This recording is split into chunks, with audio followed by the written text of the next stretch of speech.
We talked last Monday, about the genetic origins of the Jews in Ashkenaz. Let's look at the literary record at this point. You've already had a chance to look at Bishop Rudiger's charter. This is a really unusual phenomenon that we can associate with medieval Europe. Beginning in Ashkenaz, later we'll see them appearing in Sepharad as well. Not so much in the Middle East, but very, very important in Ashkenaz. This is when we begin to see it for the first time. Yeah, we also see it in India too, actually. What is a charter? Someone help me. What do we mean by a charter, Mr. Adlerstein? General terms for binding document. Legally document. Excellent. Between whom? Who are the parties? In our context? Excellent. Exactly, that's right. Government at this point is a fairly mushy term. We're talking about, again, major cities in the year 100 might have 10,000 people in. Right? These are not really complex organizations, but the local lord, the potentate, the prince, maybe the king, will be involved in creating an agreement with this significant Jewish minority. And this agreement was typically put down in words, which you should recall had this kind of magical calming effect on anybody who saw them, because very, very few people were literate. The Jews are highly unusual in that throughout our history, we have been incredibly more literate than our surrounding society. Some exceptions. It's definitely true in Ashkenaz. Remember, Ashkenaz, they're barely even out of the pagan period. They're barely even at that area by the time you get to the year 900. Where, they have a literate class, a small class of people in the church, many of whom themselves are illiterate. The nobility almost always illiterate. Charlemagne himself very likely could not read, although his son and grandson might have had some ability there. I'll show you some examples of something in that right in a moment. But if you could produce a charter in writing, even if people couldn't read it for themselves, it was kind of like a magical talisman, an amulet that you could say, hey, we're allowed to do these things. We're allowed to have monopoly because this is a charter that was written a long time ago that promised us these things. It had, it was law, but law was something like overwhelming to peasants and even petty nobility at the time. People didn't, discard these documents. It was very hard.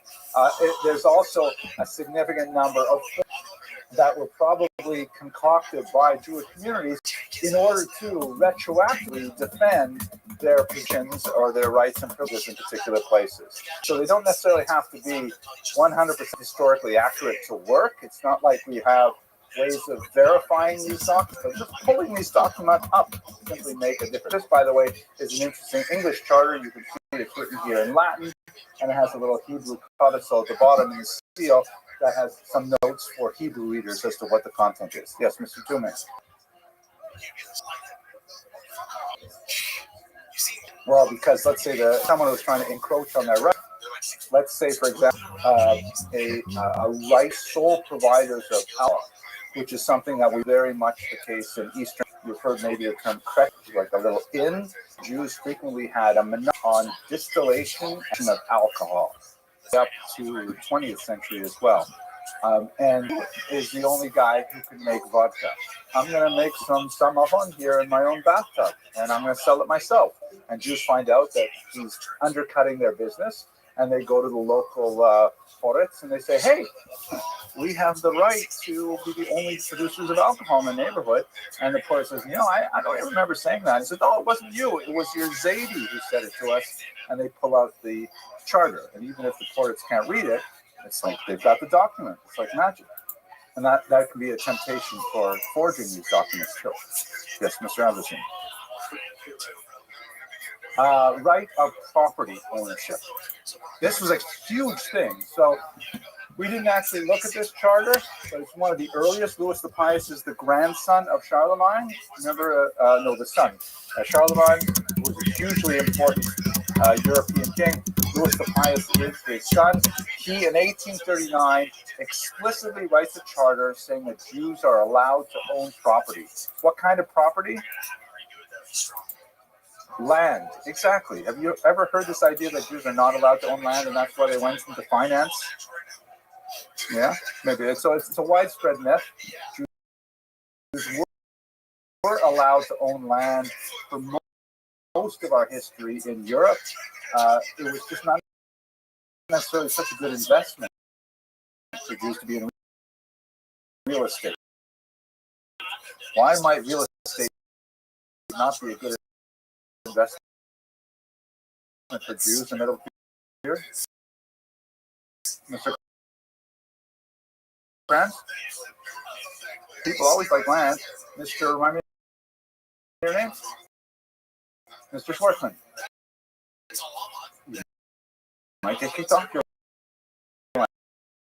Right. One of the most important rights that Jews sought was the right of residency. Can I live here? It is exactly that reason that I'm going for my immigration interview on day. Because I don't, sir, you can't live in this country. And that's why I don't go to, pro-Hamas protests or anything like that either. No, there are other reasons for that. But yeah, the right to residency is something that was desperately needed. The fact that it was denied to them for much of medieval history is a large part of the story. Very good. Mr. Leakey. Well, it depends on when and where. We often don't have a good way of actually measuring it, but if, for example, you look at 1897, I did a major census, and that's quite late. That's already the modern era. Jews had roughly 2% literacy. It was reported. It's probably an undercount because they probably did it, oh, well, of course I can write Yiddish. I thought you only meant, for example, 2%, and has had more like 15%. So we big. Mr. Franz, you got your appointments, but you got to raise your so maintain in order. Go ahead, Mr. Franz.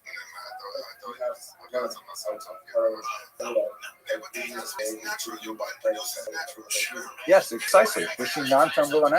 It's built into our culture in a very big way. We also have a much higher rate of literacy as well. We go back to there's even. Well, I don't want to go to the ancient period, but chances are those numbers are really much, much larger. Medieval period, where I'll show you some examples in the screen in just a minute. You'll tell me what you think.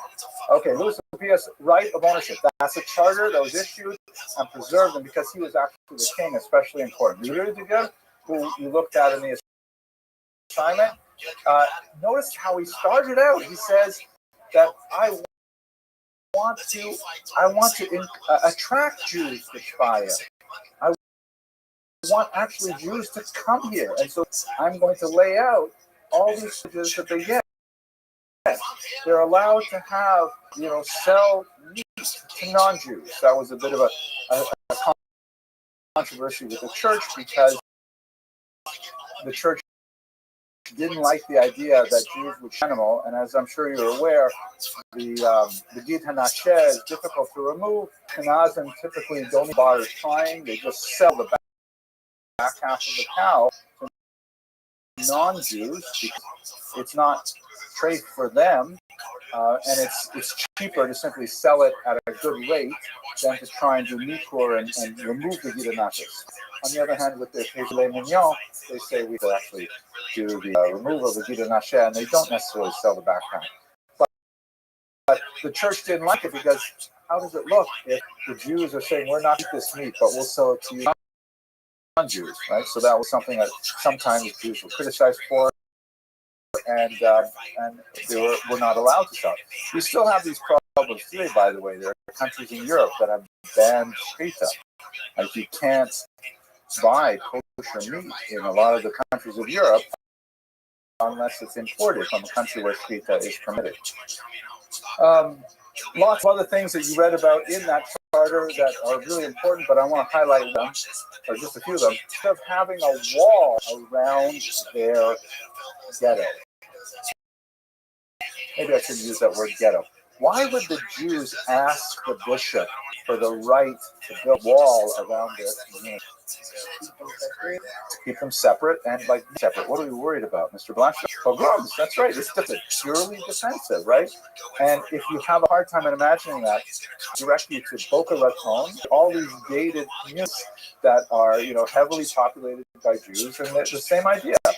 The wall later became confining, especially in places like Venice and Frankfurt Main, where it became a ghetto, it became like a prison. But certainly in the medieval period, in the early Ashkenaz, they wanted the wall because it was a way of sure that they could be safe. That they're a highly linked minority. They're the only Christians living in the region. They tend to be much wealthier for reasons that we'll explore about the economics of it. And so they're a target for they can have a wall to protect themselves. They also ask for a graveyard for obvious reasons, but it marks the presence of communities to people who can get a place to bury their dead stepmothers. There are two synagogues, which is interesting to see it in this particular context. That's an ancient Greek term that we actually have on very, very old church documents, and even Jewish documents, that refers to the head of the synagogue, the president synagogue. Our means leader, and that archisynagogue is to serve as a judge. So Jews were given the right of self-government. I'll show you examples of that in a minute. Hiring Christian employees. Why would problem hiring Christian employees? Mr. Tuman, it's beneath the Christian slaves. You have the church very upset with the idea that Jews could own slaves. And if those slaves were Christian, that was like hugely insulting. Got very upset about it. What else might happen if Jews have Christian or even employees? They might even become Jewish. Judaism was a highly competitive ideology at the turn of the millennium, and Christians are frequently, especially churchmen, are frequently, unhappy with the contact that Jews had with uneducated peasants. Mr. Kranz.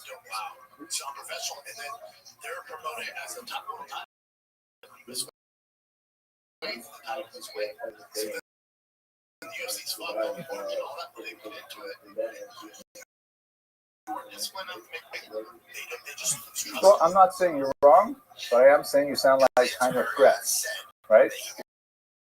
Because,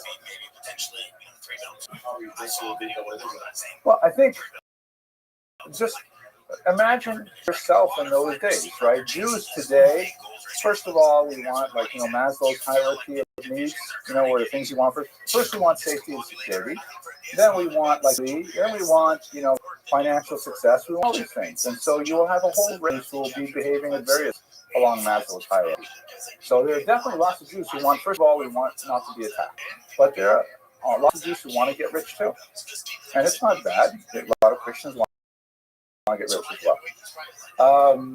And selling meat, we already mentioned. Okay, so these chairs are hugely important. We have all of them, large and small. Now let's go to Mr. Loity's discussion of literacy, which is so fascinating. This is another great Jewish historian. His name is Guido P. I always thought it strange that a Jewish historian has the name Guido, but a Jewish state. An incredible historian. He was a brilliant lawyer who spent a lot of his time studying law and the Jews. And although he made his fame originally as a historian of medieval German law, he also applied a lot of what he had studied and learned to understand Jewish history. There's an interesting kind of larger personal story about him in that he's compiled this massive, 4 volumes, big, thick medieval volumes of German law, and the Nazis confiscated all of it. And he eventually survived. He moved to Chicago, where he was a professor. But the building that the Nazis took all of his records to was the Allies, and all the records were, and Kish actually reconstructed it basically from memory. To write with tremendous, prodigious intellectual and rewrite this huge framework on medieval German. In particular, he studied a document called Sachsenspiegel, which is really fun to pronounce. Sachsenspiegel. Sachsenspiegel. Sachsen is a place in Germany. It's like a province. And Spiegel means mirror, and it is a 12th century book of law. It's as if you called it like the Queen's Mirror. Why would you call a book of law the Queen's Mirror?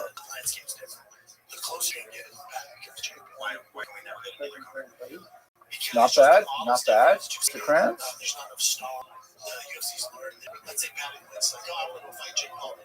Excellent, Mr. Kranz.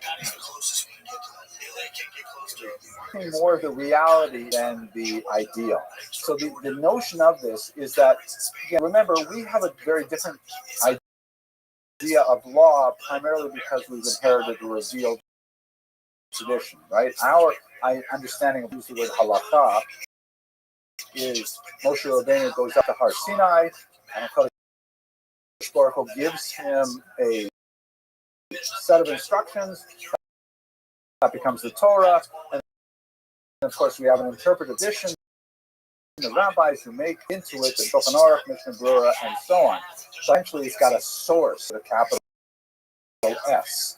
But in medieval Ashkenaz, working with a source. Religion generally, especially Christianity, does not have the same amount of like invasion into daily life. It's so much more based on creed, on what one thinks, what one believes, and does not seem to be really particularly concerned with, the order in which you tie your shoes, or what happens if you put a milk spoon in a meat pot. That's just not Christianity. Islam is much more like that, but Christianity is not. So how do you deal with when someone's ox or somebody else's cow and you find the carcass, dead on the road? You need to still deal with that. So without the huge tradition that the Jews have for these decisions, they essentially said, well, right, go out and see what the people do.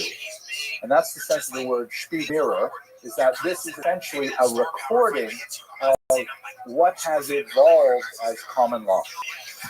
What is the procedure when these kind of crimes happen? So this is an amazing 12th century document that was written to basically record how things are dealt with, how disputes are handled in the 12th century in this region called Sachsen. And it was popular that it was repeated over and over again all over Germany and became essentially the core of German common law. Okay, now, why is it relevant to us? Because this is going to Mr. Loiki's observation. Most of the people who wanted to read German common law could not read the books. The judges, certainly the government officials, the kings, nobody could read the words. And so they had to provide a graphic novel version of law code. Can you imagine that? Like those of you who are studying comic book version.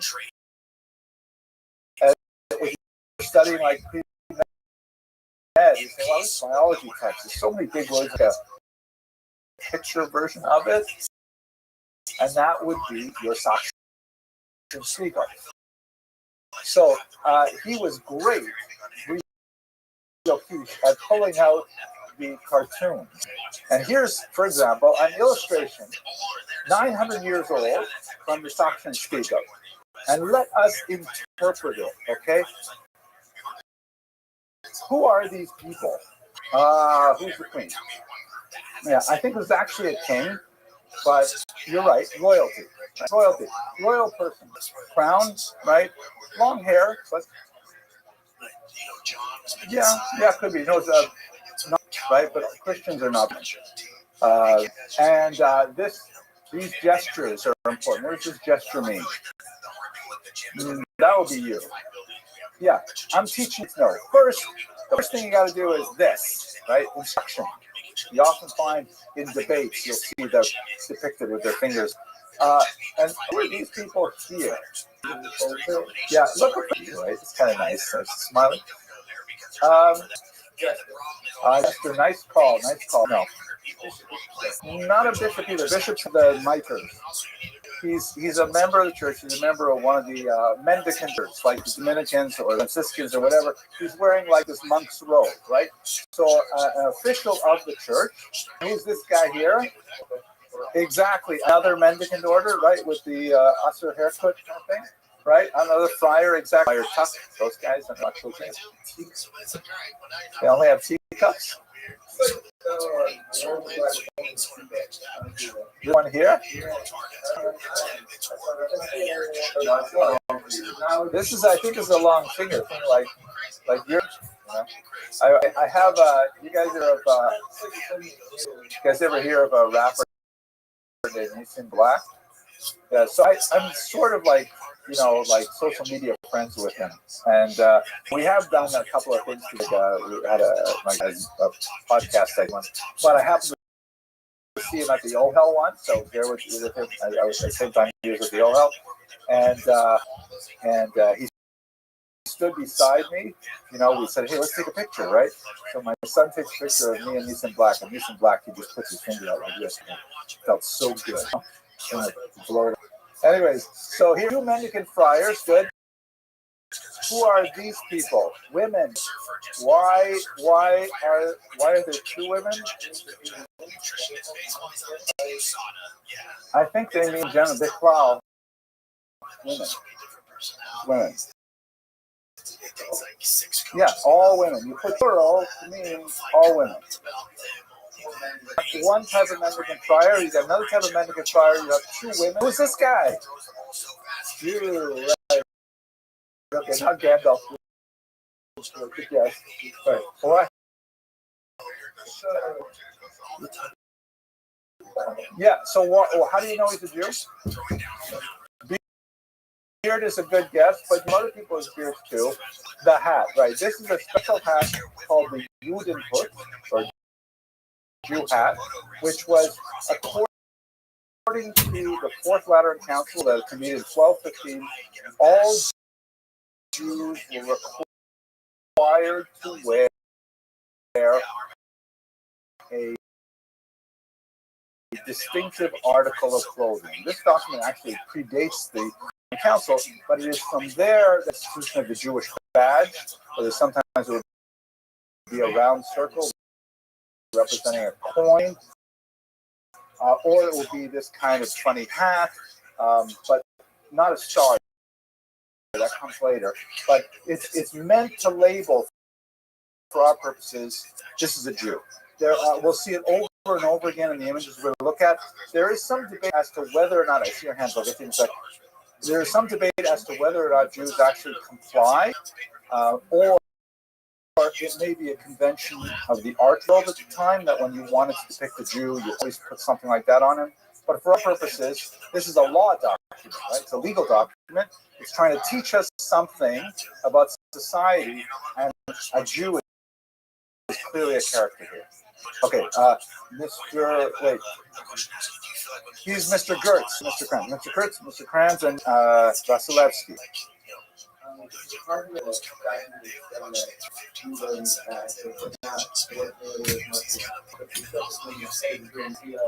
Good.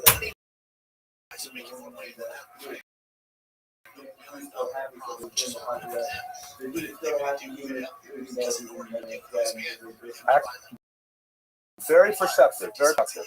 This document is essentially saying that the king is responsible for protecting mendicant friars and women women, and Jews. In that order, right? But the king is like, these guys are like supposed to be devoted to religion, right? They're not like knights or something like that, who are fighting or whatever. They're like members of society, but they're like charitable sort of. These are all people that the king protects. His face is not as fingers is maybe that's why he's so stern. He's saying my fingers, like I put it in a vice. But everybody else is happy here to be under his. And as Mr. points out, there's clearly a hierarchy. The Jew is even a little bit smaller than the women too, which I think is interesting. But this is a document that essentially is explaining. Next to it in the original, there'd be like a long text in German in Gothic letters. But for those Germans who could not read their language, a handy photograph, a handy illustration of what you got to know. And if you ever forget, you can just flip and, oh yeah, that's right. I'm supposed to be responsible for the Jews. Mr. Krantz.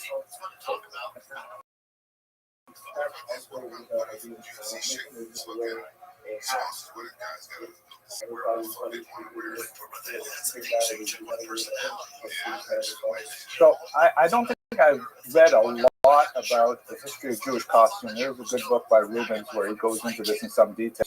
But I'm pretty sure that the Shtreimel originally came out of fashion of the 17th century, meaning it was a classy hat, kind of like the Borsalino today.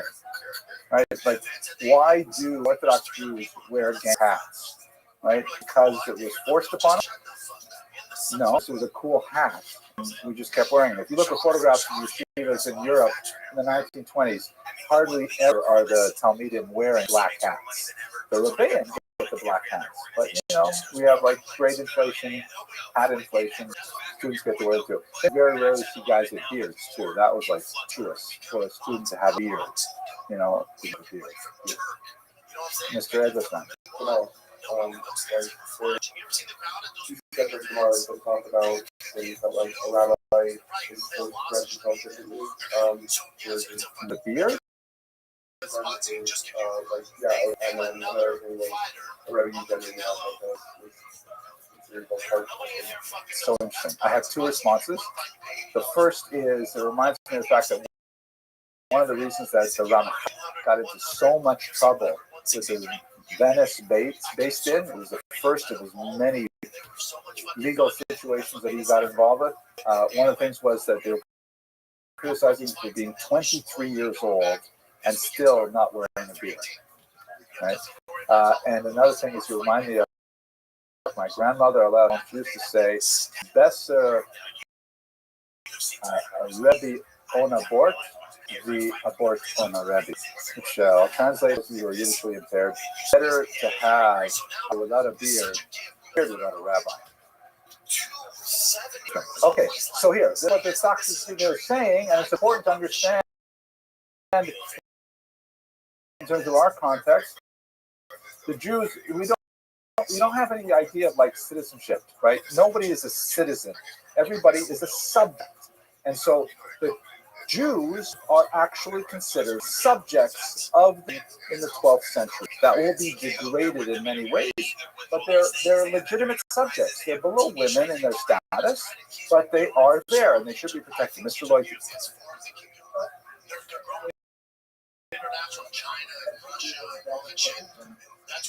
Yeah, in this particular part, if a judge is saying, okay, the king, in this case, the king says, okay, do I really have to like help these Jews out? I mean, they're enemies and everything. Why do I have to do this? Well, look at the Saxon Spiegel. It says the king is responsible for the mendicant friars, the women, Jews too, and you have to protect them. The Saxon Spiegel is actually very pro-Jewish. A slice in time where you will see that Jews have a significant amount of rights and privileges, and that will erode over time significantly. Oh, I'm sorry, Mr. Vasilevsky, your hand up earlier.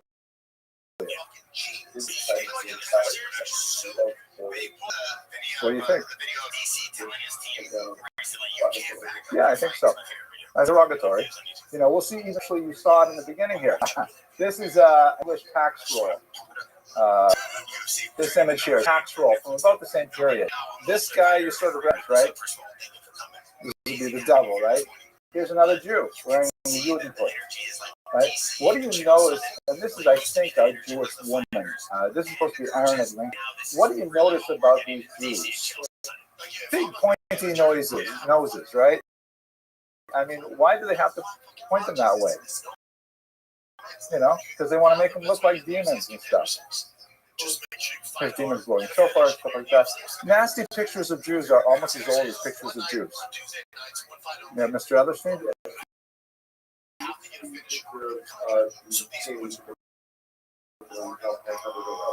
I'm not sure if he's the devil, and this is like one of his demons. I think. I mean, this is, if you want to look at it, it's a tax register roll from 12th century England. Okay, let's look at another one of the images.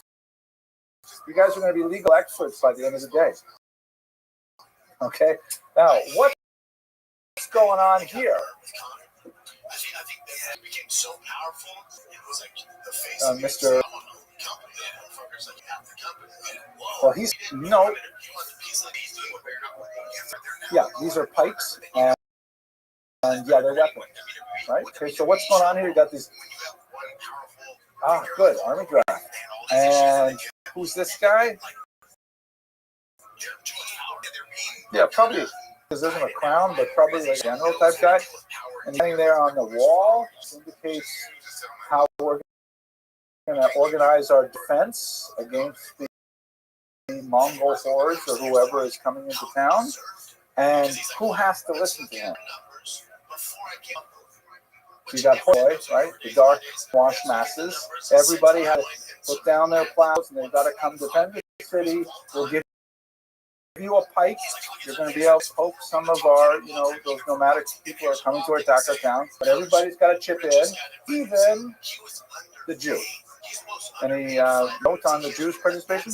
He doesn't have a pike. Right? Jews, you got to help or you don't get a pike. So this is essentially saying that Jews will be responsible for the defense of the city, but not necessarily armed. Go ahead, Mr. Because these guys all have pipes coming out here, right? This guy, where's his pipe? Oh, wait a minute, we should count this. Wait, maybe you're right. Maybe let's count. 1, 2, 3, 4, 5, 6, 7, 8, 9, 10. 1, 2, 3, 4, 5, 6, 7, 8, 9. No, the girl. I think that's a peasant. Oh, so you want to say that there's the pipe, but this guy doesn't? Everyone's hands are empty. It looks like they're in the back or something. And look at Guido Kish's comments on this picture. Maybe I'm reading what for sure is involved is included. I don't know. But the message we got to get is that some civic responsibility. Maybe it's not the same as the peasants, but they're required. We saw that also with Rudiger's as well. And here's another one also I find quite interesting. It just amazes me how this P and that W might be kind of like legend that goes with the text. I love how primitive this art is, Like this is like a book that the king would read. Like amazing. It's so good. What's going on here? Okay, who's he? Mr. Black. And riding on a horse. And there's a Jew behind him, bearded, wearing hoods. What is this picture even telling him? Maybe. We have to see what the context is in the other picture. But even if we examine in isolation, what do we got, Mr. Abraham?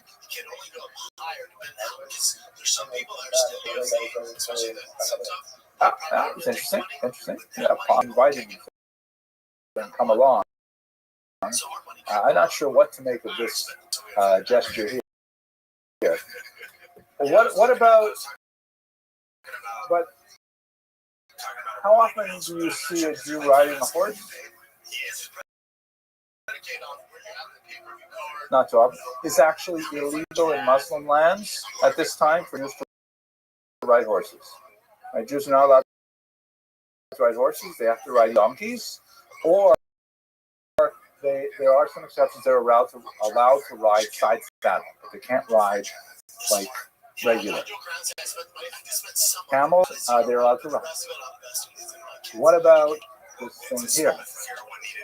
It's a nice big sword. You can win the sword for sure. Not as long as the pike, but pretty long, right? In Muslim lands, Jews are not allowed to carry weapons. So, what is this document overall tell us about the status of Jews, Mr. Abdullah? Yeah, any Muslims who are dhimmi. If you're a non-Muslim and you don't make any category, you can't even be there. But you're right, Christians as well.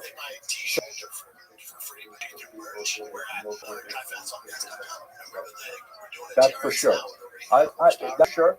And even if you're not aware of what's going on in countries, it's showing that Jews at least have the same rights as mendicants when it comes to status things like riding a horse, really expensive thing, and bearing arms.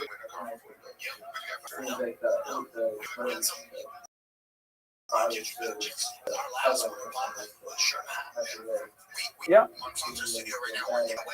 Again, given the skill of the artist, I don't know how much sense they're making, but I do think that this is saying to the king, hey, it's okay if Jews are armed. Hey, it's okay if Jews are, on horseback. Mr. Rubin. No, it is. This is a law textbook. This is out the Spiegel. So see what we do, and they'll take it out and they'll flip through and they'll say, "Is there any words?" Oh, I was wondering if they could carry a sword. So here, obviously, they can carry swords because that's what it says right here, black and white. Mr. Wait, is it Mr. Yample? Yample? One, yeah, with your hand up. What's your name? Schwartzman, Mr. Schwartzman. Yeah, it's a good question. We really got to go back and figure out that pipe picture. We're not sure if that pipe picture says they're not allowed to carry pipes.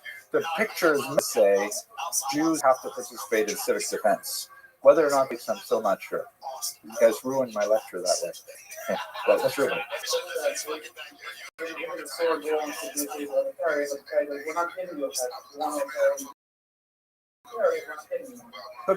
Could be. It's hard because the talent of the artist is not so clear. And it's been a while since I actually read Guido Kish's research. But you can look it up yourself. Maybe you'll write your essay on, Jews and pikes, Jews and arms, or something like that. Okay, so but what I think we can walk with us here is that we started with a discussion of historiography. When you think about charters and you think about Jewry law, third, a characterization in general about the status of in medieval Ashkenaz, especially this period of time up to the 12th century. Are they like hated and chased out everywhere? Or what is their status?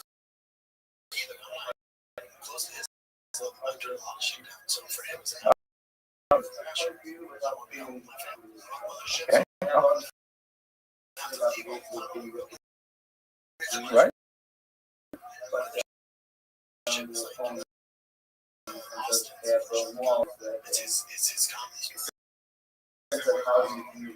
Very fair. Very good. Mr. Abrahams. Separate but almost equal. Yeah, there are definitely where you might want to say they're privileged, as we shall see later. Actually already there's certain things that they can do that other people can't. They may have monopolies in certain type of trade. It's not invariably dark everywhere. Mr. Anderson. That it was necessary to show Jews specifically that can alter, otherwise they wouldn't be able to so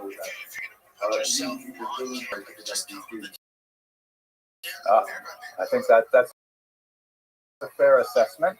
Let us also know Jews are highly visible because they tend to be much more urbanized than the general population. General population is overwhelmingly rural, peasants working the land. Jews tend to live in tightly knit communities where they are in walking distance to a synagogue, a mikveh, Chinese restaurant. They have to live close together, so they tend to be in towns or in mid-sized villages. So they're very visible to everybody. Point? Question? Good question. Were Jews allowed to assimilate? Yes and no. Jews to assimilate. However, the only way you could do that was through baptism. There was no possibility of a secular identity really until the 18th century. Right, so we're like 800 years away before you could live a non-sectarian existence.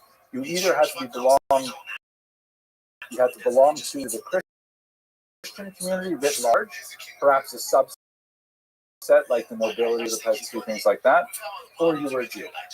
And there was no kind of I'm going to put this here in America. Assimilation is rampant because people can simply opt out. People can simply say, well, chuck it. I don't want to have anything to do with it. I'm just going to live my own anonymous life without any communal attachments. And the only thing is if you get on the United Jewish Appeal mailing list, get on the FBI Witness Protection Program to get away from them. But otherwise, you can live an assimilated lifestyle today. But in the medieval world, the only way to do it was to convert. And lots of Jews did. We will look at Jews who converted to Christianity, what happened to them, and so on. Unfortunately, most of the stories that we have of Jews who convert to Christianity, they become infamous new Christian positions to attack Jews. I'm sure there are way more Jews who simply married, let's say, non-Jews and then just disappeared from Jewish history. Make history tend to be rather negative. In fact, it's good because where I'm going is in that context. I want to take you ahead to that moment when Jews suddenly had the assimilate. So let's just break our mindset for a minute from us, and let's go all the way up to 18th century France, which of course is part of Ashkenaz. When I say Ashkenaz and I often mean Germany, it includes really much of northern France as well. And you have this guy, Emperor Napoleon the Grand, the great Napoleon. We're going to come back to him later on in this course. But basically, in 1789, there's a massive break in the way Europe deals with its citizens. The French Ancien Regime, the old kingdom, falls, and you have the beginnings of a democratic country right in the center of Europe. It takes a long time for them to work out exactly how they're going to be a democracy.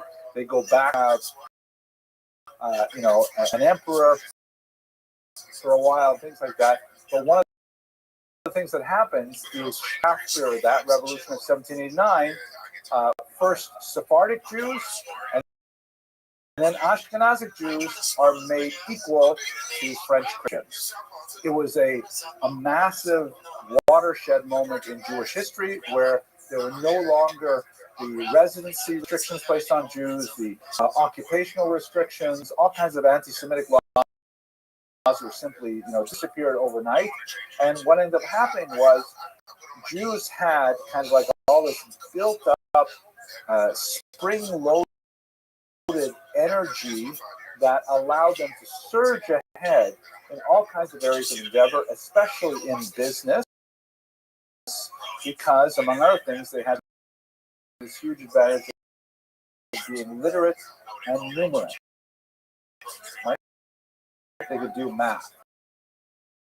And so, in the decade or two after 1789, Jews all of a sudden became incredibly wealthy, incredibly powerful, and a lot of Jews, non-Jews in France were saying, this is ridiculous. this is our country. It's true. The Jews lived here for so long, but nevertheless, we can't let them get ahead of us. And they complained to Napoleon. So Napoleon said, well, I hear what you're saying, especially in the area of money lenders, right? Because Jews were allowed to charge interest on lending money. We'll get back to that a little bit more when we go back to Jews and the economy. They go to Napoleon, they complain. Napoleon says, well, let's find out once and for all, are Jews like positively disposed to building our country with the rest of France, or are they our internal enemy? Do we have to do something for Jews, or can we like let them be equal citizens? And he says to his advisors, like, so what? Who runs things for the Jews? The final word on what Jews do? And they say, well, there used to be this organization called the Sanhedrin. Maybe Napoleon, you heard of it from Daf Yomi? I didn't say that. I made that part up. And they said, but it hasn't, the Sanhedrin, this great court of 7 judges, it hasn't sat for 2,000 years, And he says, that's great. Let's call a Sanhedrin.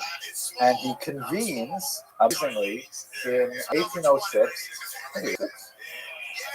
He convenes a Sanhedrin. He pulls Jews from all over Europe, Italy, France, Germany, asks them 12 basic questions to try and figure out, what do you Jews want? Do you consider yourself separate from Frenchmen or the same as French? Police force, how do you govern yourselves? Should we continue to allow you to be separate equal citizens, or do we have to like enemies? You'll join the Germans as soon as you get a chance to do so. So of course the Sanhedrin, they knew what Napoleon wanted to hear, so very good answers. And he said, okay, so that's it, it's settled. Jews, you get to be regular citizens like everybody else. He put in some other anti-Semitic stuff, but basically that was a major chapter in Western Jewish history, and we are the inheritors of much of those ideas. But that he essentially emasculated the power of the Jews, because the Beit Din could no longer enforce its decrees. If a Jew wanted to say, hey, I don't care, I'm separating from my wife and I'm not giving her a get, I don't care, you can just walk away. The French government says, we don't get involved in your internal things. You get divorced, that's up to you, but we don't take care of those things. And so that's when you begin to have assimilation as a reality without baptism. Wow, I talked so long there. Any questions about this period of history? This is the period we live in. It's like 250 years later, but we're still, when the decisions were made by that Sanhedrin in 1806. Mr. Abrams. We know every one of them. The majority of them were what we would call Muslim. We'll talk about them more later on, of course, but majority of them would be like, they would want to change halakha. Very inclined towards, well, we're prepared to do away with some of our Jewish names in order to achieve citizenship. We'll spend more time, but they did a very important Rabbi Time, who was the head of a very respected Jewish called Yad David, still today, it's like 20 volumes. So they had some filmings on it. He very carefully threaded between what Napoleon wanted to hear and what Judaism was prepared to offer. Just to let you know how Jews felt about it, I'm going to show you one really. We're so grateful that being confirmed citizenship that they minted a commemorative medallion to show how much they love Napoleon. Just look at this. It's like hard to believe they actually did this. But on this side, you can see Napoleon, Emperor and Roi, Emperor King, right? Okay, very nice bust. And on the other side, what is going on? You see, so Grand Sanhedrin has the years when he sat. What is going on here? Who's this guy? Napoleon, right? Who's this guy? Yeah, Moshe. Crazy. And what's he giving Moshe Rabbeinu? Yikes! And what does that mean? Portraying that? Yeah, that's like a old artifact, right? And it's saying, Napoleon, you've made this. Napoleon, you are to us like Hashem, Lahavdil, Ellen, Alfe, Havdachos. You're like Hashem giving the loop to a grateful, genuflected Moshe Rabbeinu. This was not like, this did not get an It was to please him, but it was. Well, I have a feeling that they definitely want to please him. He was, an incredible narcissist, and he loved these kind of things. Yeah, I would say that most world leaders are, actually, this is my humble opinion. But going up to my citizenship interview, so I don't want to mess that up. So, but so indicative of the status attitude that a lot of us took to say we'll do anything to get our equal rights. Bob was very much against this. They called, Napoleon means Bonaparte means Pelech Tov, and there were Jews that were saying he's the Pelech Tov, he's like Mashiach, he's the good portion. And Chabad was saying, are you crazy? He's like the opposite of that. Anyways, this is the last article. We'll stop with this.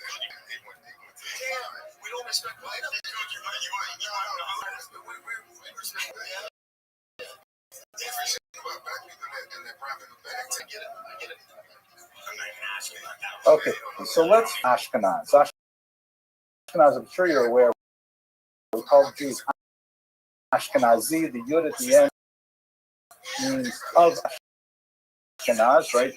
Jews who are from Ashkenaz. Where exactly is it?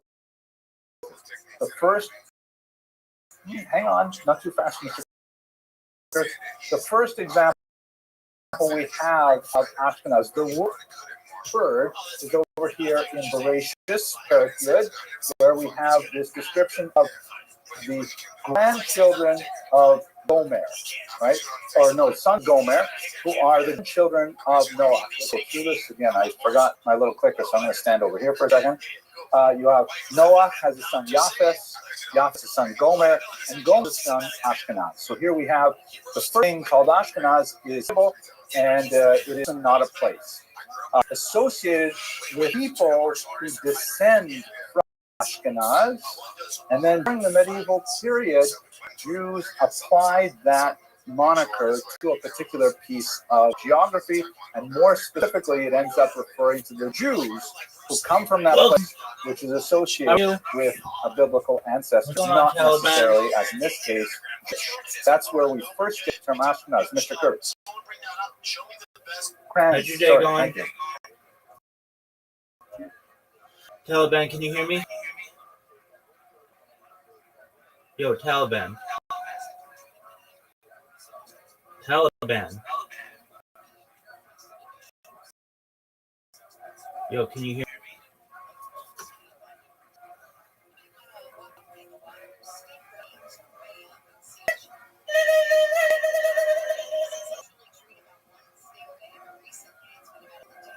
How are you?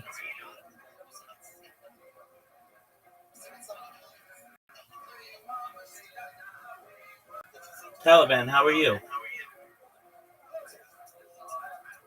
How is your day going? How's your day going?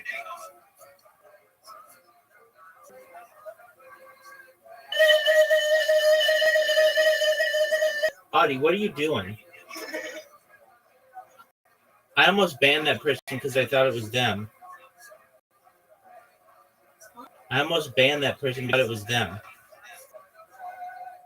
Oh, well, you say Taliban, I was like, getting a Taliban. Yeah. That was their name.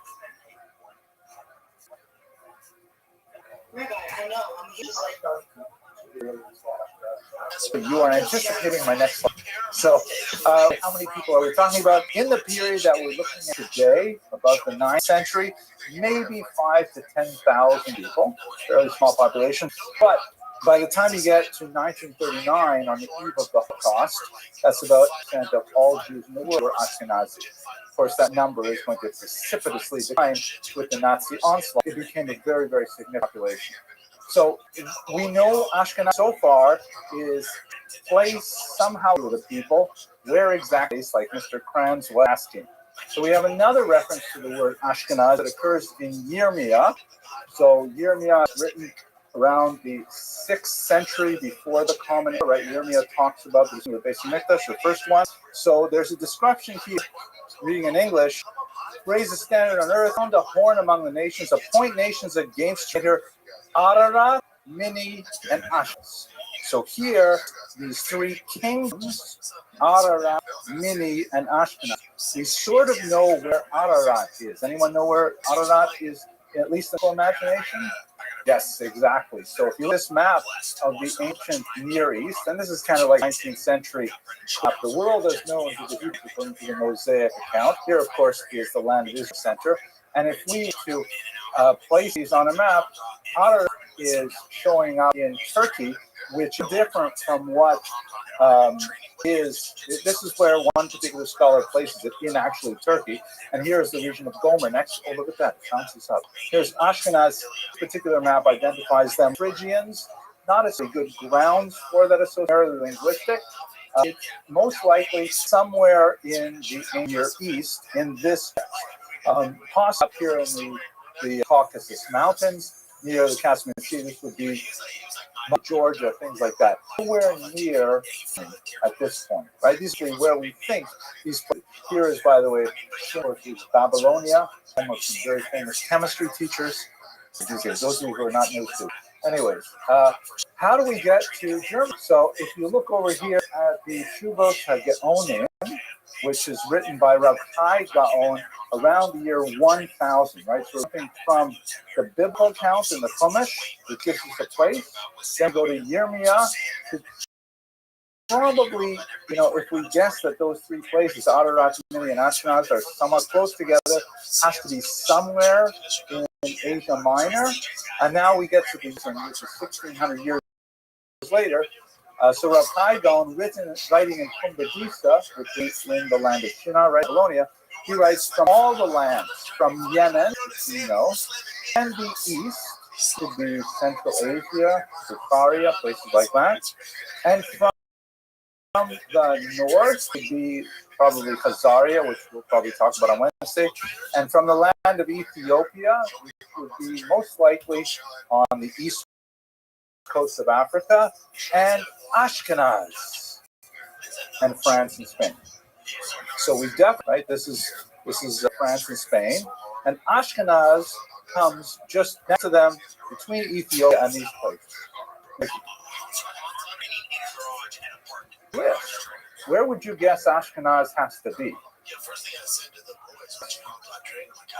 Correct. You're absolutely right. We're trying to figure out, though, when Jews use this term Ashkenaz, what are they talking about? Right? Yeah, it's probably between Ethiopia and likely, you could imagine Italy is between Ethiopia and France, also Egypt. We're getting closer to you, right?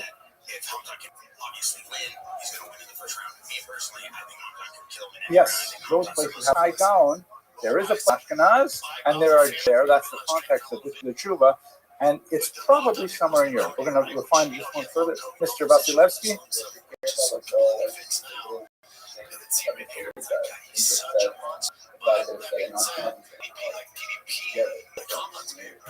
You'd think so, right? Yeah, especially if you look at the Vavs. Kush, the Ashkenaz, the Tzarfas, the Ashkenaz.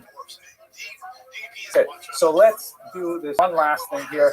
Look at Rashi, of course, refers in a different part to a word called ser or shneer, and he writes to sheleg beloshen Ashkenaz. So sheleg is the word in Hebrew for, of course, this is snow. So let's translate it. This signifies snow in the German language. Schnee, that is in fact the German word for snow is Schnee. And in the Canaanite or Semitic language, Sneak, which is also the Russian word for snow. So we have a concept of the Lush Ashkenaz, which corresponds from Rashi. Rashi quotes a German word saying Ashkenazim speak. Yes. Correct. Pretty good assumption, I think, right? Snow, snee, modern day snee. But you're right. Could be the words changed totally. It'd be hard to press it as snow, but not terrible to me. Not the English is, of course, from Anglo-Saxon. So.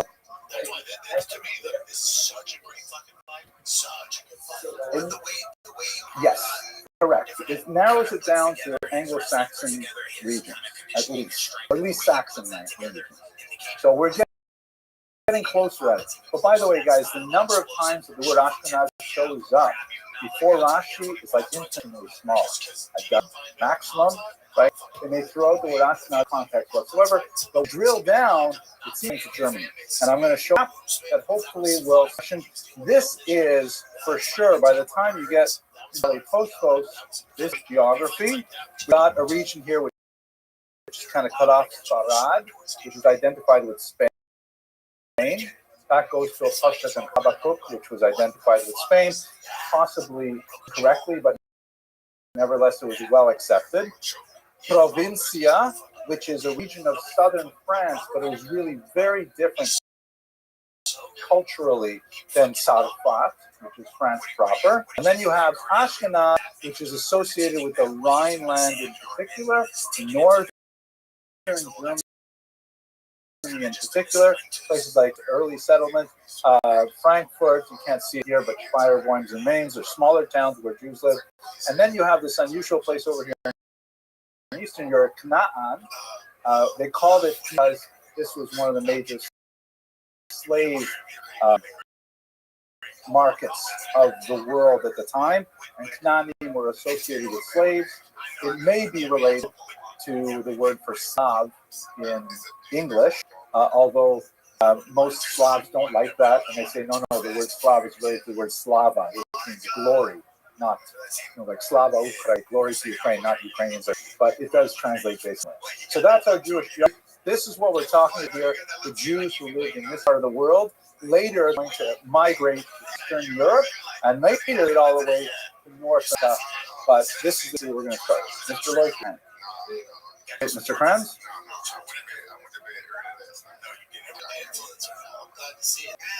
And Yiddish is basically German phlegm.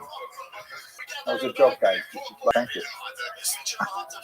Okay, to a deeper question now, which is, how did the Jews get to Ashkenaz? And at this point, we're going to be in this topic for the rest of the hour, but it's pretty fascinating. I have two sources of information on how Jews got to Ashkenaz. We have our internal literary tradition. Yes. Yeah.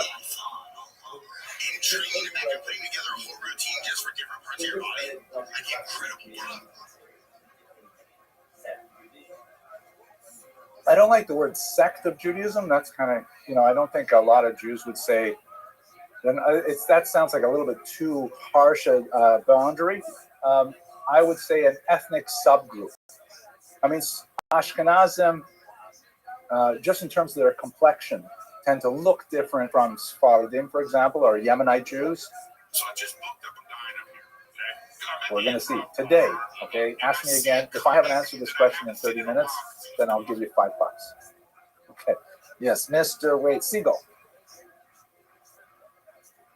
Yes, and including this recording, because I got a camera. So I'm going to put the recording on. You can listen to it as many times as you want. It's very soothing. You can put it by your bed.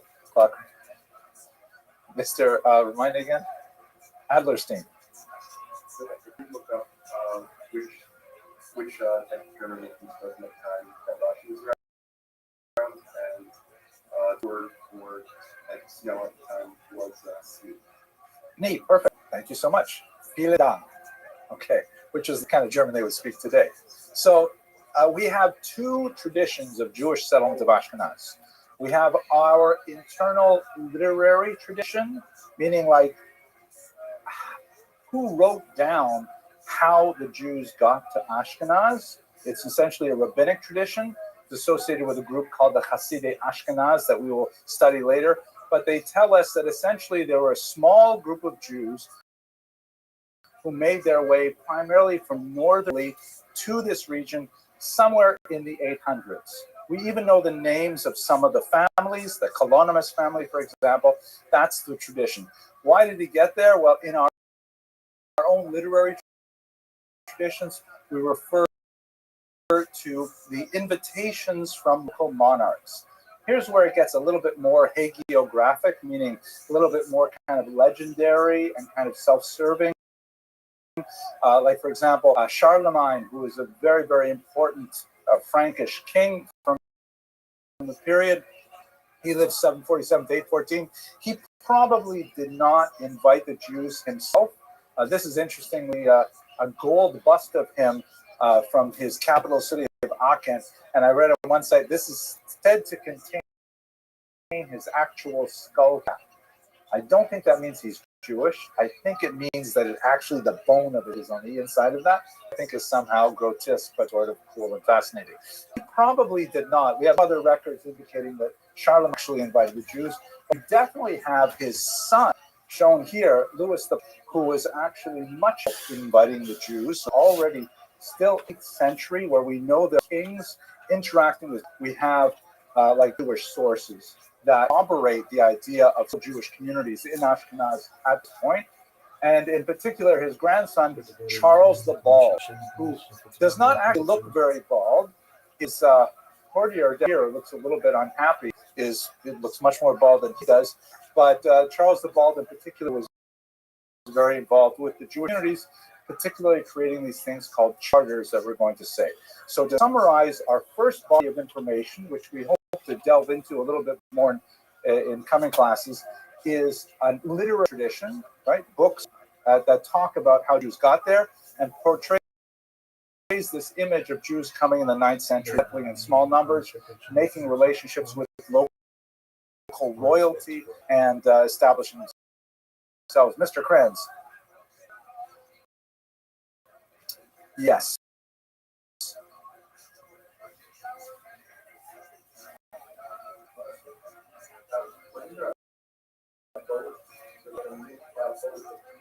Yes, there's this interesting story of the 3 boats released by Vespasian in the, well, there's 2 actual rudderless boat stories. One of them goes all the way back to Vespasian. The other one is a boat that was captured by pirates, and then Jews were sent us abroad. Let's go to the first one. The Vespasian rudderless boats one says that Vespasian, in his cruelty, he put a whole bunch of Jews on boats in the 1st century. This is after the base of Mikdash. He gave them skippers and no rudders and pushed them to the Mediterranean. And then they landed at 3 distinct ports: Aton in France, Arles also in France, and strangely enough in Bordeaux. Although to get to Bordeaux, there's no out to the Atlantic and come all the way around. And those were the establishing Jewish communities in France. Most likely an apocryphal story, kind of made up, but not this story. This story has some actually good scientific data behind it, as we shall see. What's going on with these this period of these 3 things, kings in particular? So we have them giving out these things called charters as incentives for Jewish settlement, meaning the kings want the Jews there. And they say, if you live here, we will give you these privileges. You will have the right to establish monopolies in these businesses. You'll have the right to settle here. No one will kick you out. Some desirable things that Jews wanted. And as we shall see, when you go on to Canvas, that's one of the very first assignments is I'm going to show you one of those charters, and I want you to analyze, is this good or bad for the Jews? It's a good thing to accept these charters or not. The colonist family that I mentioned earlier, they moved to the Rhineland, late 19th century. They ended up becoming an extremely important family, provided one generation after another of Jewish leaders at the time. And this is all part of the literary tradition. What about the genetic record? What can we say about Jews genetically? Here we're getting to me saving $5 because I'm going to tell you the story of how they're somewhat different. I want to explain to you something called the founder event and the bottleneck that created Ashkenazi Jewry as a distinct ethnic subgroup within the Jewish people. I want to take you to a place called Erfurt, which is right here in central Germany, where in the 14th century, a small Jewish community had a cemetery, and the municipality in the 21st century, our century, asked for permission to dig up that cemetery because they were doing some renovations to the city center. Jews typically live in city centers. If you go to any great city in Europe, the Jewish quarter is almost always right there downtown, usually right next to the river, because Jews were early settlers and very much involved in trade. Here is, of course, the cemetery out, and here is actually some of the bones which were exhumed at the time. Now, they asked for permission from the virtually non-existent Jewish community, who also put the question to Israeli authorities as to the appropriateness of this. In the end, they received a psak that it could, and a whole bunch of Jewish geneticists said, we're not going to get too many opportunities like this. We want permission to analyze the bones of these 14th century Jews, right, the 1300s. Included among the many experts they asked were the great Rabbi Dr. Abraham Steinberg, who wrote a 3-volume encyclopedia of Jewish medical ethics, and he ruled that under these circumstances, where the bones were going to be reinterred in another Jewish cemetery, they couldn't do anything to the bones themselves, but they could study the teeth that had been dislodged from the. So in other words, they made a massive deep dive genetic study into the teeth. Just out of curiosity, why would you think the teeth are okay when the bones are not? Yeah, but finger bones could be dislocated and so on. I'm sorry?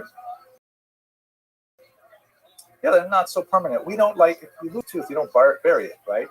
On the other hand, if a limb is amputated, we do tend to save it and bury it. It's kind of weird use of your deep freeze, but, you know, sorry. So yeah, the teeth are distinct. They're not part of the body. People don't have the same prejudice with regards to teeth and bones. They discovered some amazing things about their diet, and they also, of course, did the genetic analysis. And what did that genetic analysis say? It said something which we already knew from another bizarre genetic experiment that was in the early 21st century in England. This is the Castle Point Shopping Center in the English city of Norwich, which was the site of a terrible pogrom in the 12th century associated with the Crusades. When they were digging a foundation for this beautiful shopping center, they discovered a well, and at the bottom of the well, discovered about 24 skeletons, men, women, and children, all piled up in a mess, thrown into the well. Clearly, many of them died immediately prior to being thrown into the well, or as a result of the fall, and so on. In fact, some of those bones, which were taken back for scientific analysis, they could actually calculate from the DNA what they must have looked like. Here are 2 reconstructions of an adult and child in the bottom of this Norwich well. They also could determine their eye color, and in fact, the incidence of red hair among them, which was something which Ashkenazi Jews were specifically well known, so that we knew a lot about these. Then what they did was they said, okay, who are these people? They looked at like 23andMe type data, and they found that, oh my gosh, they're overwhelmingly Ashkenazi Jews who were thrown into the well in the context of a pogrom, and they immediately handed the bones over to the Jewish community, who reburied them in a Jewish community. But we see that there were Jews living in Norwich, Ashkenazi Jews living in Norwich in the 12th century. Mr. I forgot again, Eberstein. So exorcisms was really neat, but that here is actually something that is both for feeling out. What does that mean? Not natural for Jews to have? Say it's From the Jews for red hair. okay, but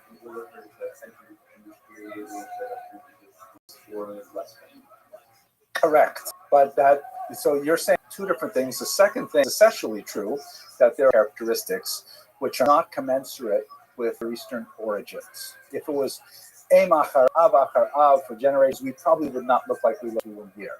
But we're not defined as Jews by our genetics. There are sort of like convergences where there are bodies. No. So that's precisely, because if you look over your right shoulder, you may actually see a Jew with red hair. So that's the point, that we what is a Jew? This really speaks to the question of who is a Jew. One thing we can say for sure, a Jew is not a genetic concept. We have a wide variety of genetic complexions. Yes, Mr. Siegel.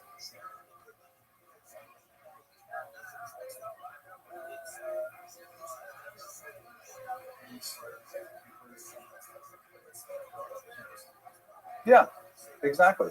I bet you the vast majority of us in this room have a significant chunk of genetics which are not Middle Eastern in origin. And there are tons of people with Middle Eastern genetics who are not Jewish at all, too. In other words, they're not necessarily, you can't define Judaism by genetics.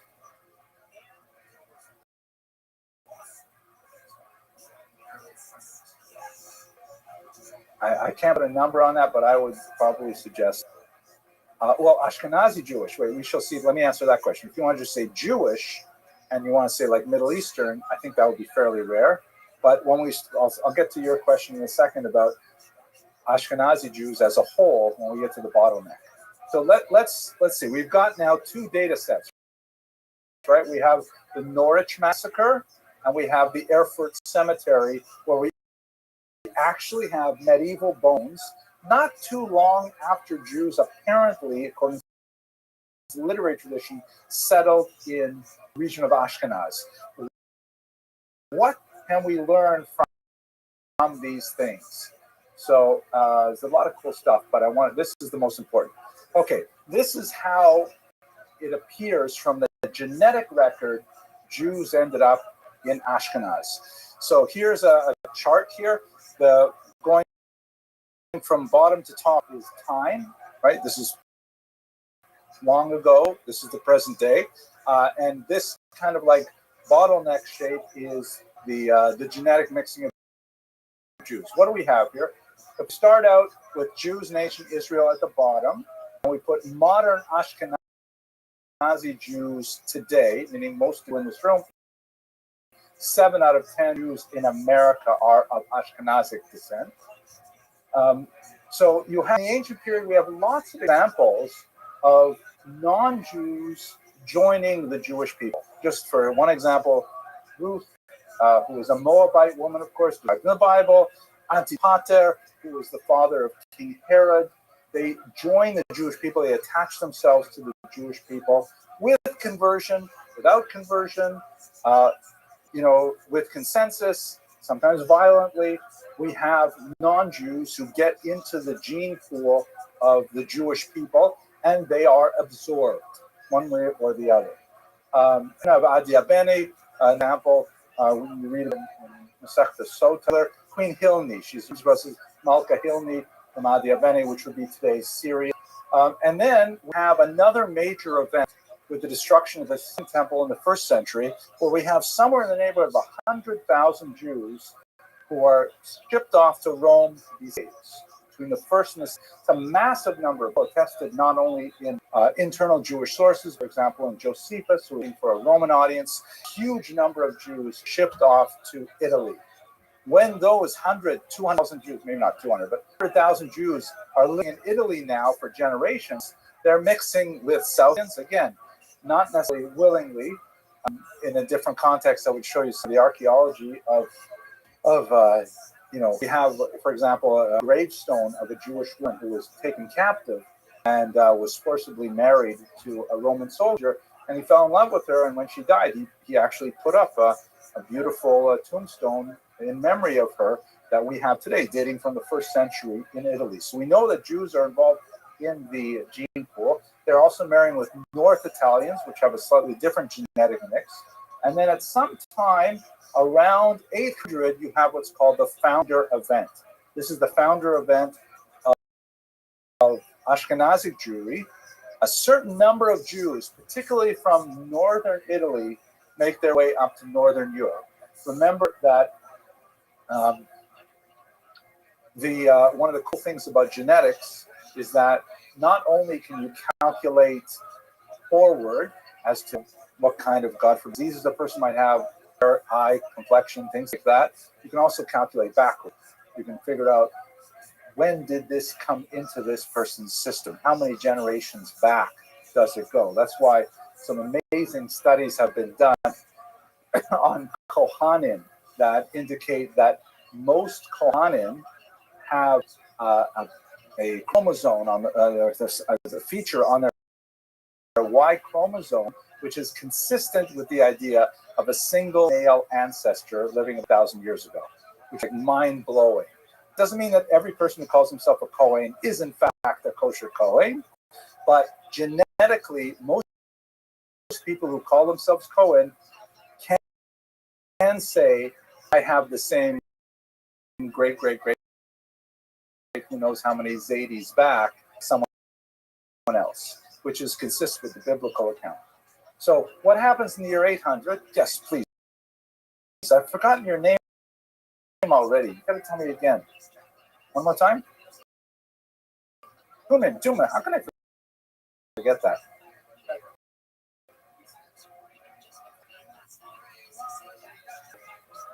It just doesn't go back that far to find an Eve.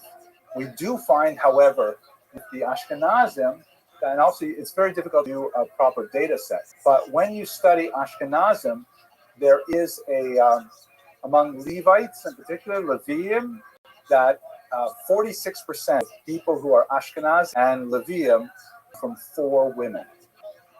I think they're called Sarah, Rebecca, Rachel, and Leah. But no, 4 women who lived around the year 800 in northern Italy. Non-Jewish women, right? Italian women are the mothers of half of people who call themselves Levi. So, well, it's through the father, right? A Levi can marry, right? So if a woman converts, then she becomes Jewish. Yes, if she converted. And what is then the massive question, which is not for us today, but is conversion. We have a basic idea of for a woman to be mikvah and kabbalas or mitzvos. So what if her daughter goes mikvah and is below mitzvos, even if her wasn't properly converted? There's some really interesting chuvas on this from Moshe. Not my area. I don't want to get in trouble with the rabbinic silage. You can ask about that. But what exactly is conversion? What we do know genetically, half of Ashkenazi, Levi, Italian women. Okay, so anyways, what happens here? We get the Erfurt and the Norwich remains, and amazingly, they are remarkably consistent with each other and with modern Ashkenazi Jews. In the study of the Erfurt Jews in particular, the researchers, which were centered in Hebrew University, were blown away by how incredibly similar on a genetic level modern Ashkenazi Jews are the Jews who lived in Erfurt 700 years ago. How did that happen, that Ashkenazi Jews are so similar after 700 years? Constant endogamy, constant in marriage, over and over again. This tiny community, that's the bottleneck, right? The founder event is when you have a tiny group of Jews who move here, maybe 200 people, very small amount, and they're always cousins marrying cousins over and over again. That's why we have a lot of inherited diseases. Lactose intolerance is associated with Ashkenazi Jews. Tay-Sachs is a great example. My own parents are actually, I think, third cousins with each other, and they were married in the 20th century. It's just that that's how Ashkenazi Jews essentially came to be formed based on the genetic record. Okay. That's the bottleneck, which is a good reason for like marrying an Ethiopian Jew or a Yemenite Jew or something like that. But you didn't hear that from me. Any arguments, questions, discussions about this?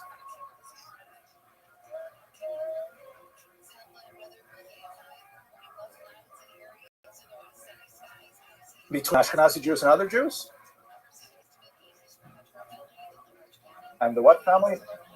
The Bones. No, we're like really close. Like we could be beside them today and people would think they'd fit right in. They wouldn't look weird and things like, yeah, we look a lot like, similar complexions, eye colors, things like that, which is like astounding.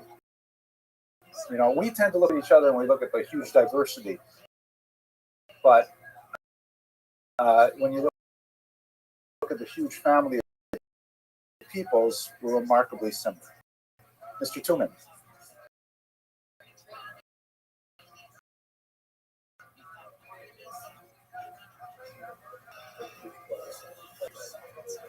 Right, bottleneck, based on small or founder event, and then endogamy over the last 700 years.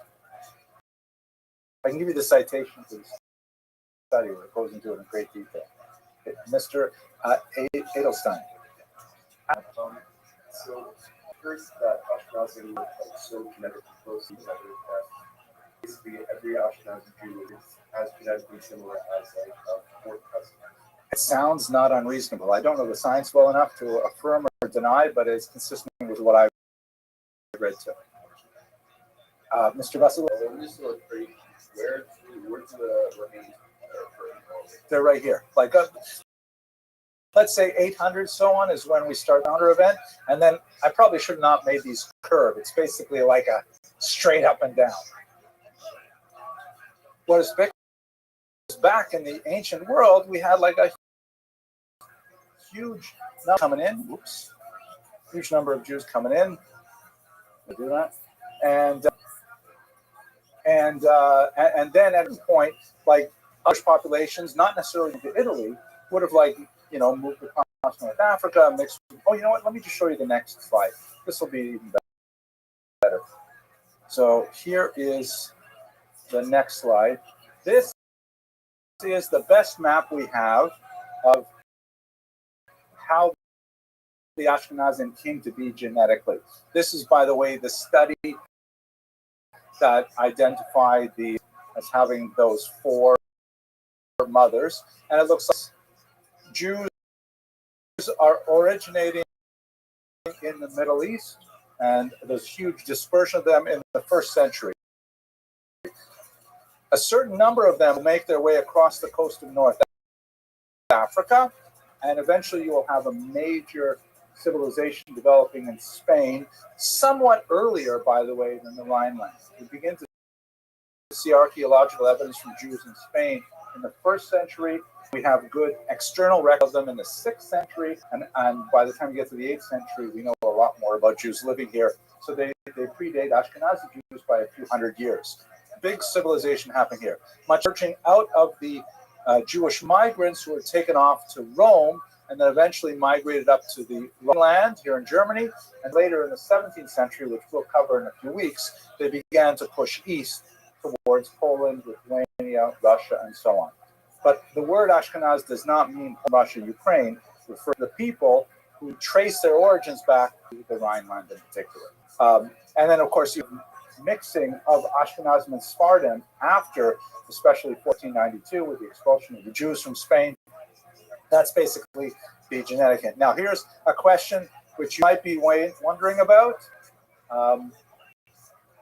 The DNA of those Erfurt Jews show that 15 to 45% of their DNA is consistent with Middle Eastern DNA, but 45 to 70 is Italian. Yeah, intermarriage, conversion, rape, all kinds of things, but this means that Ashkenazi Jews are more or less half Italian. We have a huge infusion of Italian DNA in our collection. If you look at Italian, we sort of look like Italians, darker, some of us are a little lighter, but we look more Italians than we do, like, let's say, Palestinians or Syrians or Iraqis. Right. That's the Ashkenazi genetic. Now, what is also important to note about all of this is that the literary record that we described at the beginning, the idea that what we have from the Akolonimus family and so on, moving there and establishing relationships and things like that, is broadly comparable to what we have from the genetic. They confirm here, and it seems to be a pretty reasonable rate of how the Jews got, also roughly when they got there as well. Okay. Questions, arguments? Yes, Mr. Loiky. Well, again, when you look Erfurt, they had about 20 different people to look at. Not a massive chunk. But when they broke them down and they look at these two groups, every one of them had at least 15% Middle Eastern DNA and at least 45% Italian. And then the rest could be, German, French, or whatever we would associate European at that time. Mr. Siegel. Well, I don't think I said it quite like that. We definitely have, well, what is a Jew? Right? What is a Jew? If you want to say a Jew is a product of a Jewish mother, you go back very far, then yes, all Jews, at least before, let's say, Yitzchak Avinu, before Yitzchak, all Jews are either, no, I can't even say that. Jews are either a product of a Jewish mother or convert to Judaism. It's always been that way.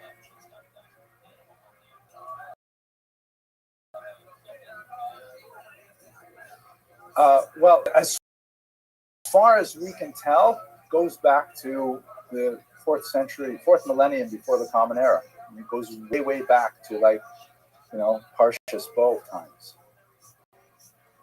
But it gets very hazy there because we don't even know what to do with it. We don't have big samples of other peoples also. This huge amount of people moving around in different parts of the world. So it's not easy history to write based on genetics. Here we have a couple of sample sizes, a couple of samples which are useful because, yes, they're buried in a Jewish cemetery. That's really indicative that they were Jews.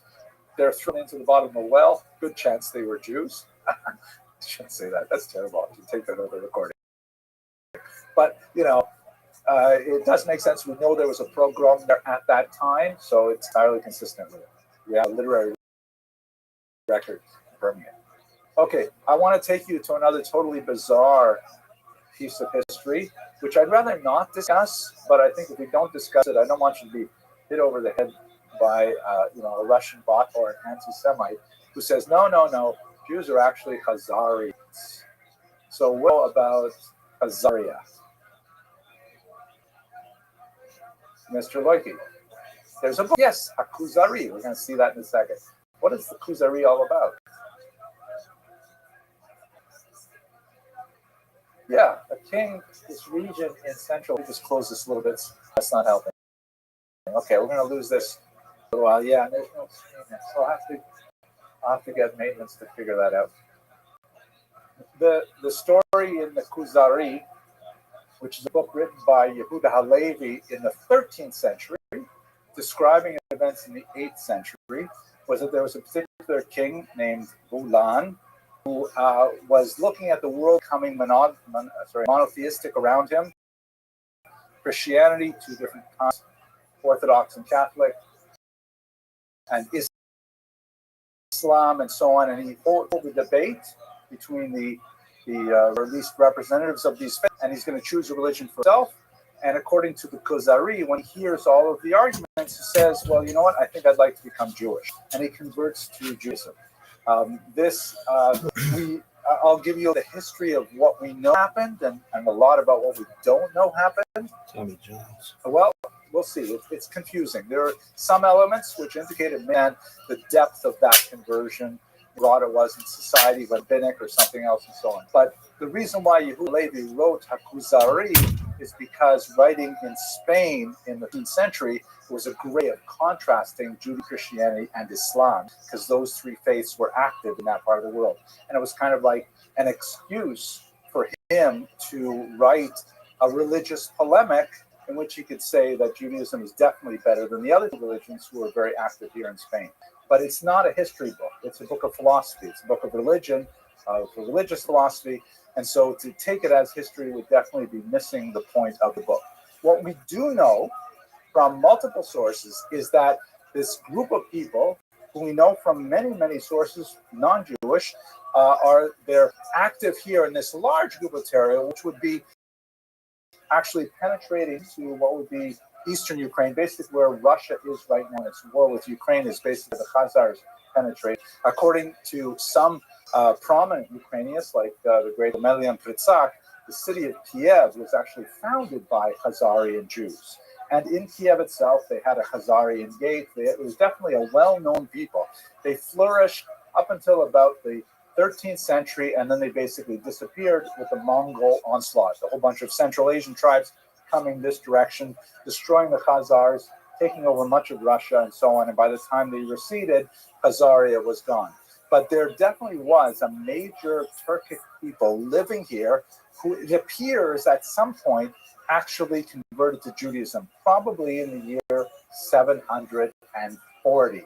So this is a copy of the book that's written about it, the Kuzari, which is, again, not intended as a history book, but we have lots of interesting historical sources. We have a great scholar and diplomat in Spain named Hasdai bin Shaprut.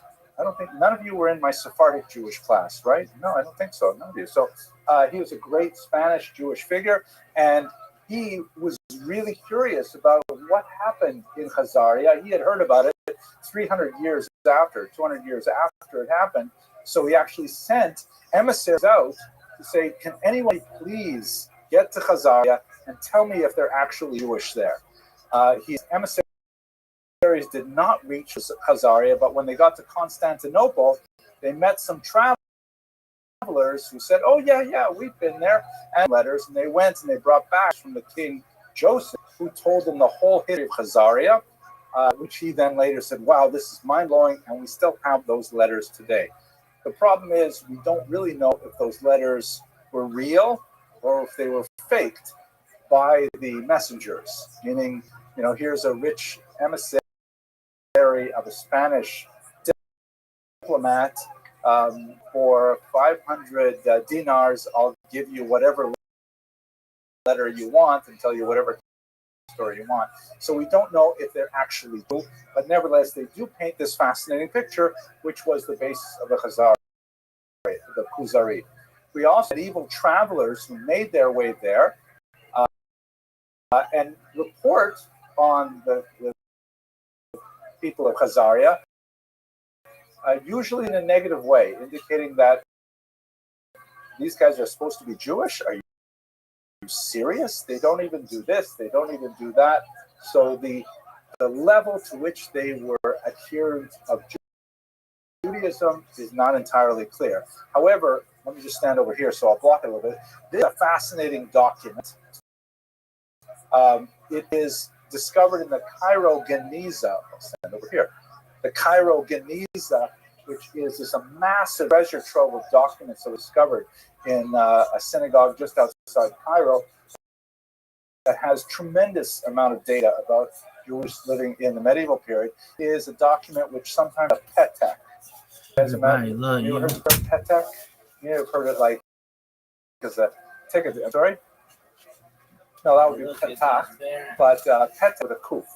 And it's like, someone knocks on your, nowadays they laminate them. Someone knocks on your door asking for tzedakah, saying this guy represents a real tzedakah and he has good midos, and usually a story of how he fell and things like this. So document from Jew collecting tzedakah in Cairo, and he claims to be from Kiev, a Khazarian. And there's this, usually when you see these peteks, I don't know if you guys answer the door or if a parent answers the door, but typically, what do you look for at the bottom of a petek? What do you, signature of whom? Right, saying it's for real, it's not and they have this weird signature here, which is written in Turkic runes. There are other signatures here, but evidently one of the most important people living in Kiev at the time could not even write his name in Hebrew. It's as if, you got a petek from, I don't know, Kansas, and the chief rabbi could not sign his name in Hebrew and wrote it. His name is, I don't know, Christopher Robbins or something like that. Right? It's weird. So it indicates what kind of community was this that the head of their community couldn't even write in Hebrew representing the Jewish community. Mr. Loiky. This is the way he always signed it. But it's a Hebrew document. He's going to Hebrew communities, Yeah, but if you wouldn't sign if you were an aide on a kasuba, would you write, Mr. Loiky? No, you want your Hebrew name, right? In Hebrew. Yes. Tomorrow that means some Orion don't use like their bases or signatures, like one of Yeah. our drawing the fishes. Triangles and stuff like that. Yeah. Uh, But this is actually Turkish letters. let's say like as signature of well, Oh, you're so done with Hafskus. Yeah, so you're so done with Hafskus. This, I think, means he's an ignoramus. Doesn't know how to write his name in Hebrew. But maybe, this is like, we're so close to Kabbalah Yeshiva, we should be done with Hafskus. No, it's an error. It's definitely, it says, we have read it, and then there's a signature, Elik. So it says. Exactly, because he's an important guy. He's the president of the Jewish community. The president of the Jewish community can't sign his name. You wonder what's going on there. And it tells you something about the nature of the Judaism there. We also have Arab historians who write about the Khazar. I'm just saying, yeah, there's these Jews living in the middle of Central Asia. They don't necessarily know the ramifications of how Jewish is Jewish, but they're perfectly willing to accept this notion that there was this Jewish community. And then we have this amazingly strange document called the Chronicle of Bygone Years. It's a Russian document. Is the original title of it. And what it refers to is how the great Prince Volodymyr converted to Christianity in Kiev back in the year 988. And amazingly, the Russians have, I should really say the Ukrainians, because although the Russians claim this is that too, the people of Kiev and the Rus claim the same story as the Khuzari. This Prince Volodymyr was like a pagan. They were actually trees and thunder and river. He says, we can't stay pagan anymore because it's the year 9088. I mean, it's already almost the year 1000. It's a modern. We have to choose a monotheistic religion. Let's invite representatives. And they invite a Muslim representative. They invite a Jewish representative, and they representative of Orthodox Christian. The Muslims get knocked out. He says, we're not become Muslim. Anyone guess why? Nope. He was illiterate, but that's not why. What do Muslims not do that drink alcohol? Muslims don't drink alcohol. It's what do they call it? Haram. So he says, no way. He says, literally, we will not give up our cups. So, and then there's a little comment which was probably added Christian monk afterwards saying, so they smear their beards with excrement, which is hard to believe. I think the monk just added that for extra flavor. Then he was very, very close to adopting Judaism. He likes the arguments of the Jewish representative, who is the way a Khazarian Jew, exclusively a Khazarian Jew, and he says, wow, Judaism sounds so great. I like everything about it. So then he says, where's your kingdom? Where's your homeland? And they say, oh, unfortunately, we have been exiled from our homeland for our many sins. And he says, well, you know what? If it weren't for that, I would definitely be Jewish. Can you imagine if Kiev and Russia, the world, was Jewish? Came that close. And then he goes back and forth between the Catholics and the Orthodox, and he ends up pointing to the Orthodox Christians, and that's how Kiev became Orthodox Christian in the year 988. But it's identical to the story of the Khuzari, although with a very different, outcome, obviously. Okay, they have some really interesting artifacts there, like some gravestones that seem to have really clear Jewish signs, but there's quite a bit of debate on how authentic Jewish that is. We don't exactly know what happened because they have not left behind many sources. My senior colleague, Professor Shamfer, has written quite a bit on the Khazars. He believes it's entirely made up. He calls it a splendid story. And he asked three basic questions. He asked, why would they have converted in the first place? He thinks it's entirely made up. I disagree. I personally think it probably did happen, maybe not to the same degree that, for example, the Khuzari seems to take it. Definitely big question is, how Jewish were they? The evidence indicates they were not especially Jewish, especially not rabbinic. Meaning, even though they're very close to the Gonim and places like Babylon, we don't have a lot of correspondence between, let's say, Baghdad and Khazaria, probably because maybe they had Karaite leanings, something like that. And three, what ended up happening to them? What happened to those guys? How come they just disappeared? So here's the argument, which is why we started this discussion and where we're going to conclude it. There are many figures, especially anti-Semites, and without some exaggeration, some self-hating Jews who want to say that Ashkenazi Jews are not even Jewish at all. That Ashkenazi Jews are actually the descendants of these. If you remember the map, that Ashkenazi Jews get back to Germany, but the great bulk where Ashkenazi Jews live by the time you get to the 20th century is in Eastern Europe.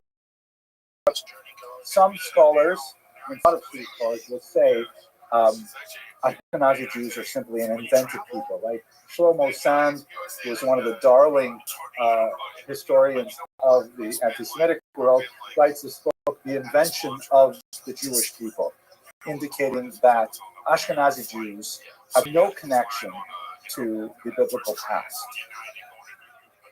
You have to say it again now.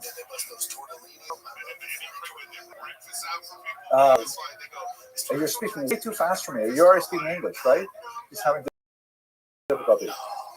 Oh, the black Hebrew Israelites. Yeah, definitely. This is like a doctrine that the real Jews, they come from Ethiopia, or maybe the Sephardic Jews, but it's really the Ashkenazi Jews are these evil mud people who have nothing to do with Judaism whatsoever. Why would, think about political, why would anyone want to promote this really bizarre argument? By the way, Shlomo Sand, he says, I wish to resign and cease considering myself a Jew. That's kind of funny. Why would people want to say Ashkenazim aren't real Jews?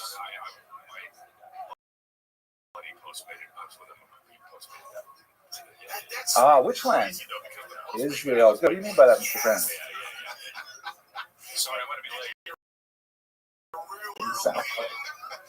Exactly.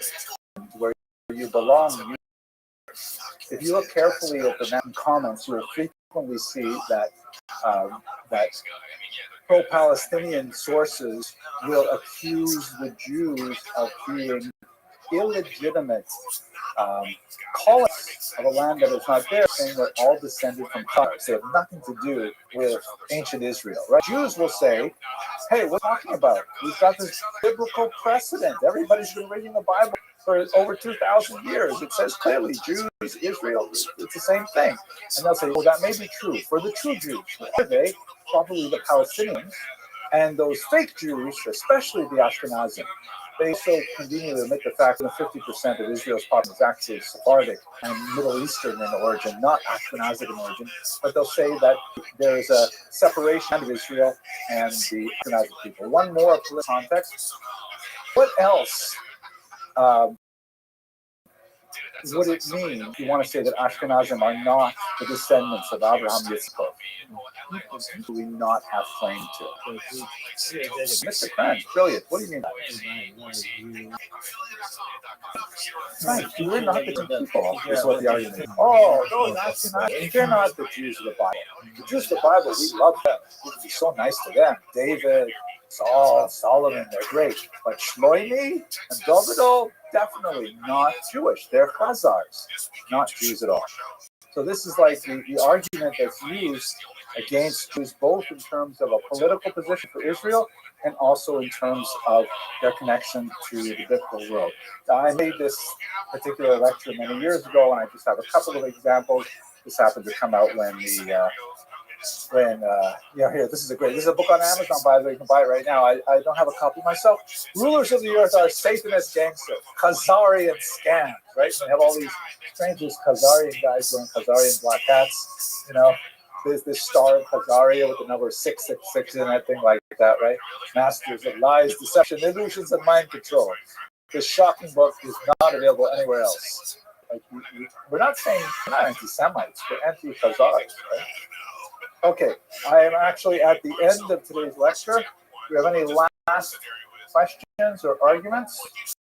Mr. Tuman. Right. Are not racially Jewish. It has to. The only way this argument makes sense is if you adopt a racial definition of Judaism, which we never have. Thank you very much, gentlemen. See you on Wednesday. You crank up that AC, but then also all that injection. But how does that work? Yeah. Well, at least you're doing this, you know, blow themselves for air. But what I'm saying is, on this scenario, I guess at the end of the flight, when you give them, you might want to go, hey man, next time. Hello, fellow students of Jewish history. I just wanted to give you a brief update on my experiences in my most recent trip to Israel. I just got back yesterday. And tell you a little bit about what's happening on the channel and answer one question in particular and then a call to action. So I just got back yesterday, as I mentioned, and it's always such a phenomenal experience to go to the land of Israel. I was there in my capacity as the Dean of Lander College for Men, meeting with new and prospective students who will be coming to us, God willing, in the fall. These are primarily students from America and Canada.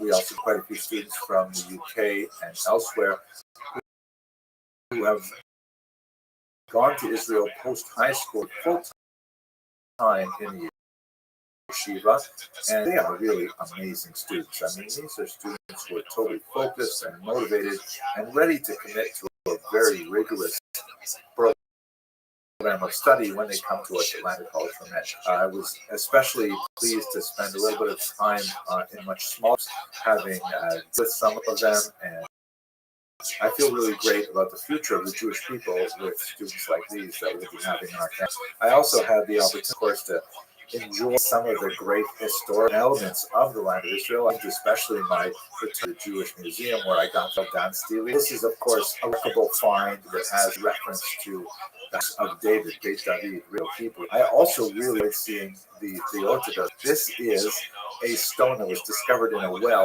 that dates from somewhere between 100 BCE, 100 CE, and it was found in Jerusalem. And it is the world's oldest extant synagogue plaque, in which it records in Greek that, and this Theodotus donate money to the renovation of the synagogue and all kinds of things like that. And, you know, this is a very, very old tradition that is maintained lovingly in synagogues all over the world today. You know, continuously amazes me how you know, if you're only seeing what's happening in the news, you tend to get an impression of like a highly militaristic culture, locked down in an internal struggle, and there are parts of that which are absolutely true. This is a society that is absolutely on the edge, focused on the news. You can have conversations with people on the street. They will break out spontaneously over all kinds of issues. You know, there are protests against the government, protests for the government. There are all kinds of things that are happening, but everyone is united around the central idea of bringing home the hostages. I brought home, for example, the Jerusalem Post that had the entire cover in orange like this on the day of the funeral of Shiri Bibas and her two sons, who were sadly murdered in captivity by their captors, an absolutely horrific event that galvanized the entire nation, with tens of thousands of people lining the streets to watch the funeral cortege go by. It's really, really heartbreaking. Here, one of the last photographs I took, all this is from the Ben Gurion airport. You know, all over Israel, there are impromptu signs and memorials and messages reminding everybody how long the hostages have been in captivity, and photographs of the hostages talking about their individual lives and so on, and prayers for their return. This is sadly the section where the Bibas children are represented, that people have spontaneously brought, you know, various kinds of. But I was especially moved by a sign put up by the airport authority that at the behest of the family, they've asked that no one should remove the photographs of the Bibas children, even though they are now sadly killed.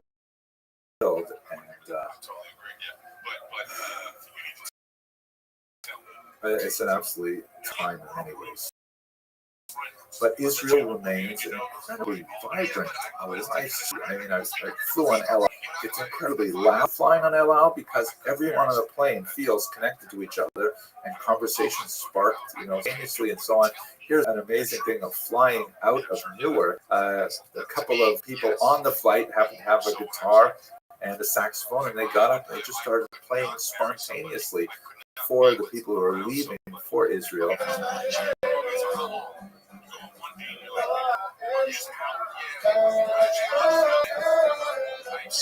You see that the combination of vibrancy and the seriousness. For example, is visiting Machane Yehuda, which is an outdoor shuk, outdoor market that's very popular in Jerusalem.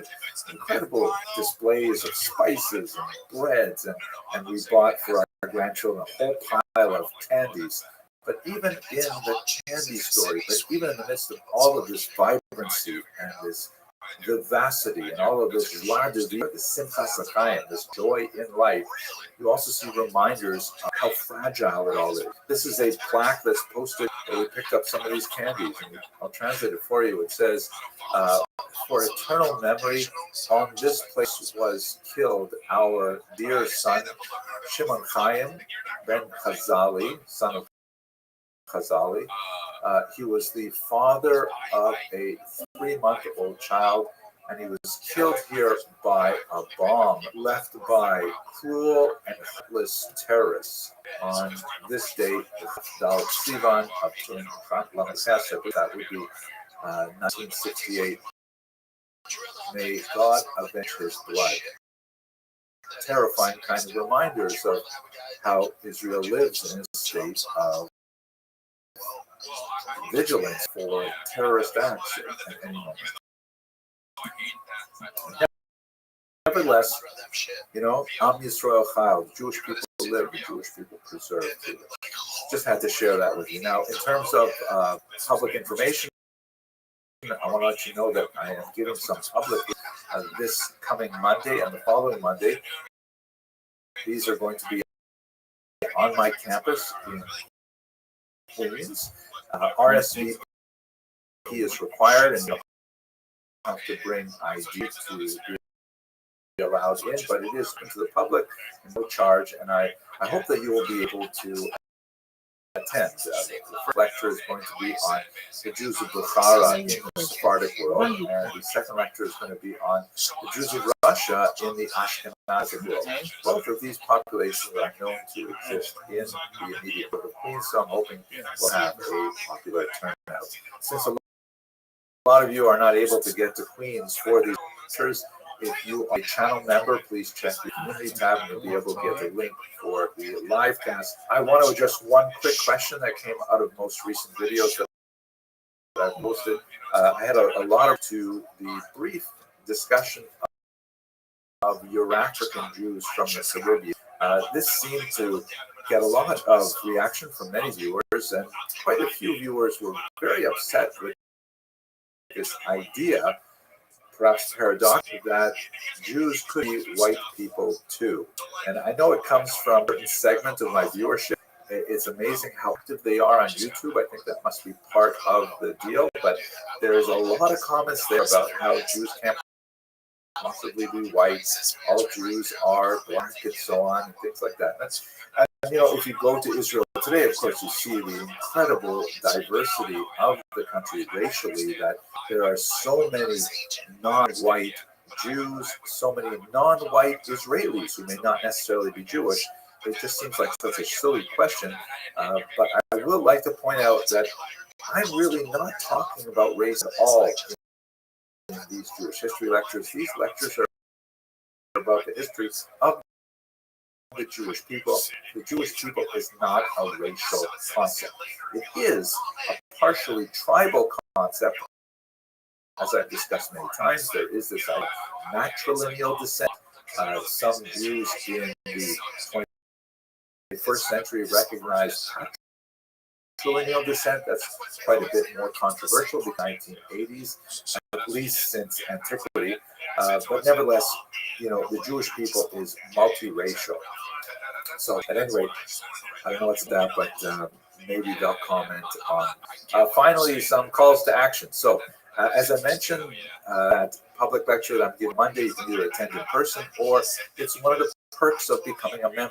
So I'd really encourage you to join our learning community. Another perk of joining our community is that, unfortunately, I get so many comments in my inbox that I can't possibly respond. But if you are a channel member, I do prioritize responding to you, and I try really hard.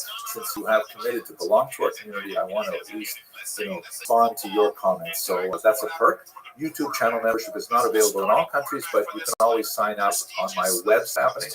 My website is henryabramson.com, and of course that's free to sign up as well. On that website, you'll also see I've got online courses, many of them free. Pay what you want. Have a look there. You might find something. And I guess that's a fantastic Shabbat for those of you who celebrate it and mark the seventh day, and for a fantastic weekend. And I look forward to speaking to you about Jewry in the near future.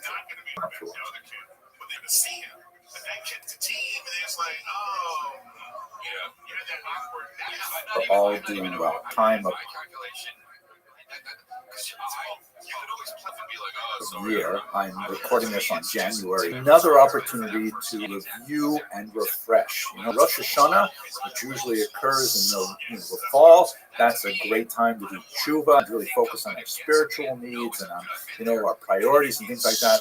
This time of year, it's another new year. Of course, it's a secular new year, but it's a way, and I find it a useful tool to kind of go back and figure out, what am I doing and what can I do differently? So one of my big priorities for change this year is I want to appreciate you much more than I have in the past. I'm speaking to you as YouTube members of this channel. I'm really grateful to see that, since we started the membership program, it's grown really nicely and lots of people are participating. And I have to say, the kind of comments and the kind of messages I receive from members tend to be on a qualitatively different level. So I want to give back. I want to try and invest more in membership this year. I want to find a balance, and I've been struggling with this for many years, to try and find a balance between those students who are really invested in learning Jewish history, and I have to prioritize, obviously, the undergraduate students I work with during the day, but I also have so many students online, and I want to relate to you as well, but I simply can't deal with the masses, so I'm going to focus specifically on those of you who have made the commitment to become members. That's really the best I can do to try and maintain that relationship and still maintain my sanity. So planning to do for 2025. First of all, I am going to prioritize responding to your member comments on the YouTube channel. So I'm going to respond to yours with greater alacrity and sophistication than I have in the past. Secondly, sometimes you ask really hard questions that are way too hard for a short comment in the comment box there. But what I can do is I can sort of defer those questions for a hopefully weekly email like this one, where I can send them and talk about them with you. I have a few other ideas, especially for researchers and colleagues, of more active participation, live participation, but that's what I'm going to start with for now. I'd like to ask you all to please consider subscribing to my website. It's free, of course, and the advantage of subscribing to the website is that you can see lots of the other things that I'm doing that don't fit very well on YouTube. For example, one of my major projects since 2019 has been the writing of multi-volume history of Jewish people. Together with a lot of comments that I see from many of you, I completed volume 1, which is right now with the publisher, Koren Publishers in Jerusalem, and they're working primarily on the images and on the maps. The maps are a bill. It takes a long time to do those maps. And I'm writing volume 2 right now. So on my website, I'm going to post with a password the second chapter, which is just completed. Hopefully, I'll finish it today or tomorrow. And I'd like to allow members to have a chance to review that first of volume 2, chapter 2. All of volume chapter 1 of volume 2 is already online. and hear your comments and hear your suggestions, because that really helps me improve the trajectory of the work as a whole. I'm hoping to have all of this work done by the summer. That's my publisher due date at any rate. So this is something that I can offer to you through my website. Right now, I'm thinking I'm only going to offer it to researchers and colleagues, because it's a big deal to share a manuscript and to think about reading all the comments I get back, but let me try that for now. So please do consider subscribing to my website. There's lots of other cool things that are there. It's henryabramson.com. Finally, I want to say thank you so much for all of your support since we started this channel. It's really been a wonderful experience for me. I hope you've gained some benefit from it as well. And look forward to learning with you in the future. I hope you enjoy many, many blessings in 2025 and beyond. Thank you very much for watching. Here's something special for first timers. New to DraftKings. Cool. Bet 5 and get 150 in bonus bets. DraftKings Sportsbook app. Use the code. That's code GOLDEN for new customers. Get 150 in bonus bets instantly when you call 877. Explorers in Jewish history. Following the research I'm undertaking to promote the Kosher River or visit cc.org. Please play responsibly. exploration of Antarctica in 2026. I'm really amazed that we had such a phenomenal response, but it's important for us to note that besides the hundreds, maybe thousands of Jewish explorers that existed over history, there are also equally as many enablers of exploration who had a signal effect on this wanderlust, this desire to see, unknown areas of the world. And I think one of the most important of them was Abraham Zacuto, who's a phenomenal individual who was born in Salamanca, Spain in 1452, but his main career was in Portugal. He was an astronomer and also a philosopher and a historian. Let's focus, however, on his work in supporting exploration. I think one of the most important things that he did was he wrote a book called Hachibur Hagadol, which is essentially a kind of a, Chibur means literally a collection or a book, a great book, and he completed it in 1478, and basically it's 65 detailed astronomical tables that tells you exactly where the various planets are going to be at various times and various dates and things like that. This proved to be extremely important for navigation at the time. And then he actually followed that up with something called the Biur Luchot, which is like the explanation of the tablets, I guess explanation of the tables. Maybe that's an interesting reference to the Alphonsine tables that were written some time earlier that he developed further. The Latin translation is the Almanach Perpetuum, which is like the perpetual almanac, the calendar of all these celestial bodies, and together with the new metal astrolabes, which is a really important device. Many of the astrolabes that come from this period actually have lettering in Hebrew because so many Jews were, working in navigation at the time. This allowed ships to have a much more accurate sense of their position wherever they were sailing. This is especially important when they're sailing around the equator, when they rely on the North Star when it goes below the horizon. So this was an incredible leap forward, so much so that in 1497, Vasco da Gama, who was, of course, one of the greatest Portuguese explorers, he already used Zacuto's work his way to India, and then became very important afterwards. There's also a fascinating story that based on these tables, Christopher Columbus was able to actually predict a solar eclipse, and in a conflict with the indigenous peoples that he encountered on his life at one point. So who knows, another Jewish individual to blame for Western civilization, right? He also did many other things in his life. He unfortunately, despite the fact that he was the astronomer to the royal house, He was nevertheless expelled from Portugal in 1497 because he refused to convert to Christianity. This terrible story at the time. He ended up, spending his life in the Eastern Mediterranean. And while he was in his exile, he also wrote a very important book called Yuchasin, which is essentially his historical account of the world. And it's a work and it talks a lot about not only his personal story, of course, the story of humanity. Okay, if you are interested in getting one of the few rooms that we have left on this amazing expedition ship, please visit the website below. Otherwise, I look forward to sharing my research with you and hopefully some videos of penguins and other things that we see there. Thank you very much for watching. I look over and notice the teacher. She's standing talking to somebody at the desk, and she has white pants on, and she's on. Okay. Now. So moving along in our series, looking at famous Jewish explorers, I have to talk about someone that I really didn't know about until I heard his name quite recently, Ibn Yaakov. He's a remarkable 10th century traveler.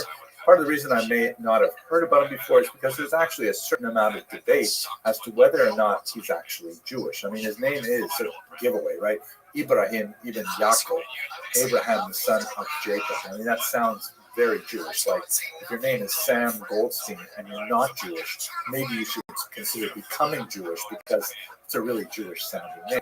But most of the scholars that I really respect have come to the conclusion that definitely this is a Jewish traveler, among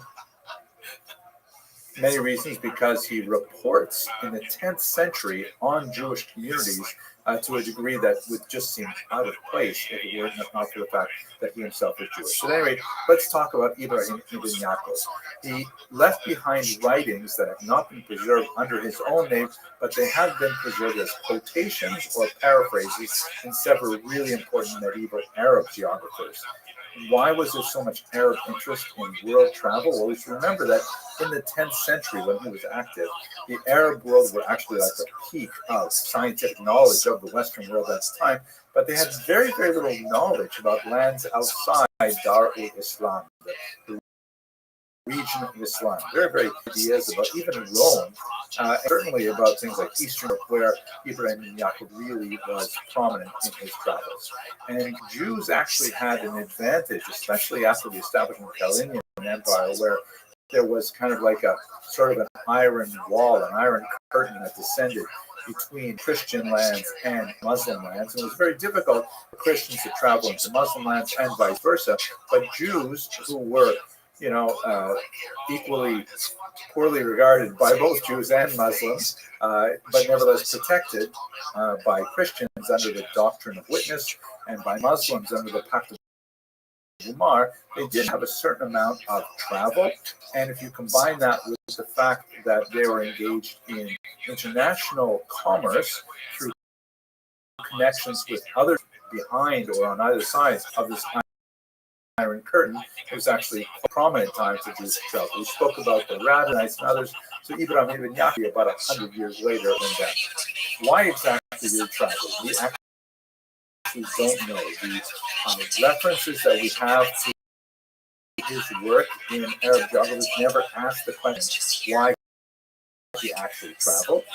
Some historians have assumed that he did so for some kind of trade, perhaps the slave trade, but there's no evidence to suggest that.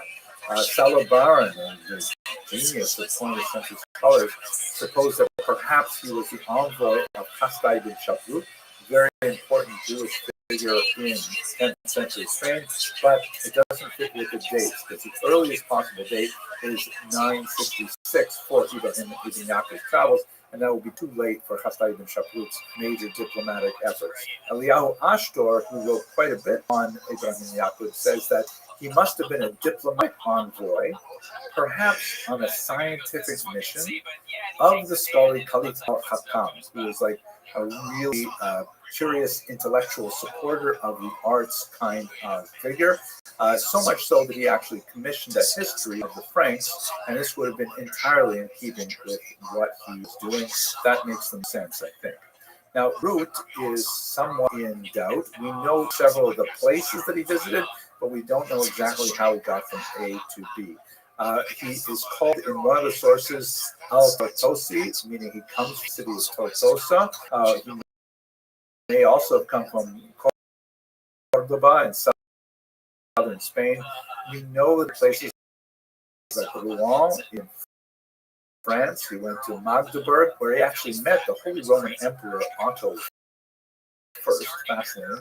He went to Mainz, Fulda, and Prague.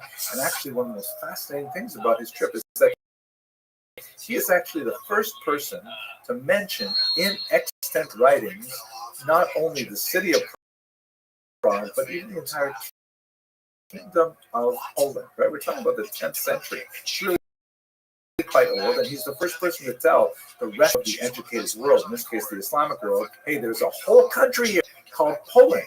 And when he visits these places, he gives us fantastic details about the demographics there, about the health of the local population, their diet, disease, and so on, economics, like their agriculture, what kind of industry they're involved with, their trade, fascinating aspects of their religion and house of worships. You do Christian lands, you went to Christian lands, and so on.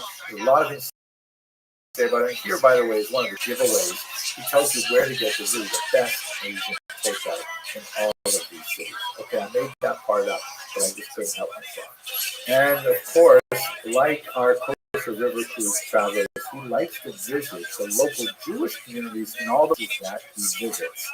This is something, by the way, for those looking forward to an Antarctica trip, a little bit more difficult there, but nevertheless, we'll try. Even Yaakov tells us that Jews working in salt mines. This is in nearby Germany. He talks about the trade going on in Prague and other things that we would not have known about this period if we were not for the people in Yaakov and the Jews involved in the trade. Fascinating material. I hope you found this interesting as I did, and I hope you'll be able to join these cruises. If not, I look forward to sharing the research with you in these videos. Thank you for watching. Yeah, my thing is like, let's say don't wear a wig, but I guess it is what it is. It's like, what it looks like, right? They're seeing all the money that these girls are making, this money all in the field, so they're like, all right, let me start looking, it's a whole thing there. Hello, fellow students of Jewish history. So I'm working on a project right now on Jewish travelers in history, and it made me think, why do Jews travel? Or maybe we could refine that question, because travel, in the sense we think of it today, is really a modern phenomenon. Why would Jews ever have traveled before the existence of kosher river cruises?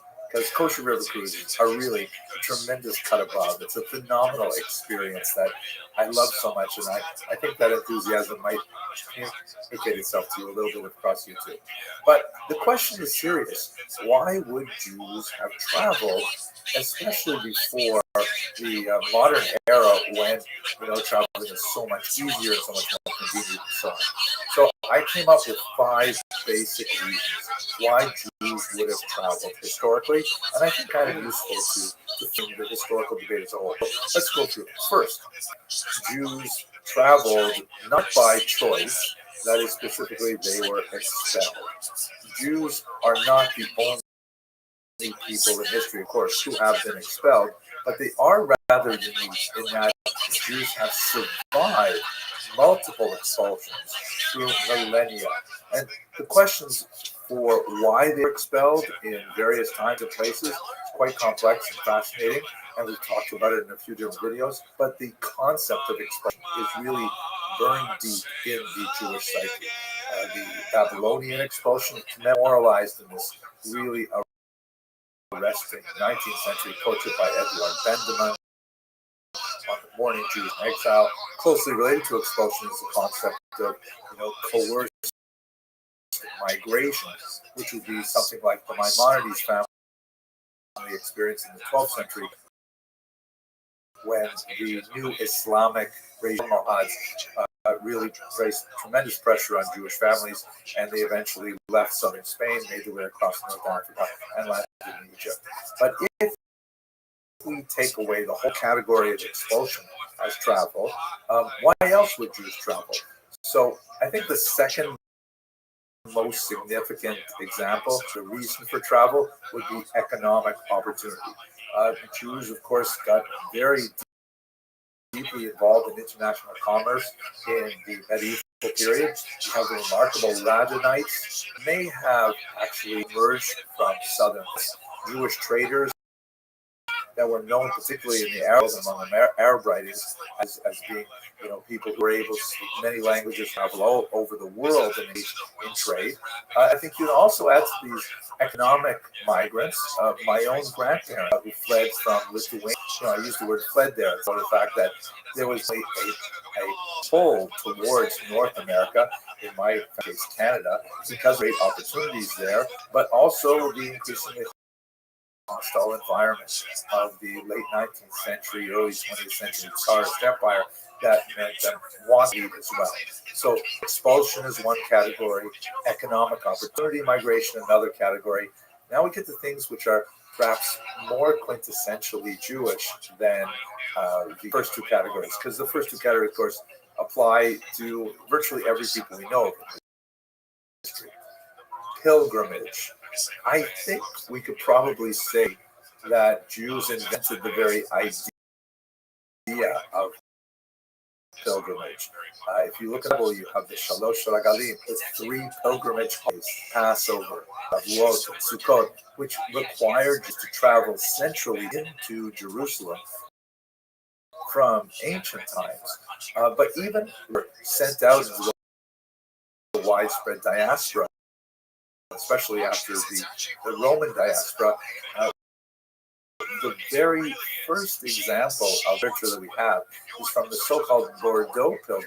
It was written in the year 333, which for a long time people have assumed it refers to a Christian pilgrim because there are some references to Christianity in there. But there's some interesting theories that suggest, that Bordeaux Pilgrim may actually have been Jewish. We talked about that in another video, so let's skip that. But we have so many examples, kind of like reacting to the centripetal force of being attracted into Jerusalem. Ravavadia Bartanura, and so many who've left descriptions of their travels. Fourthly, a little bit related to pilgrimage, you have, I would like to call religious needs. And these are not traveling specifically to Israel, it would be more like pilgrimage, Israel missions. I'm thinking about Jews who specifically travel either from Israel, around the diaspora for a religious purpose, who left laws of his experiences collecting money for charitable causes in Israel in the 18th century. But you also have some religious missions which are tricky, like David Reubeni with his Messianic mission, so many other examples of that, of, like Jews traveling to other Jewish communities to try and, raise up Jewish support for X, Y, or Z cause. Now we get finally to the fifth cause, which I think is the most modern, although it has very, very old roots. I'm speaking about the motive of this beautiful German word, Wanderlust. Wanderlust basically means the urge to wander, the urge to travel, the urge to experience new things simply for the sake of experiencing new things. Now, again, the cost of travel has dropped precipitously in the last couple of centuries, and the possibility of Jews organizing for kosher travel is something that's only happened really in the 20th century, really the second half of the 20th century. And now we're beginning to see incredible potential for this Wanderlust in organizations like Kosher River Cruise. I mean, we're going to Antarctica, right? Like, what's Jewish in Antarctica? It's true that it's closer to traditional Asian food, but seriously, examples of Wanderlust would have to include people like Benjamin Tudela, the great 12th century explorer who wandered around the Jewish world and collected lots of information on Jewish communities all over the world. And even you can go to the 21st century with scientists like the great astronaut Ilan Ramon, who unfortunately was killed in the Columbia disaster of 2003. But nevertheless, he's just indicative of this wanderlust, this desire to see the world just for the sake of seeing what there is and appreciating the tremendous variety of the wonderful universe that we live in. I don't know if that's quintessentially Jewish, but I do think it really resonates with so many things. my personal Jewish identity, and maybe in yours too. Okay, I hope you enjoyed thinking about these 5 reasons for Jewish travel, and I hope you have a wonderful day.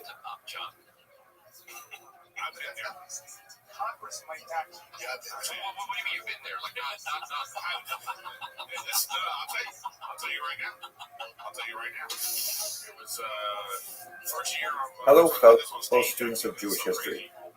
We're going to continue our series looking at Jewish explorers in connection with my research for the lectures that I hope to be giving on the Kosher River cruise expedition to Antarctica. It sounds so amazing for me even to say it, but today I'd like to talk about Yehud Ben Shlomo al-Harizi, fascinating individual who was primarily known as a poet and a translator. He lived between the years 1165 and 1225, but he was also a remarkable traveler. He was born most likely in Toledo, in Spain, but then he made his way top of the Mediterranean into Provence. We had quite a bit of activity there. And then he shows up later in Egypt. He probably crossed the Mediterranean directly from the southern France.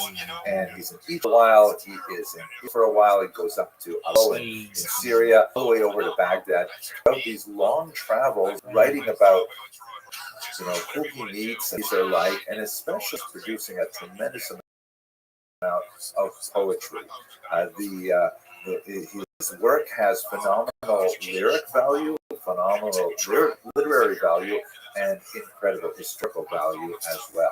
I want to focus in on a couple things. First of all, I should mention we don't know exactly why he was traveling, like motivated him to do this. Maybe he had Wanderlust, who just wanted to see this, which is, I think, something we can all identify with.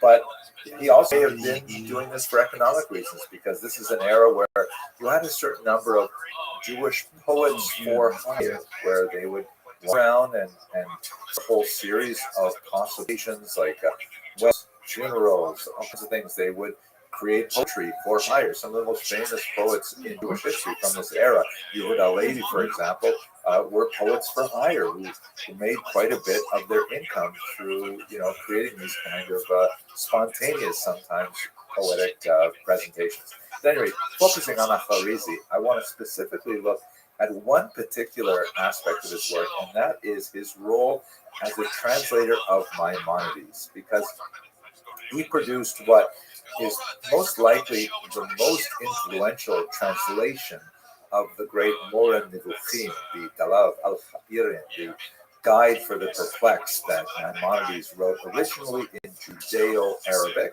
meaning it is basically in Arabic, written with Hebrew characters, and a lot of quotations directly from Hebrew, from Tanakh and rabbinic sources and so on.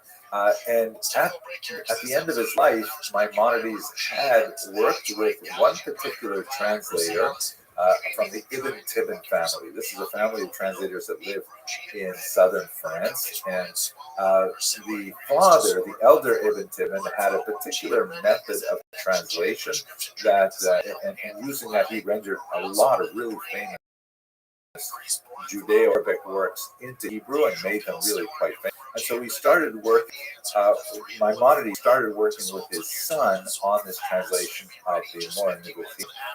However, when the son came back with some of the early versions, Maimonides was displeased. He said, wait a second, no, this is not the way you should translate my book. Specifically, the younger Ibn Tibbon was following his father's method of translating as accurately as possible, including, when possible, preserving the precise word order from Arabic into Hebrew. And this particular translation is renowned for its precision, and it has become sort of like the overwhelming standard. However, Maimonides himself disapproved and wrote back to him saying, no, not like this. The feel of my text. What I need you to do is to read the paragraph, understand it fully, and then express it properly in Hebrew. You don't have to be rigid and stick to the word order and the specific vocabulary and so on. And then Maimonides died. And what happened was Ibn Tibbon went ahead and just continued with his original approach, even despite Maimonides' explicit approval, and he produced the translation that we have today. Now, our protagonist, Yehuda ben Shlomo Arizi, said, wow, this is so often losing all of the time, the taste of the Guide for the Perplexed, which has some pretty good places in it. And he says, I'm going to do it the way my mom said. And he wrote another competing translation, which was written with the skill of a poet, and it's far more readable, far more accessible, and so on, although it was naturally criticized being less accurate. He added as well a kind of an appendix where he said these are the kind of complicated philosophical words that Maimonides uses, and it's a glossary to help people through some of the more complex ideas. So he was heavily criticized by Ibn Tibbon. They had like kind of a literary war for a while, and did pick up his idea of street cool idea. Let's add that too. Ultimately, what happened is Easy's translation lost a lot of popularity in the English world. It's very hard to find an edition of it today. I don't have an edition that migrates to me, but it had huge impact in the Christian world because it was Al-Kharizi's version that was later translated into and then incredibly popular among Christian readers. And that's where he got the brilliant title in English of Guide for the Perplexed. It is rendered in Latin as Doctor Perplexorum, the doctor, the teacher of the perplexed. So that's, now, I have not even touched some of the most famous works of Al-Kharizi. He wrote the Tachkamoni. He wrote some amazing poems and some fantastic things. But in terms of his role as a traveler, he provides us a tremendous amount of information about the Jewish communities, particularly in the Eastern Mediterranean and in Baghdad of this time. And I have to say, it probably was his particular personality and his desire to see the world that motivated him to take these journeys. And we're very grateful for it, and we emulate it, I think, in many ways. So I hope that you will be able to join us on this remarkable trip to Antarctica. And if not, I look forward to certainly sharing my research with you on this channel. Thank you very much for watching.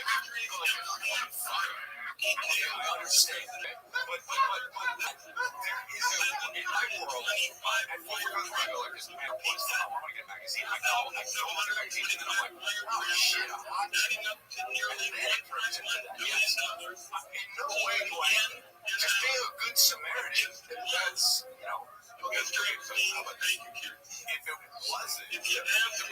Hello, fellow students of Jewish history. In connection with the upcoming Kosher River cruise to the Antarctic, which is not going to be a river cruise, but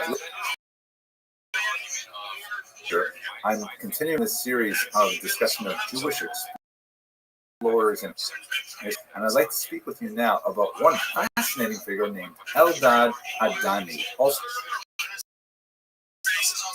known as Danite, because he claimed to have come from the tribe of Dan. So here's the story. It's really bizarre. This individual shows up in Kairouan. You can see where that is in modern-day Tunisia. In the late 9th century, in the year 880, it's an amazing claim. He tells the people living there that he actually comes from biblical of Chavila, which is mentioned 5 times in Tanakh, and it's associated especially with precious metals like gold and things like that. Now, the actual location of Chavila has never been definitively determined, but the way that Eldad describes it, it probably is somewhere on one of the banks of the Red Sea, either in contemporary Yemen or maybe in contemporary Ethiopia, Somalia, something like that. But at any rate, what he has to say about this place is absolutely phenomenal. He says, and by the way, Hebrew, which is apparently the only language he knows, that he is actually a member of the otherwise lost tribe of Dan. This is one of the 10 tribes that inhabited the north part of Israel and were essentially lost to history through the invasion of Syrians in the 8th century before the Common Era. Dan, he says, fled early or migrated early to avoid the onslaught of the Assyrians, and also with some other interesting motivations. And they made their way down to Havilah, where they settled. And later, after the Assyrian invasion of Israel, several other tribes, specifically Gad, Asher, and Naphtali, made their way to Havilah as well, and he lives beside them. It's an amazing story, and basically the people of Chiron listen to this, and they're boggled with the possibility there's actually a Jewish kingdom living in this region, not so far away from them. Is it possible? Furthermore, what Eldad tells them is that they've been there, for 1,600 years, and the Judaism they practice is somewhat different from the Jews of Chiron. Specifically, they lack certain historical holidays that began after the Assyrian invasion, like the holiday of Purim, which takes place in the period of the Babylonian exile, which is 100-odd years later. And also that everything they do is in Hebrew, including their Talmud. And the Talmud that we have today in the standard tradition is written in Aramaic, both in Jerusalem, or really in the land of Israel. We call it the Jerusalem Talmud. So it's really written a little further to the north. Or the Babylonian Talmud, written in Aramaic. His Talmud, moreover, not only is it in Hebrew, not in Aramaic, it also lacks a whole bunch of the names of rabbis who are quoted in our Talmuds because they lived many hundreds of years later after the dispersal of the 10 tribes, like Rabbi Akiva, Meir, and so on. These great rabbis are not mentioned in Talmud, although their Talmud, he says, comes to the same conclusions. But there are some details that are different. For example, the way that they slaughter animals to make them kosher is not exactly the same as the rabbinic tradition. So that prompts the people of Chiron, the elders, to send a letter all the way out to Baghdad, where you have the Geonim. This is the great Talmudic center of the 9th century. And they say to them, hey, this guy showed up here. He told us this amazing story. He speaks a beautiful Hebrew. And he says these things about we're not doing shechita, we're not slaughtering animals for kosher consumption the way they do. And so they asked Rabbi Tzemach Gaon, one of the great leaders of the academy at the time, is this guy for real? Is this story true? And if the story is true, then what about the way he practices Judaism? Are we doing the wrong maybe? So fascinatingly, Rabbi Tzemach Gaon writes back, he's the real deal. Yes. And you know how we know? Because he was here before he came to you. And he quotes how several elders actually interviewed him in Baghdad as well. So this is someone who claims to come from the southern Arabian Peninsula, maybe Eastern Africa, makes his way up to Babylonia, to where the Baghdad Stalemate is, actually, and his way all the way over to Chiron. And we also have another tradition, which was written a few hundred years later, but also citing actual witness testimony from Hasdai ibn Shaprut, who lived in the 10th century in Spain, in Al-Andalus, who also say that he was there as well. So definitely, Eldad Haidani gets around. He's traveling all around the known world with this amazing story of the independent Jewish kingdom of Havilah. His story as a whole is absolutely fascinating. He talks about how he and a colleague were shipwrecked, were seized by cannibals who ate his, and he talks all the escape and how really fascinating how Jewish community is organized in Havilah. They're very military. They defend their territory. He talks about the amazing river Sambation, which is also mentioned in the Talmud. This fantastic river apparently flows with rocks so violently during 6 days of the week that nobody can cross it, but on the Sabbath it amazingly rests. And theoretically it could be crossed at that point, but the people who live in Sambation are very religious Levites, and they do not want to cross and violate the Sabbath. So they stay in their area, trapped as it were by this remarkable river. So, wow, what an incredible story. Now, we have all kinds of difficulties trying to parse this story. One of the big issues is the earliest texts that we have of this story were written down hundreds of years after Eldad lived. We do know from the multiple documents from both Tzemach Gaon, the Jews of Qumran, and Chasdai ibn Shaput, that he was a real person and he did come with some kind of story, but we don't know how much of it was actually what Eldad was saying, how much of it was embellishments by laters and copyists who just want to add to the amazing qualities of the story. But that begs one question, like, okay, so there was an Eldad to be a Danite from the Jewish kingdom.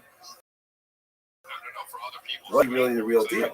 So Tzemach Gaon, as we mentioned, and ironically, much later rabbinic opinion says, yes, his story is real. It corresponds with so much of what in Midrashim and in the Talmud and so on about the history of the Jews. And so his story, it checks out. You know, we met with him, we interviewed him, we had all these facts, we were able to confirm with other documents. So yeah, there is some kind of happening there that's a Jewish kingdom. However, they disagreed with halakhic analysis and said, but the Jewish tradition follows the Babylonian Talmud. That's how you determine the halacha. You should not follow his method way. The second opinion, which is more characteristic of Jewish historical scholars, particularly in the 19th century, and people like the great Heinrich, who wrote that this guy is a charlatan. He's there as a swindler. He made up this big story. In the text that we have, there's no ask for money or things like that, but they assume that he must be kind of trying to swing some angle. And what he really did was he read all these midrashim, which means a very learned person, and he concocted a story that is based on these ideas. For example, we know about the river Samba from Talmudic passages he read, and then he described it as a place to live. So he's really, though, trying to scam the communities. So that's kind of like the second opinion. The third opinion, which is raised by Professor Haifa, who recently wrote a book about Eldad Adani, says that, well, there's one third possibility that he is a true, but he actually does claim, honestly, he comes from a place called Chavila, or whatever that place was, because the text could be corrupted. And the people that he lives among, they are descended from the tribe of Dan, perhaps living next door to people from Gad or Naphtali. But this we do find in Jewish history as well, that there are sometimes spontaneous communities who associate themselves with these of those mysterious lost tribes. There are like dozens of examples of peoples that say, oh, we're really from Menashe, or we're from this, or from that, and we simply have no way of really validating the veracity of those historical claims. Some seem far more reasonable than others, but it could be that he is incorrect, and this is like sort of a more spontaneous community that somehow developed this amongst themselves. He could also be a charlatan, and he could also be a true believer. I mean, all of these things are possible, but at any rate, it's an amazing story of a fascinating Jewish explorer from the 9th century. I hope we'll be able to speak in person on this amazing exploration for the Antarctic. I know it's not going to be for everybody. It's a pretty daunting enterprise, but I hope to share my research with you. I'm preparing the lectures for that. Thank you very much for watching.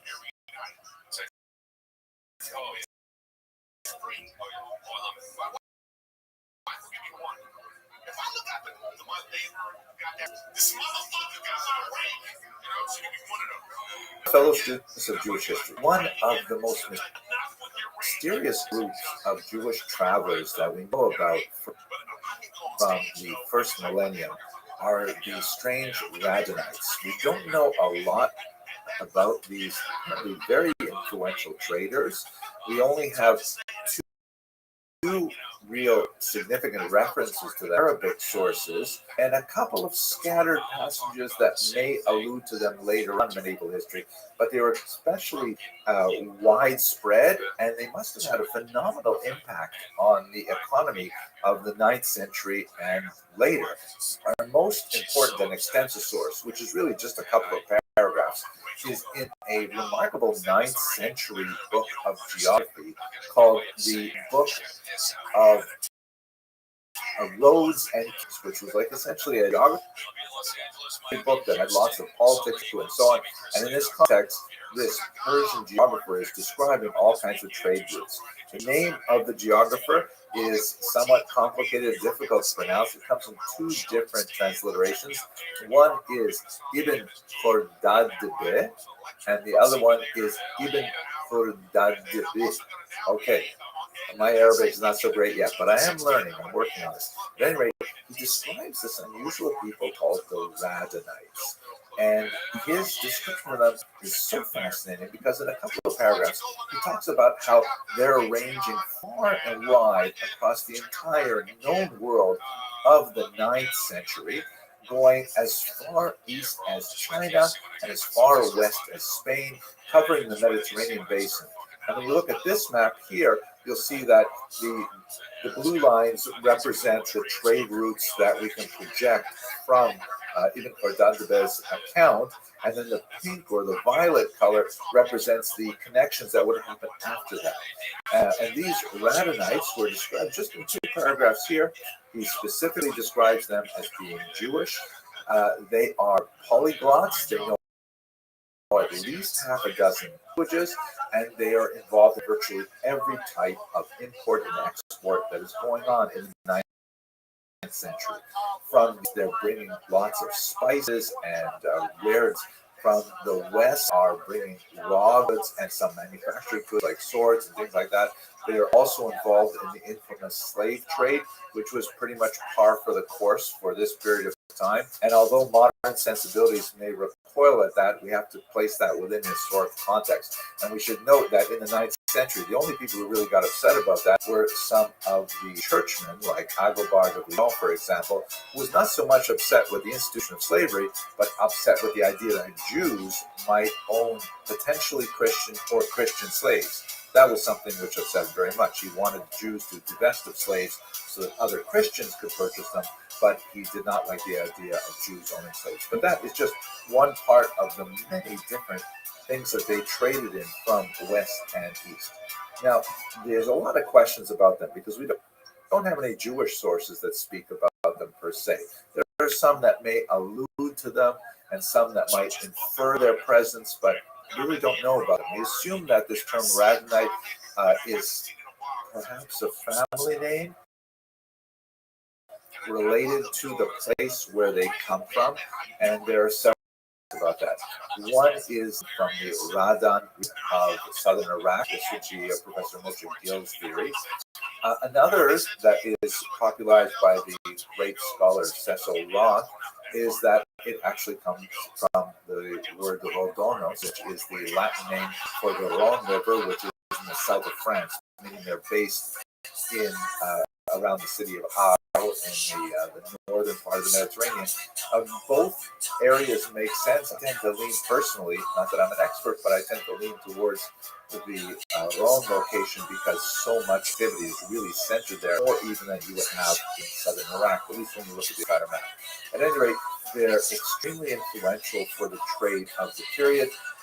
There are some interesting discussions of the impact of their decline, which occurred a couple centuries later, on the entire consumption of spices, for example, in Europe. It seems like much of their business was essentially gobbled up by the rise of merchant rivals like in Venice and places like that. Now you want to wonder, why would Jewish merchants be so successful in this environment? There are a few things that would lend themselves to the success of Jewish merchants. Specifically, the increasing tensions in the 9th century that would eventually explode in the 11th century with the Crusades between Muslim and Christian lands. Jews in a level of tolerance in both Muslim and Christian lands, which may not have been extended to Christians in Muslim lands and vice versa. Not that they were equal citizens, under the Christians, they were protected under something called the doctrine of witness.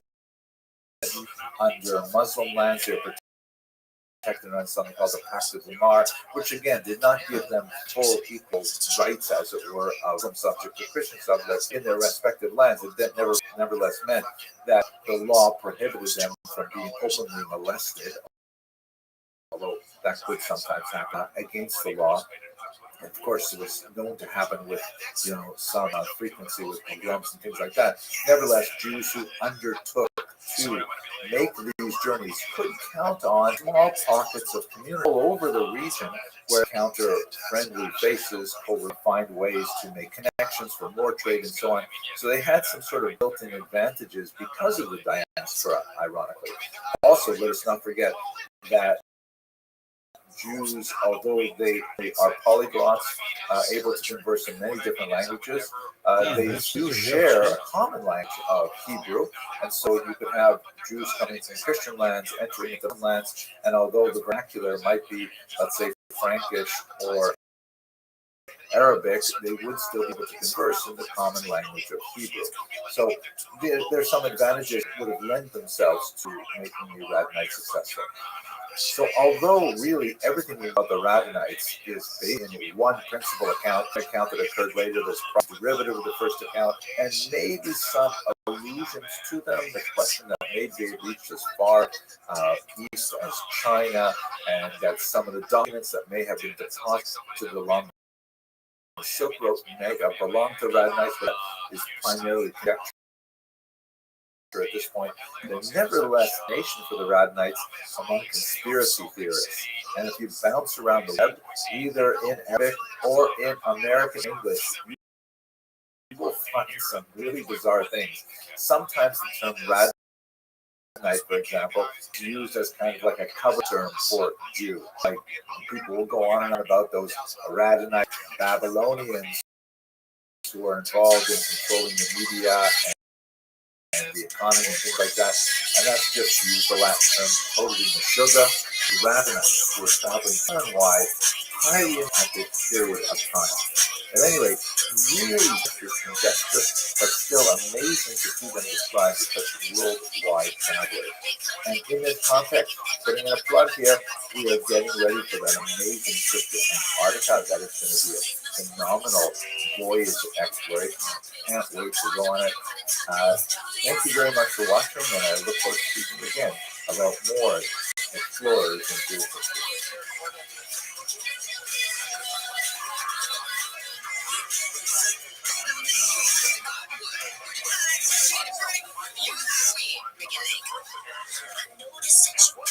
Hello, fellow students of Jewish history. I am so excited to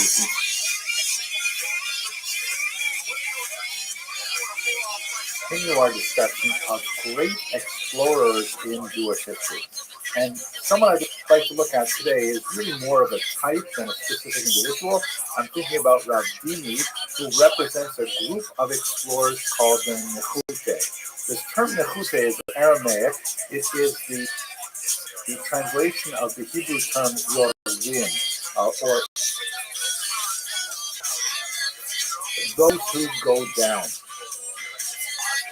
A little bit of a derogatory term in modern Hebrew, and it refers to people who leave the land of Israel, since metaphorically we speak about immigration to Israel as aliyah, as going up, to ascend to Israel in Hebrew, and those who leave are called yordim, those who go down. Of course, this is a very old phenomenon. Jews have been going to and from the land of Israel literally for millennia, but for our purposes, the Nechute is not used in an explicitly derogatory sense at all. It's simply referring, as the term Yordim does today for many Jews, simply leaving the land of Israel. So what this refers to is the traveling of rabbis from Israel in the 4th century in particular to the lands of Babylonia, and actually vice versa. Even though we go in the other direction, they're not called Nechute, they're called Olim, those who go up. What are we talking about here? So have a look at this map. I happen to like this map because it is a draft of one that's going to be appearing in my new book. Very excited, coming from Quorum Publishers. you'll see this is just a rough draft, and it's referring, of course, to the roundabout route that Abraham, the patriarch, used when he went all the way from the southern Euphrates River region, which would be in contemporary Iraq, not too far from Kuwait, all the way along the Euphrates River, northwesterly direction, and then eventually curving around and dropping into the land of Israel. This is the great first exploration of the Jewish people based on the command from God in Genesis 12. Go for yourself, from your birthplace, from your homeland, and so on. This doesn't include the sort of detour into Egypt, and it also is really significant because the map, notwithstanding the modern names there, dates from about 1750 before the Common Era. The topic that I like to address today is really primarily concentrated in the 3rd and especially 4th centuries of the Common Era. So here, let me add a couple of details. This region here is what let's call Talmudic Babylonia. It is the region where Jews had been settled from the 6th century before the Common Era during the exile under the Neo-Babylonians, right, when Nebuchadnezzar destroyed the land of Israel and deported so many of the people, particularly from the region known as Judah, to the Babylonian region. This was like an ancient sort of thing that population transfers to try and control rested populations. And so you have a Jewish population developing in Talmudic Babylonia really from the 6th century before the Common Era. It's quite old. Fast forward like 800 years, and it's really well developed with all kinds of Talmudic academies, Surah, Pompedice, Nahardah, so many places. And they basically are centered around the region where Euphrates and the Tigris rivers begin to narrow and then slowly separate again. That's Talmudic Babylonia. And of course, it's a great center of Jewish learning, especially from the year 219 and onward, when the great scholar Rav returned from his visit to settle there, eventually being involved in of Surah. Now, in the land of Israel, you have a major center of Torah, particularly around of Tiberia or Tiberias, on the Sea of Galilee. It's in the north of Israel, in the Galil region. There's also several other cities, including further down south in Lod and so on, but Tiberias, the capital city of Torah learning during this. And the fascinating thing that relates to our question of exploration is that there are lots of rabbis who are making this roundabout trip, essentially following backwards, same path that Abraham took, like 2 years prior, going from Tiberias to Talmudic Babylonia, and relating to the scholars of Babylonia what scholars in Israel were saying about topic A, B, or C. And so quite frequently, when you study the Talmud Bavli, the Babylonian Talmud, it'll have this phrase, Ki asa Rav Dimi, or Ki ata Rav Dimi, when Rav Dimi came, meaning when this scholar came from Israel, he told us that this is how they decided this question, this is the kind of question they asked, and so on. Now, these are a group of rabbis called the Nechute, these long-distance travelers who will make this, massive trip all the way from Israel, way up north, down into Babylon. And obviously, the reason why they didn't go straight as the crow flies because there's a lot of desert across. It could be done with caravans, but the tip was to follow the river banks where you would have oases and civilization, things like that. So the Nechute, those who go down, are those rabbis who are bringing Torah from Israel to Babylonia, and the other way as well, bringing that Torah back to Israel, cross-fertilizing two major centers of Torah scholarship at the time, and ultimately resulting in the production of two major Talmuds, so-called Jerusalem Talmud. That in itself is a little bit of a misnomer. It wasn't Jerusalem. It was really written primarily in Tiberias. However, it's also known as the Palestinian Talmud, but that's also somewhat problematic of a term, so people still call it the Jew Talmud, and of course the great, much larger Babylonian Talmud. Okay, that's just a quick look at some of the intrepid rabbinic explorers from the 3rd and 4th century. Rav Dimi is one of a dozen of them who've made this trip, but he's undoubtedly the most famous. Okay, thank you very much for watching.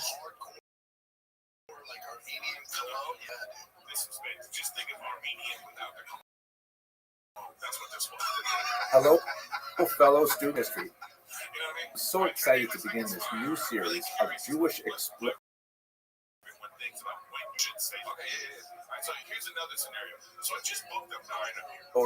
Because we are doing some amazing like Kosher River cruises. We're excited to go to some of the what we have coming up. We have European locations in the Caribbean and so on, but in the next couple of years we're planning Japan and get this Antarctica. Wow. So now there are not that many Jews in Antarctica. There have been some people would say that because there are a lot of penguins there, and in slightly derogatory Hebrew slang, penguin is another word for ultra-Orthodox Jews. But otherwise, it's a pretty remote location. And so what we're going to be doing for this series is looking at Jewish explorers through history, which is just amazing. So today I'd like to talk about Benjamin Abdallah, but let's just begin with a background on the idea of Jewish exploration.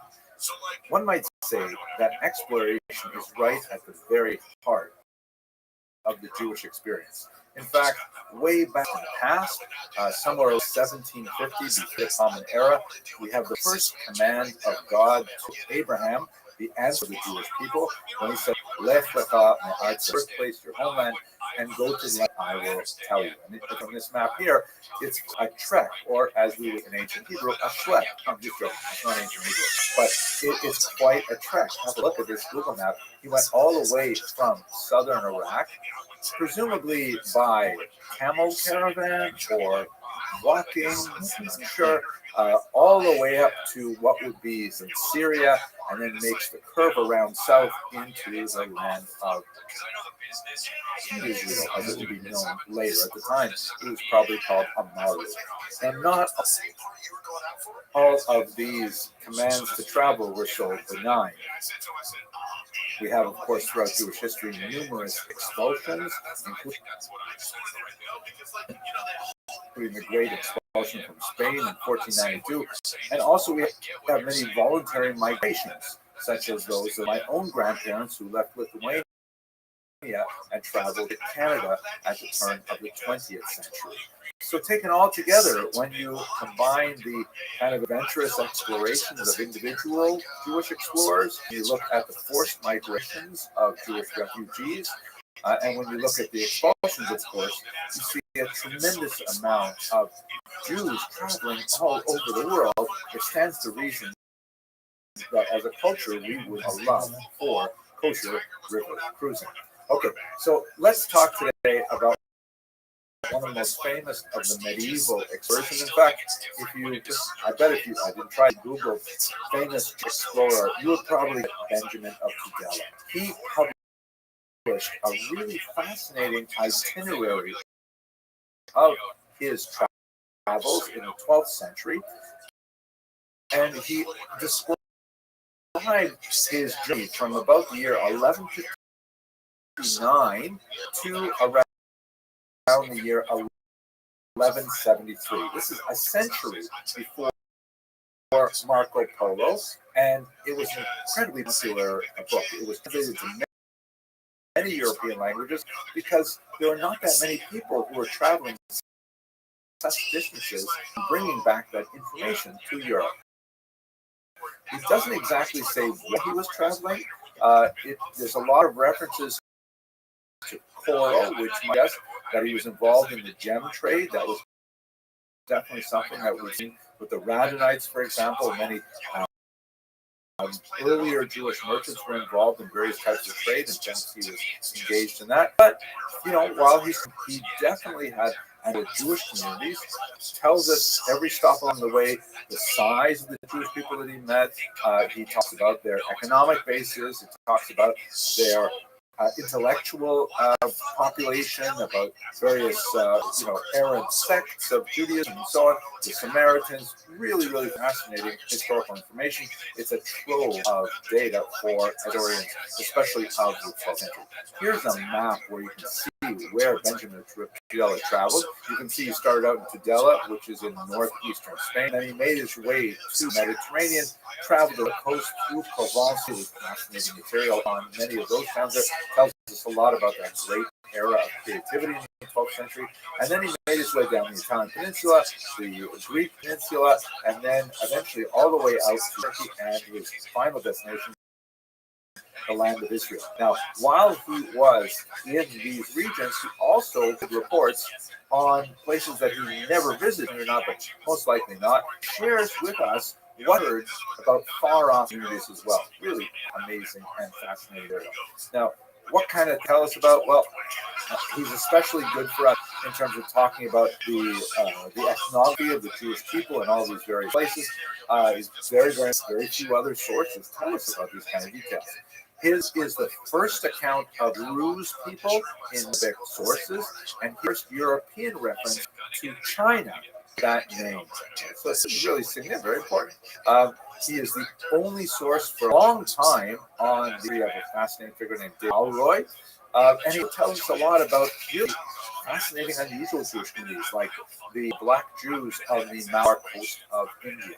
Benjamin Tudela, fascinating character. In this series, we're going to look at a whole bunch of Jewish explorers, migrants, refugees, and so on, people who travel to unusual locations.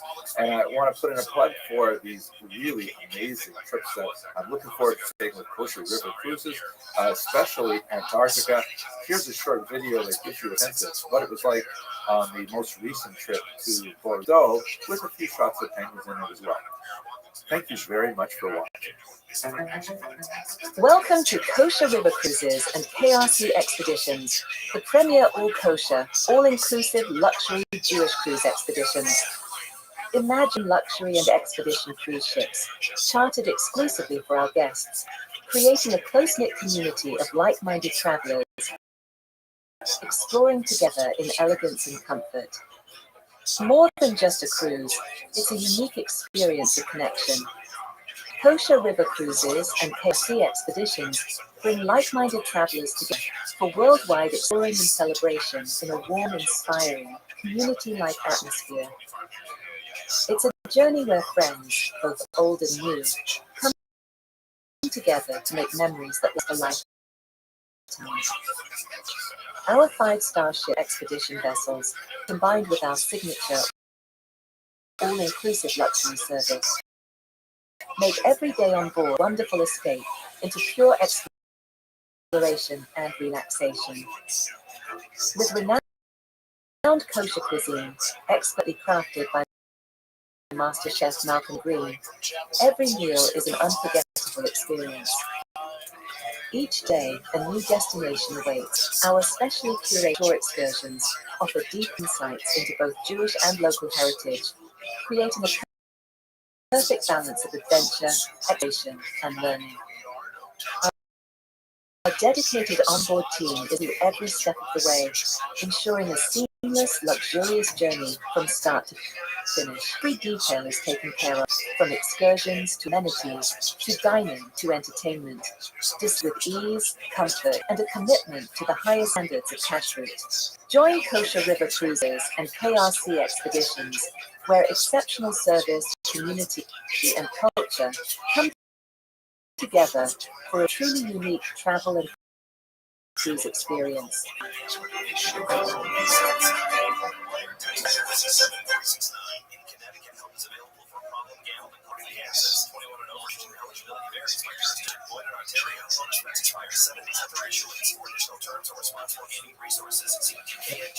Now, if we step back a little bit to understand the economic background of this hike,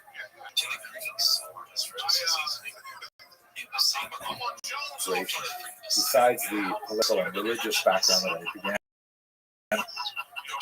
at the beginning, the Inquisition and so on, searching for places where they could freely practice Judaism, first as sometimes even in a Portuguese environment like Brazil, and then later openly as Jews.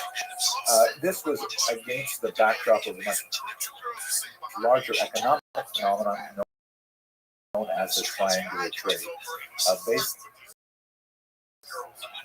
Basically, the way it looks is somewhat of an oversimplification, nevertheless captures the larger picture. You have manufactured goods coming out of the great colonial empires of Europe, in particular Portugal, England, the Netherlands, and they're bringing their manufactured goods down to Africa.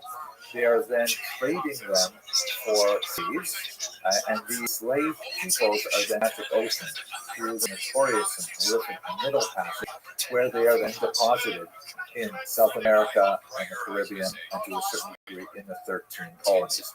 I especially like this map because why they're going straight to the 13 colonies, when in reality, many of them are being dropped off places like Curacao and then being resold and shipped up to the Americas. And the Caribbean is extremely important for all of this. And then from Americas, the Southern American, North American continents, raw materials, all kinds of furs and things like that coming from Canada. But from the Caribbean, you have in particular cane sugar that is traveling. And the way the cane sugar was heavy amounts of labor, and that's where the slaves come in. They are employed in these massive plantations to harvest the cane sugar and then ship it off. From Americas, you have things like tobacco, for example, cotton, the same kind of idea. It's shipped off to Europe, it's processed into manufactured goods, and this cycle went on for a few hundred years to the tremendous misery of the enslaved Africans. So how did Jews fit into all picture? The issues and the slave trade is especially heated and is used often in polemics and apologetics. I'm going to return to it just in a second, but I do want to say that on the whole, the participation of Jews in the entire institution of slavery was largely unremarkable. And what I mean by that was were not especially distinguished by a high level of moral allergy to this institution, which caused so much pain, nor were they grossly oriented, particularly when you for not only the size of their population, but their place in the overall socioeconomic structure. In fact, when you look more closely at the trade, what were Jews doing primarily in the Caribbean, where a lot of slave trade was happening? They had the so-called Grotebus, the large trades, or Dutch terms, which involved those three basic elements: the goods, the manufactured goods, and enslaved Africans. Jews were only tangentially involved in both of us. They were heavily involved, however, in what was called the small, which was lots of that supported the overall economic structure. Like, for example, around Curacao, where there was a large Jewish settlement, the Jews, there were Jews definitely who were involved in plantations and owning slaves and so on. We're going to look at one of those in a bit. But primarily Jews were involved in sort of supported industry. For example, the ships come in and they need all kinds of goods. They need foodstuffs, they have their ropes repaired, they need tar, they need to outfit the ships and so on. So Jews would be very much kind of the peripheral industries to support the overall economic structure. So it would be incorrect to say that Jews were on the hand, divorced from the Grotebus because they were involved in all of the economic secondary activities, but it would also be wrong to say that they were overly represented in the slave trade as well. There are some exceptions that prove the rule, if you will. Geronimo Nunez da Costa, for example, also known as Moses Curiel, who lived between 1620 and 1697. He was a very important Portuguese agent in Amsterdam, deeply involved in the slave trade. If we look at Suriname, which is also on the coast of South America, in a place they called the Joden Savannah, or the Jewish Savannah, it was established in the 1600s, and it absorbed all kinds of Jewish migrants to the territory, including those who fled Sife. Some of them made their way up to New Amsterdam at that time, and others went to Jordan Savannah. And at its peak, around the year 1700, there were about 500 plantation owners, primarily Jews, and about 9,000 enslaved Africans. It was a difficult kind of industry as a whole. There were multiple slave revolts, there were attacks from foreigners, but what really caused Jordan Savannah to collapse, and in fact, much of the slave trade as a whole was really, by this, was the development of beet sugar in the 1760s. Beets grow in Europe, they can be transformed into sugar. Europeans had developed an addiction, really, to sugar once it had been exported cheaply from the Caribbean, but it was cane sugar that was sent, and molasses and rum, all derivatives of cane sugar. But once Europe had figured out ways to make sugar locally rather than engaging in this expensive shipping across the, all of a sudden the cane sugar industry collapsed. And it had a disastrous effect on plantations, including Jonas Savannah. But as an illustration of how the Jewish economy was really much more diverse, it really didn't change the overall Jewish economy that much. But it had, like a general depressing effect because so much of the Jewish economy was attached to the slave-based cane sugar industry. So therefore, from the 1760s onward, there's much more of an impetus for Jews to look for, better avenues for economic development. Now, in this regard, just looking at those numbers again, 500 plantation owners, right, Jews primarily from Europe, and 9,000 enslaved people. As with non-Jewish plantation population, this led to the development, sometimes very explicit, of a European Jewish population. What this means that many slave owners, typically males, would take female slaves as wives or as concubines to produce offspring, and they would have some relationship with those offspring in some cases, but nevertheless, now you have a new population of people. And how were they dealt with in Jewish society? It is important to note that the actual disparity of Jews was somewhat better. It was still definitely very male focused, but it was somewhat better than the non-Jewish population. This was due to the fact that Jews tended to migrate as family units at a higher rate than other Europeans. They're all persecution, and so therefore traveling as a family makes more sense. But it also has to do with a specific institute dedicated to trying and produce Jewish marriages. The Dotar Society in particular was extremely important. This was a society based in Amsterdam that collected funds and underwrote marriages as far as possible for poor Jewish brides. So the problem was not quite as acute for Jewish populations as it was for non-Jewish, but nevertheless it was significant. So you have a look at this remarkable picture here, which I think illustrates the whole story. On the left is Maria Louise de Hart, obviously with some African descent, and she is married to Johannes Ellis, also of African descent. They're dressed, however, in very European clothing, and they are, in fact, very important people. What's their parentage? So Maria's father was a Jewish plantation owner, and her mother was a freed slave. And Johannes Ellis's father was a non-Jewish Dutch governor of the region. His mother was a woman from Ghana. This picture is, by the way, from 1846. So, how do we know about these populations that, racially look different from Ashkenazi Jews or even from Sephardi Jews coming straight out of the Arabian Peninsula? Amazing research done by Professor Aviva Ben-Hur. And basically, the kind of sources we have are slave manumission records. That is, when slaves are freed, this is something that had to be recorded because obviously, if a person was a freed slave, they had to have paperwork to ensure that they could preserve their freedom. And it's also important to note that this was an opportunity for the state to tax slave owners if they wished to free their slaves. It was an expensive proposition to free a slave. You had to provide an annuity and provide like income for them and so on. And so people would generally only manumit their slaves if they felt an emotional connection with them. For example, if they were concubines or if they were children. And we have significant slave manumission records that give us a sense of why Jews would engage in this process. Related to this, by the way, is conversion, which we'll talk about in a second. We also have wills of former slave owners who then freed their slaves and then chose to bequeath money to them. And finally, we have burial records, which indicate what to these freed slaves or their offspring once they had become Jewish. Were they buried in a Jewish cemetery, for example, and so on. We have this large phenomenon of what were called reputed children.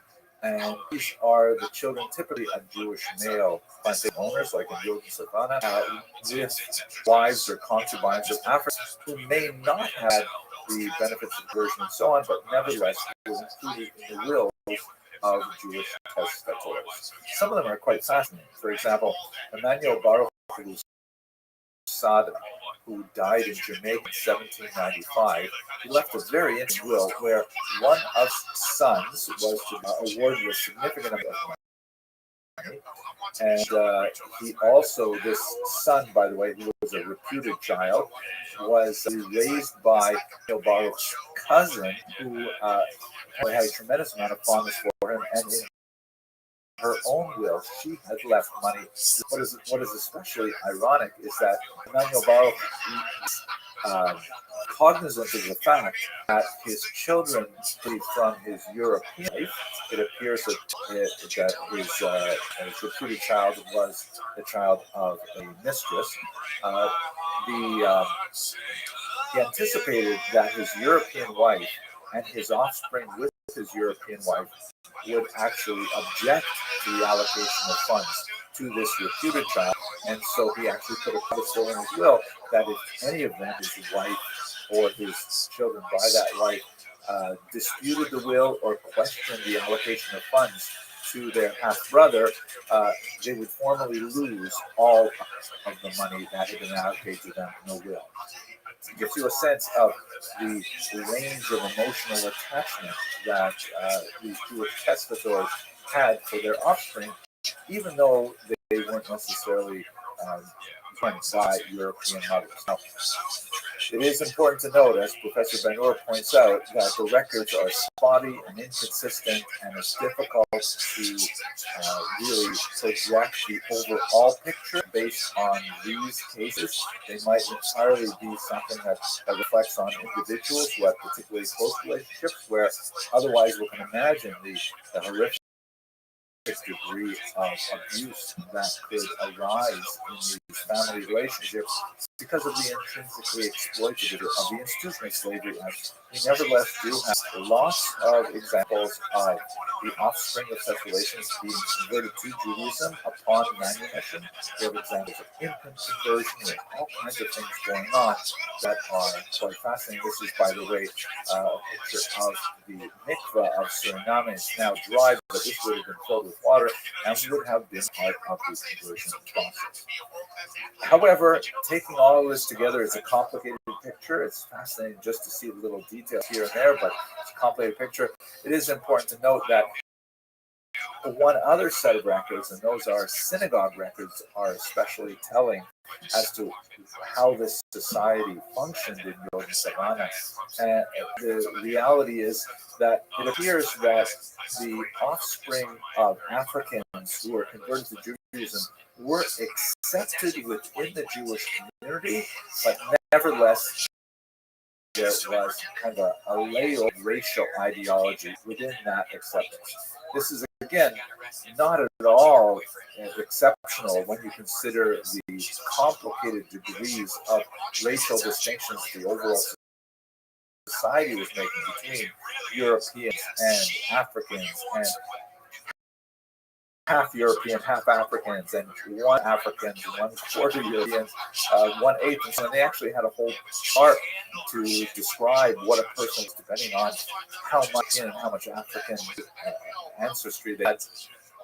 In the synagogue of Suriname, we have a racial distinction between two groups of people, the so-called congregantes or congregants, and that would refer to these partially African Jews, nevertheless Jews, but there was a distinction, and there were certain restrictions placed upon them where they could sit, often buried at the side of the cemetery, like that, and it's called Yechidim, which is hard to translate exactly. It sort of literally means acceptable, but it really means like these people, and that's the purely European Jews who have more privileges and buried in the main section of the synagogue and things like that. So to think that once they were converted to Jews and they were automatically socially accepted, I think that would be kind of Pollyanna to think that would happen.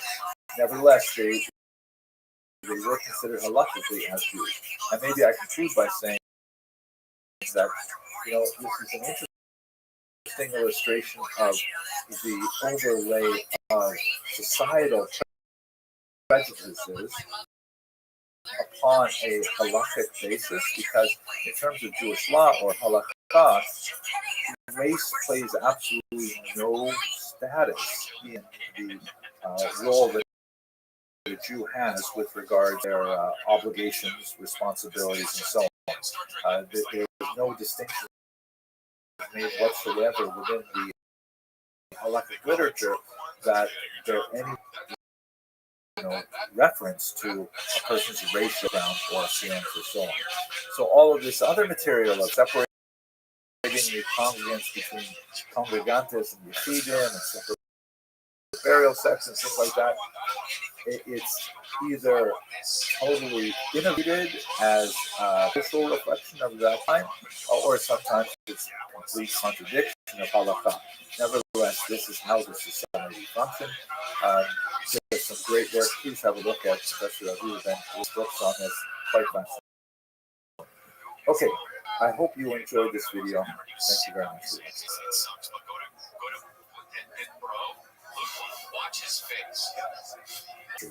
I just got back from an amazing trip to the Lesser Antilles with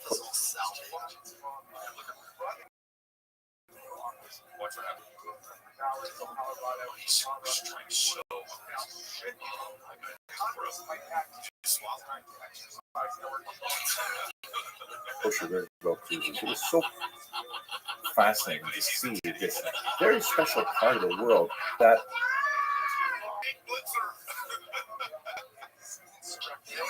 was very, very crucial.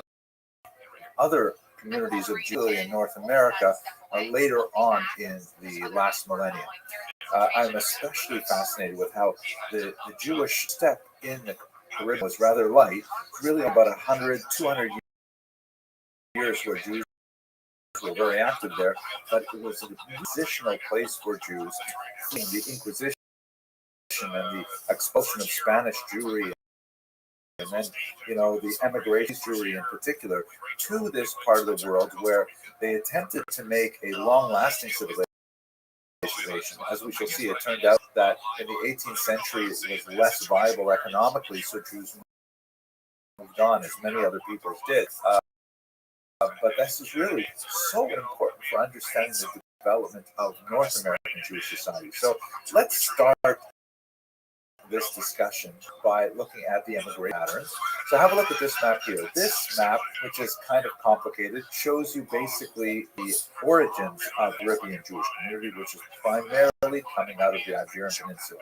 You have two distinctions. You have those Jews who were expelled in 1492, who did not make a tremendous amount of an impact in the early migration, because this is really just when the Americas were being discovered, right? The last decade of the 15th century, and then moving into the early 16th century, Jews moved out of Spain in 1492. So there were some crypto Jews, meaning they had been fortunes of forcible converts, who accompanied even Columbus' voyage. And Columbus' story elsewhere, it's quite likely that he was in fact descended from crypto Jews himself.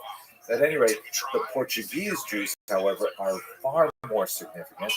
They are forcibly converted in 1497 to Christianity, and it takes them a while before they're really allowed to emigrate out of Portugal for reasons that we support in other videos. But then they make their way not only to centers that are more tolerant, such as Amsterdam, for example, which is hugely significant because the Dutch were very much involved in colonizing the Caribbean, but also making their way directly with Portuguese travel to the eastern Brazil, for example, to a place called Recife is very important, and also to the northern regions of what we would call Colombia, places like Curacao, and then there's a secondary migration that I've indicated here, kind of broken line that moves from the Caribbean up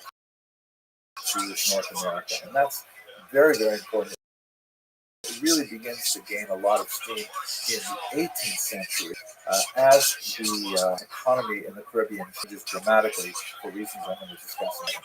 But I would like to go ahead and talk a little bit about migration history before we get to that economics. So this is kind of like where these Jews are coming from. Portuguese Jews directly from Portugal, sometimes directly from Amsterdam. There is one really significant one in 1654 of Jews from Brazil to New York City. That was not actually a continuous settlement, meaning it sort of petered out after 1604, but it only took a decade or two before Jews began arriving in large numbers. Now, when you look at the second major phase of migration to the Americas, not the Caribbean specifically, that would be German Jewish migration that occurred in the 1840s through the 1870s.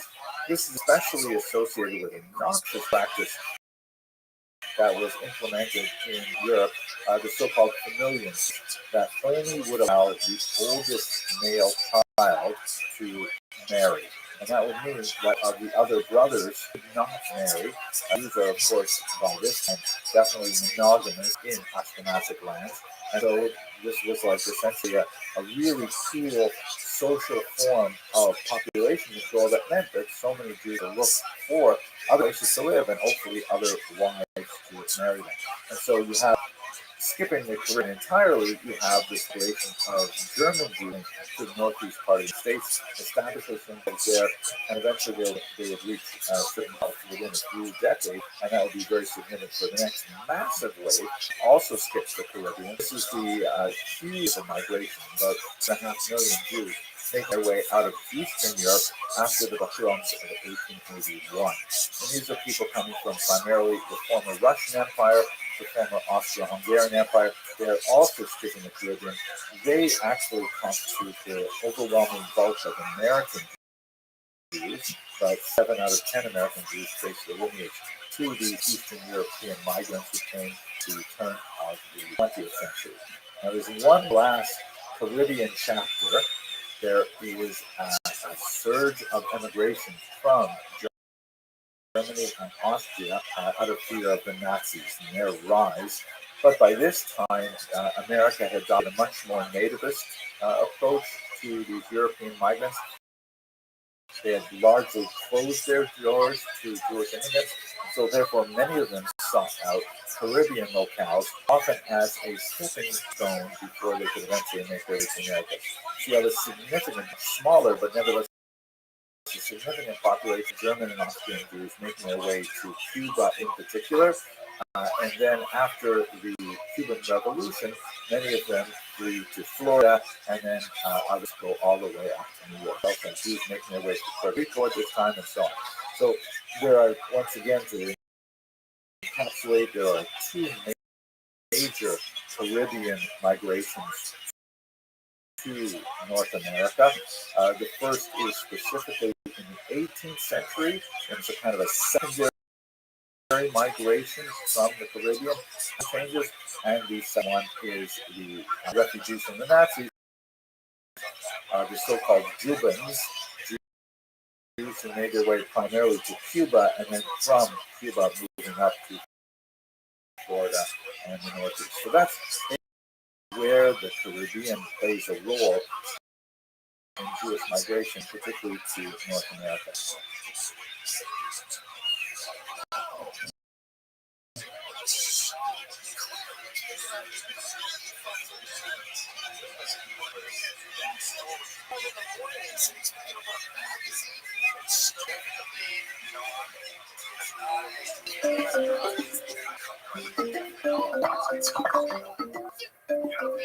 Unbelievable that he wanted to go get him back. Yes, you've been hanging out at the comedy club. It's like 2:45 in the morning, and beautiful white girl, she's like, she's hot. She goes, Crystalia, you know what I mean? And you go, you're like, oh my god, yeah, hey, it's a little no, and I know, what do you say? Everybody say Bro, at that point,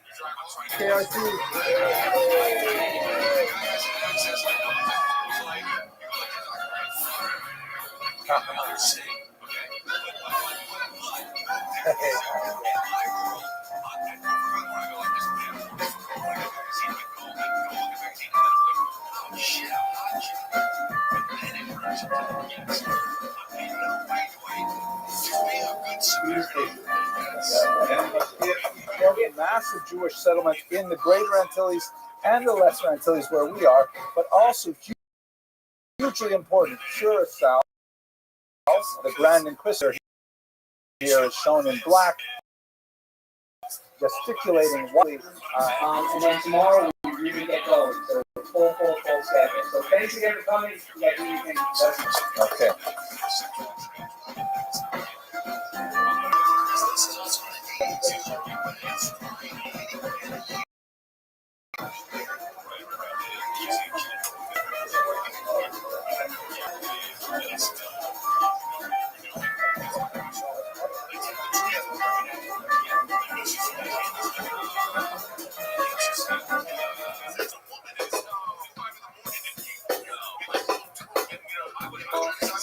If it was a woman in distress, I would help her. That would be my first thing. I'd be like, oh, if you need something, I'll help you. But yeah, but that's not how the press would. No. You would know that. Then you'd be going like this. No, she was in distress. And then Brandon would be like, she was. And of course, people would. On the other end of like, that's not how it happened. Which I understand. But so that's my point though. That's what I'm saying.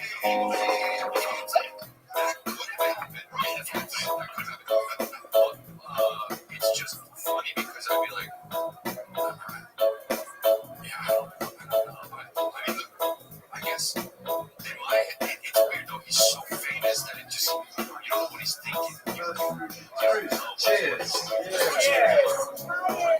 But I guess for me, I would just be like, even if I'm gonna hunt, is what I'm gonna try to do.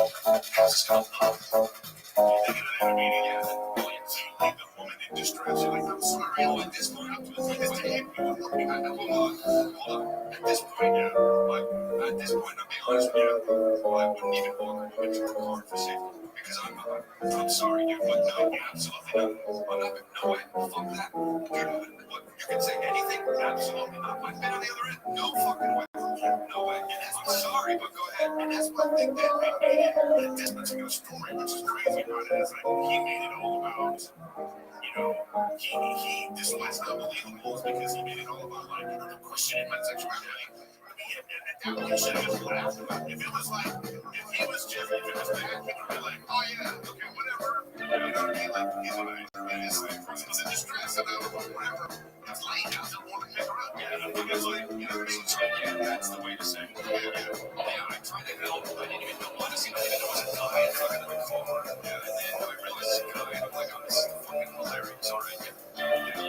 This is like, I saw your contract, and you're having this telling us the story of Jeremiah. So, sensitive story about, like, something like, you know, accidentally got my dick sucked and whatever. A lady put stuff on there. You know, but the way he's talking about it, you go, even if you're like, if you get that, the fact that how he talks about it, you're just like, he's like totally secure in his sexuality.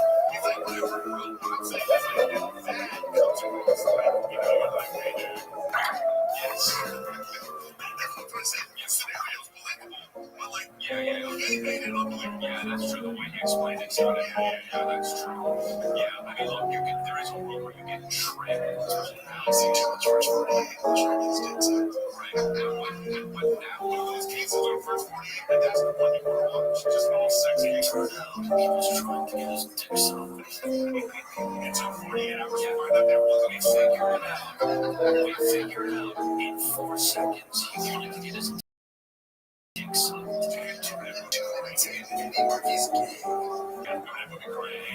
The first time the mayor was shot, like, and we saw that now. It's kind of like when you look at Jurassic Park now, you go, oh, it's CGI. Yeah, if you look at Craving now, you go, oh, it's a good. At the time, we were like, when the dick was on the screen, we were like, oh, I'm gonna watch that movie. I've never seen it either. You've never seen Craving?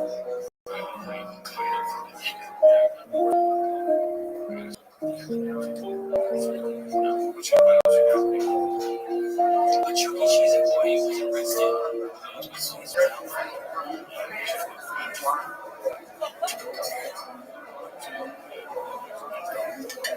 She's just like that sounds like a mouse. That is just terrifying. You take that clothes off, you're not actually a mouse. This is credit card. Let me see your mouse credit card. That is just silly. Jesus Christ. Yeah. That is just silly.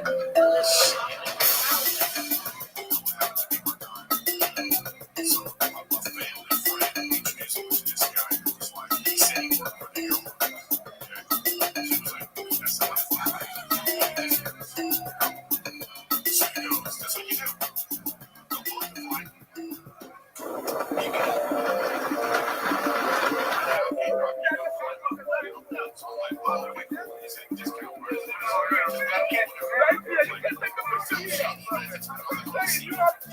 It's a family friend. Yeah, right. Okay. So once I'm at the airport, that's what you like. That's the only thing we're going to see. So I go to the counter and I'm like,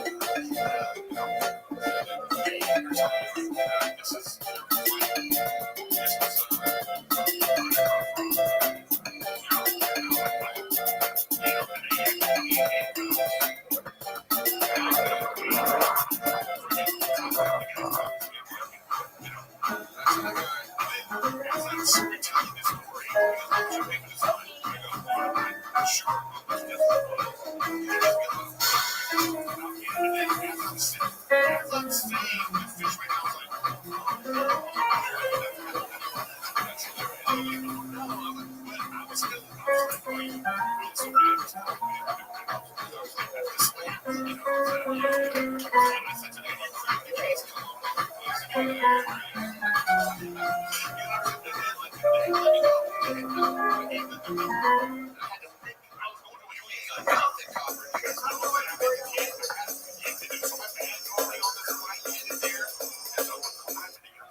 Everybody say KRC.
Hello, fellow students of Jewish history.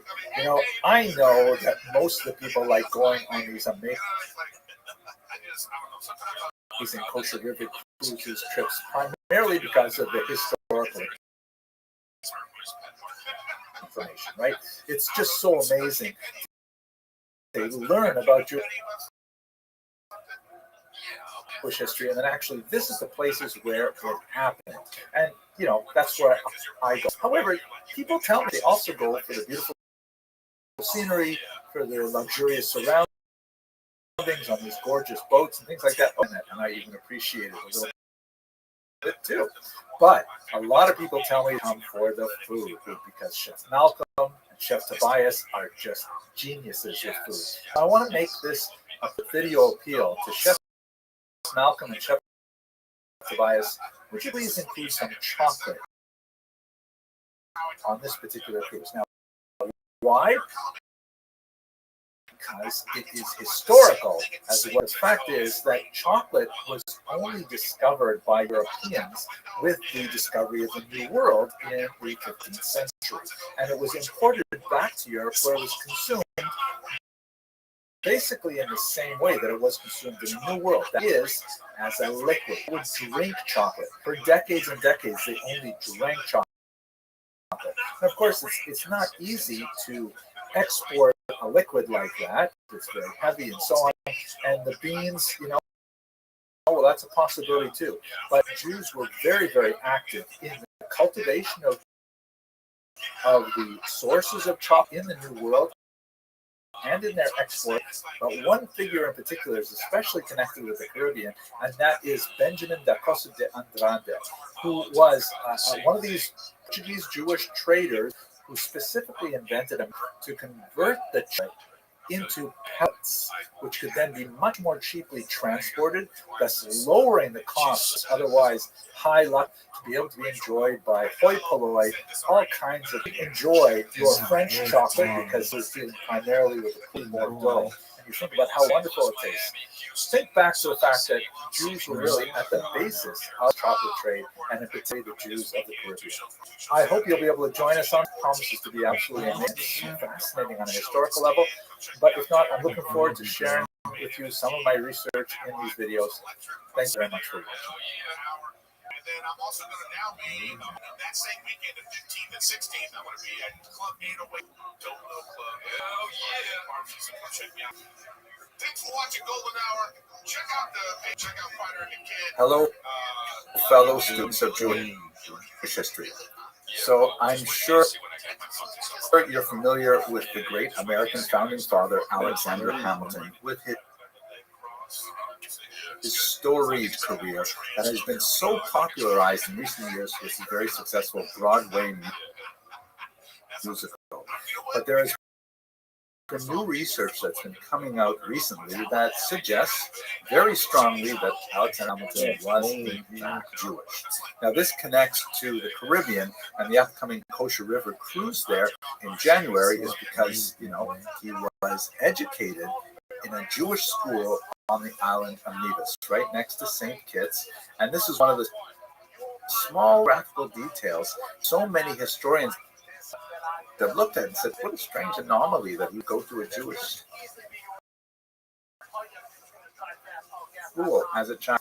So a new book came out last year, this Jewish World of Alexanderton by Andrew Portlancher, that is actually quite fascinating. And so I want to walk you through his main arguments to test, I think, convincing that yes, Alexander Hamilton was in fact Jewish. The book is, I can't tell you how fun it is. It reads like a detective novel. As a professional historian, I especially enjoy how he looks at the twisted and convoluted ways in which previous biographers have attempted to deal with strange anomalies in Hamilton's own biography.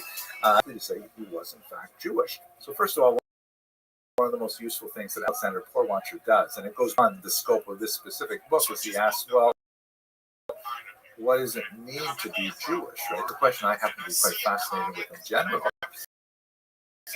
And he defines 8 different forms of Jewish identity. And this is really worth thinking about. So let's look at it quickly, and then we're going to kind of fill in this Alexander Hamilton on this chart. So first of all, legally, does Jewish law consider you a Jew?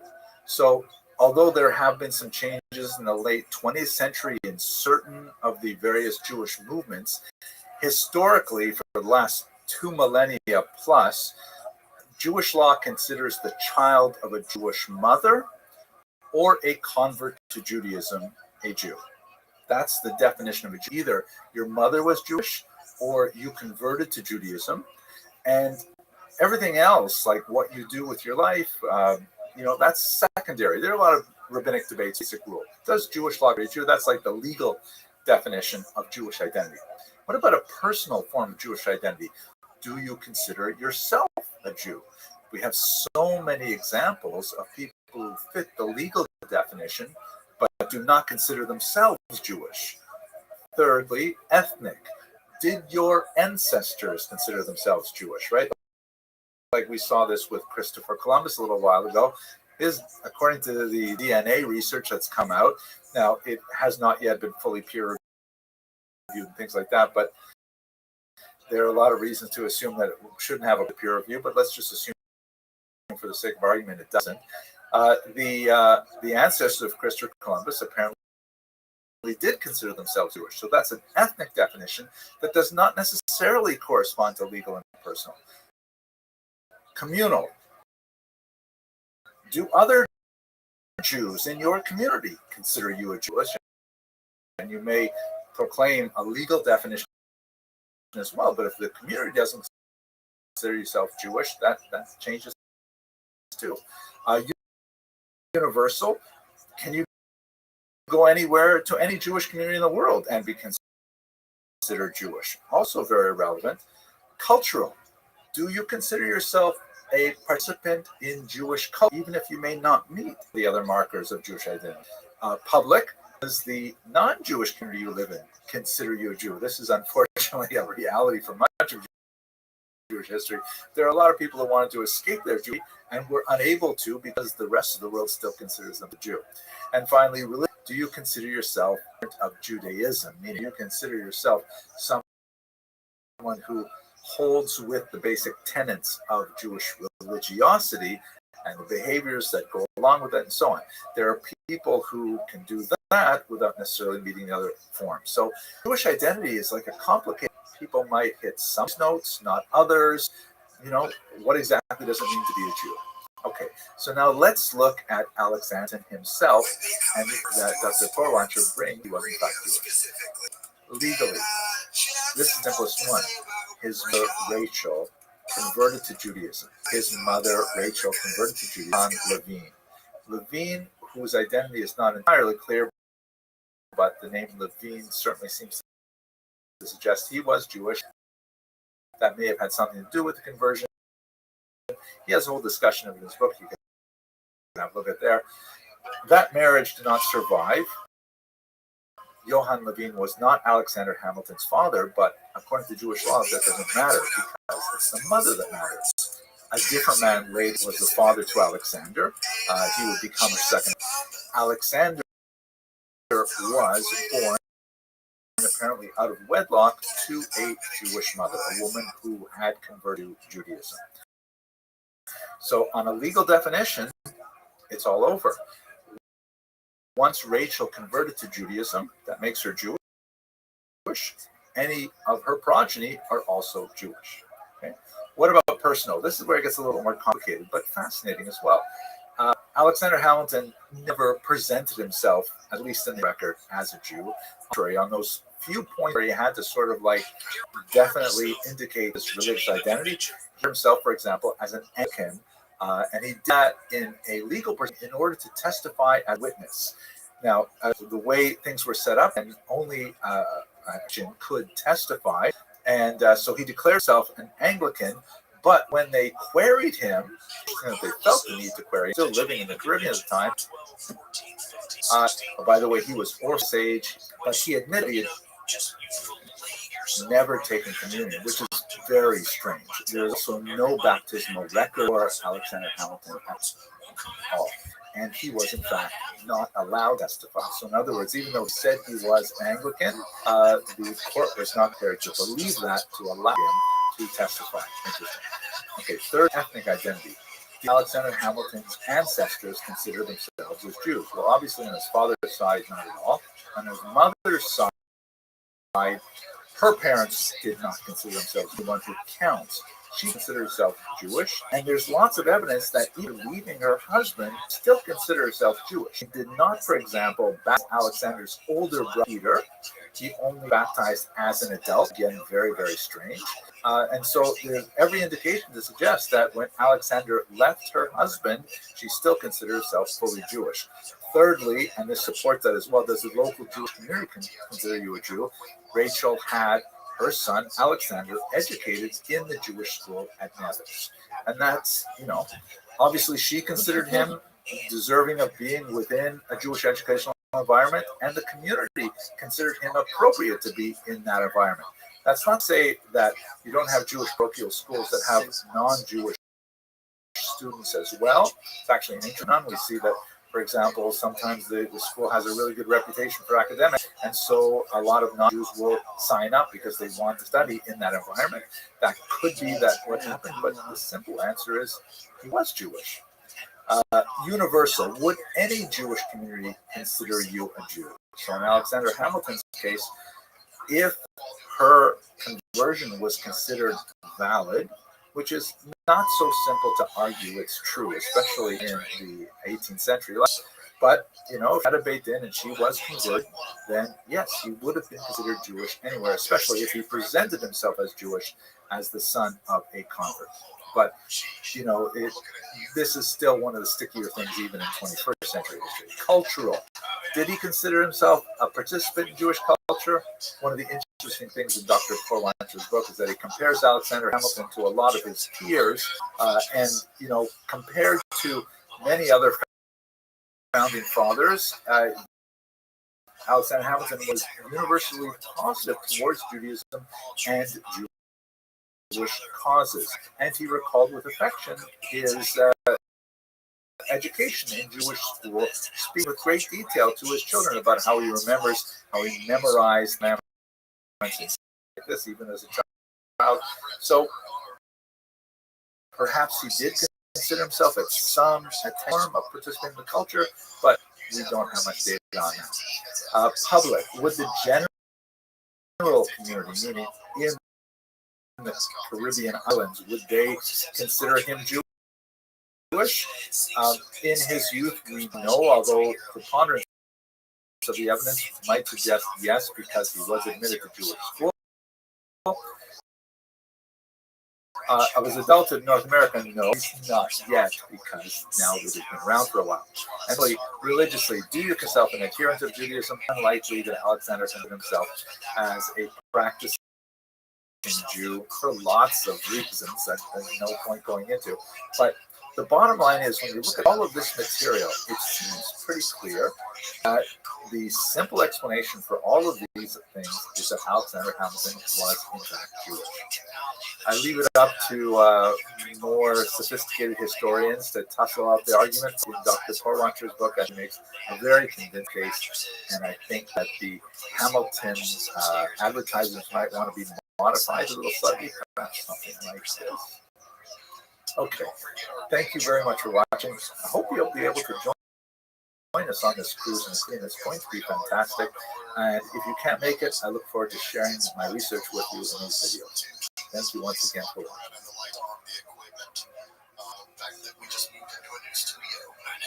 amazing. And we also do the Thursday Night Live episodes every Thursday on YouTube. And tune in there. And we will be in Philadelphia for our live show. There was a chance that there was going to be a blizzard. However, that is not happening. Hello, fellow students of Jewish history. I am really excited about this upcoming cruise with Kosher River Cruises to the Caribbean, specifically the Lesser Antilles, and it's such a fascinating chapter in Jewish history. So first of all, where are the Lesser Antilles? Here's a map of the Caribbean. You can see where the United States with Florida and the peninsula hangs down into the Gulf of Mexico. And then just below it, you have two major regions of concern to us. You have the so-called Greater Antilles, which is like the islands of Cuba, Haiti, Dominican Republic, and Puerto Rico, for example. And then you have the Lesser Antilles, which are over here on the sort of west side of the Caribbean. This is where we're going to be cruising.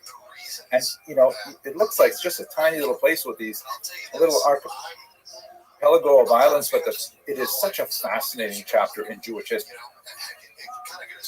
This was an extremely important region of settlement for the Portuguese in particular. They're an unusual population.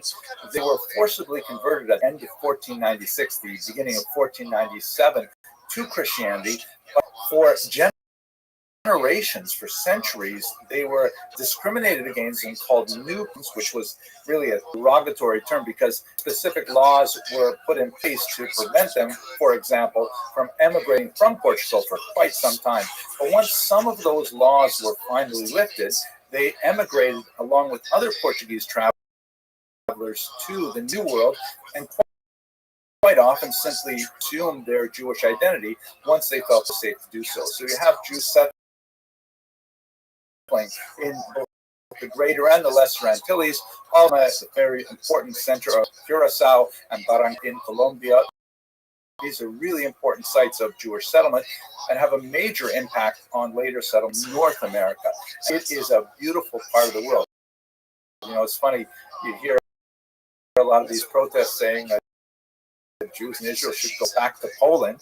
Okay, Poland, cold in Poland. Why don't they say go back to the Lesser Antilles? I mean, we spent a lot of time there as well. One of the most fascinating little details of the Jewish civilization that develops in the Caribbean is this unusual preoccupation with creating sand floors in their synagogue. Here's a picture of the sand floor in Curacao. You can see the beam there where the Torah scroll and sand is on the floor. Here from the U.S. Virgin Islands, not only do they have the predilection for sand floors, it appears that they like to see cola as well. I was wondering, what is the deal with these sand floors? What, you know, there's no source for it in the Talmud or in the Shulchan Aruch or any of the great works of Jewish halakha. It appears there are 3 or 4 separate reasons that are used. One is kind of prosaic, that it seems like a good way of control. Hello.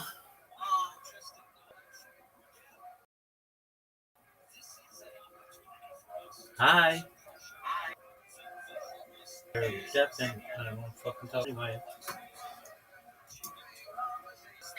Controlling snakes? I don't know. Seems to me it'd be easier for snakes to move around in sand. They'd feel at home there. Another more poetic reason is the idea that, you know, since these were originally crypto-Jewish communities where they had to hide their identity, it would be like quieter to walk around on the sand and people wouldn't know how many people were in the synagogue. That seems a little stretch to me, but who knows?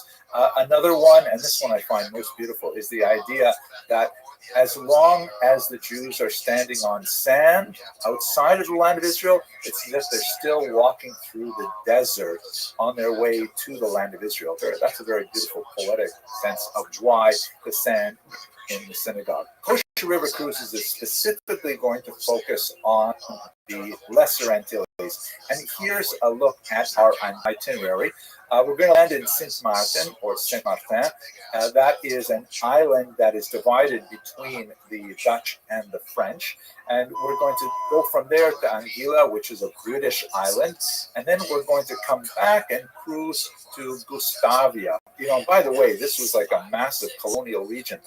Places were claimed by the Dutch, by the French, by the British, even by the Swedes and the Latvians, if you can believe it. Some of these regions are now sovereign states. Others are still controlled by their European colonizers. At any rate, from Gustavia, where we're going to spend Shabbat, we'll dock there over Shabbos. Then we're going to go down to Antigua, and we're going to pass by St. Kitts and Nevis. Nevis is especially interesting in that Alexander Hamilton attended Cheder there. He went to Jewish school there. And hopefully we'll spend some time talking about Alexander Hamilton and the very interesting theories that he may actually have been halachically Jewish. Imagine what kind of impact that has on American history. From Antigua, we're going to go down to Guadalupe. A really interesting person comes out of Guadalupe. Benjamin da Costa de Andrade was a former crypto Jew who was able to, readopt his Jewish identity. Originally, he came from Lyon in southern France, and while he was there, he discovered that the product of chocolate, which had first been discovered by 1502 as drink, it was everything that the individuals would make into a drink, and they would export this drink to Europe. It became very popular. So at any rate, Benjamin da Costa de Andrade, he figured out how to make that drink into pellets, a solid, which was much easier to transport. And once he sent chocolate pellets over to Europe, it just exploded. So next time you were eating a chocolate bar, just think to yourself, oh my gosh, this is essentially impossible to imagine were it not for the Jews who inhabit the region of the Western Antilles. Then from Guadalupe, we're going to head down to St. Lucia, where they have a dormant volcano. I can't wait to see that. And finally, we're going to return via Barbados. It promises to be a beautiful cruise that combines natural beauty with the amazing and unusual history of the Sephardic Jews who lived here, and I really look forward to cruising with you. And for those of you who aren't able to join us, I really look forward to sharing with you some of the insights that I discovered as research on this unusual Jewish community. Thank you very much for watching. Some of these accusations as it was just kind of going one after the other. And I kind of saw he was just like, no big deal. And probably about an hour into our conversation, like, hey, I didn't want to lead with this.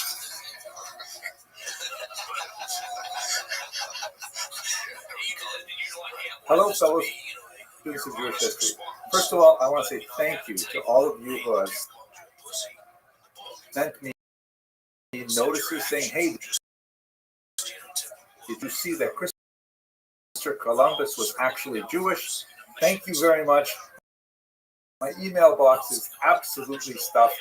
Please stop sending the messages. I got it. I was a little bit miffed by the news because in 2017, I gave a lecture topic in which I said that he probably wasn't. And now I am once again proven wrong. I hope my wife does not see this video. Hope today is talk a little bit about what has been discovered, and then I'd like to play you material that I said back in 2017 that still is quite, and then come back and say, well, what does all mean for our understanding of Columbus's back, right? Okay, so here we go. New genetic testing has been conducted, was done on remains that are believed to be those of Columbus and also of his son.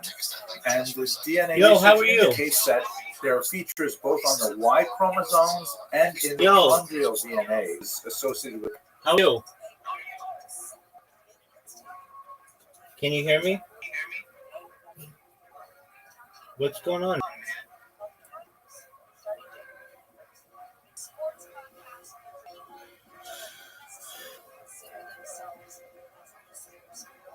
Yo, dog. How are you?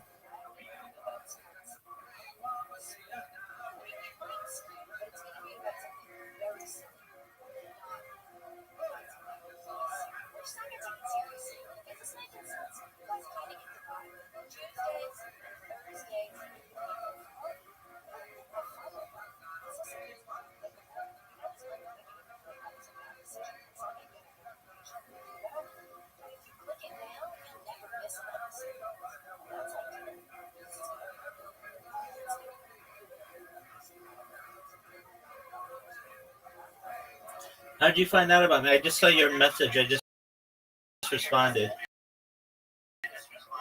How did you find out about me, man?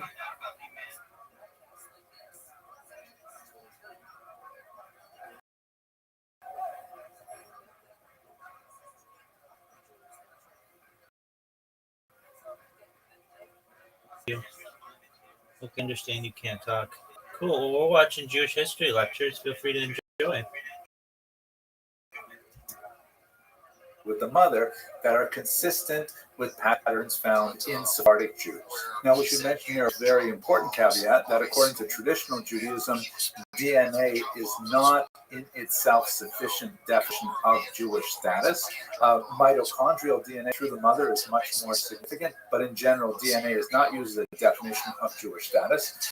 What the study actually indicates is that Christopher Columbus had DNA that was comparable to DNA that many Jewish people had, and that's something that a lot of people have, especially in the Iberian Peninsula, especially in Portugal, actually in America. There are quite a few people who don't identify as Jewish and nevertheless have some Jewish DNA.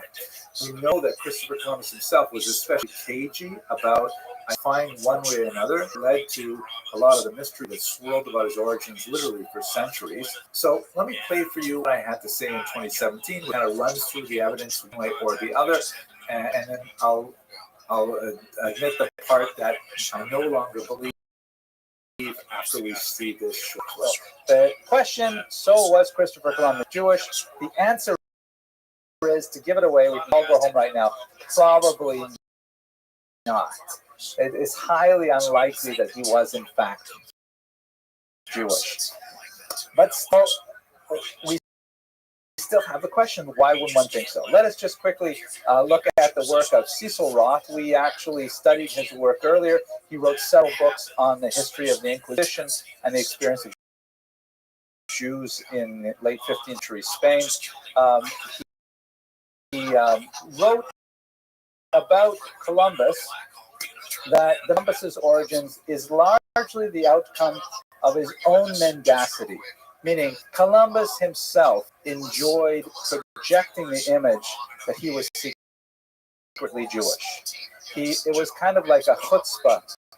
So anyways, his own mendacity, meaning he used to lie. He used to dissuade, he used to try to put it in people's face, like, don't mess with me because I have Jewish blood. He would say, like, do you know who I am? I descend from King David.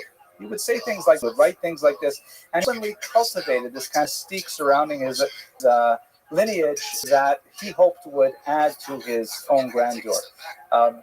There are many characters like the Jewish history. Another good example of someone who actually was ethnically Jewish would be, for example, Benjamin Disraeli, who was baptized and lived his life as a Christian, but he really enjoyed throwing it in the faces of his parliamentary interlocutors that he in fact was Jewish, and he had a unique kind of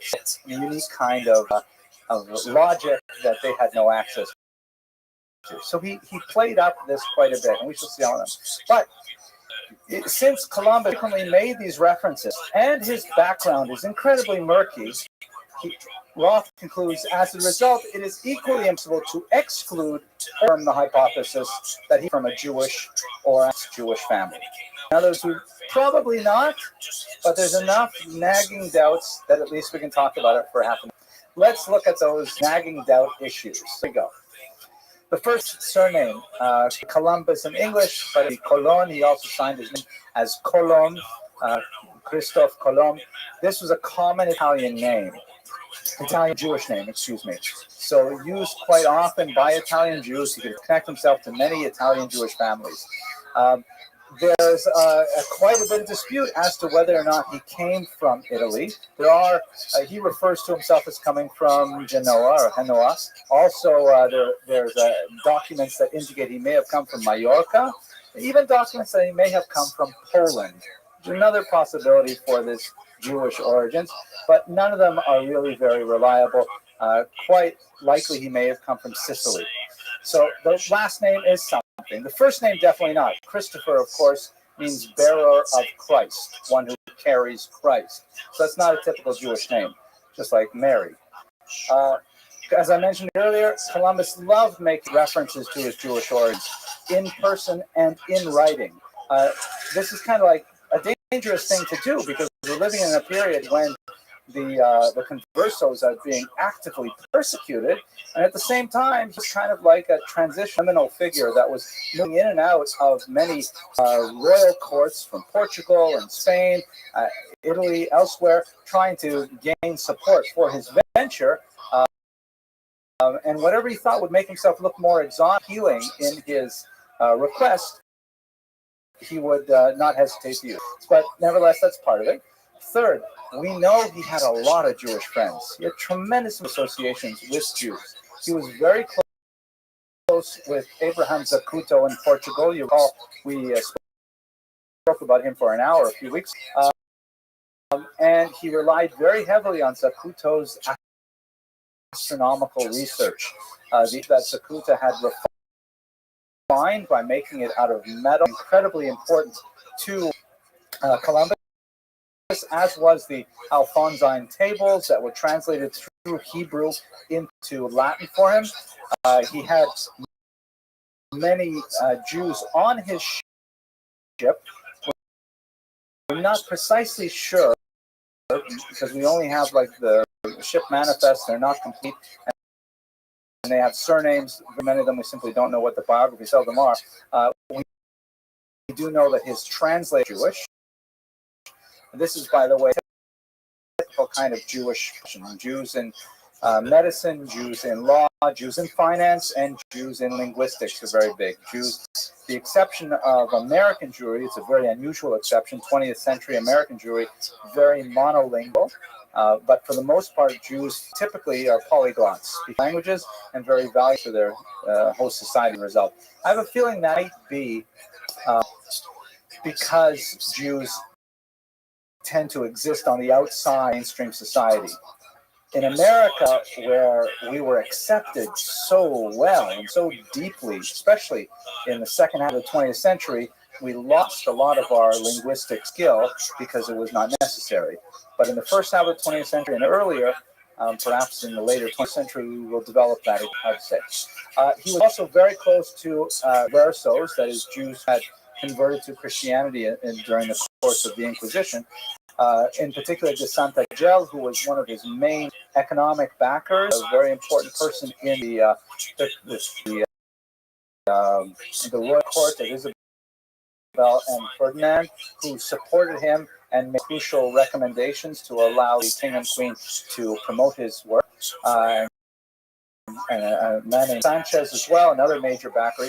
And in fact, when he actually discovered the New World, and he returned back and landed in the coast of Africa, he immediately sent describing his discovery to the king and queen.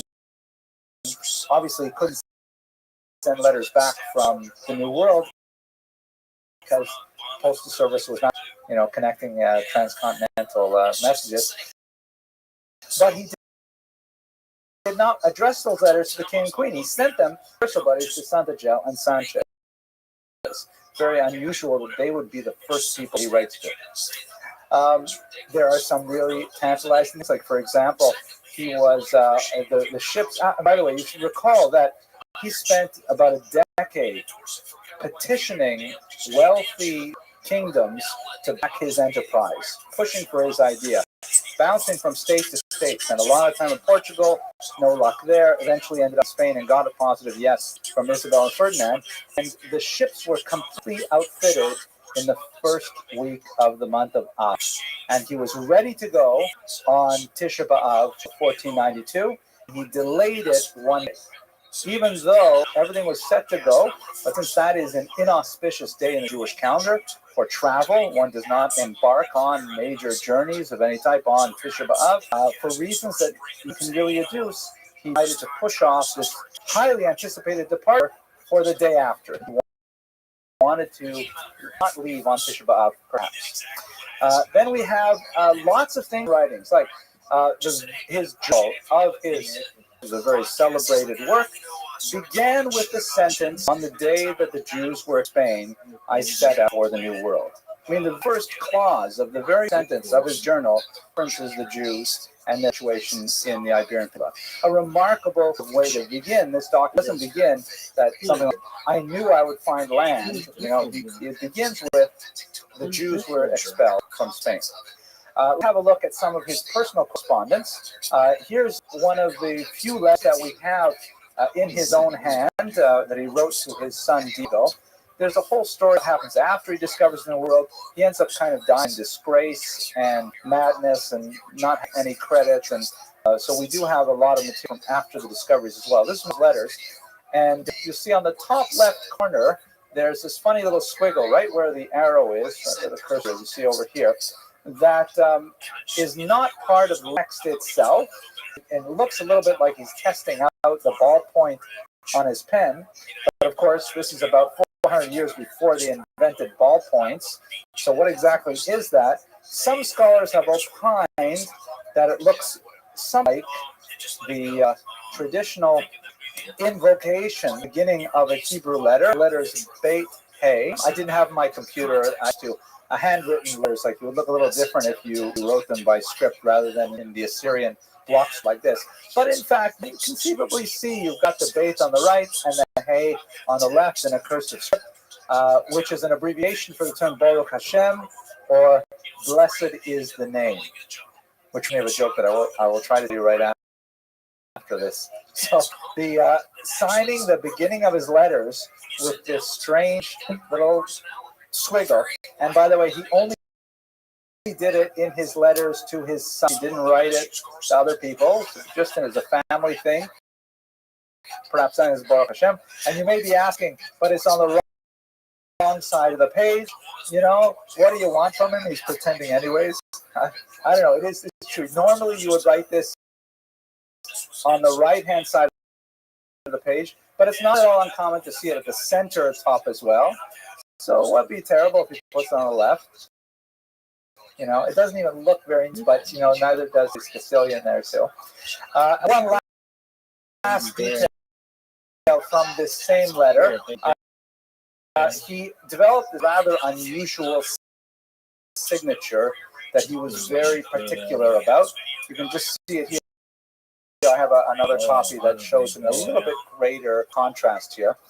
No one has yet been able to decipher this strange signature that not only did he use in the latter years of his life, but he insisted that his children also use this signature, which is a strange kind of thing to do. You know, I want you to sign my name like I sign this name, you know, not on checks or something like that.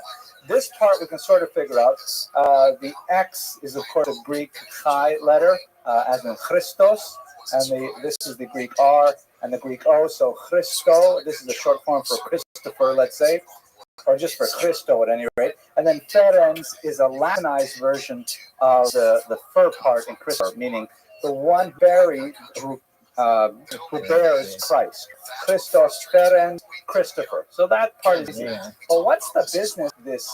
Either a Latin letter X or the Greek letter chi, an M and a Y, which could be an U, and the SAS with those dots around the S's, which he insisted on being written exactly like this, in this shape, and so on.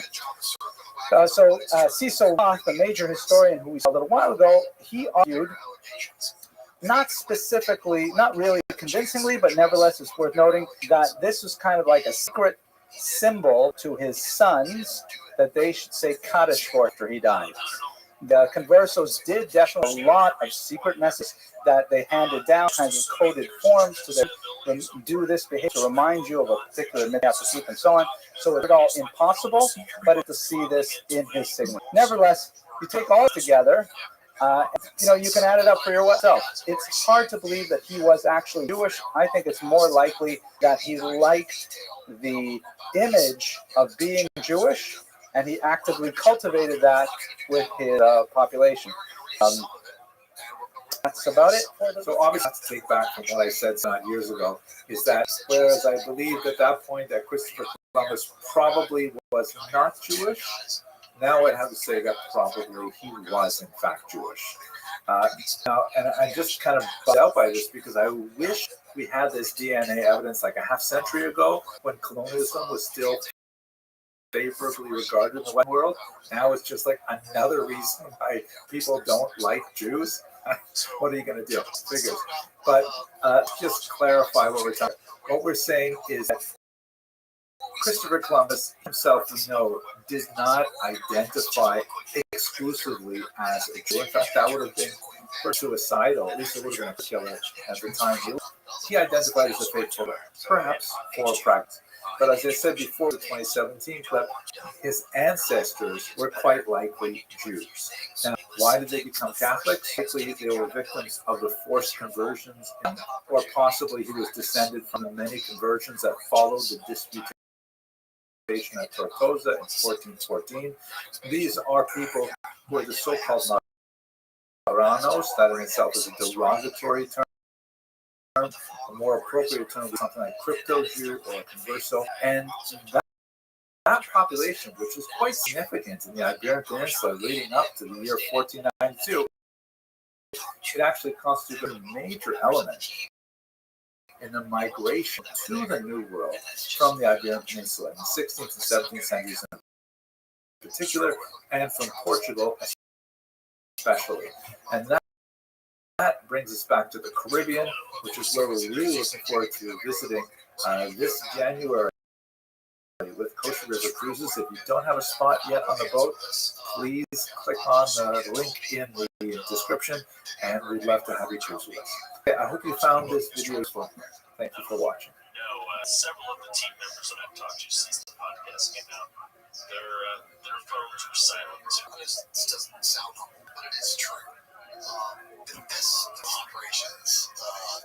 Both students of Jewish history, I'd like to take 3 lectures to go. How'd you find out all this? So, one of the over the entire course of the history of the land of Israel, effectively texted me and said, "Have you seen this?" with emphasis on the Jewish population that lived there, Sniper and savior man conduct. That was really not the case there. and with some look at the other populations with which they interacted. I'm going to break this up into 3 short videos, maybe a little bit longish videos, and they're based on a series of lectures I gave earlier this week in Vancouver that seem to have been very well received.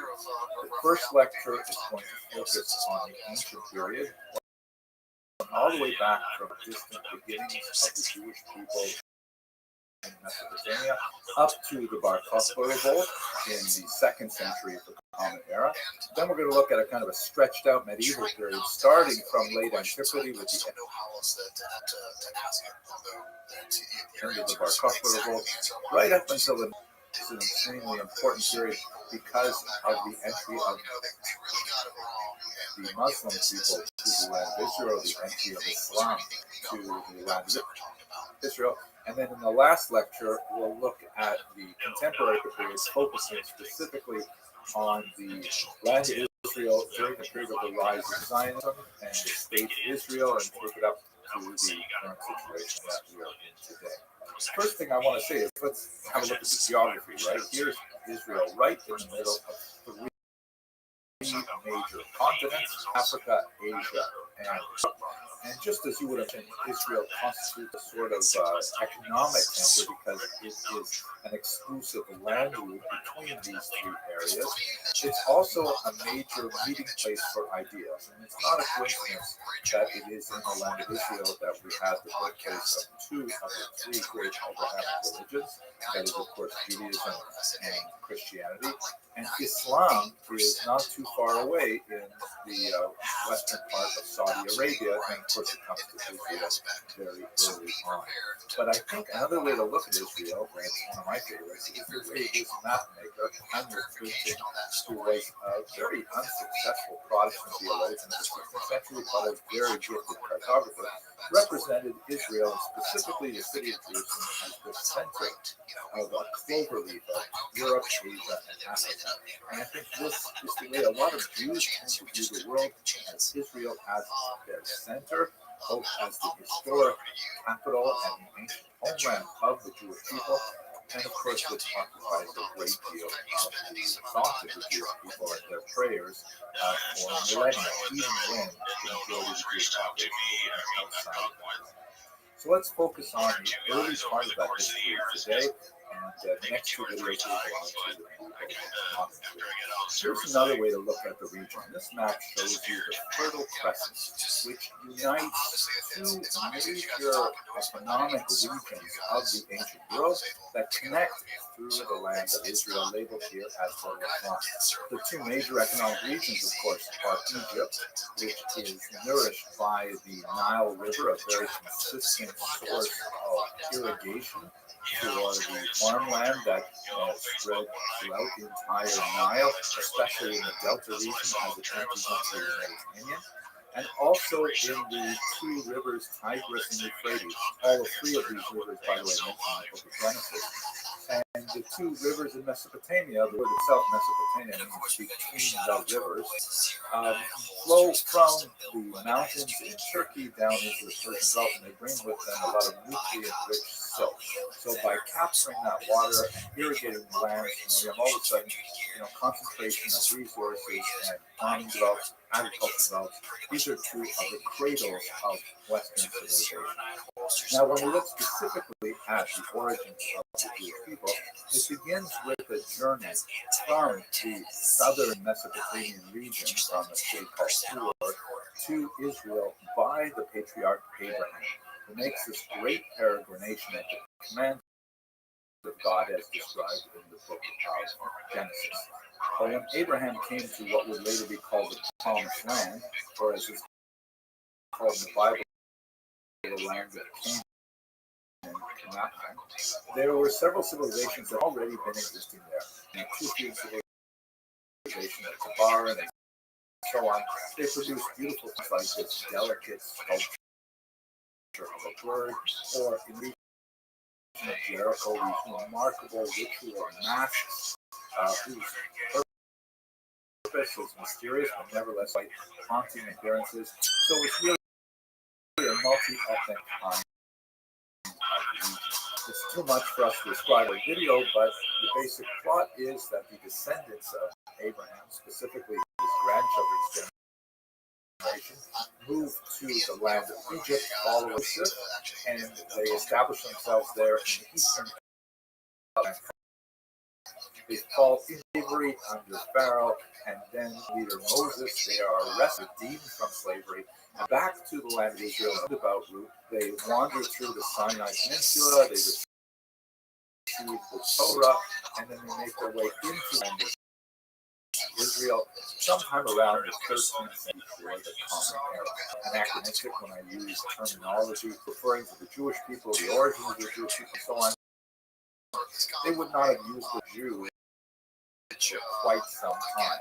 The term the Bible uses to describe Abraham, for example, is Hebrew, which is translated to English as Hebrew. The term means on the other side, probably the other side of the Euphrates River, and alludes to his origins. Abraham, Hebrew would mean Abraham, the one who came from the other side. Later on, his grandson Jacob would have this remarkable encounter with some sort of supernatural being, and he received a new name, Israel, and that becomes more the distance of the Jewish people through Jacob, the Israelites, or the children of Israel. And then one of those children is Judah, or which section of the land would be named, and later after the Persian domination, which we'll talk about shortly, the term Jew is linked to all of the descendants of the children of Israel, regardless of the tribal affiliation. So I'll get back to this. Hopefully, it will be a little clearer as we go through the history. Now, I've described to you so far basically the internal Jewish history of their origins as described primarily in the book of Genesis and Exodus, a little bit into the book of Joshua. But what about when we look from the outside in? What does the rest of the world say about Jewish? Unfortunately, we don't have much in the archaeological record about the Jewish history until about 500 years into this. We do have, for example, fascinating topographical information that like place names that are derived from things like this remarkable action figure that dates from 8th century before the Common Era of Egypt. And these are basically kind of voodoo dolls, devices that are used by people they don't like, basically some kind of ritual humiliation, like burning them, breaking them, and so on. And so we have very early references to a lot of the places that are mentioned in the Bible, but it tells much about the people who lived there specifically, and in particular, the Jewish people. The first reference to Jewish people, or at least a place called Israel, historical record, is this specific one called the Merneptah stele. It's a huge obelisk that was erected by the pharaoh Merneptah in about the year 1209 before the Common Era. It is a victory stele that essentially describes all of the various military conquests of Pharaoh. And this, by the way, this Pharaoh would have been the 13th son of the Pharaoh Ramses II. Many scholars opine unnamed Pharaoh. At any rate, when you look at it closely, you see that there's a long list of the many places that Pharaoh has conquered. And consistent with the description of what would be basically Central Israel today, there is this reference here that says, Israel is wasted, seed is no more. This is apparently the first in a whole series of premature predictions of the demise of the Jewish people. It's hard to know whether Israel refers to a place or a group of people, whether seed refers to its actual grain in the field, or as in the Hebrew language, actually in the English language, with seed in offspring or children. So, in any rate, Pharaoh was saying, don't worry, those nasty Israelites are gone. You don't have to worry about them anymore. You are welcome. Interestingly, Pharaoh Merneptah's mummy was all covered, and all Israel's seeds seemed to be fairly well. Himself looks comfortable. There are some theological discoveries that are very consistent with the idea of huge population increase right about the time that the Bible describes this Exodus. There is the significant increase in construction of these homes that are called foraging houses, or specific construction. They are the idea of an influx of outsiders beyond the level of natural increase into the hill country of Jerusalem. There's, however, in the instructions to specifically indicate that they belong to Jewish people, although some archaeologists have found some unusual artifacts that have suggested that here.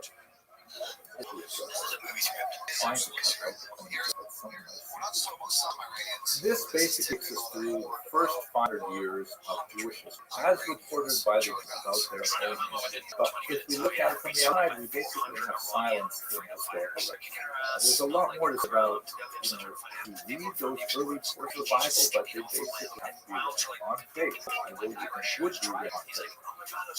I want to offer a small personal to try and place this distinction between these early sources and historical data from the archaeological numismatic, epigraphic literature.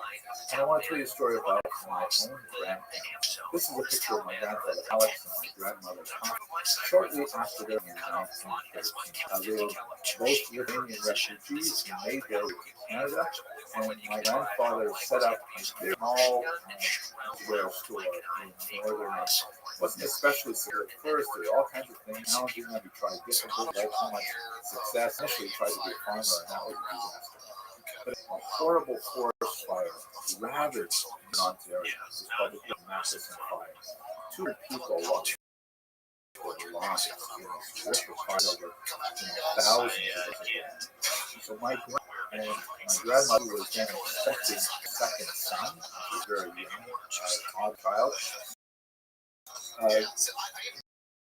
My grandfather decided to dig a big hole in their backyard, and he took his supply of menswear and boots and undershirts and so on, wrapped them in burlap, put them in his big wall, and then buried them. Right afterwards, the three of them ran to the Abitibi River, and they waited in the river until the fire passed. Then the inhabitants of the town emerged from the river, and the homes was completely burnt to the ground. They had to start all over again. My grandfather went back the whole, found the clothing, gave it to all of his neighbors on credit. They paid him back when they could, when they found jobs and they got their lives back together. And my grandparents survived, and the business survived, and in fact thrived. It would be in place in their football for another 100 years under my grandfather and my father. Now, all of this story has no corroboration in the historical record. We do have a record of the Great Fire. We have photographs that list the names of those churches and so on. But we find any detail of significance about my parents. And yet, the details that mean the most to me, and they are most essential to my personal history. From this story, I learned the value of foresight, of courage, of perseverance, of charity, all kinds of things that I grasped from it, which I only know because my own father knew, and my own father knows he wasn't even full time because his parents told him. This is the old tradition. And although you could tell me, well, there's no proof for it outside, that's irrelevant to me because I trust my father, I trust my parents, and they're telling something that's great news. So I think that's one of the ways in which we can look at this earliest part of Jewish history, for which, there are no stones before the Monetophilia of the 13th century. There's nothing to really tell us a lot about the amazing stories described in Genesis and Exodus and the value that those stories contain. To understand the depth of them and the value of them, you shouldn't go to history lesson. This is where you've got to go to a rabbi to find out what. Let us now continue with it, which after the Jewish people begin to be established in the land of Israel in the 13th century, then we have a lot more data that brings together both the literary sources in later parts of the Bible and logical and literary records by the Jewish people, which is incredibly rich and corroborated.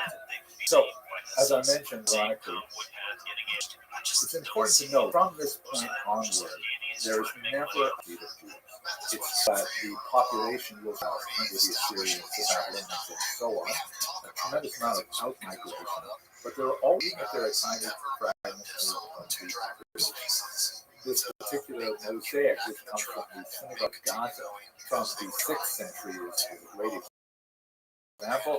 You can see that it is a very beautiful sort of Byzantine style depiction of King David, with people there playing the harp. So what exactly happens when we pick up where the ancient land of Israel is located?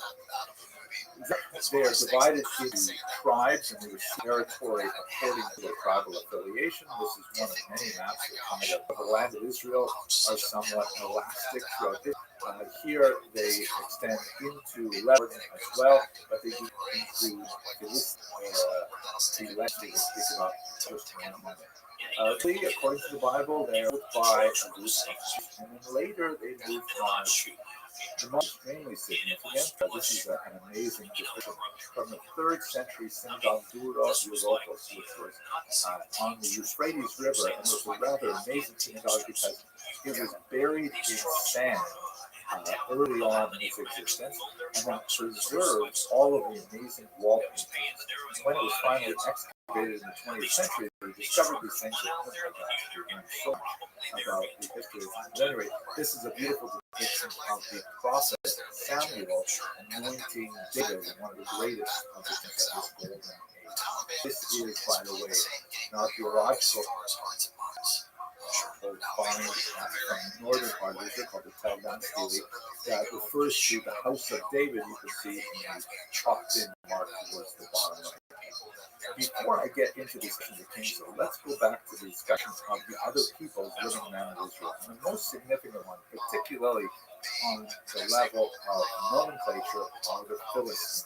They are based primarily in 5 major cities of Pentapolis on the coast of the Mediterranean towards Gaza. You can see in this map here, Ekron, Gath, Ashdod, Ashkelon, and Gaza are the primary Philistines. The Philistines are associated with the sea people known as the Phoenicians elsewhere, and this term is going to be very significant. The Philistines are the historic enemy of the Jewish people as described in the Bible. There are times when they had brief alliances, but for the most part they fought. The Israelites and the Philistines had many more wars over time. That will become significant in a few minutes. This is a remarkable depiction by Mark Chagall. One of the battles that the Philistines had, specifically regarding the judge Samson, who had long hair and superhuman strength, who is betrayed by his wife Delilah, and he loses his strength because they cut his hair. The Philistines take him as a captive back to their region, and he is tortured and tied to these pillars, and then with one last burst of strength and a prayer to God, he manages to push down the pillars and bring down the whole edifice on.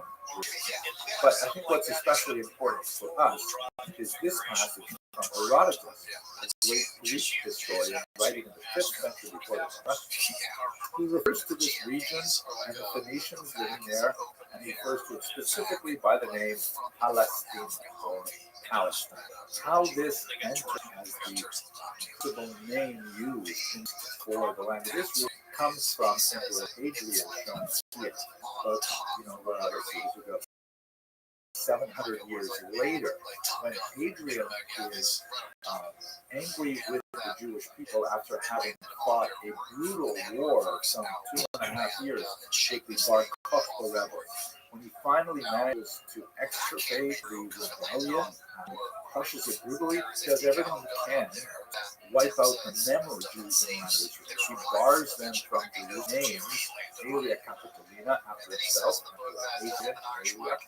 and then he actually renames the entire territory. Rather than calling it Judea, which is the name that the Romans used for this province, he names it after the traditional enemies of the people, as you can see in this map, where it becomes Syria, Palestine. Syria was actually the capital region, so it was divided into 3 areas: Syria Coela, Syria Phoenicia, and Syria Palestine. And that's where the name Palestine specifically comes from. He divides the land of Israel into 3 sections: Palestina Prima, first Palestine, which is basically Judea; Palestina Secunda, which is the Galilee region; and Palestina Tertia, which is down in the Negev. So that's basically how that word comes into usage. it's important to note that Jews used it with some fluency right up until it becomes politically charged in the middle of the 20th century, and especially the turn of the 21st century. In fact, there is a major document, called the Jerusalem Talmud, that was written in the language in the 4th century, and typically called Athenian Talmud, which I know sounds like a contradiction of terms. That's only because we've developed a little sensitivity to pronunciations of that. At any rate, that a brief discussion of the Philistines. Philistines, they're coming to a people later, Palestinians. 20th century is something we'll discuss in the third lecture, but that's at any rate where the name comes from. Under the three kings, the empire expands significantly. Solomon will take it even further out there. You can see it extends well into Jordan and to Lebanon as well. But it doesn't. After King Solomon passes away, there's significant dispute between the northern section and the southern section, and they formally split. The northern section becoming the kingdom of Israel. This is capital in Samaria, and in the south, the kingdom of Judah, with its capital in Jerusalem. There's a lot of archaeological evidence that talks about many of the events that are in the later books of the Bible, particularly the Book of Kings and the Book of Chronicles, including this stone, which was discovered in Jordan, called the Mesha stone. And this is essentially a Moabite, meaning non-Jewish, version of a story that's described in the Book of Kings, in particular. It's quite fascinating. It's long description, but at the end of one section it says, I looked down on him and his house. This is through Omri and son King Ahab. And Israel has gone to ruin, yes, it has gone to ruin forever. Once again, you see the pattern here, right? Manasseh proclaims the destruction of the people. Now, Nesha proclaims the same kind of destruction. We shouldn't be surprised. This is another beautiful image from the local synagogue that describes various Purim scenes. You can see on the right is Queen Esther seated next to Pharaoh. Left you can see Mordecai riding a beautiful white horse, and he's being led by his Haman. And not that Haman is angry, because look, he is gave him pants. Anyway, this is the period where you begin to have a large amount of Jews outside of the land of Israel. The first major group are the Jews from the kingdom of Israel that were displaced under the Assyrian Sanherib and others, who took large sections of the population, dispersed them to these areas here in a classical map and here in a contemporary map. The region of Lebanon, Syria, the region of northern Syria, Turkey, perhaps the Kurdish regions, and further on the border of Iran and Iraq. Now, there's been a lot written about the idea of the 10 lost tribes. It's a bit misnomer movement. There are many Jews who remain behind in Israel. Many of them moved down to the south and intermingled with the population of the kingdom. And in fact, those people taken to Babylonia, although they eventually will be lost, we do have some evidence of their activity even in the late 7th century. We have, examples of reliance on theophoric names, specifically Israelite names, God, and so on. So disappear into the common population. There is a strong kind of literary imagination that wants to think about them, somehow secluded somewhere beyond the mystical river of Sambatyon or something. And one of my favorite sightings of the 10 lost tribes is in Ecuador in the 17th century. So much so that Manasseh in Israel is very important. Rabbis used that to argue for the reintegration of Jews into England, where they had been expelled some 300 years earlier, but we don't really know what happened to those people in the long run. There is another exile that follows, as you recall, the 10 northern tribes were the ones that were taken away, and again, only a portion of the people were actually moved on. Jews. But in the south, the kingdom remained intact for just over a century when they were then invaded by the Neo-Babylonian king Nebuchadnezzar. Nebuchadnezzar invaded. He also destroyed the temple in Jerusalem, which was the center of the Israelite religion at the time, and he exiled again a large portion of the population to Babylon. You can see this left kind of like a scar in Jewish historical memory, the exile from destruction in the first temple period, and later another exile to the Romans. One of the most beautiful representations of this, I think, is the literature of Psalm 137 by the rivers of Babylon, which is haunted portrait by Edwin, describes how Jews on forced march all the way to the Euphrates River, and they can see on the side the ziggurats of Babylonia. The tormentors demand of them that they sing a song of Zion, and they wonder how can we sing a song of Zion in this strange land. This particular representation shows patriarch holding a lot of his family around him, all in tears or exile. However, the Jews actually set down roots in Babylon. Prophet Jeremiah exhorted them to build houses, to plant vineyards, to harvest them. And ironically, the Jews of Babylonia would remain right up until the 20th century, one of the longest living Jewish communities outside of the land of Israel. And even their exile was short-lived, because shortly afterwards, in the same century, the Emperor Cyrus would leave to the exiles to return to their homeland, recording his pronouncements in documents like this Cyrus Cylinder. The Jews went back to Israel in the middle of the 6th century and also rebuilt the temple in Jerusalem, and began to reestablish themselves, this time not as independent land, but rather as part of something like a self-governing region known as Yahud, in the region of Judah. Under Persian control of the 4th century, Alexander the Great would emerge in Macedonia and sweep across the Mediterranean, making his way through Central Asia to the reaches of northern India. Bringing together in this area to a new Hellenistic culture and uniting it under essentially Greek values. Jews in Israel loved Greek science and literature and philosophy, and it's such a different kind of worldview than that which the Jews had been developing. And they felt deeply in love with it, that actually the survival of Jewish culture independently. This was exacerbated when King Antiochus Epiphanes, shown here, specifically wanted to aid those Jews who were concentrated in the cities who were very pro-Hellenistic. Meaning, they essentially wanted to adopt Greek norms and make Judaism into a Greek kind of image. Antiochus Epiphanes was very interested in placing idols in the temple, supporting his Hellenistic allies. Ended up in a region where the rural population, much more traditional, said this is not our way of doing Judaism. We're not into the games and nude and statues everywhere and things like that. And this turned into something of a civil war.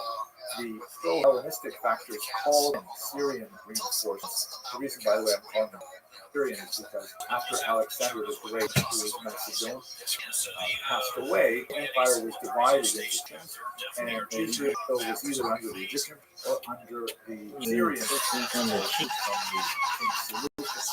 So sometimes this is referred to as a war against the Syrians or a war against the Syrians.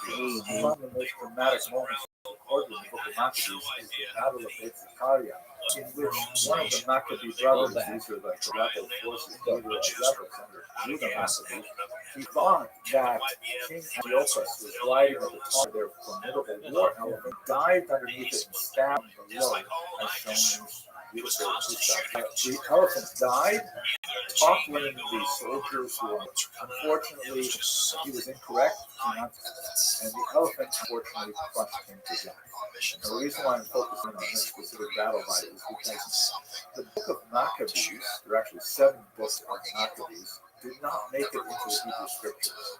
The rabbis felt, for various reasons, that they weren't really holy enough to be included in what was considered Tanakh, the Holy Scriptures, the Hebrew Scriptures, but it was picked up by other groups, including the Catholic Church, that included it in their Bible. So you have this unusual phenomenon in the Middle Ages where literate Christians tend to know more historically about the history of the Maccabean revolt than Jews did, because they were reading the books of the Maccabees. And they had illuminated manuscripts produced, and they hired artists to illustrate these dramatic moments. The only problem is that in the 13th, 14th, 5th century, most European artists had never seen an elephant or a picture of an elephant. And so you have all these hilarious representations of, well, an elephant is sort of like a big horse with a funny nose, or maybe a huge kind of dachshund, or maybe about the same size as a horse, but this is an unusually unfortunate placement of the was here. Or some kind of like feline, dangerous animal. Here's my favorite, kind of like a Dr. Seuss animal, Snuffleupagus kind of thing. That's not like historically really so important, but I just thought. At any rate, the Maccabees succeeded. They drove out the Syrian Greeks after a long struggle of many years, and they established what was known as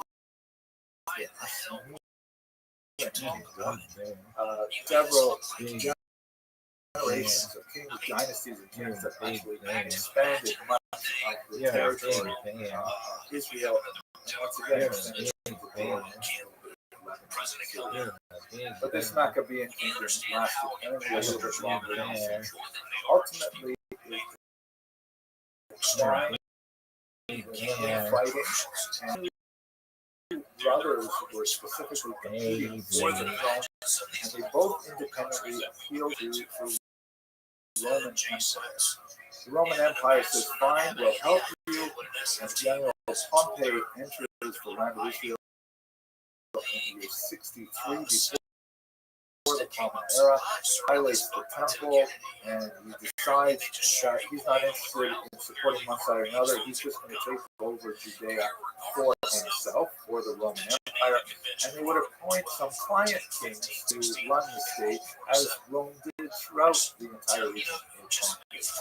Among the most powerful of the kings were people Herod the Great, who was an extreme powerful ruler, but at the same time a cruel tyrant, but too much detail for us now. By the time we get to the fictional year 0, there is a nominal amount of sectarian debate among Jews. There are Jews who are pro-Roman, those are the Sadducees, and they're specifically connected with the temple rituals. There are Jews known as Pharisees who are probably the rabbis, although there's some discussion about that specific identification. There are Jews called zealots who want to rebel against Rome, throw off Roman domination, like the Maccabees did earlier with far less powerful Syrian government. And then there are Jews who are kind of like escaping it all and going and living in the wilderness, like the Essenes, who may have been associated with the Dead Sea Scrolls that were discovered in the region of the Dead Sea. There are also Jewish Christians, because of course Christianity is born in the 1st century. Initially, it's an entirely Jewish phenomenon, with all of the followers of the early movement being Jews, and having some debate over whether they're supposed to keep kosher, keep the Sabbath on Saturday, circumcision, all kinds of things. Ultimately, especially under the Antiquity of Paul, Christianity will expand to non-ethnically Jewish populations, and this would be an extremely potent doctrine that would be quite competitive, of course, by the 4th century in the official religion of Eastern Roman Empire. And at this point, 3 Roman Jewish wars. The first one is a rebellion that starts in the year 66 and is only over by 73 or 74 with the fall of Masada. Not top of the Delta, close to the Dead Sea. But these wars are actually disastrous. The first revolt ends definitively with this destruction of the second temple in the 70s. Man was dispersal of Jews, as many as 100,000 Jews sent off by boat or the slaves in the air. And then there's a smaller revolt in 115 that will also be put down. And then finally the revolt in 152. Athleticism, folks. Which was Folks, this is really unprecedented athleticism. The conflicts with the Judean rebels relying on a network Look at this of move. tunnels in the desert and fighting a guerrilla war successfully against the Roman Empire. So much so that the Emperor Hadrian, who we mentioned earlier, actually had to bring a legion all the way from England to be able to put down the rebellion. But ultimately, by the time you get to the middle of the 2nd century, the Romans have definitively Jewish sovereignty. Most Jews have made their way to the north, to the Galilee region, and we're going to cover a story there. Thank you very much for watching.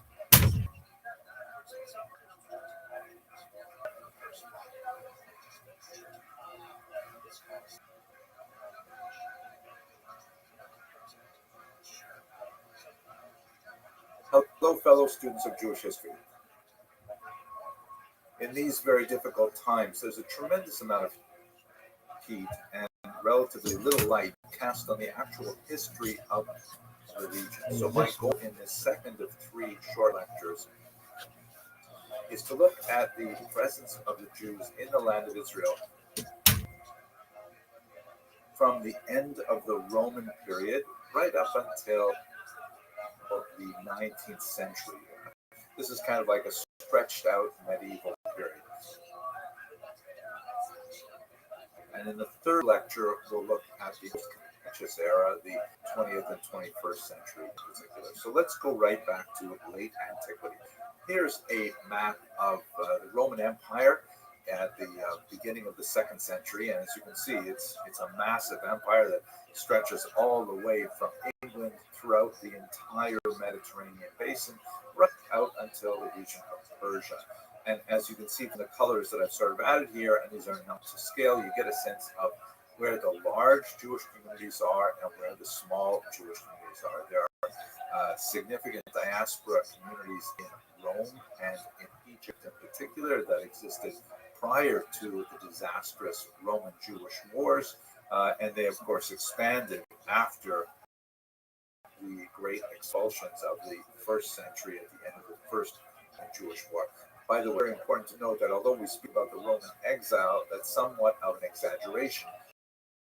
There were Jews present in the land of Israel throughout the entire period, although not necessarily in certain regions, such as, for example, in Judea, in the city of Jerusalem, after the Bar Kokhba rebellion.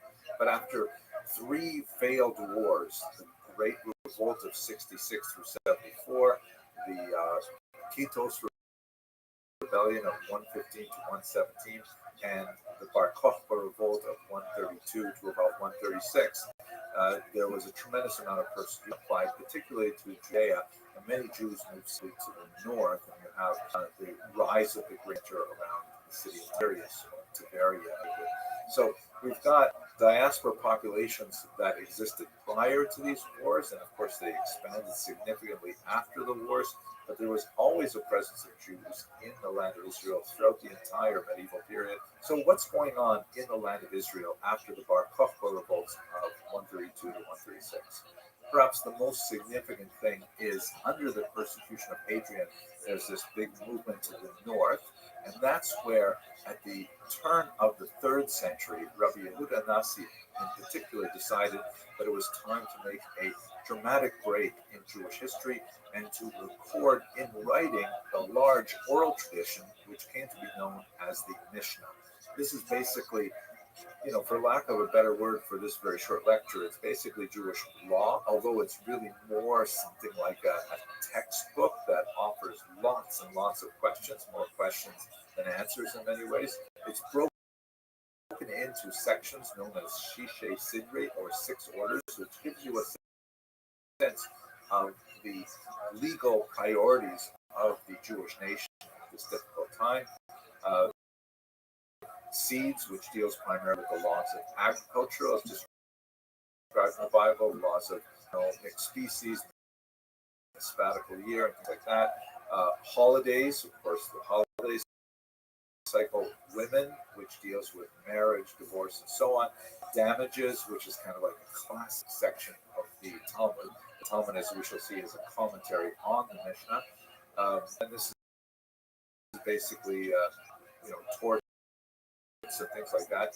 5 is holy things, which deals primarily with things like the temple and sacrifices and so on. And 6 is pure things, which deals with the very large body of laws dealing with personal ritual purity, way more than we can discuss in this section. But by codifying this text, which had been handed down for centuries upon centuries as an oral text, this really made Judaism possible for Jews to survive in the diaspora. And this is a map that gives you another of what the diaspora looked like. Little squares here, the Jewish communities are to scale, some are much as others. But what I think is particular about this map is the growth of Christianity. See, with these little stars, these are Christian communities which are now evolving. Again, you'll recall that in the first century, Christianity was essentially a Jewish movement, and it continued to have very strong of the second century and into the third century, but it rapidly begins changing into a Gentile movement, meaning a body of ideas that appeal to those who are not ethnically Jewish. And they established several major centers in Rome and Antioch and so on, where the gospel literally spreads. Typically, those are connected to Jewish communities. And this is an especially important point because this is when the Roman Empire, of course, begins to actively engage in getting closer to Christianity and eventually adopting it as an official religion. Already at the beginning of the 4th century, with the Edict of Milan, Judaism loses the quality of protected class that it had under the pre-Christian Romans. Though they fought wars with the Romans as a religion was specifically recognized by the Romans. And after the empire officially adopted Christianity as a religion, then that Judaism began a steep period of decline. This is the period, for example, in Israel that they had better move away from the traditional method of organizing the calendar. And the year 315 that we have to go now to thematically calculated Hamko calendar, which one will survive much better in diaspora than relying on the existence of a strong Jewish polity in the land of Israel. And in fact, this was prescient because within a few decades, the Patriarchate, which is the office of the political organization of Jews in the land of Israel, was officially ended in the year 425. And with the end of the Patriarchate, or in Hebrew, that would be the Nasiut, Yehuda Hanasi, who authored or who compiled the Mishnah, was a member of this patriarchy. That meant that there was no longer any official organized standing for the Jews in the land of Israel before the Roman Empire. They were a minority without any kind of, authoritative body to lead them. Very, very, difficult and precarious time for the Jews in the Eastern Roman Empire. Ironically, these gradually worsening circumstances throughout the 3rd and especially the 4th century spurred the Jews in Israel to engage in an unprecedented level of creativity. There were some rebellions, like one in 350, but primarily the energy of the Jewish population went to codifying a massive commentary on the Mishnah called the Talmud. There are actually 2 versions of the Talmud, one that's called the Jerusalem Talmud, or, although the term sounds somewhat jarring today, Palestinian Talmud, because Palestine, of course, was the geographic term that had been adopted since Hadrian for the region.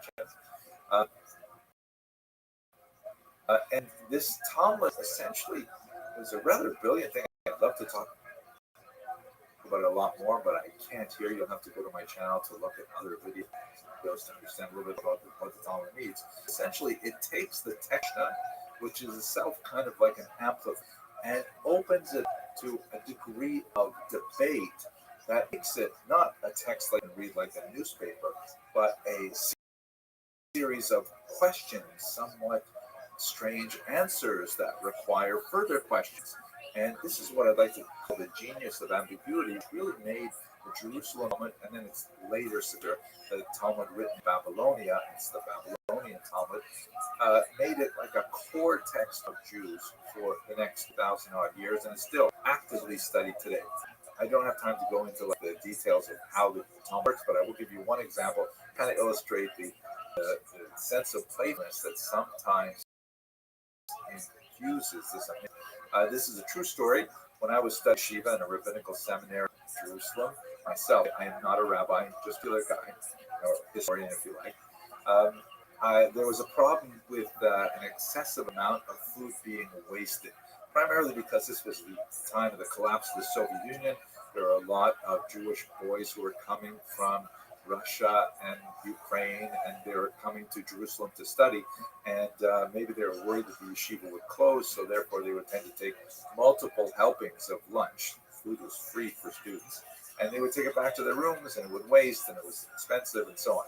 So the yeshiva put up a sign. I went into the cafeteria one day, and the yeshiva put up a sign that read like this: "The yeshiva provides food for one portion only. No student is permitted to stand in line for a second portion." So I figured, well, that's it. I did. I had my lunch. I came out and I looked behind me and I saw that someone had just subtly altered the sign in a very Talmudic manner to read, "The yeshiva provides food for one portion only." No, student is permitted to stand in line for a second portion.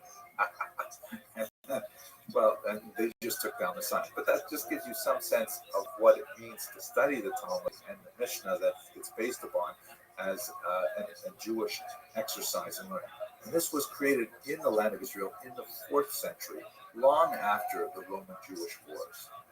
The difference between this and the much larger Babylonian Talmud is that you had this huge diaspora population living in Babylonia, and over the next century and a half, they're reading the Jerusalem Talmud, they're opening up the same kinds of questions, they're developing slightly different answers.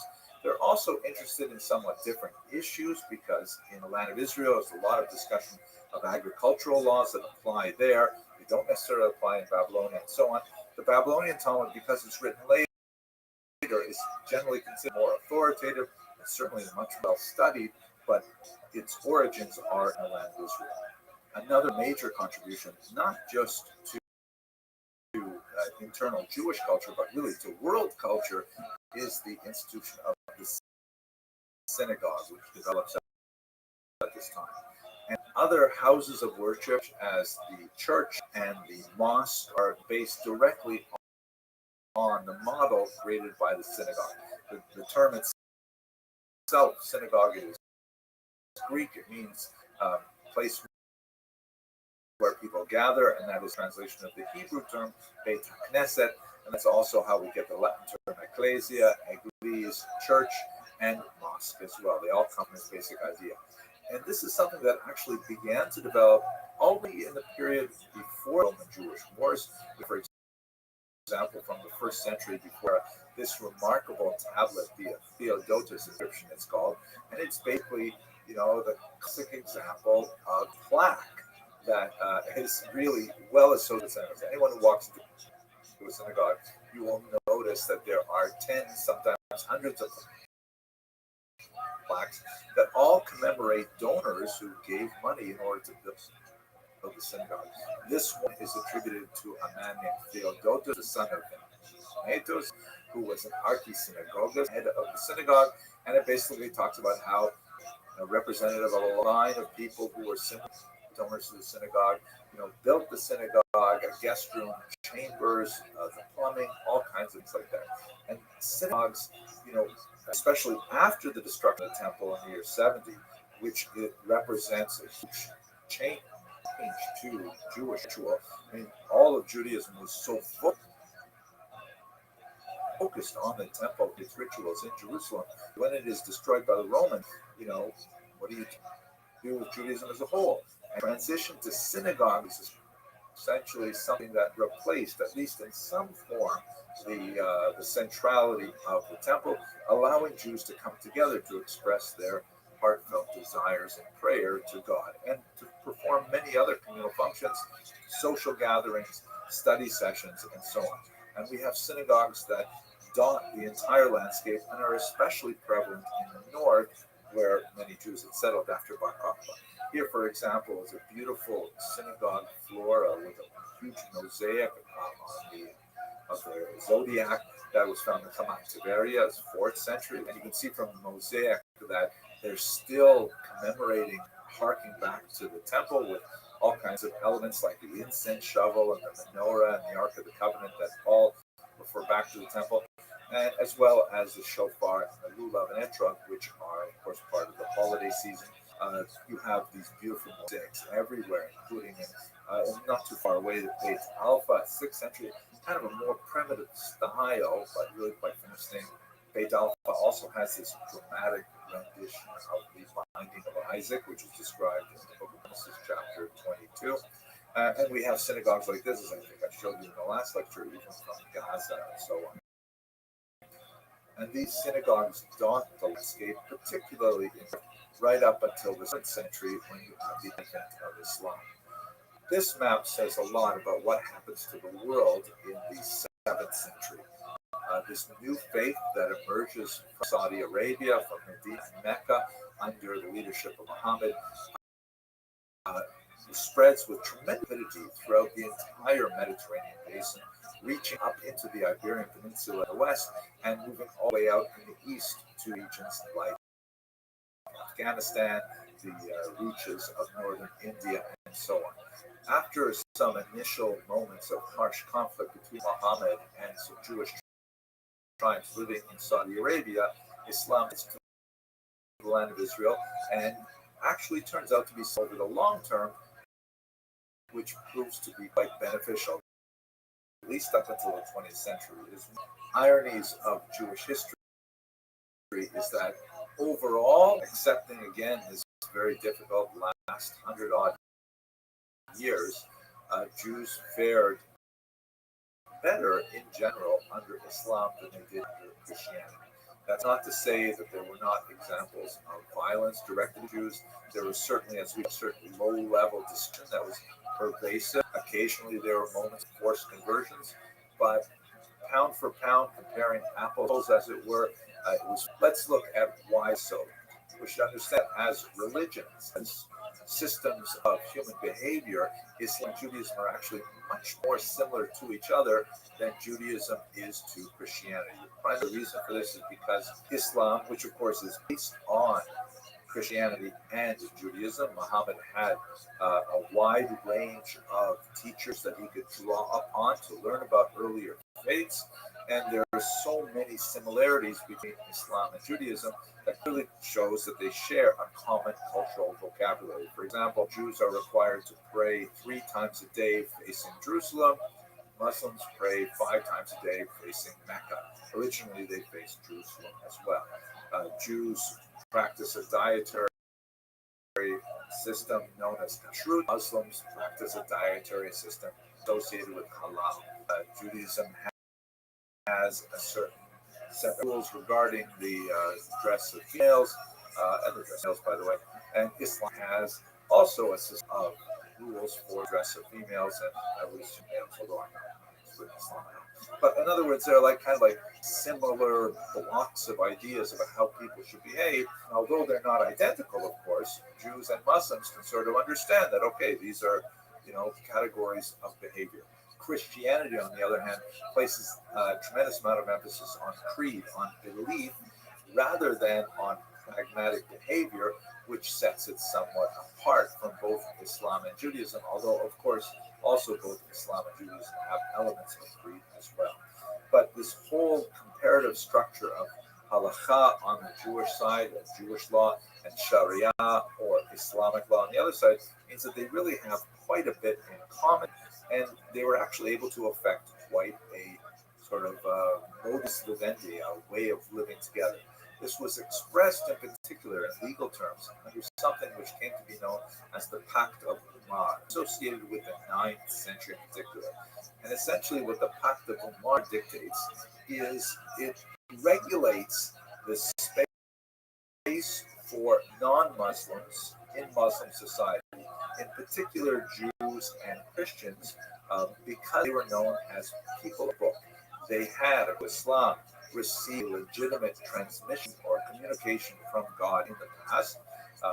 And, Islam would argue that they misunderstood those transmissions, they adulterated those transmissions, and so on, but that's not our discussion today. But since they were essentially keeping to the traditions as handed down to them from their previous generations, they therefore were accorded a degree of respect within Islamic society, and they were allowed to continue practicing their faiths within Islamic society. There were limits set on them. They could not, for example, build new synagogues. They could only repair old ones. They were not allowed to engage in certain symbolic acts of leadership, like carrying a weapon or riding a horse. In some areas, certain colors were required for them. They had to wear a certain color, for example. Many of these things were often, there were loopholes found, or bribes were paid in order for Jews to avoid these things. But nevertheless, this established within Islam the notion of a Rechtsstaat, of a society governed by law, meaning that a second class or protected status, they nevertheless were allowed a space.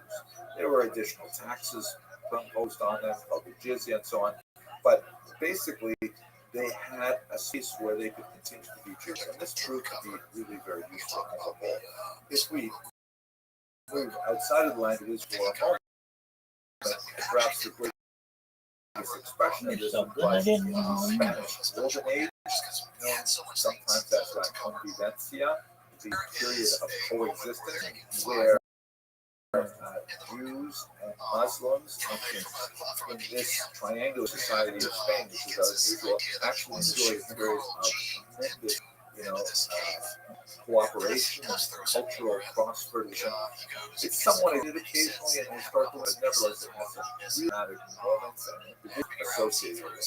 Perhaps the most important figure who emerges from this period at his very end, in fact, he himself had to be a refugee from extremist Muslims that entered the region of Spain from North Africa, is of course none other than Maimonides, one of the greatest, most towering figures of the Middle Ages, who actually made his way out of Spain to Cairo and its environs, where he established a very successful career as a court physician and as really the leader of his generation, particularly in the southern and eastern parts of the Mediterranean. So the majority of his life was spent in Egypt.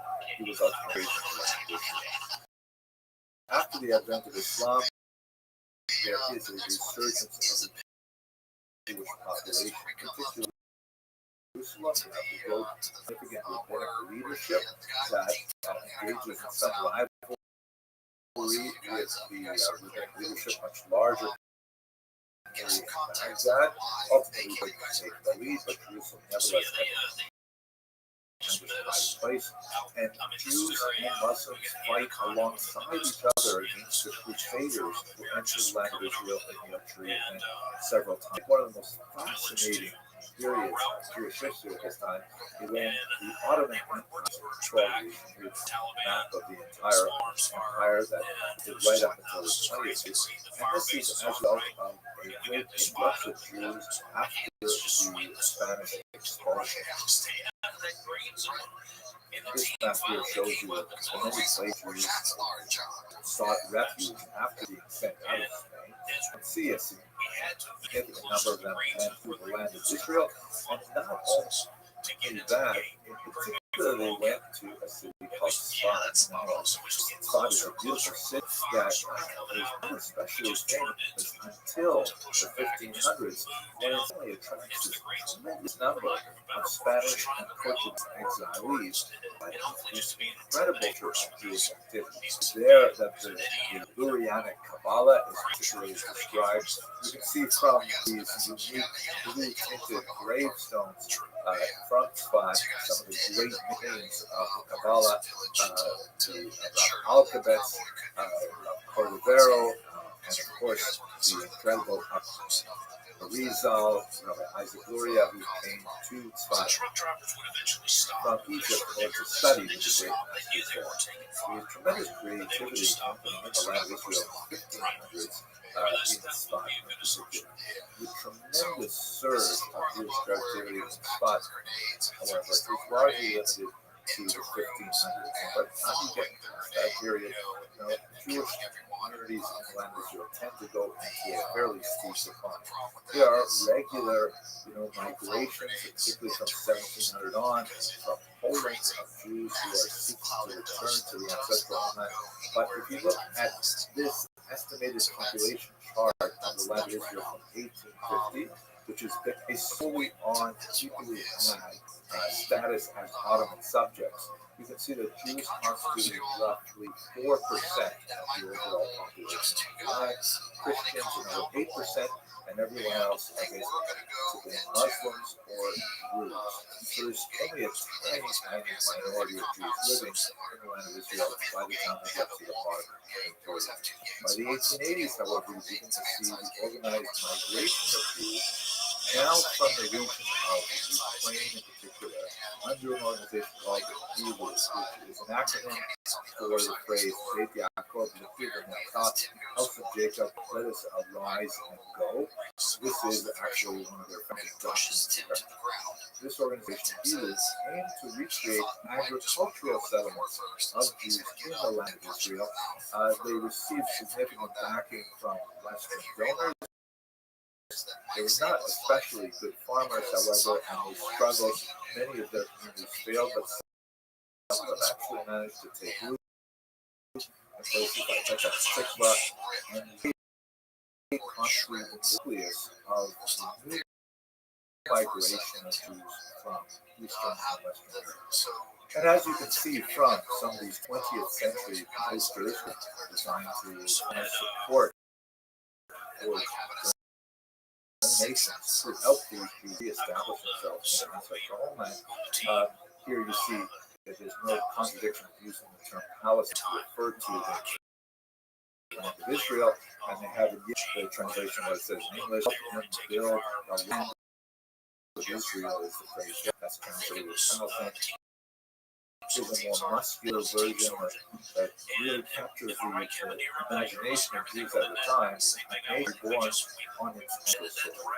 So that typically takes us to the 19th century and the period of the great influence between people living in the land, sort of myths of this period is that the Jews constituted a people without a land.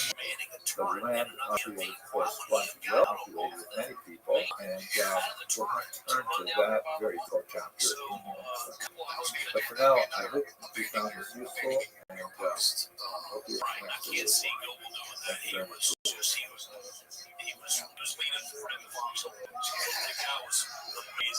Now, Matt, at this point of the convoy, you're in the vehicle with the team sergeant. Is that correct?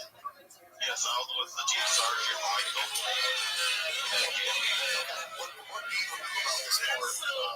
Do you remember seeing Michael meet two guys, machine gun fire, just two guys from Hello, everyone. I hope you can hear me. This is an experiment trying my first live stream with questions and answers. And so someone, if people are on there right now, please write something in the chat so that I can see that I'm not just talking to myself. Let's do it. Start a Q&A or poll. Okay, it's So I do a plus. Start Q&A. Hey, can you hear me? Okay, we can start Q&A. Let's see what happens. Was up there, and I actually got in the turret while he was up there. Okay, now I believe I saw something in the chat here. Okay, can you hear me all right? Strange echo here. It's repeating. Oh, I see there. All right, let me.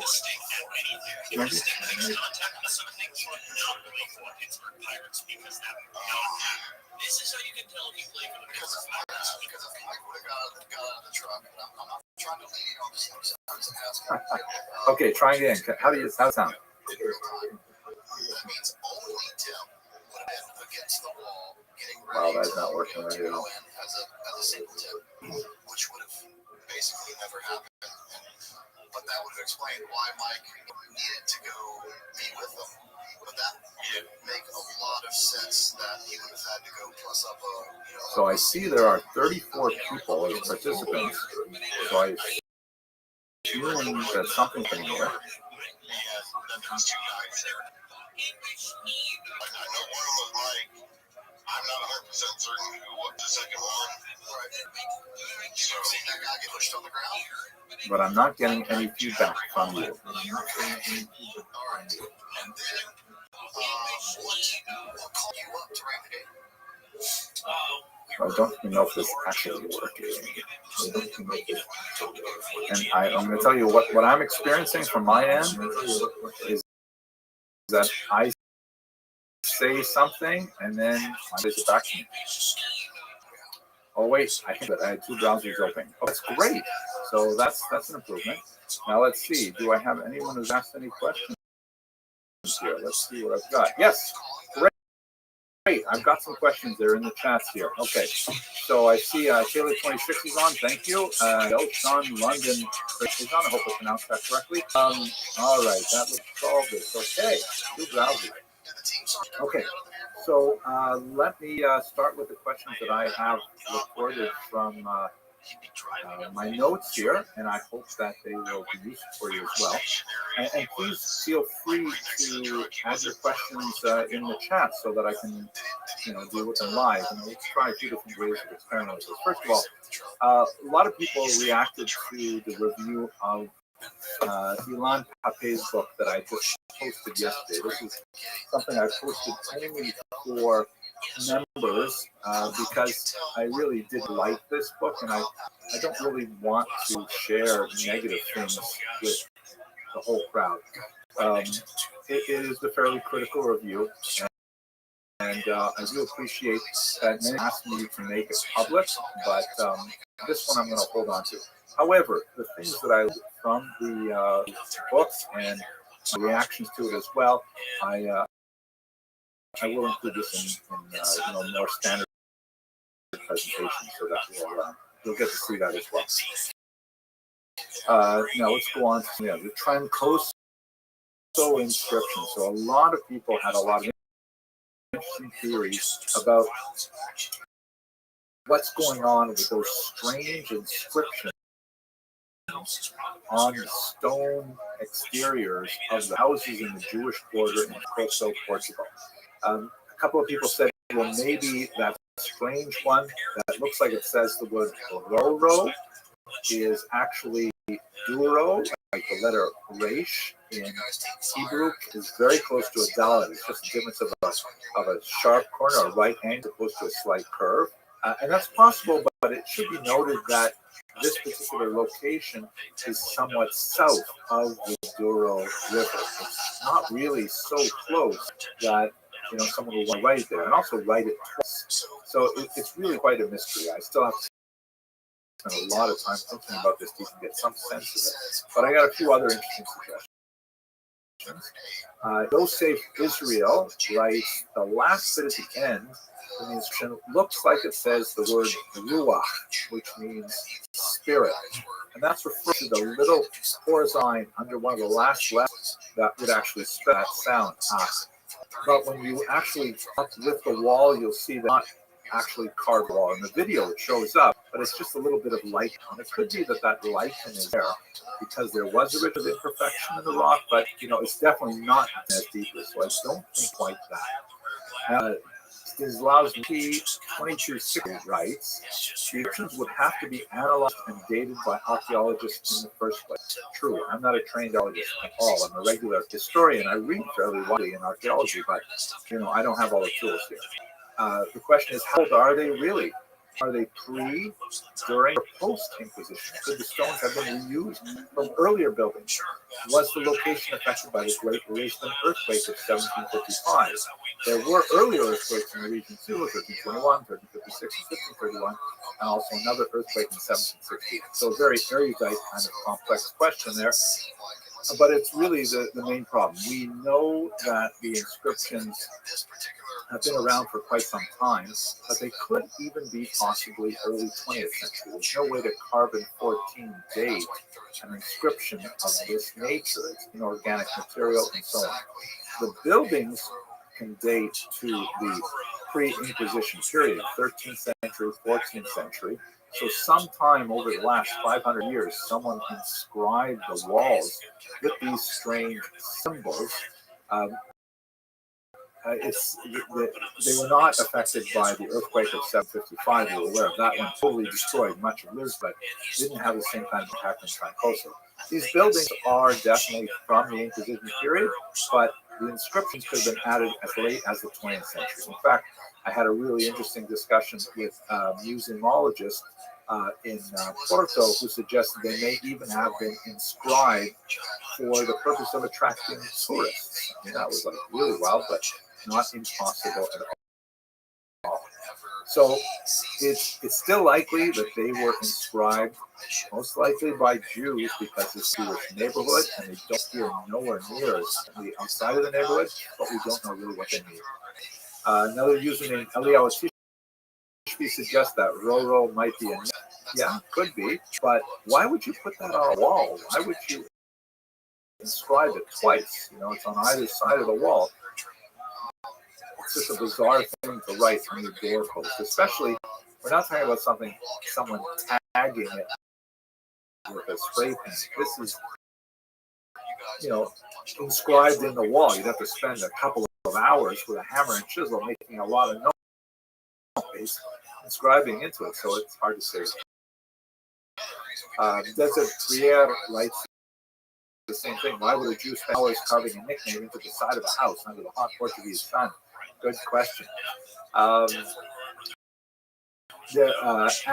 Athena 9463 adds that maybe it's a gematria, meaning it is it's a numerical equivalent, and it happens to be the numerical equivalent of the word bayit, meaning house, 412. But then why not just write the word house, or even write the word 412? Last one here on this section.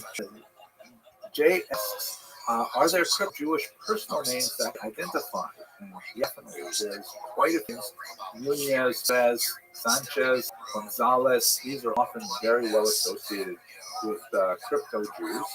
Carrier, Jacob, a shoemaker from the Netherlands, hired to fight for Britain in the Revolutionary War in the U.S., he identified as Jewish. Well, Jacob is definitely a Jewish name, also a non-Jewish name too. Shoemakers, same. Netherlands, yep. So the answer is yeah, could be Jewish, but could easily be non-Jewish. Okay, so those are all the questions that I recorded on that. Let's check the chat here. So nice to see it. Julia 26 asking me if I read the book of Daniel. Yes, I have read the book of Daniel.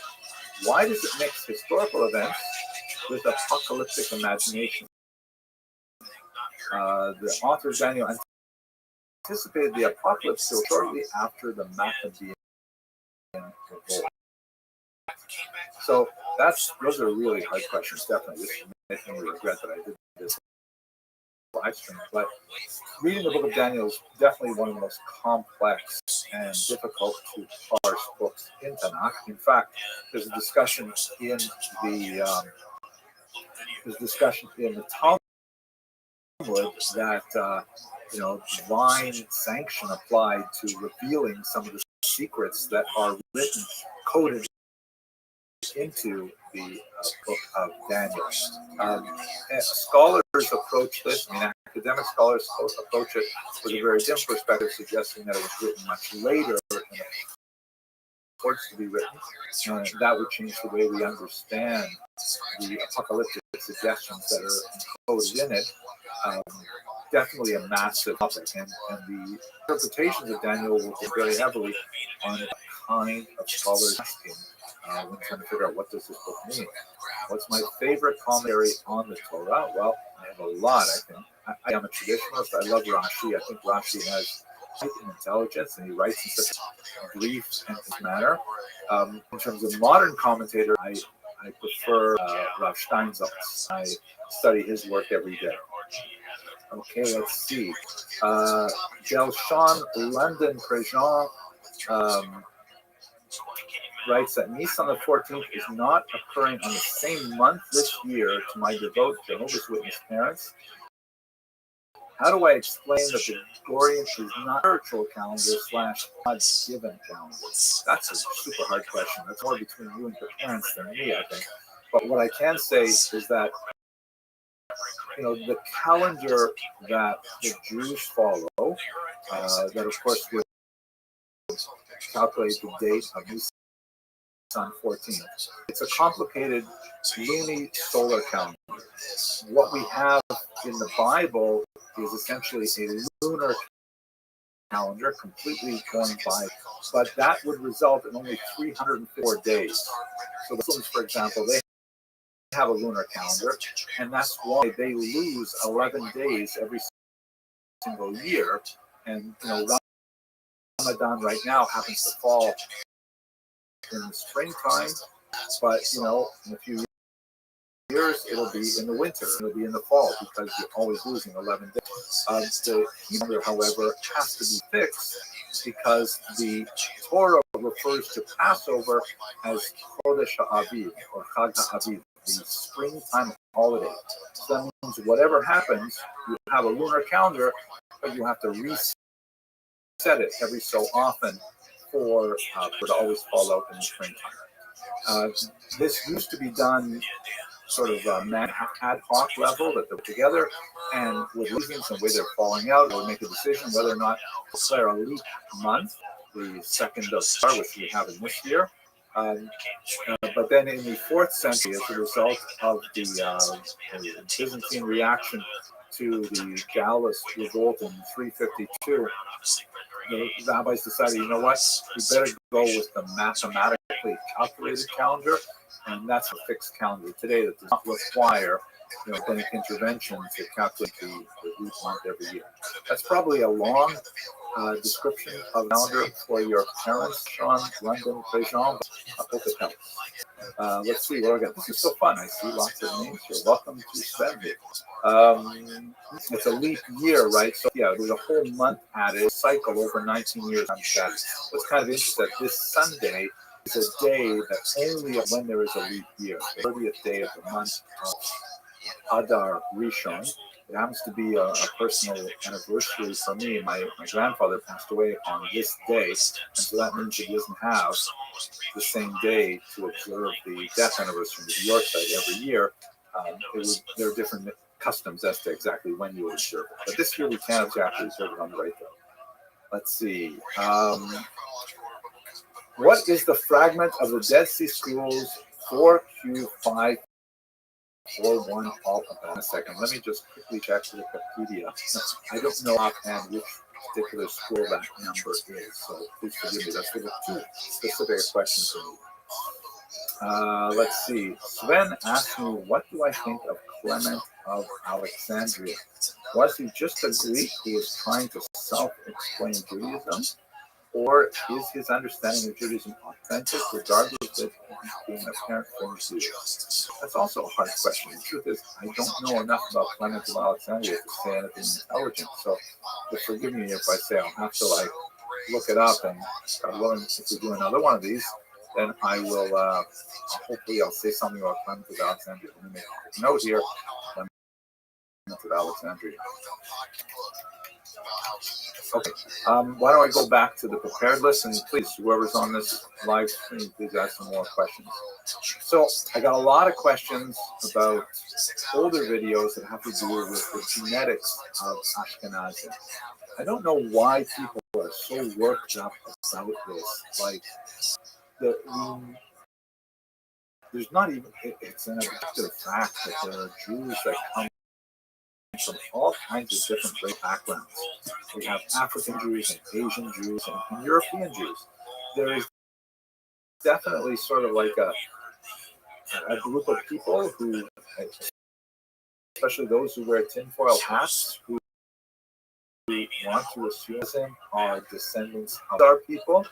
There's not a lot of evidence, certainly not a lot of genetic evidence for significant admixture of the Khazars in the Jewish population, as much as these conspiracy-minded people might like to think so. And you can watch my videos where I look at what evidence we have and so on. Ashkenazic Jews seem primarily a mixture of Middle Eastern Jews with a large chunk of Italian DNA as well. But Heather Krasna 58 asked this question. I hate to ask this, but weren't many of the genetic additions to the Jewish population a result not of intermarriage, but instead of rape? Jews were brought as slaves by the Roman Empire, and female slaves are sexual property of their ancestors. Isn't it the case the reason that person is considered Jewish because their mother is Jewish is because Jewish women were raped for the last 2,000 years? God forbid, it's a terrible question, but of course a valid historical question. And the answer is the reason. Step back a little bit. When we get to the 20th century, actually, when we get to the late 20th century, there are Jews who wanted to revise the traditional matrilineal descent of definition of Jews. This is basically the definition of Jews, being where the Jew is a child of a Jewish mother or a convert to Judaism. That's the definition that has been the working definition for about 2,000 years, depending on who you ask.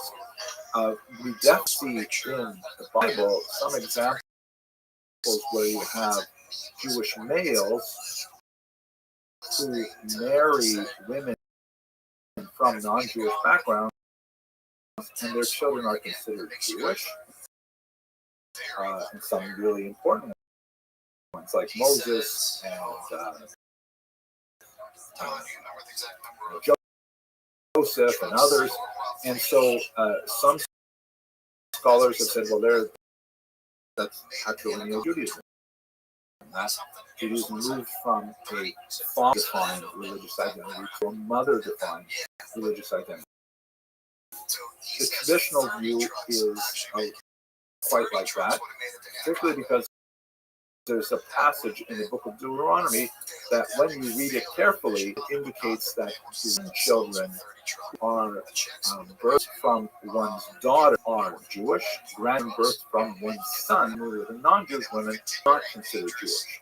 The discussion in traditional rabbinic theories, well, how do we square the facts that we have Joseph and Moses, and we marry, there's no discussion of their conversion, so how do we square that with the practice of women as being the children of men? There's lots about how that works out. But in the 20th century, there were more liberal movements who should just recognize men as well as parents of children as Jews, and of course, like every time debate over it. But to get more specific to this question, we can certainly assume that there is a significant amount of genetic material that has belonged through sexual violence. However, when we look at the Ashkenazic situation in particular, there are these genetic bottlenecks where scholars are able to have DNA and work back through generations to when and identify the incursion of other peoples in so-called Restream.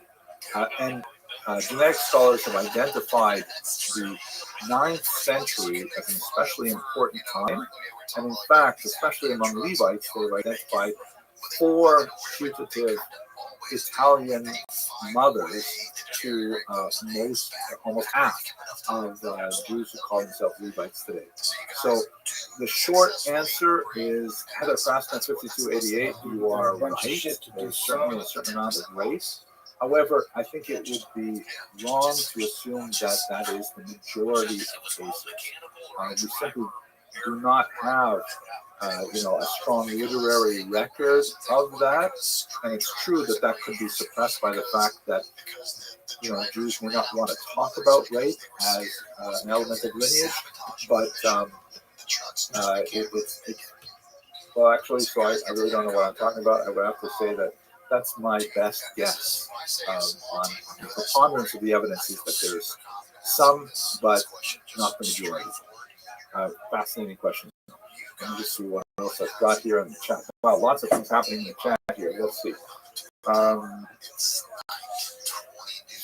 Sven asked that sometimes wonder if the early Christians wanted to bridge the chasm between Hebrews and other ethnicities at the time as a view. Well, I would think that's definitely true. I mean, Paul, for sure, he had a tremendous intellectual product in the teachings of Jesus, and the idea of bringing that to the masses was important in the propagation of Christianity to Greeks, Romans, and all kinds of people. So I think that would be true. That generation, the sort of transitional generation, the 50 or 60 years after Jesus' death is crucial. I think that one of the turning points, of course, is the destruction of the temple. That, for Jews was seen as a horrific catastrophe. But some of the early Christians, if you look at Eusebius, for example, will see it kind of like as a representation of a punishment, that the Jews got what they deserved as a way of signaling that Christianity was really something that should be followed. So that transitional generation did not last terribly long. Acrimonious, the disciples. If you're curious about that, I think the best treatment of this is Constantine's Sword by James Carroll. Very, very powerful and evocative work looking at those early generations. I learned a lot from it. Okay, let's see. Sven also asks, following the question of motherhood, Mary was undoubtedly a Jew, but as Christians believe that Joseph had no part in Jesus' conception, what would Jesus be, Jew or Gentile? Well, Jewish, because his mother was Jewish, right? There's also jokes about how he stayed home, was attached to his mother, so that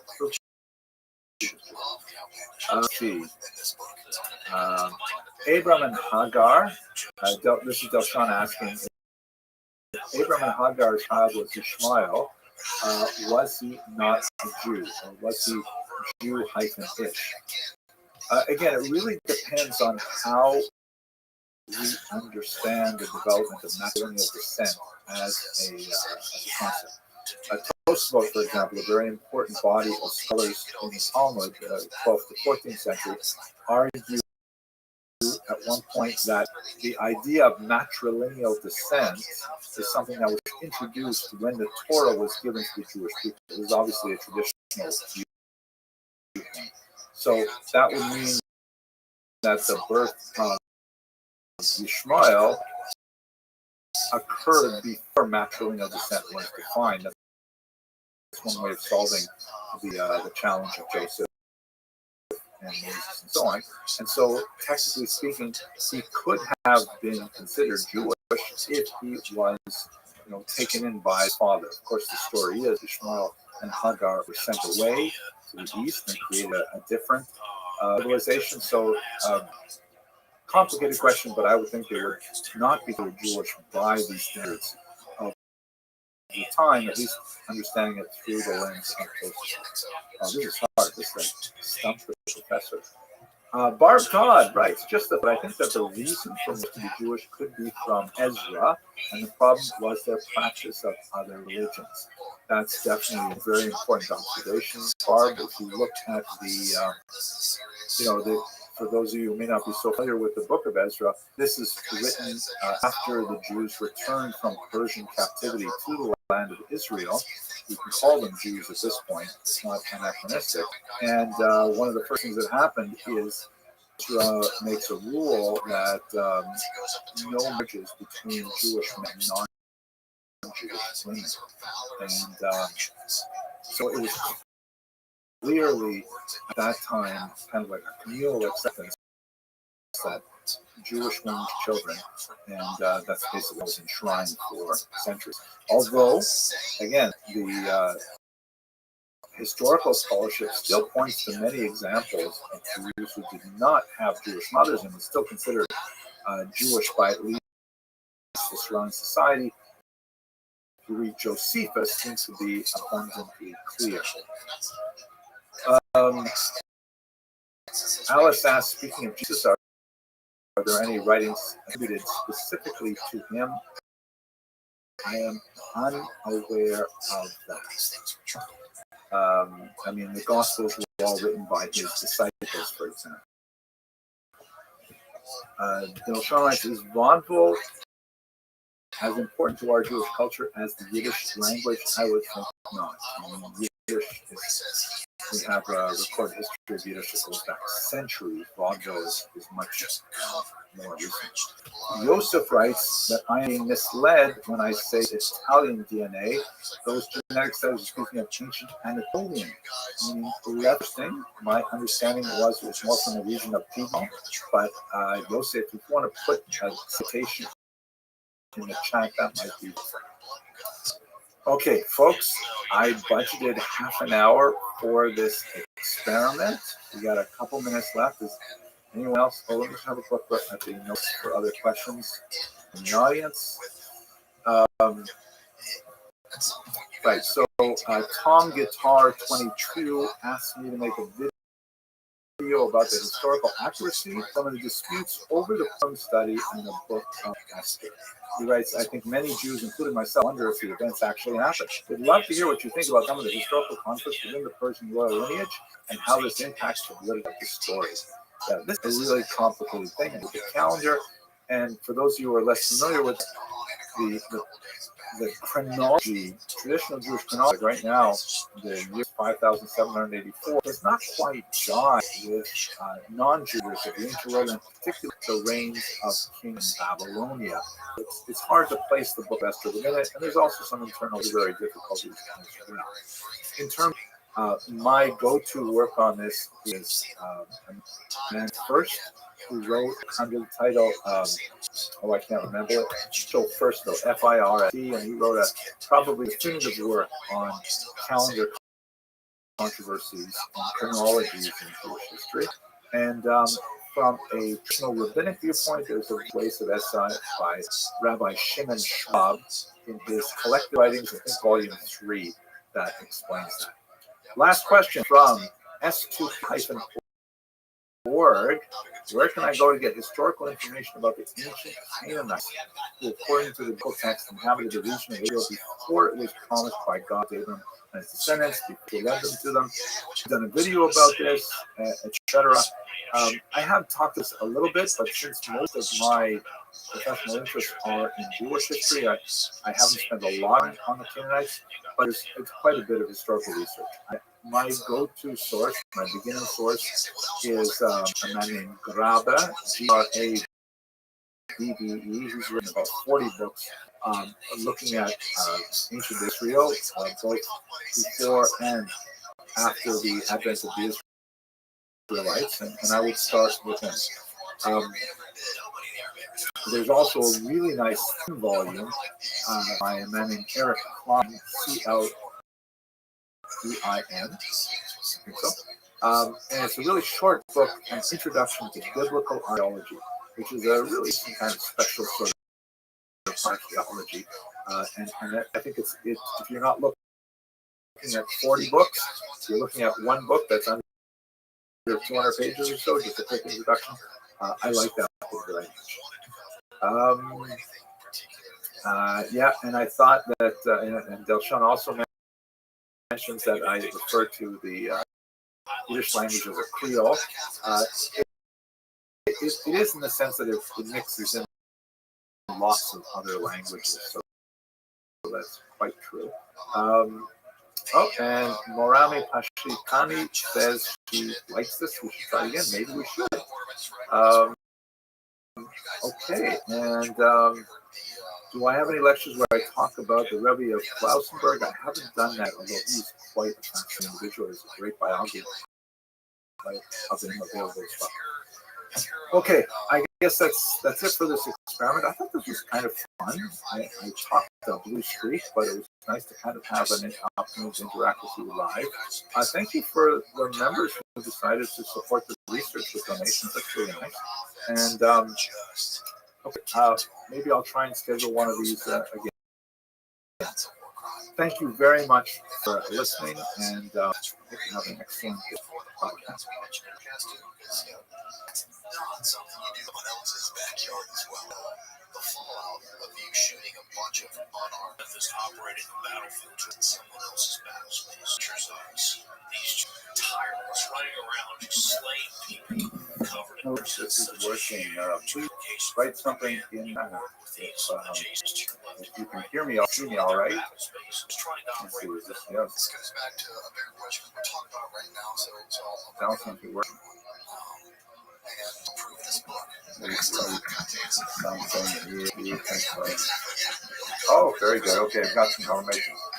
All right, why don't we get started with a few questions? Hello, Yosef and Delshon, London for Jane, Lottie Block, Ami Farajun. I guess you can all see these names as well. So let's have a quick look at some of the questions I received in the last little while that I think are really useful. And please add your comments here. Oh, and I see Michael Klein. Look at that. I haven't seen you in a long time, although we worked together for many years.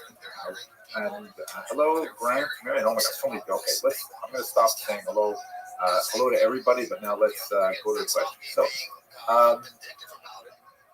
someone asked last time we had a live chat to talk a little bit about Clement of Alexandria. I didn't have a lot of time to look into this individual, but he looks quite fascinating. I really like to study a little more of him. His name was Titus Flavius Clemens, and he lived in the end of the 2nd and into the 3rd century.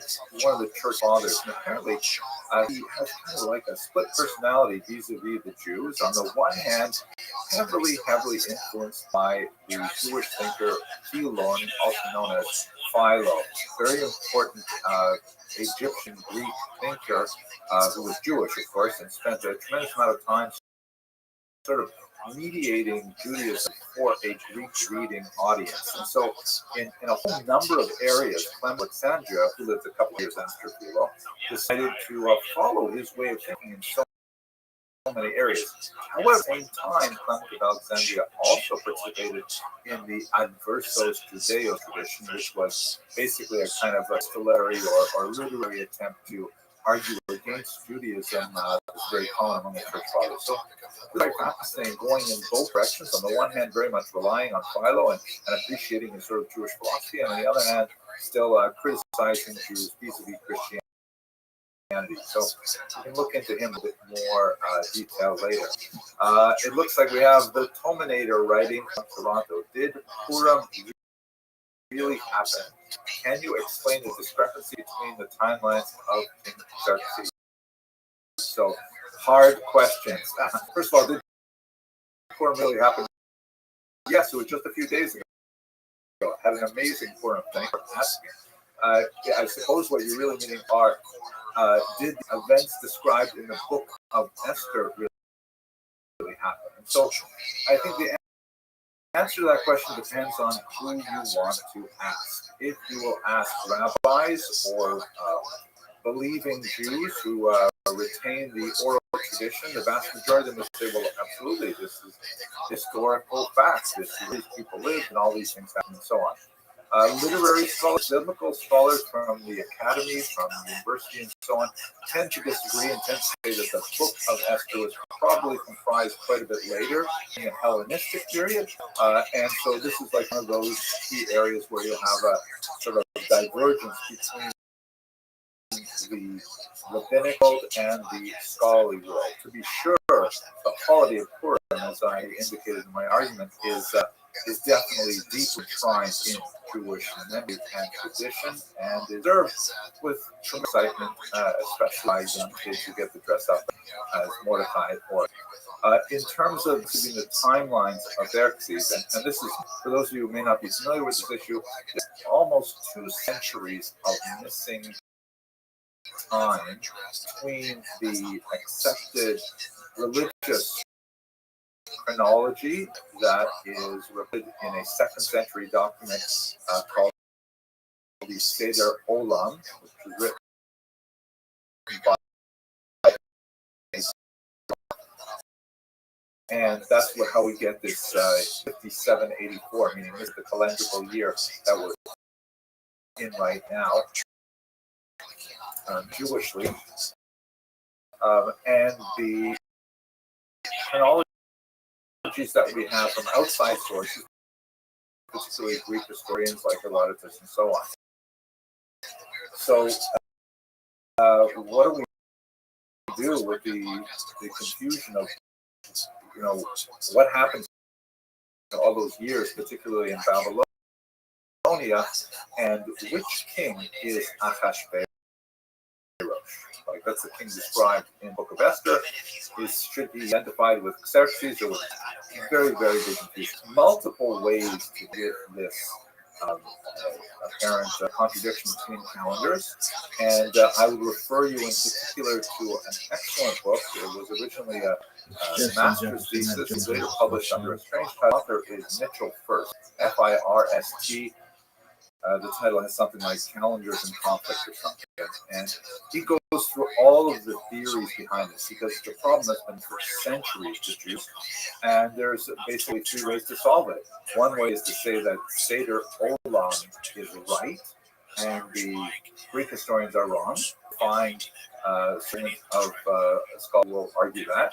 Another way, logically, to argue that Olam is wrong, and that the Greek historians that we essentially in Western scholarship are correct. And the third argument is that there's a way to synthesize them to somehow mathematically make them work. I find that third argument the hardest to really work with. In my own publication, I typically rely on the Western dating that would make the placement of the actual events of very difficult. And on this, I follow an Orthodox scholar, very well regarded, named Rabbi Berelwein, who essentially says we're going to wait until the time of Messiah to figure out so that's the short version of it. If you want the longer discussion, have a look at Mitchell's first. Great. Someone named I Am Joe says, all my Jewish people stay vigilant, stay the course, we will witness attempt to get rid of it from Israel. Okay, let's see. Now, here, Mike, of course, is asking very, very difficult questions again. Really should not have advertised this.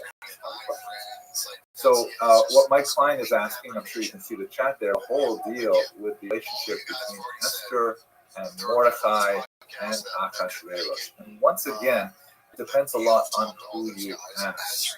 If you ask a biblical scholar who is living in the world of the Hebrew scriptures, the story as described there is not really, as difficult, because the whole relationship he has with Mordecai is one of an adoptive kind of like a protective figure, but there's no meant described there, if I'm not mistaken.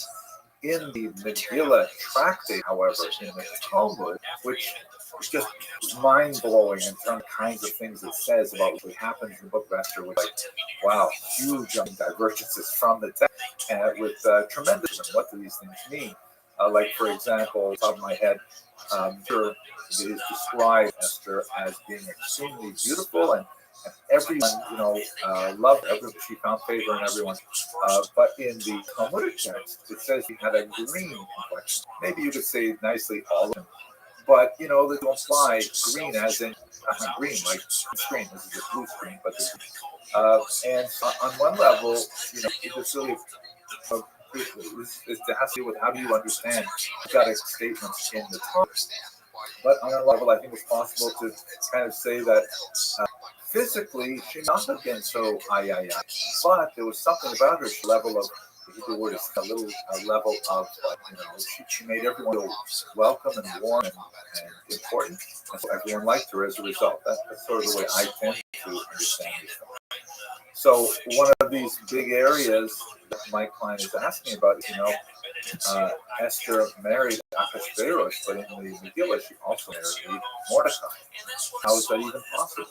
So the answer that the Talmud arrives with that particular understanding of events has to do with the whole idea of defining what is non-consensual relations. And that's really the crux of the issue when Esther decides, after discussing it with Mordecai, that she has to voluntarily go to Ahasuerus, which would ultimately, remove the legal permission that she had granted since things were non-consensual, and that's why it was considered such a huge deal. Mike, you're asking a really tough question. It'd be much better to discuss this, I think, over maybe a shot of whiskey. But I appreciate the hard question. Let me out here. Oh, we have Hiram Bifidum. Thank you for supporting the research. Very nice of you. So he asked at an interactive discussion. I assume Hiram Bifidum is male. I shouldn't, but Hiram Bifidum asked. At Temple Beth El Makor time, is it possible the hero production of the Megillah Book of Esther may be represented as an idea of maturity and not personal people? It's an excellent thing. The reality is, it boils down to the question of how do we deal with texts, right? Do we consider them as literal, unmoving, inflexible statements of historicity, or do we have a broader sense of what they mean, possibly poetically, allegorically, in terms of the hidden meanings that may be like sort of a Kabbalistic mystical bent? We have the basic level of 4 ways of interpreting the biblical text. Shach, known as Sod and Drash, which is translated into English as simple meaning, allusion, secret meaning, and homiletical meaning, like meanings that you don't have to take them exactly literally, but you can expand greater lessons from them. That's one level, and the Talmud itself says Shivim Panim Torah. There are 70 to the Torah, just like the Talmud offers a metaphor that when you strike a rock with a hammer, 7 sparks fly out, and 70, by the way, in the biblical imagination means this number possible. So to you, the Torah admits of a tremendous amount of interpretive directions. And so as a historian, I can answer that way. As a fan of scholarship, I can give you some of that, but I have not. So to remind people, I'm not a rabbi, just a regular guy. Okay, tough questions. What else do we got here? Yo, what's going on? How are you? So, What up, Moloch Mo? Here is Zira Bahas. There How are was you? Bulgarian and Ethiopian. Just living life. How are you? I'm well. How are you? I'm fine. How's your day going? What are you doing on this good day? Programming robots. Okay. What about you? I'm chilling with my grandma and my grandma and showing videos on YouTube. Very cool. Shout out to your grandma and grandpa. Yes. Very well. How are your friends? Good. That's great to hear. What? That is good to hear. Yes, Yes, this is good. This is good. Word. Correct. How many people are here on this day? Can you repeat that? On Discord? How many people do we have? 1,833.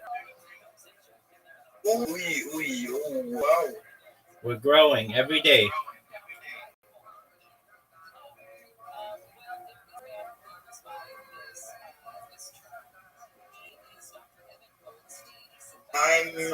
I'm happy that you exist. Thank you so much for being so sweet. Yes. I'm making again advertisement for your Discord server and for you. Dankeschön. Bitteschön. Und my times goes out on my smartphone. I have family link. Oh, very cool.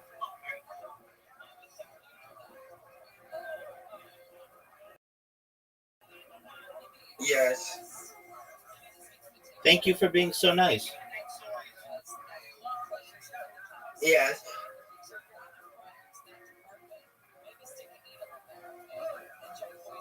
Okay.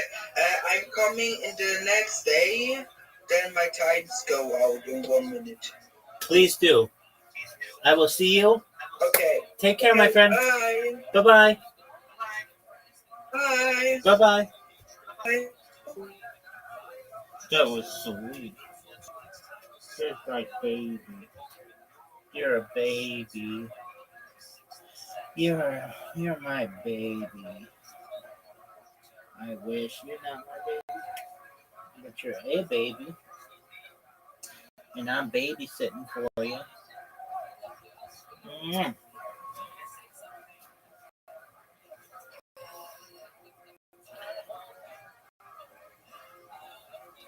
Jews were not accepted by the wider Jewish world. What happened that got them accepted? How the I'm fuck asking with could the I do this Ugandan better Jewish and more nearby. efficient? So, excellent question. I don't know how to answer the question that well. I think a lot of what you're asking here has to do more with sociology than history, where I spend most of my time. But I think that's sort of like a simple answer, simple in the sense of being not very sophisticated, is that, you know, when Jews feel relatively safe, then unfortunately, like many societies, Jews tend to fight with each other. And, tiny differences between various groups of Jews are magnified, and small controversies just get kind of blown out of proportion, and so on. And so the degree of centrifugal force is exerted sociologically on the Jews, like many communities, when there's nothing else to argue about, so we'll find things to argue about. On the other hand, when there is an external threat, as many Jews are feeling right now with the current situation in the state of Israel, then those minor differences tend to lose their importance, appropriately so, and there's a centripetal effect where people will come together.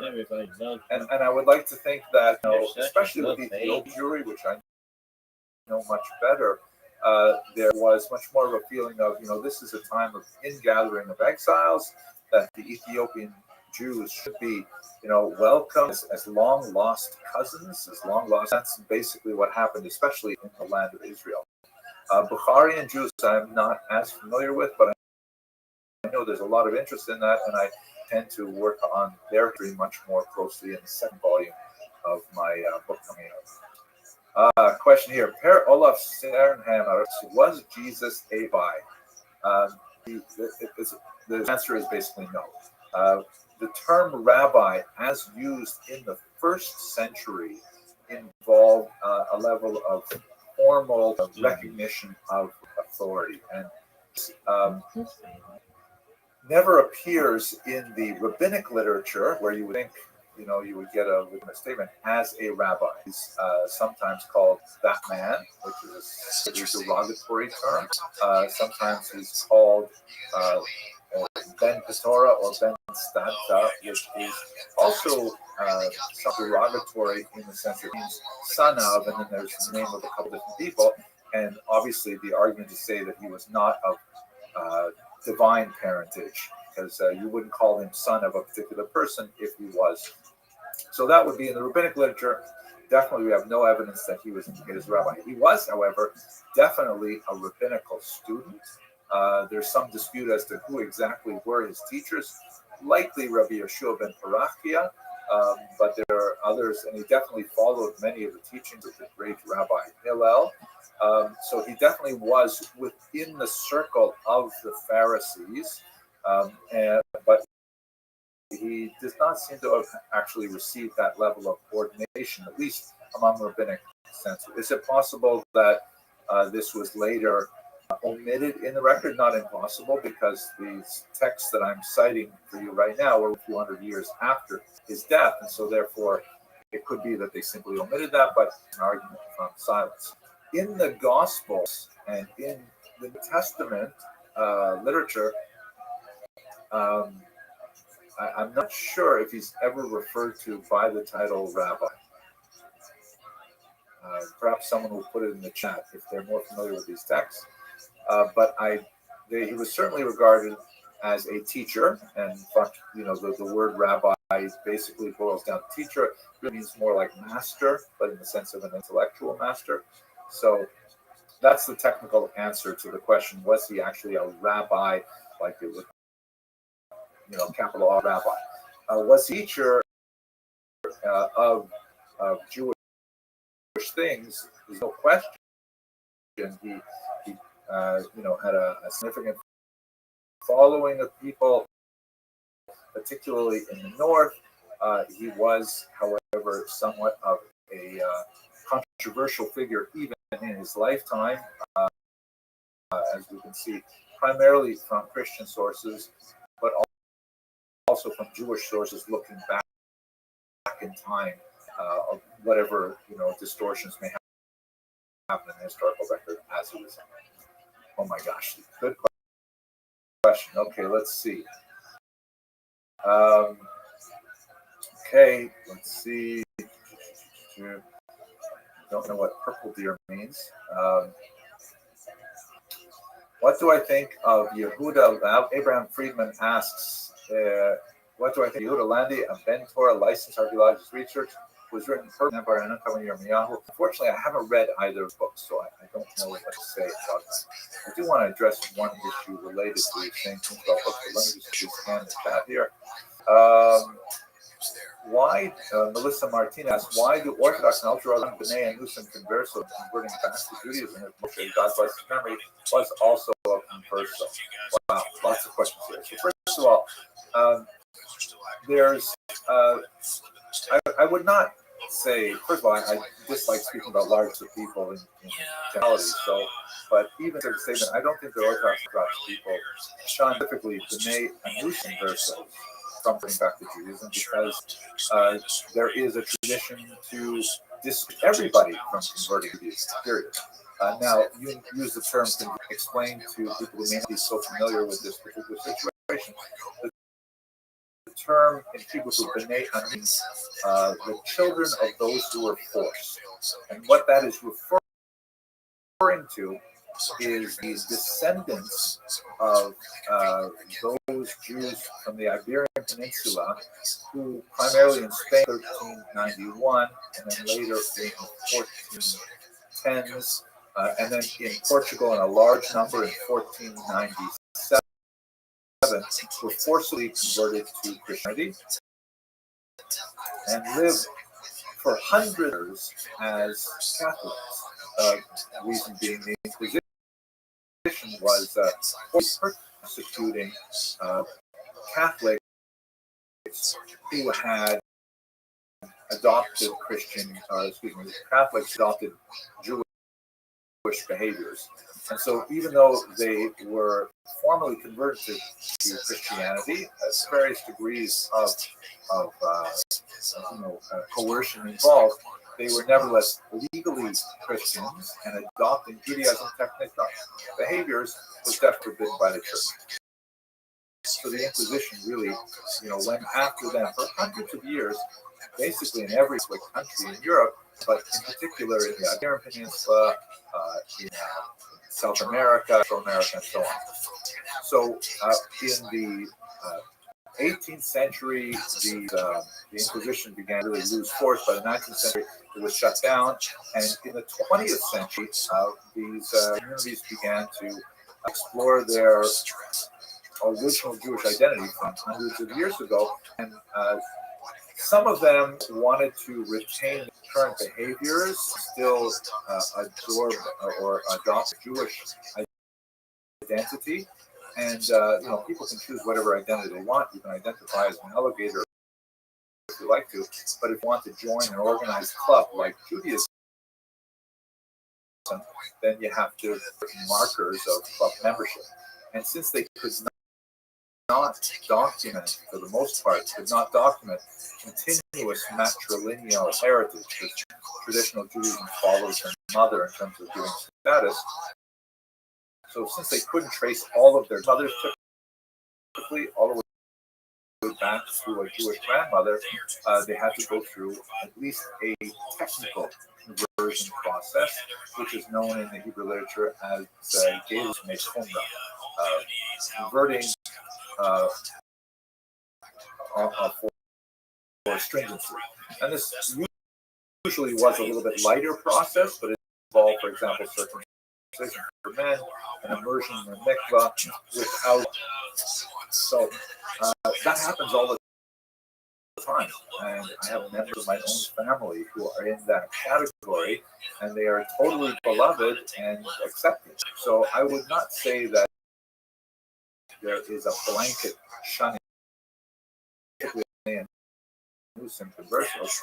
However, the whole idea of to the Jewish fold, when you don't necessarily have to, is specifically shunned ever since the Hashmonaim, the Maccabean kings, way back in the 2nd century before the Common Era, forcibly converted a few peoples to do the Idumeans and the Itareans in particular. And this was considered a shameful act, which had negative repercussions for the Jews, was descended from the Idumeans, and he's kind of like a mixed, record for the Jews. On the one hand, rebuilding the temple, very nice, running, the trains on time in Israel in the 1st century, but on the other hand, a brutal tyrant who murdered most of the family and all kinds of things like that. So ever since then, with 100 years, in sort of a rabbinic impetus to try to avoid anyone converting to Judaism. If they insist, and there's a tradition of like sending them away 3 times and things like that, then of course they are welcome. But it's something that Judaism is not historically a proselytizing religion. When I say historically, I mean since the 2nd century, the Common Era, it's not been a proselytizing. Wow. Let's see here. Delshan London Prajanta is a word in English for the underworld. On being there with time. Yeah, I agree. These are calendrical issues. And actually, in the first volume of my book, I had 10 pages dedicated, and the peer reviewer said, "Who cares? Just get past it." And so I cut like 10 pages of the book specific on it. So thank you. I agree. Okay, now we'll get a follow-up question from here for them. Have you ever studied the story of Yochanan, son of Yochanan Hagadol, found in 1960? Could have been of Nazareth. I think probably you're referring to the remains of there was a crucified remains that were found in Israel. Rather dramatic. An ossuary was found, which is kind of like a box where bones were kept. and it has a few inscribed on it. Has it's actually like a pretty awful thing. It is a photo, which got, by the way, that one will come out around Hanukkah time. That would be nice. I didn't see it. And it's got an ankle bone, and there's a nail driven through it, and the nail could not be removed from the ankle, so they simply cut the cross and buried him with nail still in it. It's unlikely that it's actually this is an extremely common name of the period, and there's no other indications. He's also buried with other people. Of course, it comes the gospel account in many ways, but so it's unlikely. But thank you for asking. This is like, let's see what we got here. Exultant this asks, are Yeshu in the Talmud the Jesus of the Christian character? Someone they are not the same. Yes, that's exactly the case. Again, remember that the Talmudic accounts recorded about 200 years after the events of the life of Jesus. And, he's sometimes associated with specific rabbis, sometimes associated with other rabbis. And some of those other rabbis, like the Yeshua ben Kaki that I mentioned earlier, did not live in the first century such that Jesus could be their student. Not too far off, but still very hard to imagine that. Exactly the point brought out by the great scholar Nachmanides in the 13th century when he was forced into a formal dispute with the priest Nicholas Donin, who was a former Jew, who was arguing that the Talmud was essentially anti-Christian, and they were brought to trial before King James of Aragon in Spain. And Nachmanides said, "Oh, you mean these passages about Jesus? That's the same Jesus you're talking about. A different Jesus, a different Yeshua." And that name is very common. So, yeah, there's a lot of argument about these texts.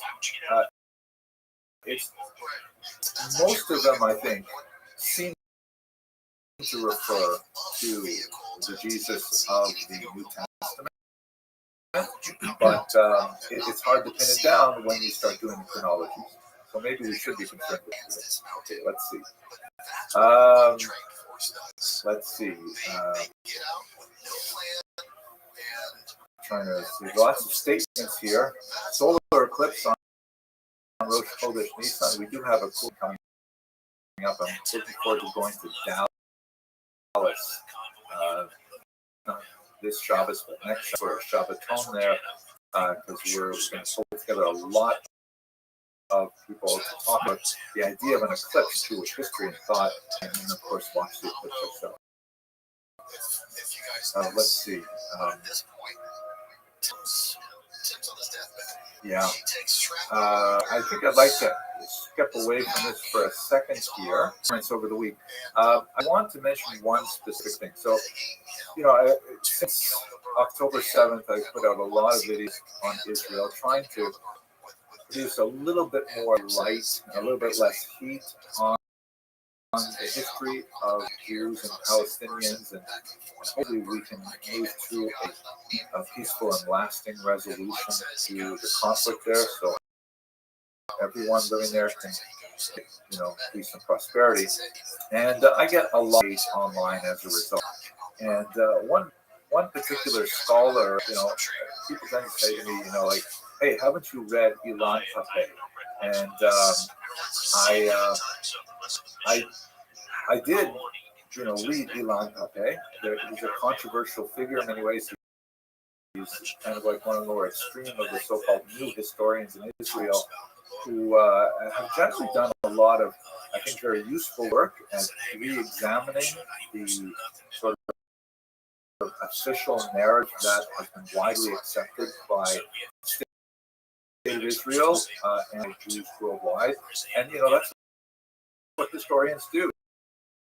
We establish narrative.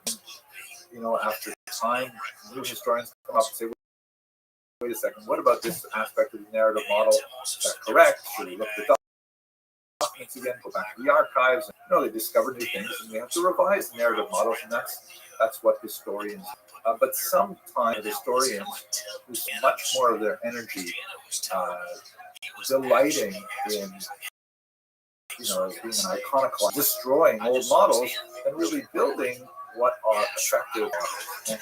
And that's why do not rely on popular research. I do believe there are some value to what he has done, history of Israel and the Palestinians and so on. I talk about them in my review, but as you know, as members, I don't make that review public. And the reason I chose not to make that review public is because I think it's worthwhile talking about scholars I disagree with, but I don't think that I share my negativity with the rest of the world. Much positivity I would much rather put out there for the sake of scholarship and for the sake of people, those who might want my opinion on something. I do put it behind a paywall. So that's the reason why. Okay, let's see. Persona Zirka, historically speaking, what makes Jewish movement grow or become popular? The Chabad movement is growing while resisting the trend towards relaxing traditions. Good question. Again, another sociological question, though not necessarily something I can speak to historically, but a lot of reasons I think would go into it. I would just add one small detail about the kind of stringency movement. There's about a year ago in the Atlantic, I can't remember who wrote it, sorry, but it was an article on the Mormons, and we asking the same kind of question. Mormonism apparently is growing, and what is the attraction? And one of the theses is that it's actually a greater degree of demands placed on Mormons that may be more attractive to people. In other words, why should we assume that people always like things easier? Maybe people like things harder. Maybe people like things stricter. Maybe people feel that rules, bounds, things like that are actually good. And I would think, I remember being very impressed with that argument, I would think that not only does that speak to a degree of motivation for conversion to Orthodox Judaism, or to use the word conversion because a lot of Jews are attracted to it, so it's really the Hebrew word would be kiruv, meaning drawing closer, but at any rate, an adoption of an Orthodox lifestyle. And I think, first of all, there's a lot of appealing things to it intrinsically, a lot of really good things that of course I enjoy myself. But there is a theological implication. I mean, having no boundaries also means no structure, no definition. It really is hard on building communities. Like, for example, the fact that Orthodox Jews will not drive on the Sabbath means that we have to live close together in order to gather in synagogue. Means that we build very intimate, dense community. We know our neighbors. We spend time not engaged in electrommunication, but in actual face-to-face communication. Those positives are all a result of the restrictions. If it weren't for those restrictions, you would have, and unfortunately many communities, this diffusion of people living far away by car. They could come together by car, but they tend not to. The communities become more diffuse. So the restrictions actually have lots of positive, side effects, or maybe they're intrinsic. Another argument I'm not going to make right now. If we had more time, I would marriage is exactly the same. Incredible benefits. I have enjoyed them for well over 30 years. And those benefits exist precisely because of the restrictions that come along with the institutions. Okay. We're a little over an hour now, so let me see what I'll try and get back to any other questions here.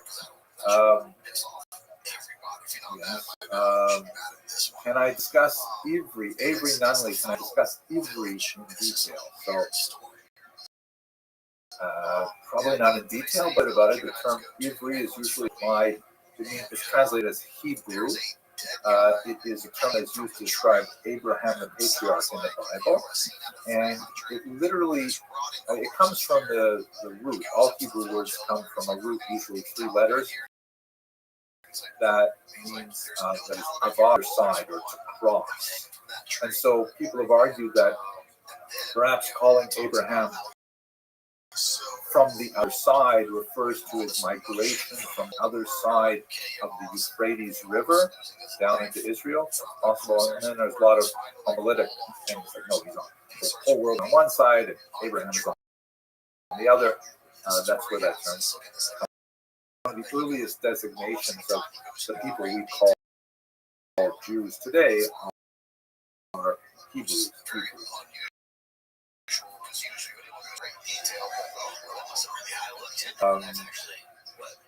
Let's see. I should really cut this off here. Nodnar BRS asks, do I know how people have unbroken lineages verifying them as Kohanim?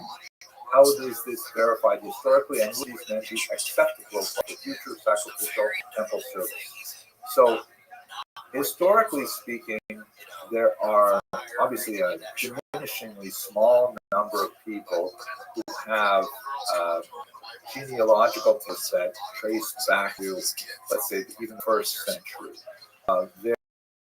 There are, it became like much more popular to create these things around the turn of the millennium and the year 1000, more or less. Rashi's family, for example, begin to have genealogies. And so there are some people who can back to, let's say, the Maharal of Prague and then back to millennium. But then a big gap. How do you get from Rashi back to the first century? 9 years. Most historians consider those genealogies authoritative. So it's really, it's impossible to verify them. On a genetic level, there are fascinating studies that look specific of people who claim to be Kohanim, and there's like a statistically significant number of them that indicate that they are all similarly related to a single paternal ancestor 3,000 years ago. That's the so-called Kohen gene. But there are a lot of people who have that gene who are not identifying Kohanim, and there's a certain number of people who identify as Kohanim who don't have that gene either, and that's obviously impossible under Jewish law. The bottom line in the argument of Kohanim is that we don't really know for sure who is actually Kohen today, so much so that the Vilna Gaon, who lived in the 18th century, who was the firstborn male of his family, and there's a ritual called Pidyon event where a firstborn male has to receive redemption from a Kohen. The Vilna Gaon would famously perform that ritual for himself with every Kohen he ever met, sure that he best actually fulfilling that. Most Jews today, it's just done once with some person who says he's a Kohen, and good to go. In my case, Harry Graham, who drove a garbage truck in the summer down, he was the local Kohen of Northern Ontario, and that's how I was. Okay, folks, we're already well over my half-hour mark. I'm really grateful for all of your participation. Thank you so much for joining me, and I guess we'll try this experiment again. I hope you, for those of you who celebrate, have a fantastic Saturday. For those of you who are marked Good Friday and Easter Monday, I hope you have a wonderful, religious experience that's uplifting, and I look forward to speaking to you in the future. All right, take care. That feeling of this is what we're here for. My life's on the line this whole time, and for once in 3 weeks, I don't think I'm gonna die here. That's gotta be a good feeling. He was talking to the village elder at this time. Some tells me he used a ground. Hello, fellow students of Jewish history. So I'm really excited about this new set that I just received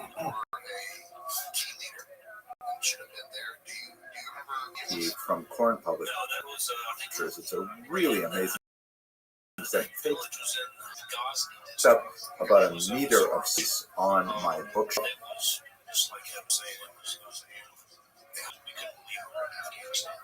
It's a multi-volume set. It's called the Rohr Family Edition of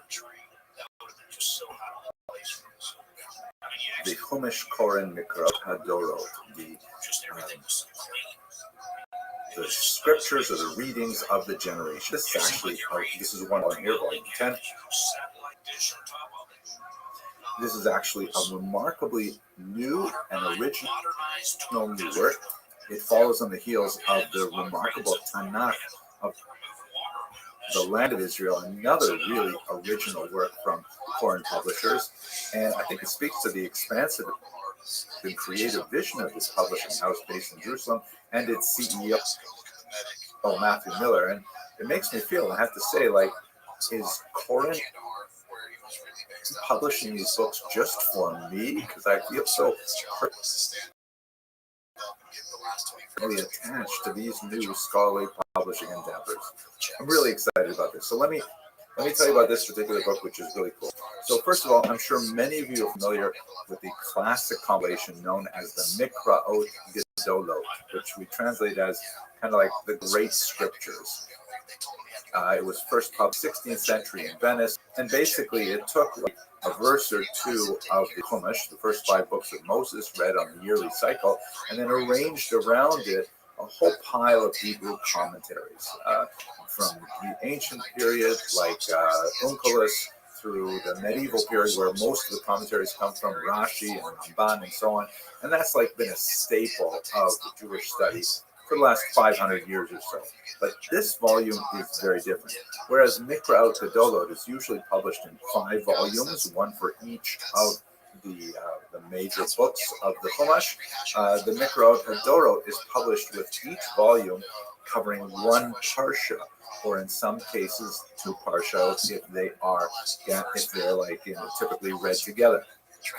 So the Mikraot Gedolot really focuses much more deeply on each individual parsha, but it does it not so much by exploiting the space on the page, but by exploiting the time of the commentators. How is that done? They organize the commentaries into 3 large groups. There's one section that focuses on the time of the sages, which is basically anthologized commentaries from the Midrash, from the Talmud, and so on, and then from the classic commentaries is another section, which is basically medieval, and that's most closely related to the Mikraot Gedolot. That's first. And then finally, a really interesting section, Confronting Modernity, where they present commentaries from the 18th through the 20th centuries. And reading the commentaries roughly grouped by when they were written in major eras of Jewish history, you really get a feel for the historical texture of the commentators and the kinds of issues which remain eternal but are really rooted in specific kinds of issues that Jews of that time faced. Really fascinating, like so great for people who are interested in Torah and Jewish history. Wow. Okay, let me walk you through the structure of the book, which is highly unusual. First of all, it's a book that you open from both sides, right? Take of the right to left, left to right difference between Hebrew and English. On the sort of Hebrew opening side, you have the Chumash with Rashi, and that's kind of like much more traditional in terms of its content. It is really great in that the translation of the Chumash, which is presented alongside the Hebrew like this, translation none other than a great Rabbi Jonathan Sachs of blessed memory, a beautiful writer and a big thinker. So his translation in itself is a gift. And then you open this on the wrong side. Here's the so this translation is from Rabbi Sachs, and then there's a translation of Rashi alongside the original Hebrew by Jonathan Mishkin. He also, by the way, translated all the commentators on the other side, which is really useful because it means that with one translator, you have sort of a common emotional literary baseline that allows for the idiosyncrasies of individual commentators to really stand out, rather than a jarring kind of collection of translations from different translators. So really, really. Also, actually, I read of course, the Hebrew Rashi, which I normally do, but I also read the English Rashi, and I actually appreciate there was a lot of helpful parenthetical comments. One of the classic issues in studying Rashi is sometimes he will provide a statement, and you wonder, like why is he saying this? And this is the question that we say in Yeshiva: what's bothering Rashi, right? Why would Rashi feel the need to say this particular thing? So the question is why Rashi might be prompted to say such a thing is helpfully included here, and I really benefited from it. The only small criticism I have is that I am a huge fan of the regular Koren font, which of course the publishing house takes its name from the author of that font. It is really gorgeous. I use it for my own personal prayer books, but I never really liked the Rashi font that Koren developed.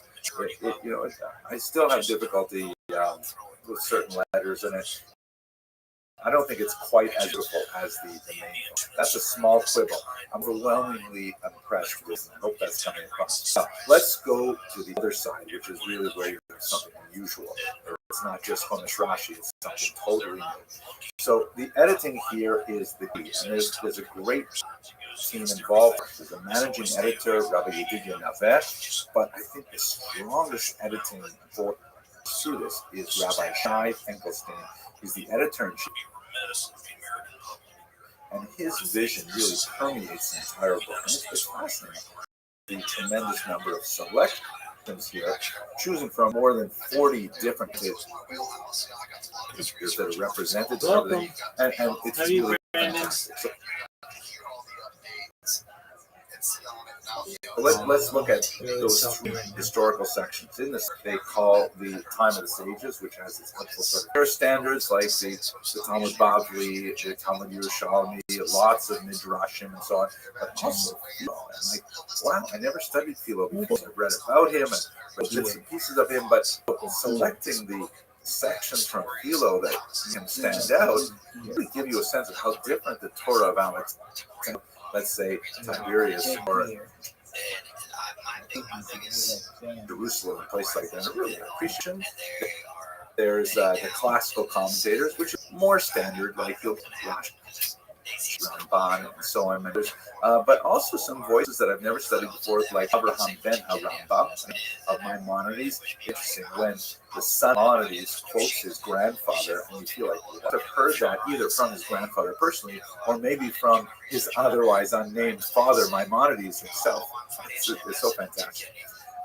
And then in the modern period, that's when it's like so unusual. You have the standard, modern commentators like the Ha'emek Davar and so on, but you have Shadal, Rabbi Samson Raphael Hirsch, who is just brilliant and brought into here, Rabbi Avram Kaba, 20th century thinkers, Rabbi Joseph Soloveitchik, the Lubavitcher Rebbe. So fascinating to see this range of ideas brought together, and Nechama Leibowitz. And, she's an incredibly well-regarded commentator on the Talmud. It's so refreshing to see a woman represented in an anthology, quite unusual and path-breaking, like most of this book.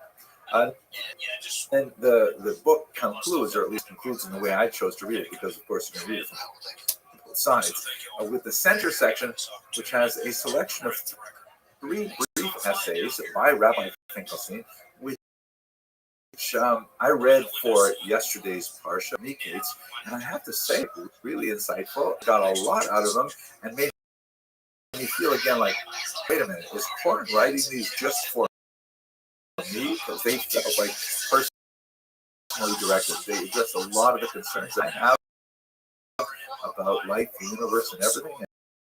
And, it was really so. This is really a game changer in terms of patience, and it's a significant investment.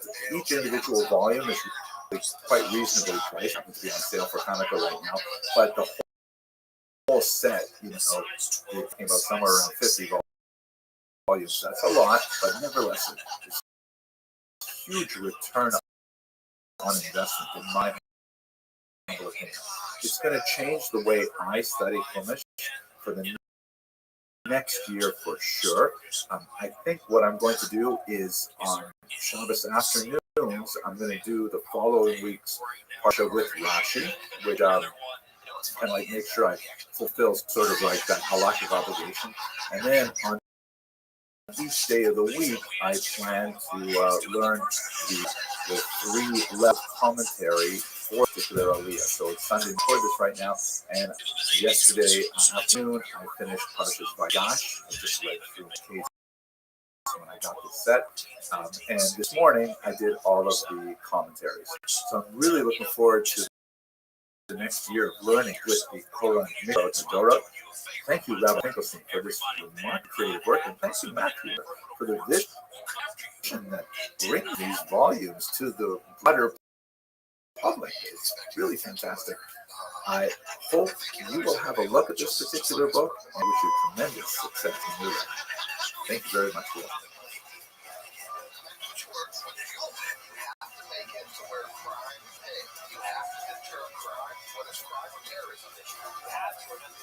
Supervisors can't learn how to use TRT. There's a lot of measure when taking TRT. Fat loss, muscle mass, no depression, high libido. But there's things that you can't measure, which is being a better family man, being a leader at work, making more Hello, money, fellow students of Jewish history. My goal in this short video is to quickly cover the roots of the current unfortunate conflict, with emphasis on the period from the middle of the 19th century to the armistice of 1949. There's a lot of material on this crucial period that occupies much of the world's attention right now and really for the last century. Much of the material online is unfortunately highly tendentious and very misleading. I'm going to be relying very heavily on the research of Professor Gudrun Feiner from the Free University of Berlin, who wrote a very serviceable one-volume history. He has made a very good case for the fact that most historians come to this topic with a great deal of tunnel vision and tend to see the entire history from within the person's own national religious. And I'm going to do my best to try and rise above that. Obviously, I have my own biases and my own opinions like everybody else, but let's try and go over the facts in as dispassionate a manner as possible, and then I can leave it up to you to debate. You're smart, baby. No, Angel, I was reading it going, he's right. So let's start with a discussion of terminology, because as Professor Kramer rightly points out, there is power in naming things. And so my intention here is just to achieve clarity, even some anachronisms made, and I apologize to those who are deeply steeped in this history. This will be somewhat basic. But let's just make sure that we're all on the same page. First of all, the term Palestinian. So Palestine is the name that was given to this region. Everybody loves you. Next section, I'm going to take you through some maps. Exactly. It is a term that arrived originally from a Roman adaptation in the 2nd century, after having dealt with 3 revolts of the Jewish population. They decided to completely wipe out the name Judea, which was the Jewish name of the southern part of what would be the land of Israel today, and they renamed the entire section Palestine. The term entered into Western usage already from the 2nd century and was later adapted, for example, in the Arab world as Palestine.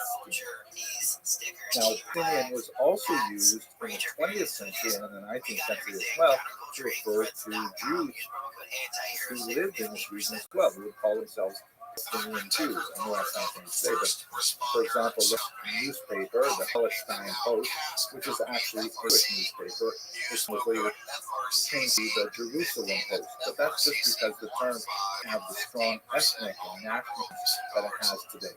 So that's Palestinian. Israeli refers to people who have citizenship in the state of Israel, and approximately 20% of the people who have citizenship in the state of Israel would call themselves Palestinians. This is an indication of how confusing it is. Israeli citizenship is extended to a large number of Arabs, Jews, Christians, Baha'i, and other people who are not Jewish. So Israeli refers to a citizenship in the state. So Arab is an ethnic term that refers to a large number of people all across the entire Middle East. It includes Palestinians, but it does not include Muslims. Muslim is an even larger term. It is a religious term referring to people who worship according to the dictates of Islam, and that includes all kinds of people in the Far East, for example, or in Africa, and of course in the United States. The term Jew is also, it's a religious term, but it's also an ethnic term because many people who are Jews do not consider themselves religious, but nevertheless they still fall within this ethnic definition. And as I mentioned, about 80% of Israelis are also Jewish. But about half of the world's Jews are not Israelis. Israel houses about half of the entire population of the world's Jews. Finally, Zionists. So Zionists, the term Zionism was coined in the 18th century to describe this movement towards reestablishing a Jewish homeland in the land which we're going to call Palestine. This is an aspiration that does not necessarily mean it has to come to fruition for Israeli statehood. It can also be understood as support for the land of Israel. And once again, the majority of Jews clearly are Zionists and support the state of Israel to a degree or another, but there are many Jews who are not Zionists, or even some Israelis who are not Zionists, believe it or not. That's because Israel is a democratic country that tolerates a very wide range of difference of opinion on a whole host of political, social, economic, and other issues. So that's our basic survey. Let's look at the map a little bit.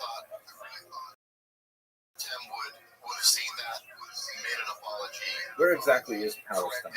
The borders of the region, which has been Palestine, vary significantly over the space of the last.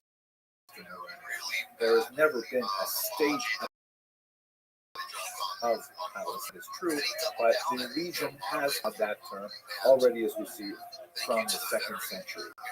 It is especially well used after the 7th century, when it becomes an Islamic land.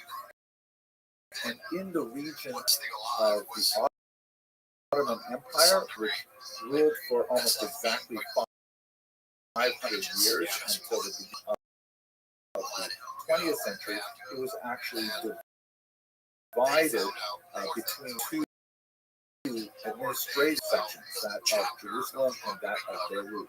So the regional identity of Palestine, or in Arabic, Palestine, was not very well developed really until the 20th. It never had consciousness. You see from this newspaper, Palestine, which was actually established in 1909, very on in this period. For many, the term Palestine geographically is identical to the boundaries of the state of Israel, which in itself is a huge problem. As you see in this depiction here, Palestine, which has the slogan Nahar il from the river to the sea, the river being the Jordan River on the west and the Mediterranean Sea on the east. By saying Nahar il Bahar, you're saying essentially, at least this is how Jews hear it, that there's no space for Israel. There's only space for Palestine. In other words, Palestine would be free, meaning free of Jews. Jews would have many Jews from. So, in other words, the boundaries of Palestine, as understood by many Palestinian supporters today, are virtually identical to the boundaries of modern Israel shown here. In the next video, in this planned series, I'll explain what are the differences between Israel proper, Gaza, the West Bank, and the Golan Heights. But for now, well, this is basically the territory that we're going to be speaking about over the course of Is this insider TMZ? I mean, you name every at the other risk name, of horrible magazine, oversimplification. it's like Jewish claims at their roots are based on the idea that this is the ancient homeland of the Jews, and Palestinian claims are based on the notion that they conquered the land in the 70s with the advent of Islam, and that makes them essentially indigenous because they have been living in that region for some 1,300 years. This is a little bit like something I saw with two of my grandchildren the other day. I don't mean to reduce the issues to something very juvenile, but this will at least help as a metaphor. Two of my grandchildren have a favorite to them by the other set of grandparents, and it actually has the name of the oldest child written on it. So the younger child was sitting on it, and the older child wanted to take it from the younger child, and he said, no, you have to let her sit there. But then she saw something that distracted her. She got up from the chair and she went off to do something else. And in time, the older child went and sat in the chair, which upset the younger child, seeing that she was in there. And that involved a whole bunch of fighting. But basically, that's the same kind of claim. I was here first versus you left and then I took it.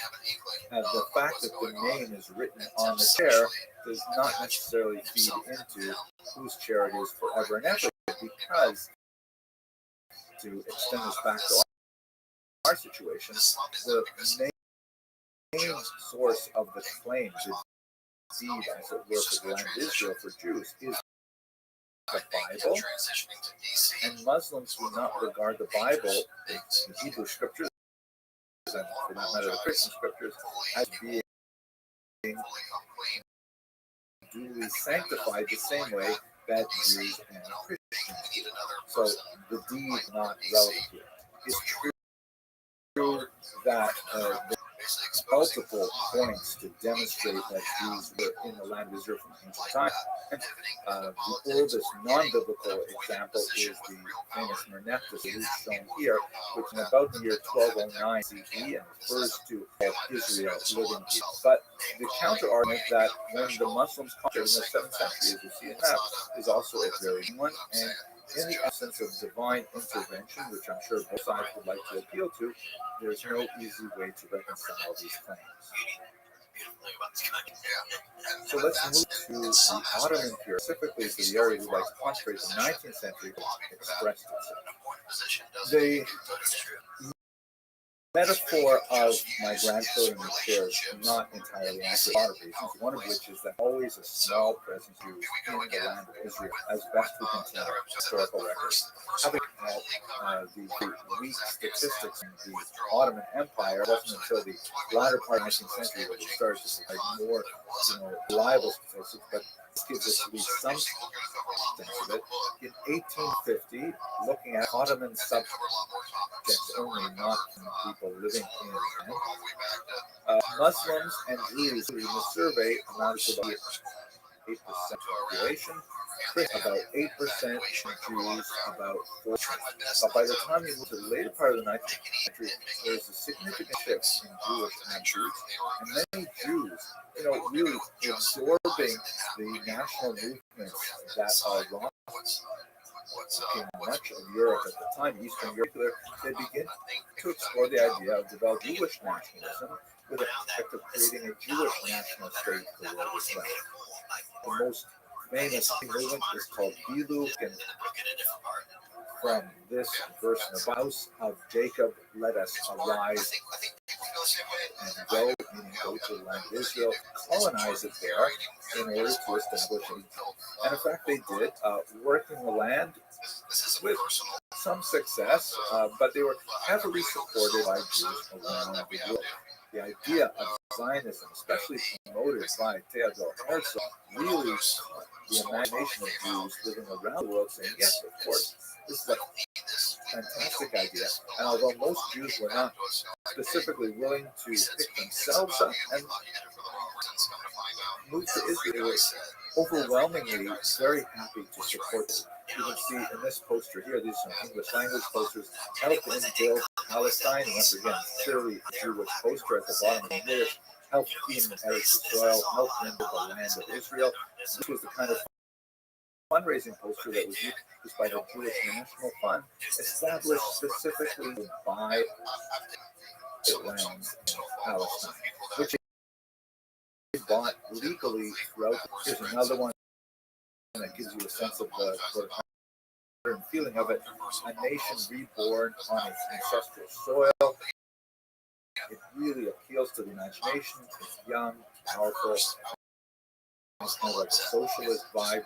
And in fact, the early settlements did have very strong socialist leanings and so on. So basically, as you move through the 20th century, the population of Jews in the region increases dramatically. Looking at this chart, statistics, which were taken by the British, much accurate and reasonable than the Ottoman figures, you can see that in 1922, the blue column are Jews, but the green column are the Muslims. There's also Christians, and then here we've broken out the Druze, the Baha'i, and many other people living in the land. By 1931, there has been a natural increase of Muslims, both through birth rate, but also through immigration. And the Jewish increase has also been marked. By 1946, even more dramatic. And in fact, this is one of the arguments that needs to be teased out is how many of the Arabs who moved to this region were in fact from other parts of the Arabic world and later adopted a Palestinian identity. It's something that the historical literature discusses. What happens is the Ottoman Empire absorbs these Jewish immigrants with a certain amount of tension. They are buying the land legally from Arab notables living in the region. There's a certain amount of competition with the local Arab workforce and a certain amount of hesitancy to admit people who are definitely trying to build a new nation state in this region. There's also Kulturkampf, a cultural struggle between the highly conservative Muslims living in the region and these European modern Jewish immigrants. Having women dressed is very differently, engaged in different kinds of cultural activities, which many of the Muslims find shocking and different and so on. In the context of World War I, the Ottoman Empire disappears, and the British and the French engage in very large geopolitical discussions to essentially divide up the region. The way this plays out specifically for the actually represented in this document here by the Foreign Secretary Lord Balfour, this is the so-called Balfour Declaration, in which he writes this message to Lord Rothschild and asks him to send it to the Zionist Federation. And look at the inside paragraph there, which really relates to the problem that the British would have for the next 50 odd years. His Majesty's government view with favor the establishment in Palestine of a national fund for the Jewish people and will use their best endeavors to facilitate the achievement of this object. That's at the point when most Jews just stopped reading. It was a big party for them because it looked like England, which was in fact very soon going to take over this region of the Ottoman Empire.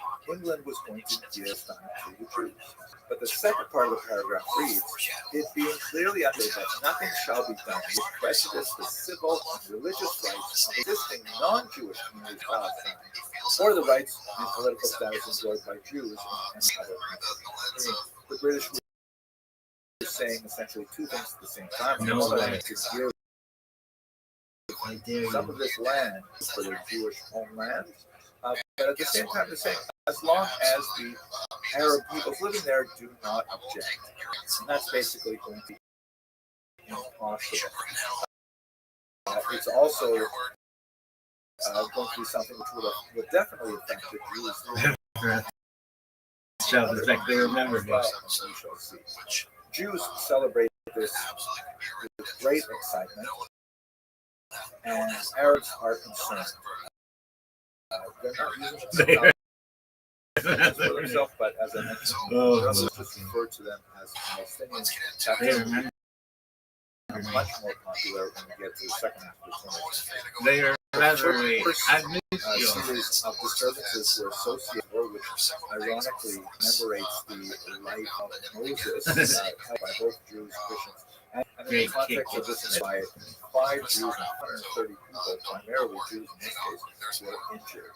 This hit song, a series of riots and retaliation, Arab riots, Jews and Jewish riots against Arabs as well, that throughout the massacres, culminating in a major period between 1936 and 1939, was very, very heavy. I will allow other historians to work out, which acts of violence are more significant, but there's no question that what people refer to as the cycle of violence really begins in 19, right after the Declaration.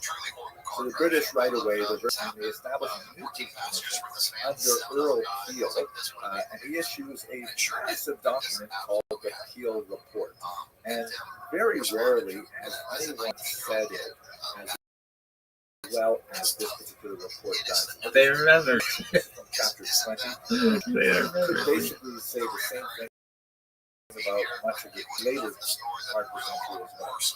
The problem with Palestine is briefly restated. Under the stress of the World War, the British government made promises to Arabs and Jews in order to obtain their support. On the strength of those promises, both parties formed expectations. The application to Palestine of the mandate system in general and of the specific mandate in particular implies the belief that the obligations thus undertaken towards the Arabs and the Jews respectively would prove in course of time to be mutually compatible, owing to the conciliatory Palestinian Arabs of material prosperity which Jewish immigration would bring as a whole.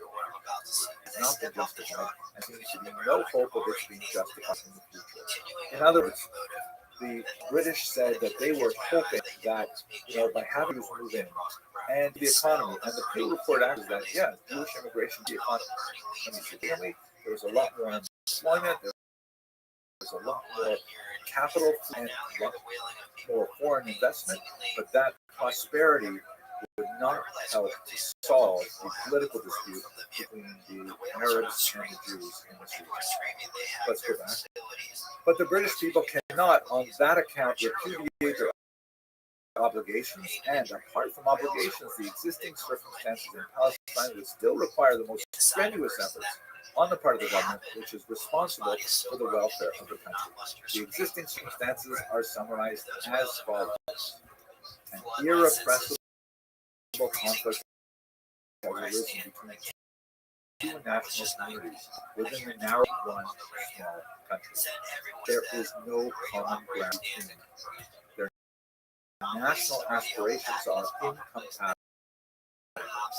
The Arabs revived the traditions of the Arab Golden Age. The Jews desire to show what they can achieve when restored to the land in which the Jewish nation was born.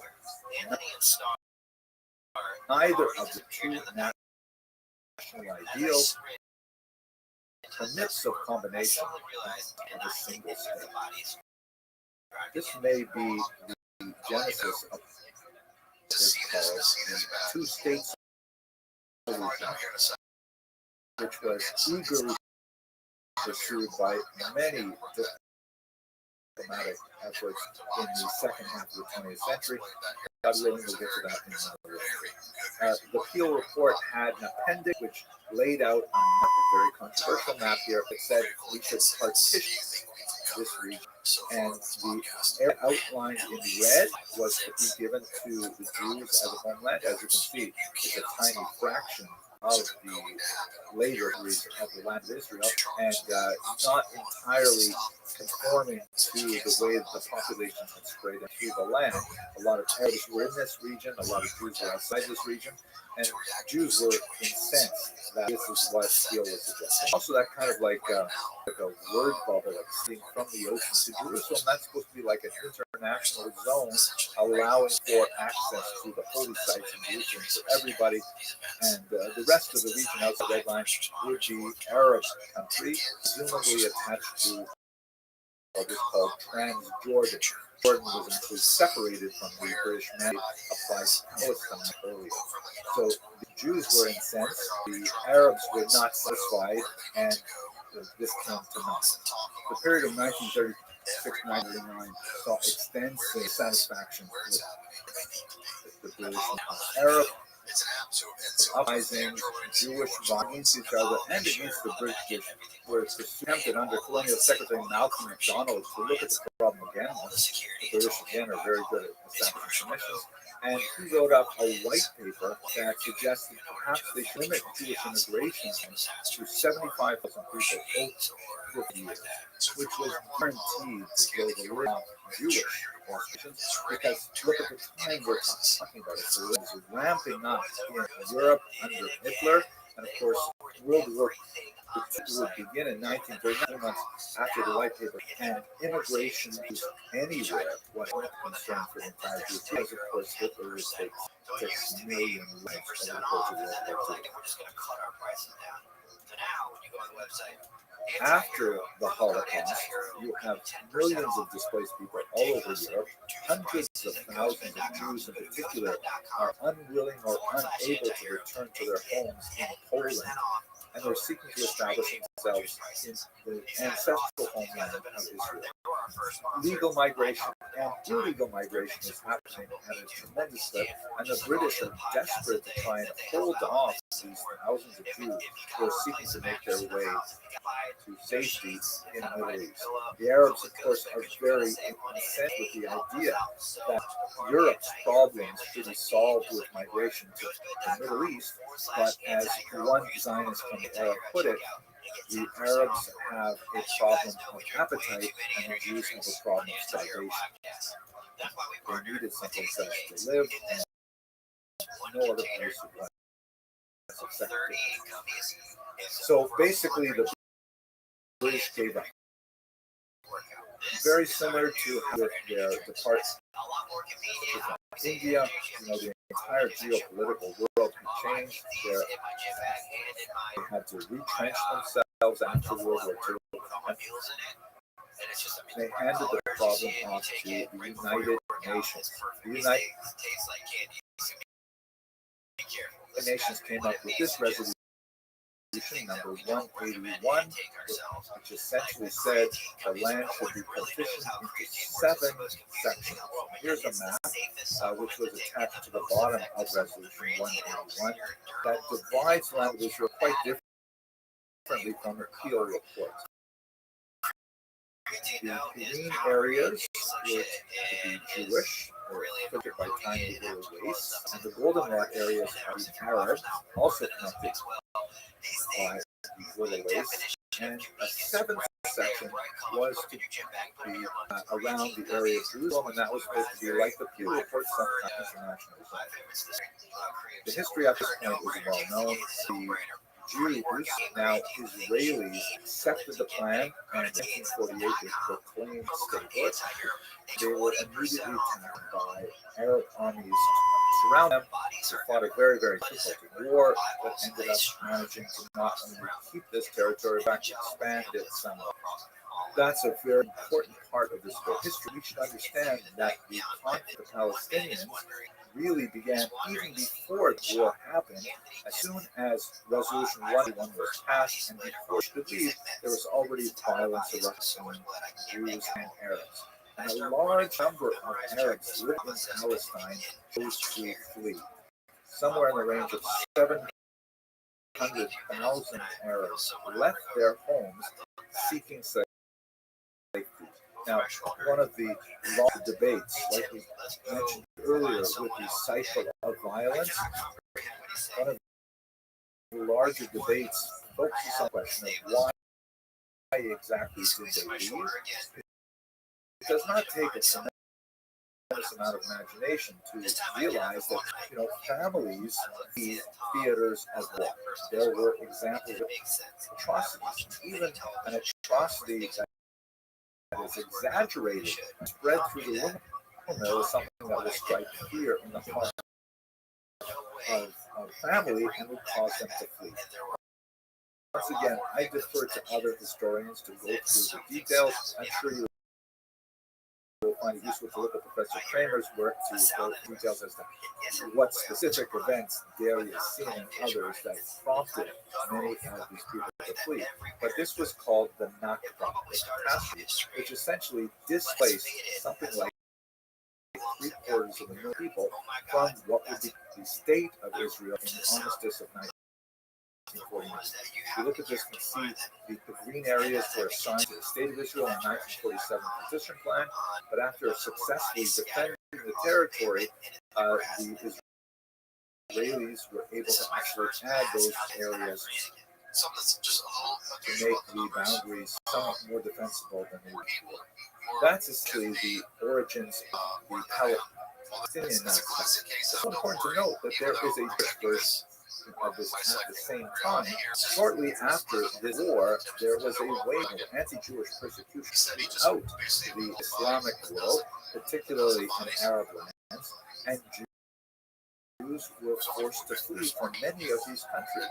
Perhaps 800,000 Jews were required to flee, many of them making their way to Israel, which ironically achieved the opposite purpose of what many of these states might have had in mind, because it made Israel much more stable and stronger demographically and further cemented its beliefs. A very quick overview of the future events that contribute to the conflict in Israelis and Palestinians. I'm sure that many of you will comment that I forgot to mention this or forgot to mention that, and it's true, it's inevitable that as I attempt to compress this massive, very, very short presentation, it's inevitable, but I hope that this overview does something to break down the tunnel vision that's so prevalent on social media today. You can have hopefully productive discussions about how this could maybe resolve peacefully and that all peoples in the land should enjoy peace here. Thank you very much.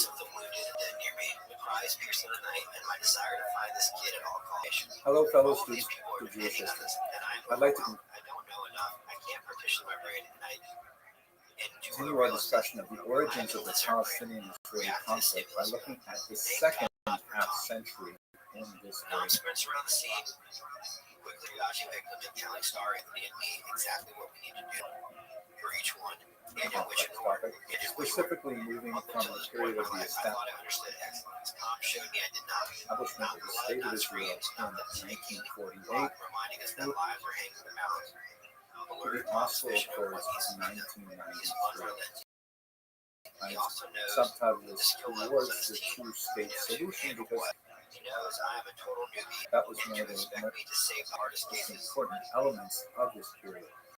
In this discussion, I'm going to try and focus my comment primarily on the ways in which both Israelis and Palestinians saw the major historical events and how they shaped the path towards some kind of peace. I will not be devoting attention to every single element of this history because it's overwhelming for a very short presentation, but hopefully these elements that I present will be cogent and coherent and will provide some background to understanding what we are to make of the current crisis today. History and your paternal turn to memory are closely interrelated.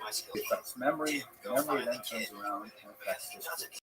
A simplistic view of history is one in which we, just telling you what exactly happened and when. I don't realize that every time we tell something about history, we tell it from a particular perspective. If you consider, for example, two being at very different point of an intersection witnessing a traffic accident, they'll both see very different things because of the place in which they're situated as that accident happened. So when we look at something far more complicated than a simple fender, the 100-year conflict between Israelis and Palestinians, how much more so is it crucial to understand exactly where we were standing and what kind of perspective we have. In this context, let me share a little bit about my own background and how I come to this history, and then specifically the sources that I have been researching specifically for this video. So I was born into a Jewish family in the 1960s in Canada, and I was raised on a fairly steady diet of what we might call the heroic school of Israeli history, which basically presents in a way that describes the struggle of the young Israeli nation in a very positive light, obviously, and displays the behavior of the enemy in a very negative light. He understood as a national historiography that aimed to create an affinity for the state of Israel, for the ideals of Zionism, and so on. And I believe that the skeletal structure of that historiographic model is basically sound.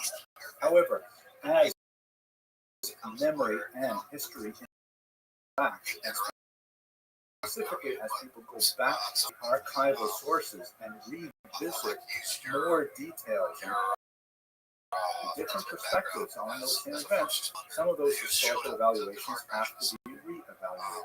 And so I'm going to rely for this presentation on much of my prior research based in that heroic school, also on newer research significance. I'm going to rely on a lot of excellent work done by Professor Benny Morris of Ben-Gurion University. He is a member of what's sometimes called the Morian School in Israel. It is basically done the hard work of going back to the archives, asking some of the very difficult questions about those controversial elements that we look at briefly in this video. His recent book, Righteous Victims of the Zionist Arab Conflict, 1881 to 2001, is sometimes very difficult reading, and there are definitely some elements there that I can see that provoke controversy. I relies, obviously, on a Palestinian perspective. Professor Restream from Columbia University, who is the author of The 100 Years War on Palestine, A History of Separate Colonialism and Resistance, 1970 to 2017. And his perspective, like Professor Morris's, is definitely that despite their very deeply held and cherished beliefs about the nature and trajectory of this conflict, they're both very quite self-critical and are willing at their own movements and determine what went wrong within Zionism or within the Palestinian movement. And so with those caveats, let me present to you how I see the major developments of the Palestinian-Israeli conflict so we can have a better handle on understanding what's happening today and hopefully make some progress dialogue and at some point a lasting peace. He was the first one on the ground. For Israelis and Palestinians, the original sin was certainly the Asked about them being first on scene. Israelis called Arab independence. The catastrophe referred to the forced displacement of a large number, something like 700,000 plus refugees, Arab Palestinian refugees, from what would be the Israeli terrorists. Refugee camps and the way in which heroic historiography of Israel portrays it, it's more like a voluntary flight, sometimes with more venal motivations, but a closer look at the archival records indicate that while there was organized plan to displace these refugees, this is something which was unwelcome to the young state for reasons that I think should be obvious. If you now look at this map here, this is from Professor Morris's book. You can see the hatched lines represent the territory held by Israel on May 15th, 1948, which is now when they declared independence. It is smaller than the territory that was allotted to them. But this is where they actually existed, and Israel was in control at the time. They were then invaded by several armies, by Egypt, Jordan, Iraq, and Syria. And amazingly, they were able to hold them off, and not only that, actually expand the territory of Israel. Now, it is a remarkable military achievement, as Professor Kramer put it in the last book, though it's not exactly a David versus Goliath kind of battle, it's more like David versus many Davids, because they suffered from a lot of deficiencies. If you look at the challenges that the young Israeli state faced, particularly looking at that small strip of land from the coast to Jerusalem, this is a very defensible. His plan Dalit, which was especially focused on consolidating territory and roadways in particular, the acts important to was beginning from the day Israelis declared state out to the period when they actually on war. There are a lot of hostilities which actually involve some horrific atrocities, such as that of Deir Yassin, which spread fear throughout the Palestinian population that the Israelis would be eliminated. To point to for the Haganah, the state of Israel, later transformed into Israel Defense Forces, or IDF, they had no reason to stop Arabs from fleeing, because they saw that as the Palestinians left their homes, they were freeing up more territory to allow them to achieve their objectives of civilians and more defensible sanctuaries. What that means for the displaced Palestinians is that many of them, hundreds of thousands, were displaced into camps. And as you can see from this map, refugee camps were set up throughout the region in the Gaza Strip, in neighboring Jordan, which of course from 1949 to 1967 also controlled the West Bank and Syria. In terms of the numbers, looking at it in the early 21st century, there were about 5.5 million people still registered with the United Nations as being refugees or descendants of refugees. Those are showing obviously the original 700,000 odd refugees. About 1.5 of them are still in the camps, of 370,000 in Jordan, 200,000 in West Bank, 2,000 in Syria, 200 in Lebanon, and 700 in Gaza. It's worthy of note that most of the descendants of those original Jews have made life themselves in Palestine forever. But still, that number of 1.5 million living in refugee camps is deeply troubling, and of course is a constant reminder of how important this problem is, how it must be. By 1949, the armistice lines formed as the Green Line, the borders of Israel, even if the states surrounding it.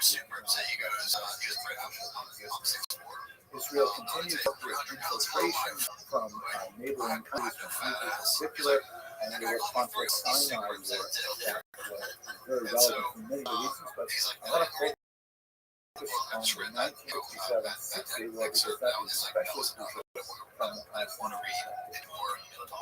If you have a look at this map here, in June of 1957, Israel looks like the map on the left, and you can see Egypt and the West Bank was part of.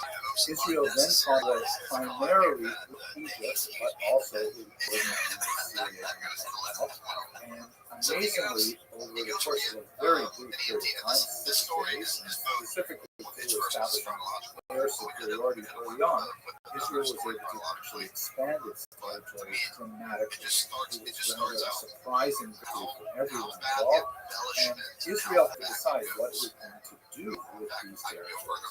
And this is extremely important, so let me slow down a little bit. They decided to annex 2 parts of the region.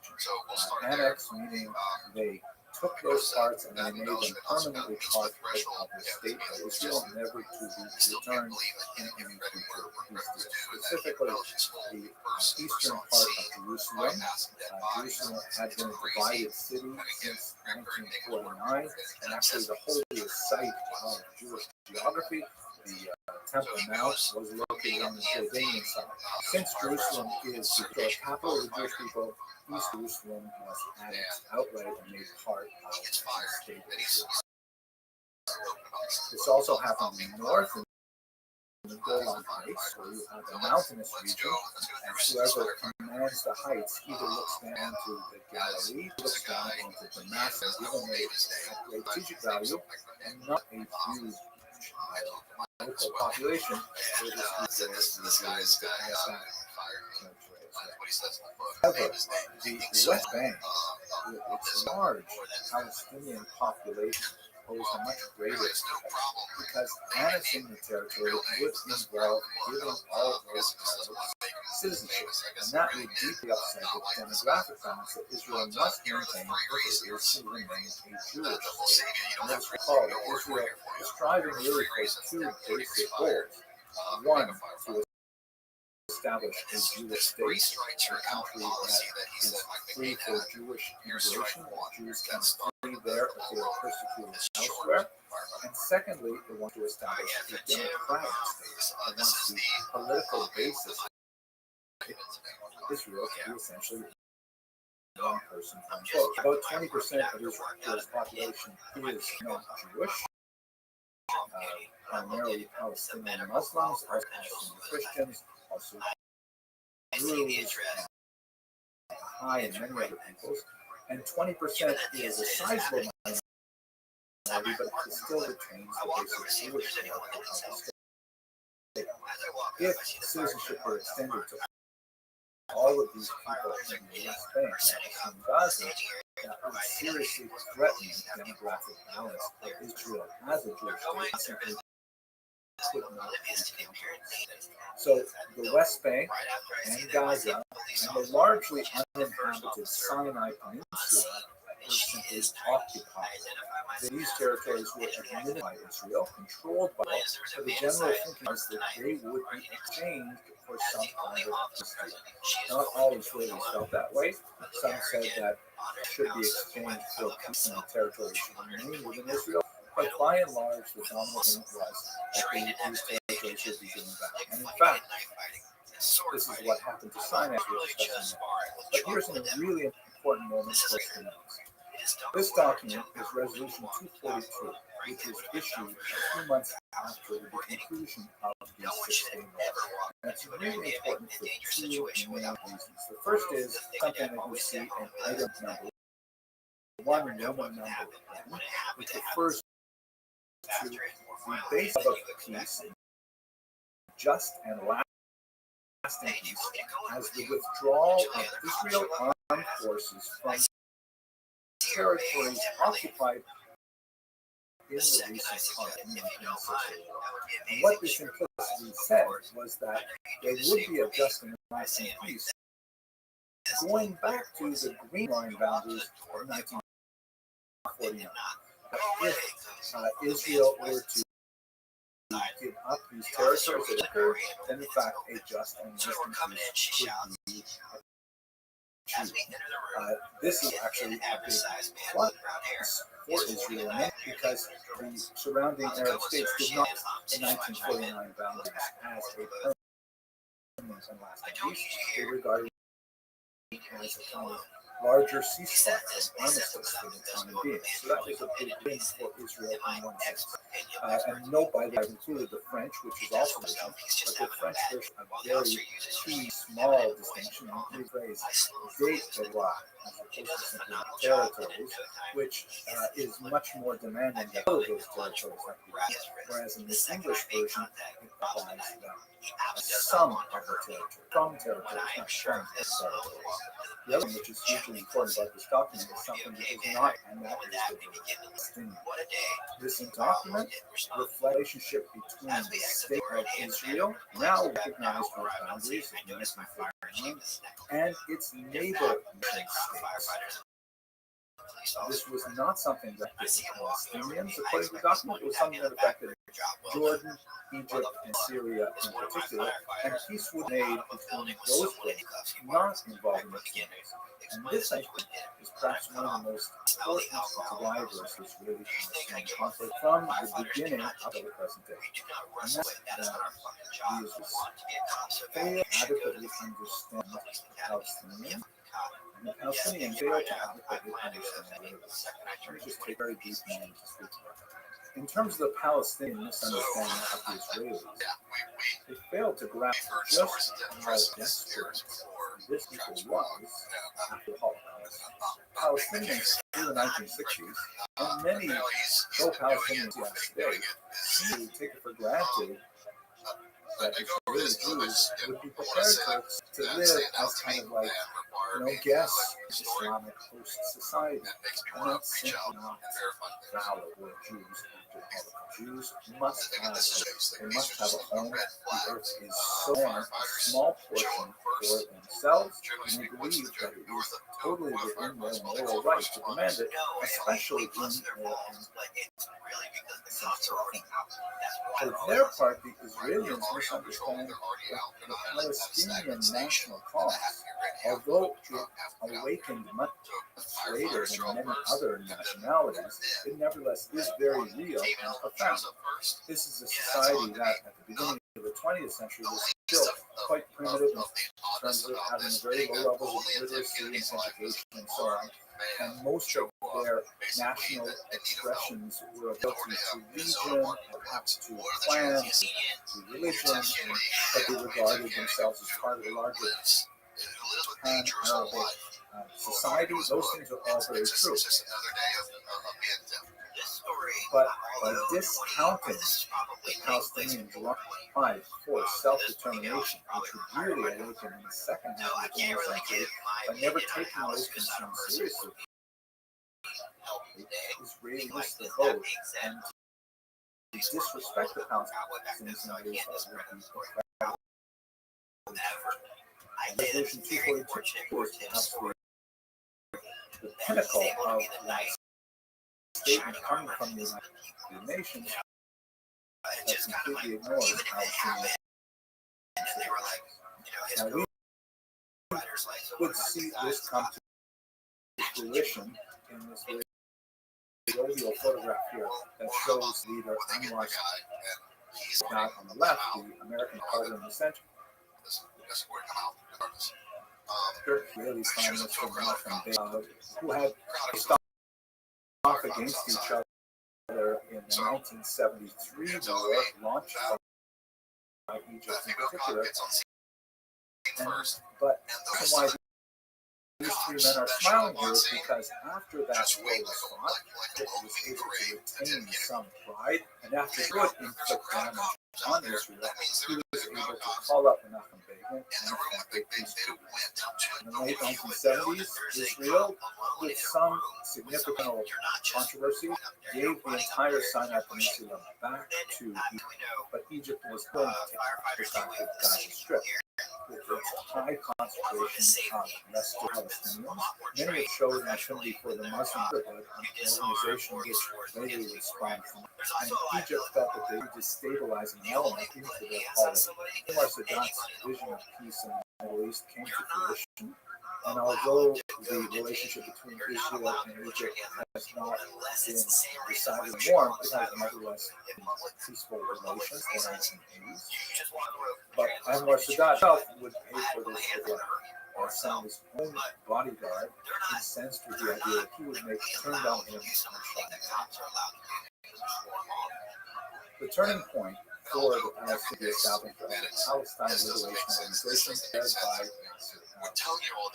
this was to be the focal point of Palestinian national efforts, and although they had to elbow their way to the table, not only at the United Nations and elsewhere, but even among other Arab allies, nevertheless they took the lead in articulating what they wanted for themselves, rather than allowing the Arab states in the region to dictate what would be the fate of the Palestinians. They wrote a national charter in 1964 that was thoroughly unrealistic, laying out essentially a one-state Palestinian division of the land in Israel, where only those Jews and their descendants who had lived in the territory before the Balfour Declaration in 1917 would have any rights. And furthermore, that armed struggle was the only route to the Great West. This notion of a one-state solution, combined with violence to achieve that end, was thoroughly unacceptable to Israelis. The PLO then sought to gain attention for its cause through some very dramatic terrorist activities throughout Europe and the Middle East, which included things like airplane hijackings in particular, the massacre of the Israeli Olympic athletes in Munich and many others. It is important to note that in this brief video, I'm speaking about the PLO generally, but we should understand that it is essentially an umbrella organization.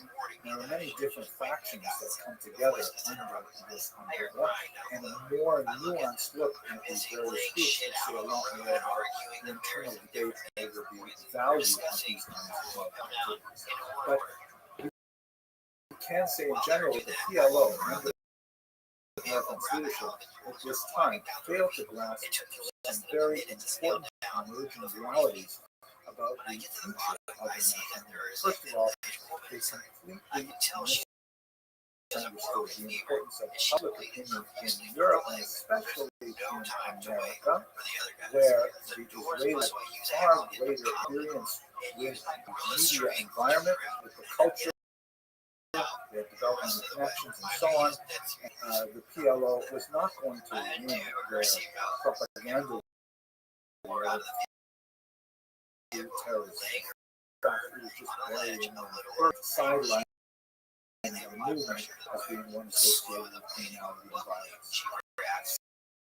Secondly, the PLO failed to realize that their conduct and even their mere presence in states bordering made them increasingly unwelcome. Jordan, for example, which was one of the friendliest states to the Palestinians, granting them citizenship, for example, and in fact the majority of the Jordanian population is of Palestinian extraction, they found that they had to expel Arafat and the PLO after an uprising in September 1970 that was aimed at overthrowing monarchy.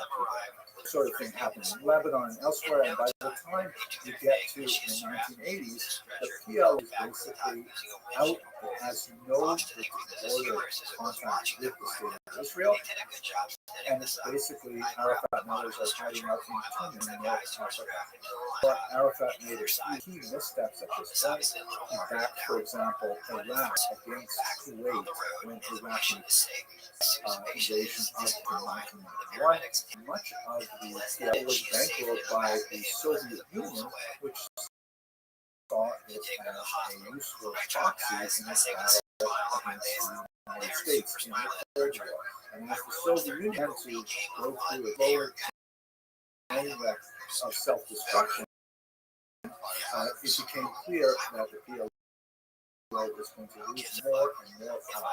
Ultimately, by the time you get to the early 1990s, the PLO has figured this out. They amended their charter significantly in favor of the kind of things that Israel would want to see, including the acceptance of Resolution 242, with at least the 1949 boundaries for Israel, and secondly, the nation of armed struggle is the only way to liberate Palestine. And this is when we start talking seriously about a two-state solution. That is the idea of Israel as a Jewish state and Palestine as an eventual Palestinian state in the same region in one form and it is unlikely that this two-state model will receive any traction were it not for the first intifada that broke out in December of 1987.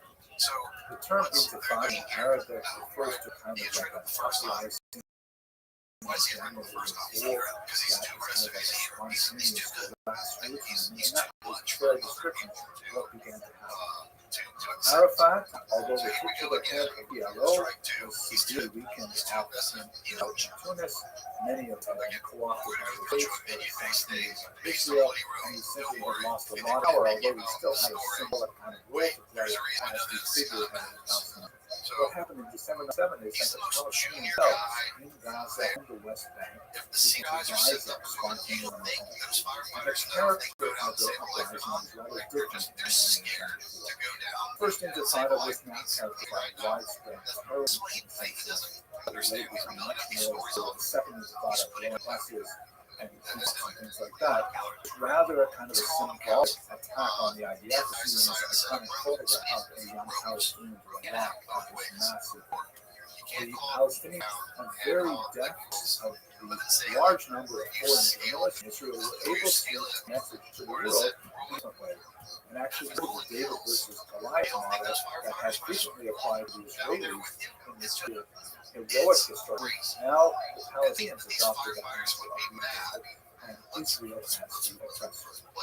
The Palestinians in this first intifada were able to really draw attention to the multiple humiliations that were associated with living in second-class status in the West Bank and Gaza, such as moving through slow checkpoints which were designed by the Israelis to allow the large number of West Bank and Gaza residents who worked in the state of Israel to proceed into Israel proper and do their jobs, and to not allow people who are engaged in terrorism. So for the Israelis, these security checkpoints were precisely what it sounds like, but for Palestinians, they were a daily humiliation. Furthermore, and there were a significant number of Israelis who felt that we should not be giving territory back to any other and either for economic or ideological reasons, they were moving into these territories that were beyond the boundary. A significant number of Israelis, Jewish Israelis, were now living in West Bank lands, smaller numbers in Gaza, and many Palestinians saw these people as a leading edge of Israeli land grab. There was frequent conflict and violence occurred in the West Bank as a result of meeting these two relations. I'd like to refer you to what we talked about at the beginning of this video about how history and memory are interrelated. The history that I studied in the context of the Six-Day War, in the context of the Egypt, it portrayed Israel as moving forward with a righteous cause and making peace with increasingly reasonable Arab neighbors. There's a lot to be said for this understanding. And as I hope this next video in series, you see a lot of Arab states ultimately decided to make peace with Israel in the 21st century. So it is a model that's still very viable. However, if I put myself in the shoes of someone who's born, that's in 1987 when the first Intifada came out, their first encounters with Israel and what they see in news on television and later on the internet is shaped by the new presentation of material that Palestinians are for the first time bringing forward about themselves. The second Intifada, first back in which significantly we should see, but in the third Intifada, you see the roots for a new understanding of Palestine among Genesis and millennials. 866 889 When you put all of these things together, the beginning of a shift in the international narrative, the weakness of the PLO as the official of the Palestinian movement, the collapse of the support from the loss of the Soviet Union, led Yitzhak Rabin, the Prime Minister of Israel, to determine that Yasser Arafat. If he did not make peace with the PLO, he would ultimately have to make peace with the 1,000 other Palestinian entities because the PLO could not itself handle the fractious nature of its population. It had already lost control of much of it. narrative, which was taken over by the Palestinians living in the West Bank and Gaza. And so, much like Anwar Sadat reached out to Menachem Begin, Yitzhak Rabin reached out to Yasser Arafat. And with the assistance of the United States and Bill Clinton, some photograph, they were able to establish another peace treaty, which was really the culmination of the two-state solution. I'm going to spend a lot more time talking about what that solution was and what its challenges were and are in the next video. But at this point, I have to mention that cool irony of history, just as Sadat was assassinated by Muslim extremists who disagreed with his views on police, so too was Yitzhak Rabin assassinated by a Jewish extremist who was against the idea of making people terrorists.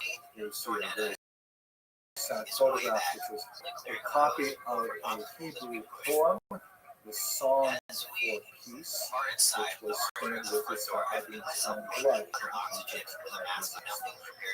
So that's my discussion on the second half century of the Palestinian Israel. I hope you found it of some value, and I hope that will provide some material for national discussion between people of the world, tribute in whatever way it can to the just and lasting peace enjoyed by this region, security, and goodness. I can see the heart. I watch it blue ceiling on a banister.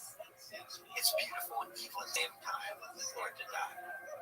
It's beautiful and evil. Recorded two short videos on history. Excitement and adrenaline roll. The first one is history. Third time you mentioned driving.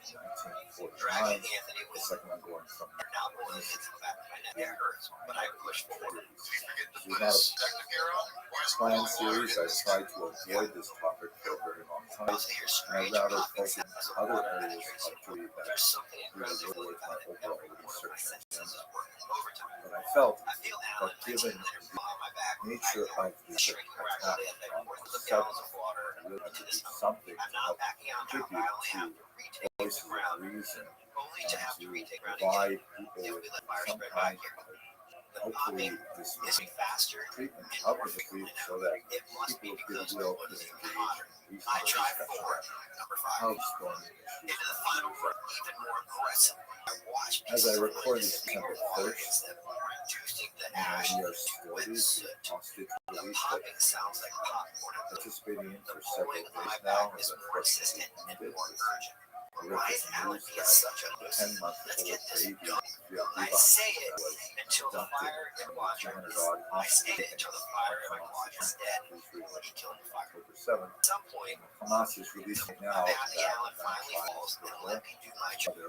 The idea of this family, whether it's say that this particular video is especially difficult. The first two were hard, but now we are about the limits of it because we're not speaking about events that just or even now we're talking about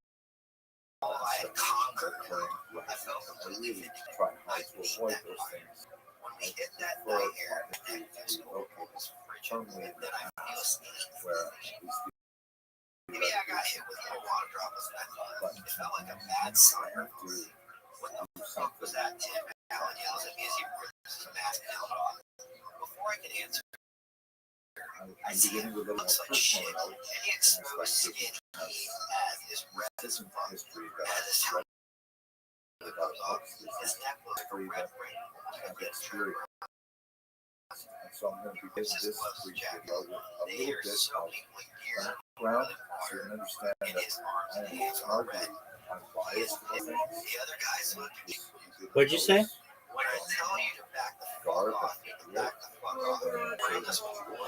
I'm lovely. How are you? That's great to hear. Everything is good. That doesn't mean that I don't want to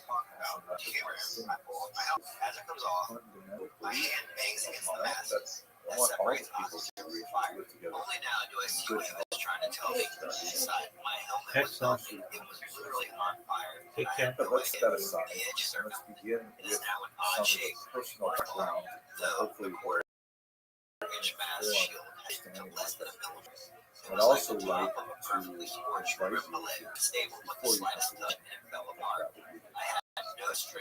have which is generally I have discussed sources in these lectures. There's so much available on this particular topic. I think I refer, but my goal is to try and make this simple for people. So I would suggest if you want to do some reading on this specific topic, you might want to look at a marketable book. Chances for these missed opportunities. It's about 400 odd pages. You would think that it'd be much, much thicker. Those 400 pages. So let me just take a few minutes before we talk about the history to share how I experience this history personally, how it's overlapped with personal attachment to history of the Jews. I first lived in Israel in early 1980s because I was a student of Professor Emil Fackman, who was a senior scholar, Holocaust survivor at the University of Toronto, pursuing an undergraduate degree. And when he made Aliyah to immigrate to Israel, he invited me to study with him. Very, very this kind of a shocking photo of what it looked like. Which is sitting outside the dormitory, woods section, volunteer in the summer before attending the University of Jerusalem, and having to hold his letter. If this was a fiction, I'm telling you, I mean, great fiction. I couldn't be prouder of Nick is right. That's right. Israel to be studied with a great scholar. All right, he's trying to. My home after the kibbutz was here on Har Sophia, Mount Scopus campus at Hebrew University. He's too aggressive. No one says no one is as aggressive. And I had a lot of amazing educational experiences. But what I think is most always what we're talking about today is the law.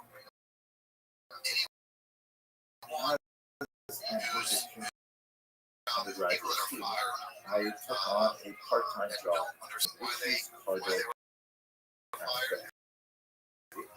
which was a restaurant in the mountain part of Jerusalem. It was on the Cargo, which is ancient Roman. It's actually featured in the 6th century Dava map. Because I didn't have a lot of money, I frequently not be able to afford a bus fare.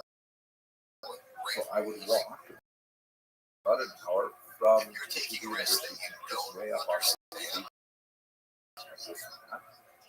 And I would all of these Arab neighborhoods, Iraq, others, taking different routes and just exploring the streets, and finally entering the old city through the and walking through the Arabs to the eventual destination in Chicago, where I would put in.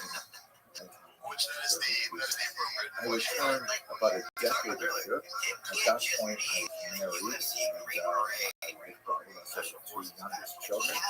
And I spent a year studying, once again, at Hebrew University, but also at Yeshiva.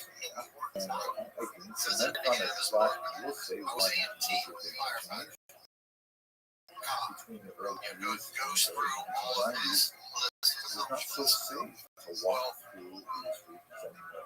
Unfortunately, that wonderful experience was not something that I could share easily with my wife and my children, because it's simply too dangerous for you to walk in a lot of these ways. My children grew up, and each one of them spent at least a year studying Israel, much as I did. And some of them actually immigrated to Israel and live there now. I'm not neutral. I support Israel, but I also support Palestine.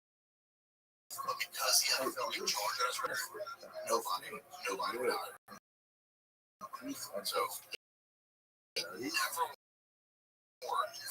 Whatever arrangement Israel and the Palestinians either and cessation of the box on all sides. And I would like to think that anyone watching this video share this value.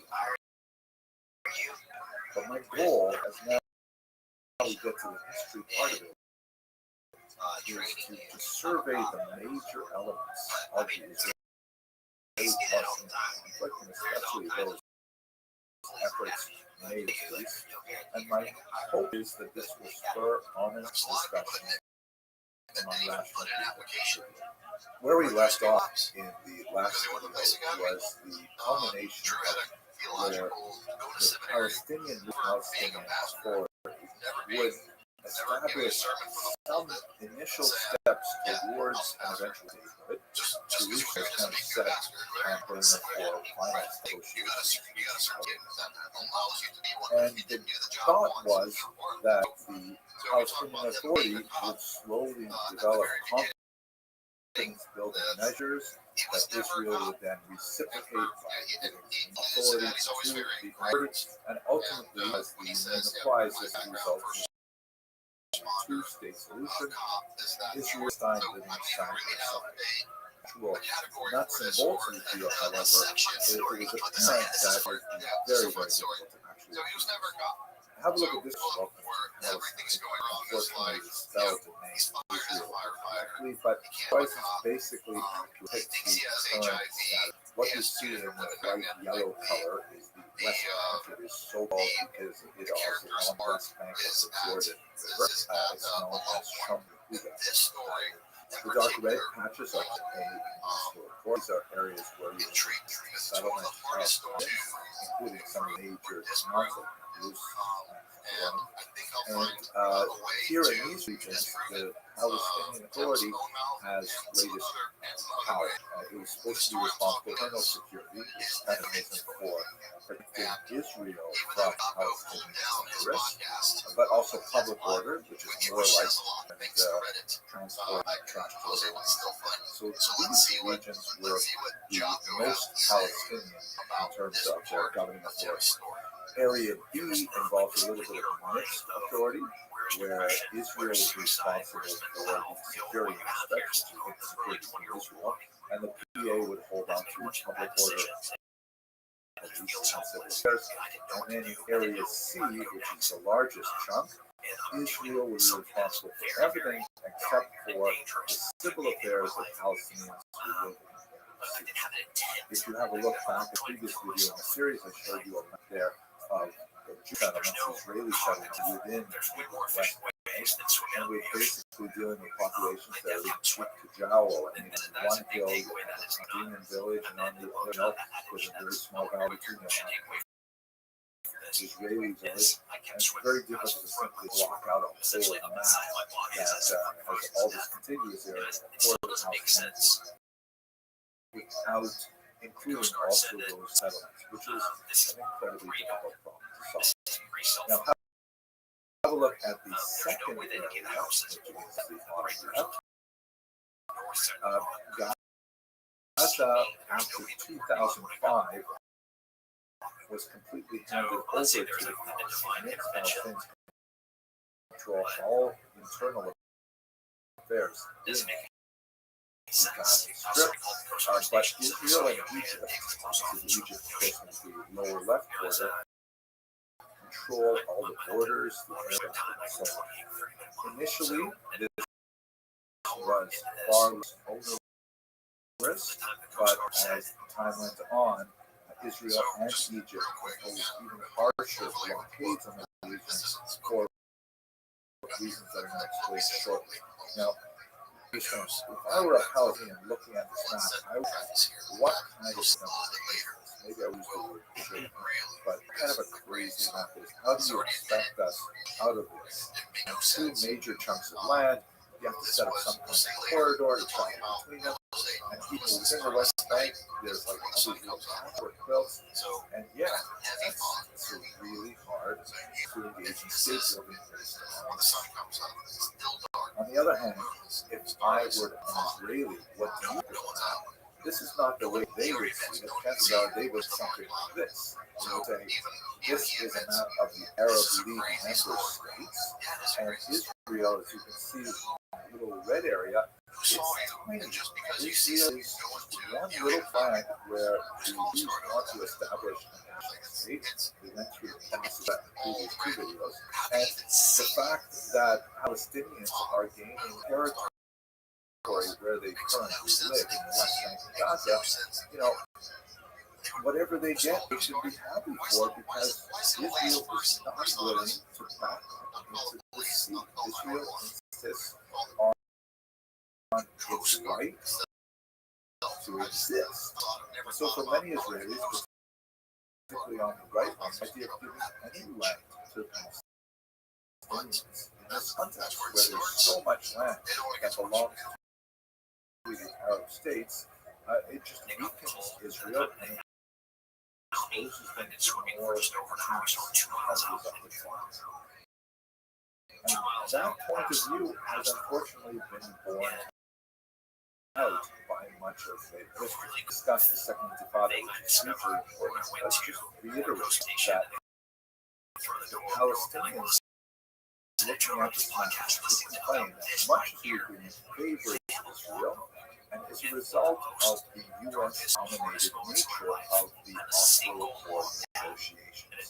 And in fact, this is going to continue through the rest of the 3 decades until our present day, where the U.S. has really exercised an outsized role in whatever deals are struck between Israel and Palestinian authorities.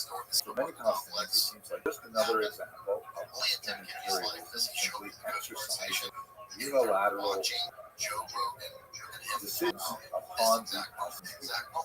Now, Israel, on the other hand, let us not forget that Israel, as a society, demonstrates tremendous strength when it comes to external challenges of the current situation. Israelis of all stripes will come together and will fight together to protect their very existence. But otherwise, it is a very vigorous, fractious, divided democracy.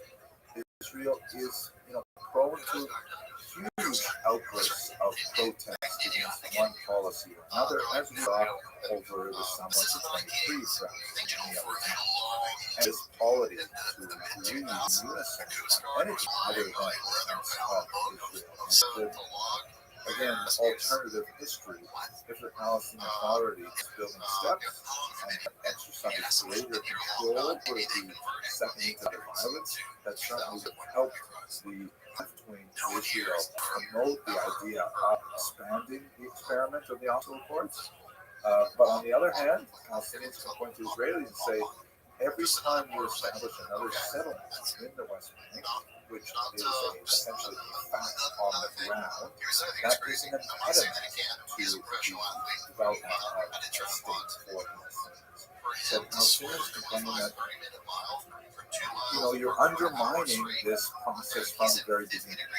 You're doing some things to please your sponsor, the United States, but in reality, you don't believe in that. Palestinians are also blessed with remarkably ineffective leadership, as we see, for example, after the death of Yasser Arafat, who is much better at fomenting guerrilla attacks on Israel than he was actually state building, but his successor, Mahmoud Abbas, also known as Abu Mazen, after having elections, he discontinued elections.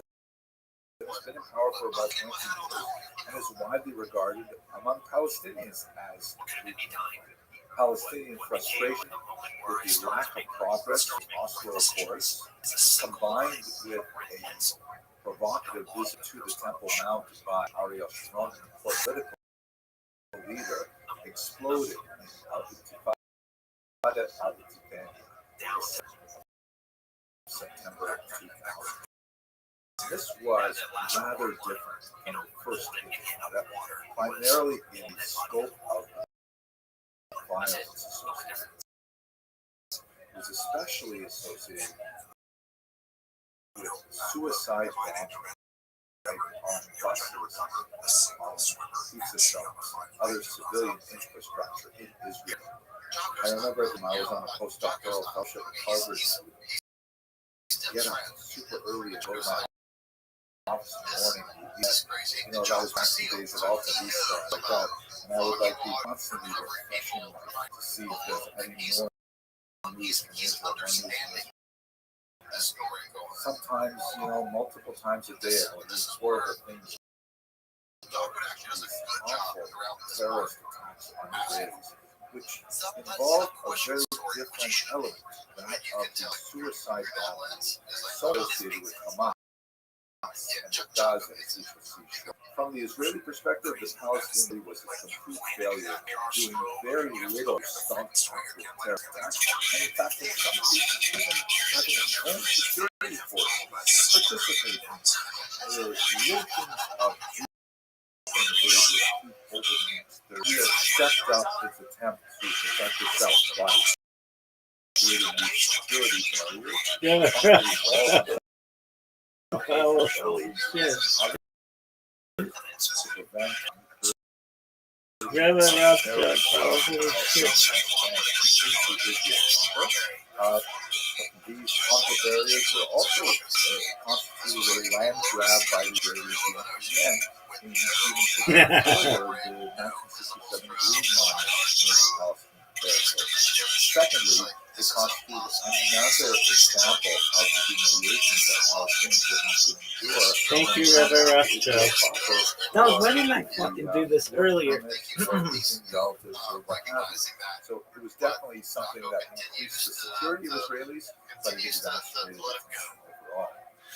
And at this point, we really have to talk about Gaza and specifically the military strategy that Israel chose to pursue from the period of the Second Intifada to our current day. Israel's military response to much of the Second Intifada is sometimes called the Dakhya Doctrine, after a suburb in Beirut, which also had a similar kind of experience. The notion is that if you're fighting an asymmetrical battle where terrorists will infiltrate your society and attack civilian populations, such as what happened yesterday with two Hamas fighters getting out of a car, shooting a bunch of people standing at a bus stop, killing, among others, a 24-year-old disgusting mother, then of course Israel is going to strike back hard and fast, and it will be memorable. The basic idea is don't poke the bear. And you would think that people who live next to the bear would get that. But Hamas has not. Hamas has actually tried to take advantage of that by using civilian and humanitarian structures as places where they should establish their base. You see this in the Al-Shifa hospital, under mosques, under UN facilities, under schools, and they're thinking that, you know, by having these human civilian shields, that will somehow protect them from the doctrine. And Israel has gone to great lengths to try and minimize civilian damages, for sure. They have an entire unit of Arabic speakers, not only Palestinian Israelis, but also those descended communities that were expelled from Arab lands after 1948. And the job of this unit is simply to call up people in Gaza and say, hey, we intend to attack this area, please move south. They employ technology devices like knock alert to let people know that an attack is forthcoming. And even in the news, you can see Israel broadcasting a lot of what they intend to do because they tried to limit the impact of the civilian casualties. But Hamas specifically does everything it can to provoke them. Part of me remains absolutely stunned. Why would Hamas want to do this? Why would Hamas want to impose phenomenal suffering on top of what they're already experiencing by provoking an attack from a neighboring? I can't say that I have come to grips with this at all. I do not understand this urge for sacrifice to the point of martyrdom and the willingness to slice one's own enemy. I can't conceive. Now, you may think to yourself, well, he's exaggerating. I would like to recommend you please have a look at a website called Memory, M-E-M-R-I. That's for the Middle East Media Institute. It is a valuable institute expertise. I've simply been watching Arabic language media and writing translations of these segments. Very little other than, the title of the video, sometimes where they're coming from. But yes, and I'm going to put a few links of some key videos in the description box. You can go visit yourself. But, for example, this is Ghazi Hamad, who is an important Hamas official, saying very, very specifically that October 7th is not a one-off, that the attack of October 7th will happen again and again and again. And so Israel is completely destroyed. And there's no ambiguity here. And bizarre things like these kindergarten plays. Like, I'm sure many of you were involved with children, right? You dress up as, I don't know, trees and forests and princes and fairies, and you put on a little play for the parents. But in Gaza, actually have kids dressing up as soldiers, taking Israeli hostages, like 5, 6, 7-year-old kids. And amazingly, the parents are watching and cheering as they take babies capture. Who knows what they do with it? And then, there's so many examples of this on memory. I just don't know what to say about it. Mothers, sometimes mothers of people who are already killed in suicide bombs, they come on and say things like, and I have to use 2 screenshots here to show you, by Allah, if all my children and grandchildren are martyred for the sake of Allah, it will make me happy. And I gotta say, what planet do these people, my father, my grandfather, I cannot conceive how anyone could say they would want their children as grandchildren to be harmed. What's it's beyond the scope of please do this. They provide a broad scope, not like just watching, one crazy channel. You'll see that there's voices there that are critical of Hamas, but the examples I'm giving you are not all outlook. This is the kind of enemy. I'd like to conclude this already long video with this short discussion of the impact on the United States. One of the things that concerns me these days is that even though it should be practically obvious to anyone that invading territory, murdering, raping, nude bodies, kidnapping children, and then holding them hostage, these are all deeply evil acts. We should be able to unite around them.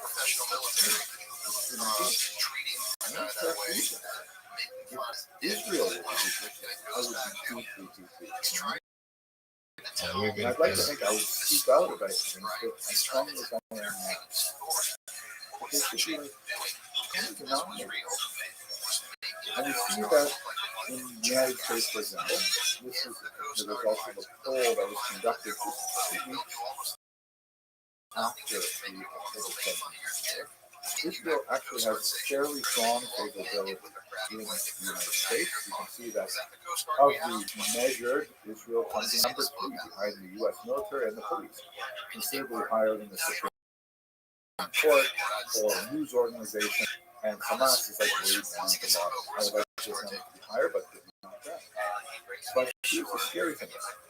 When you go a little deeper and look at the demographic groups that express positivity, young people simply understanding. Now, look at this chart on the right. This asked, in general, in this context, you side more with the or Hamas. Not Gaza, not Palestinians, but Hamas. Terrorist group. 16% of Americans side with Hamas. I really don't like that number. But 84%. But then look at the chart below, and you can see that, you know, people in my age bracket are far more likely to feel the way I do. Right? But as you get younger and younger, you get to the age of my undergraduate students, only 52% of Americans, and this is 2 weeks of October 7th, most horrific massacre to all of us. 52% of people aged 18 to 24 support Israel, 48% support others. We see it so clearly in this. Listen, I walk by this every day. People put up posters drawing attention to the fact children have been children. And other people tear those posters down, saying, I don't know that's true. Well, you know, there are Hamas propagandists who say that they didn't happen or it did happen as perpetrated. They like that, you know, this is going for you or not. And you can go join the Flat Earth Society. However you feel about the conflict, this happens. And, you know, if I'm walking down the street and I see a poster where someone lost a puppy, just to tear that down. You know, someone lost their dog. You care about them. Maybe you'll see one. But actually tear down of human beings, children who are suffering. That's the spirit of society. There are riots in schools here in Queens that are filled with hundreds of children demonstrating for Palestine, and it probably could be if this trend were to continue with younger people being duped by obviously immoral actors like us, then we're in for much more trouble than those experiencing. This video has already gone much longer than this. Let me just conclude that. Are you tired of using your standard issue flashlight? I know you're still using it because I was still using mine. All of the I good news. We've taken the Cloud Defensive, being the best in the game when it comes to weapons mounted and handheld lights. Go to clouddefensive.com, put in promo code ANTIGIRL15 and get 15% off your entire order. Cloud Defensive, pushing the boundaries in illumination. Over a century ago in 1910, the Fletcher Report funded by John D. Rockefeller and the Carnegie Foundation re-engineered medical education through a holistic, full-body approach. Appropriately treats the body as an interconnected system. The compartmentalized approach under the guise of specialized medicine. They shut down or consolidate medical schools, marginalized naturopathic, homeopathic, and chiropractic medicine, replacing them with symptom management and synthetic drugs. Hello, fellow students. A fascinating article appeared in the Wall Street Journal recently, written by Professor Ron Hatch, who teaches political science at UC Berkeley. Fascinating study. What he did was he hired a survey firm to conduct a scientific survey of students of undergraduate age, 18 to 24, and asked them what they thought about this slogan, "From the river to the sea, Palestine will be free." And it was absolutely fascinating, the results that we got. Let's have a quick look at them. So first of all, 43% of them enthusiastically supported this slogan. And an additional 33% supported it somewhat. Only 53.9% of respondents indicated they did not support this slogan. These results fit very well with what other studies are indicating is a significant generational gap among Americans. That basically Americans 30 years and older are increasingly in favor of Israel and understand the nature of the October 7th and will back Israel in this conflict. And the youngest Americans in these studies, particularly the age of 24, are more ambivalent about it. In fact, in one study, 48% of Americans reported that they were activation over Israel. It's a very troubling kind of number, seeing it particularly in younger demographics. So we see that, yeah, the majority of people of this age group see the conflict differently than older adults. However, here's the positive example. When they shown a map that helped them identify which river and which sea we're talking about, they changed their mind. And 53% of them said, no, I'm not prepared to support this particular slogan, based only on the map. And other data indicates that when they know a little bit more about what the slogan actually implies, they're far less likely to support it. So let's do the wonderful first. Which river are we talking about, and which sea are we talking about? When Professor Passman asked them, which river are we talking about? Some students do the Dead Sea, which is not a river, but a body of water. Others actually pointed to the Nile River in Egypt, so trying to figure that one out. And some even pointed to the Euphrates River, which runs through Syria and Iraq. So they obviously have no idea which river we're talking about. But it gets even worse when you ask them which sea. You would think that this would be fairly obvious. We're talking about the Mediterranean Sea, but many actually identified the Atlantic Ocean. I mean, you can imagine from the Middle East all the way out to the Atlantic Ocean. Some actually identified the Caribbean, which is just bizarre. So these students really need some basic geography. Let's do that right now with some of those students. Okay. So the river we're talking about is the Jordan River. In Hebrew, the Nahal Yarden, and in Arabic, the Nahal Yarden. Right? There's so many people Jordan. And what is the sea we're talking about? Obviously, the Mediterranean Sea, or Yam on Hebrew, or El Bahr, or Abyad. So that's the river, and that's the sea. Now here is where it gets difficult. Basically, if you go from the Jordan River to the Mediterranean Sea, that is all of Israel. This kind of oval is not exactly shaped to the boundaries. It eliminates the north, the eastern part of the Israel line, but those are the boundaries of the temporary. Basically seeing that this country should be free, and we call it Palestine. So those are somewhat fine. Now, here's the good news. Once the students saw the map and were given some basic instructions, 75% of them downgraded their enthusiasm. Meaning they changed from being enthusiastically so to being somewhat or being not. Furthermore, once it was explained to them that replacing the current country of Israel with a fugitive known as Palestine could inform, quote, the subjugation, expulsion, or annihilation of 7 million Jewish and 2 million Arab Israelis, 60% downgrade. That's not what we had in mind when we were saying the slogan, when we were changing it into protesting. And that makes me happy because at least we're talking about people which are ignorant of basic geographic and historical information. Let's look a little bit deeper now. Like, what exactly is the phrase? Let's try to understand it is offensive to some people. The phrase in Arabic is min il nahar ila from the river to the sea. And what happens after that? There are a couple different versions. One reads Filastin that Palestine will be free, written free, and in the river to the sea, Palestine will be free. Palestine will be free. The second version is a little bit more stubborn. It ends Filastin Arabia. Palestine is Arabic.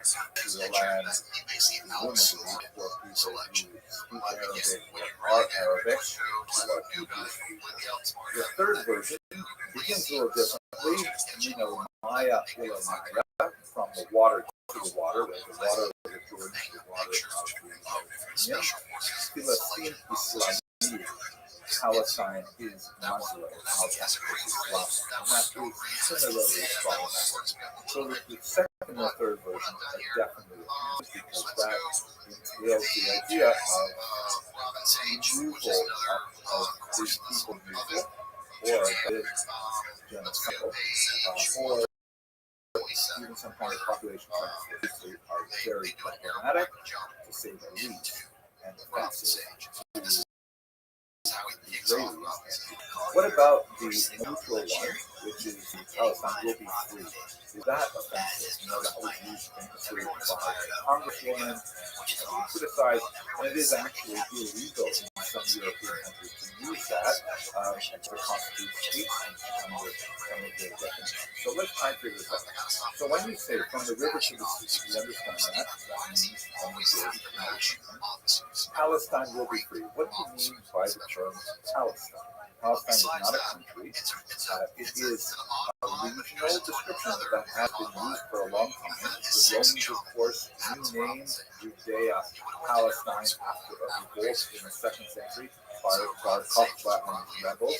They wanted to wipe out the association of the land with its long Jewish history, so they renamed it Palestina, echoing Herodotus, but before that, even echoing the Bible, which refers to the Philistines, the traditional enemies of the Jewish people. So that term, Palestine, is used quite neutrally by Arab Jews and British and every involved in the region to talk about this piece of land. It was always part of some other larger political entity, but this region was called Palestine. So when you are using this term, Palestine will be free, do you mean that this region will be maybe in some kind of one-state solution, meaning all the people living Welcome. in this region? How you living, pimp? You know, that's What's good, son? interpretation. Yo, dog. Can you hear me? Yo, what's going on? How are you, Chris Carbine? What's going on? What's good in the hood, son? Can you hear me? Did you hear about me from Kick? Yo, dog, do you speak? It's cool if you don't. We're just watching history lectures. Feel free to enjoy. I think that's the only way that you can say this phrase could possibly not be offensive. But let's look at the second word. You know, Palestine will be free or will be freed. What do you mean by that? Israel is already free. Israel is a democratic state. 20% of Israeli citizens are not Jewish. It is not an ethno state. And those 20% of Arab who live in Israel have the right to vote. They are represented in Knesset, and we can go on and on about these things. Gaza, which is overwhelmingly non-Israeli, has been separated from Israel since 2005. Gaza has had its own opportunity to create its own government since that time. They elected Hamas, then kicked out Fatah. There's a lot of things to say about it, but it's not Israel, and if it's not free, that's not Israel's fault either. There is a blockade around Gaza, primarily because they keep on sending rockets at civilian territories in Israel. I don't want to go down that rabbit hole of what does that mean for the region. I've talked about it in videos, but the basic thing is Gaza is considered part of Israel. Israel disengaged already for what is it? Over 10 years now, since 2005. If you want to say, well, what about the Palestinian Authority, which is the region in what's also called the West Bank, as you know, it has Shomron and Yehuda. That is the whole idea of a two-state solution, which was articulated in Oslo in 1993. It has not gotten off a good start at all, and in fact, it has been stalled for a long time for lots of reasons which go beyond our discussion. So possibly you could say it's not offensive because you're saying, well, we hope that the Israelis in the non-Palestinian Authority regions will be free, and the Palestinians in the Palestinian Authority area will be free. That's a nice sort of thought. It doesn't lend itself easily to slogan, but nevertheless, the first possibility, maybe this is one way you could. But you mean Palestine will be free in the sense of or free of Jews, Those are absolutely offensive statements that should be totally rejected. And you can't be surprised when Israelis and Jews are offended and are intimidated by them, especially when you join it to other popular phrases like globalize the Intifada. The Intifada was a period of phenomenal terrorist violence directed against the Jews. The second Intifada, which was dominated by Hamas, was characterized by all kinds of attacks on civilians, bombings and coffee shop bombings and stabbings on the street. Absolutely horrific. When you say globalize the Intifada, that take that kind of violence and spread it throughout the world. It's completely unacceptable. So, in these sense, I'm offended by the use of the term from the river to the sea. I'm sure many Jews feel the same way about using this phrase. Just consider it like the end of the Jews. It's the kind that is definitely going to get a rise out. And yes, maybe you can thread the needle and say, possibly if you interpret this word this way, see trying that with the N word. Okay, I hope this made it a little clearer for you. I want to reiterate the good news I hear from all this is that most people, when they understand why this expression is so offensive to Jews, they decide not to use it anymore. And I think that's what you'll think too. But thank you very much for this. Everyone around Sage remembers Renville. Renville sucks. He's talking about 120-pound rucksack. That is how much your rug weighs going in Robin Sage. It's painful. You walk in all night long. Hello, fellow students of Jewish history. I'm sure you're aware there's a lot of talk right now in the connection with the conflict in the Middle East regarding the idea of genocide. And I thought it would be interesting for us to have a look at the person who actually invented that word. He was a Jewish man named Raphael Lemkin. So let's have a quick look at his background and why he came up with this particular term. He was born in 1900 in a part of the world that would be today called Belarus. Actually happens to be a part of the world that my own family comes from. And he was rather different than most Jewish boys his age. His father was a farmer near Volkovich, where my great uncle was actually a high school principal. And his mother was an intellectual. There's just not that many Jewish farmers, particularly in that part of the world of Lithuania, when it was called back then. His mother was a great intellectual, a great reader, and she really instilled in her three sons a love of learning. In fact, she homeschooled all three brothers. Young Ralph was deeply affected by the news of a pogrom in Białystok in 1906, and later, as a teenager, when World War I broke out, the entire Lemkin family had to flee into the forest in order to avoid the hostilities between the German and the Russian armies.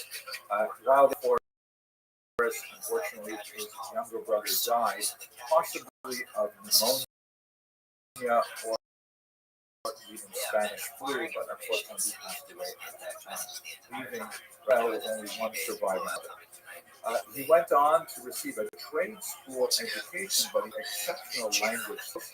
He was ultimately able to read about 14 languages and speak 9. He studied linguistics in Lviv, which back then would have been called Lvov. Later he went to study philosophy at Heidelberg and law in Lviv once again. And during this time, we continue to meditate and think deeply about the nature of human cruelty and clear the history of massacres and occurred in the beginning of the 20th century and elsewhere. And he went to one professor, studious methods, and asked him about the doctrine of state sovereignty that the professor had been promoting. The idea that the states essentially can do whatever they want in their own countries and they can't be punished in other legal fora.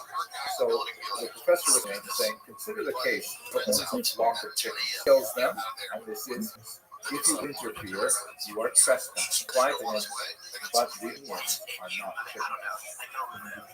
As opposed to a head of state killing someone. His eventual conclusion was sovereignty cannot be conceived as the right to kill. He was also two individuals examples.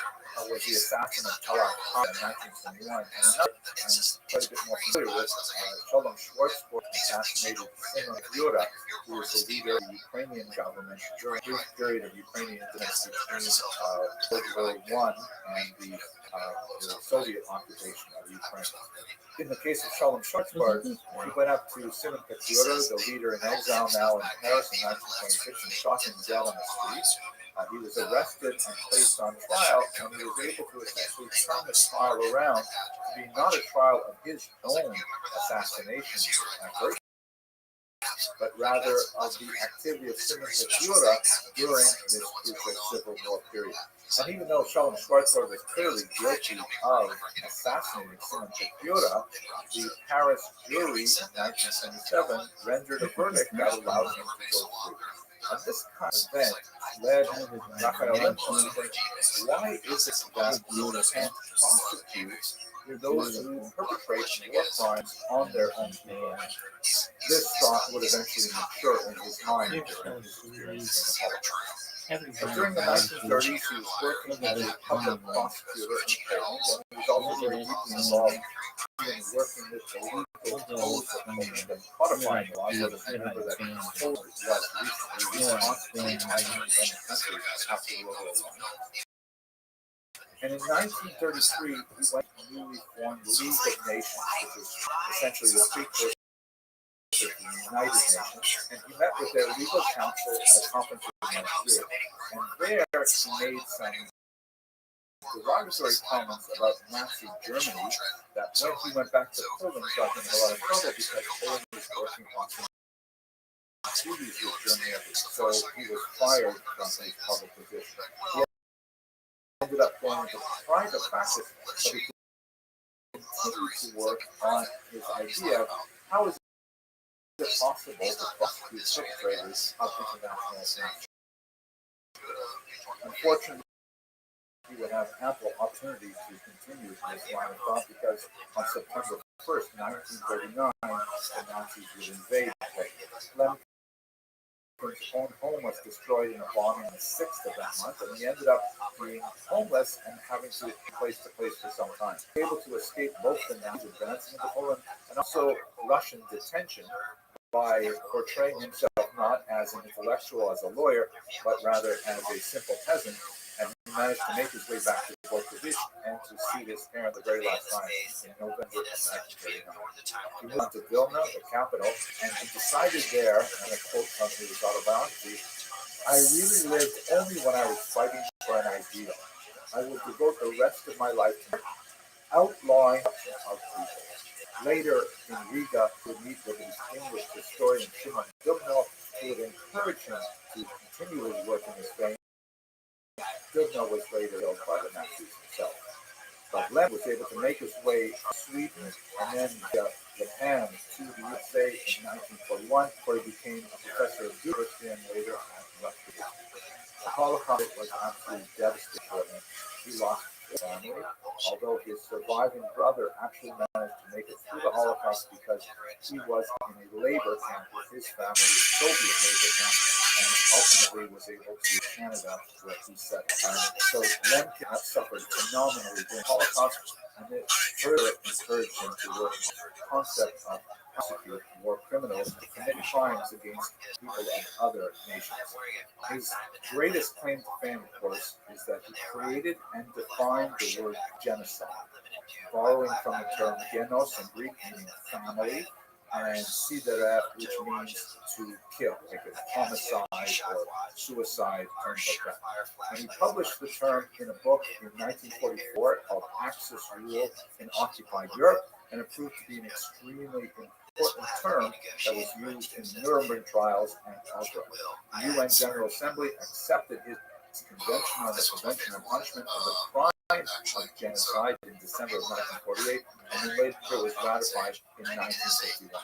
And for the rest of his life, he worked on many examples of 20th century massacres, including a very notable speech in 1953 in which he was an early individual to identify the artificial famine in 1932-33 as a genocide against Ukraine.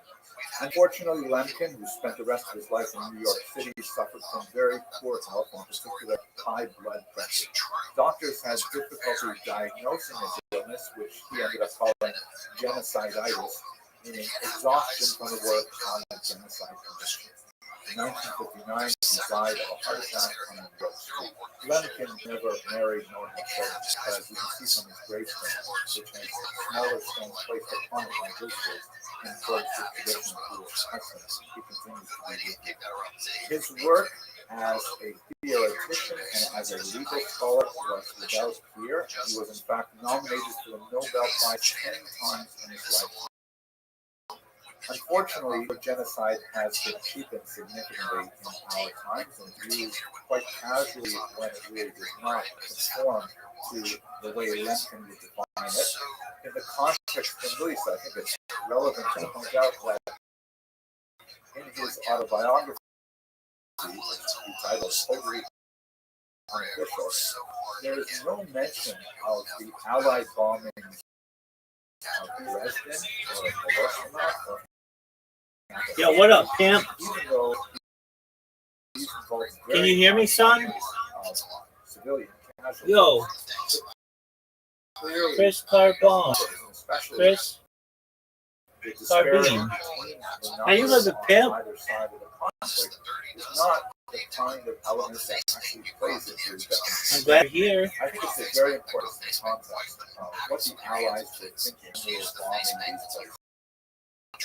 Dresden, of course, and Hiroshima and Nagasaki are civilians, but the Allies viewed the attack on German cities essentially as an attempt to extirpate an absolutely noxious, murderous, genocidal regime, the Nazis. And Americans certainly felt they were, without provocation, December 7th, 1941, to be the bombing of Pearl Harbor, and so ending the war quickly in Hiroshima and Nagasaki by demonstrating to the Japanese that a long, drawn-out conflict was not in their interest.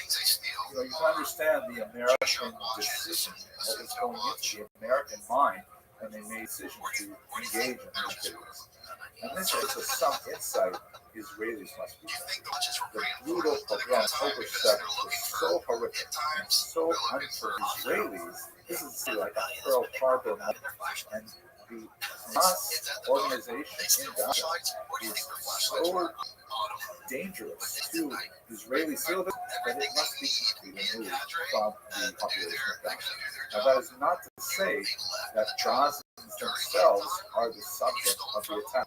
They are definitely suffering, and horrific suffering, unimaginable, but primarily because Hamas is embedded deeply into the civilian infrastructure. I do not have the temerity to tell Israel what they should or should not do militarily.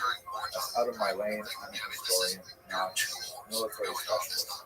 But I will say that I can understand on a historical basis why they would be engaging in the Daya doctrine and trying to exert maximum pressure to squeeze Hamas out of the tunnels and to release the hostages that they kidnapped from Israel on October 7th.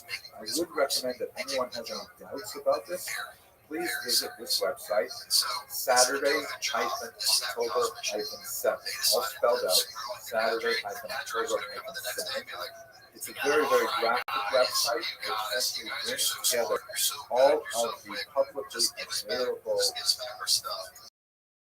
photographs, cell phone videos, and other things that have been pulled from social media that depicts what happened on October 7th.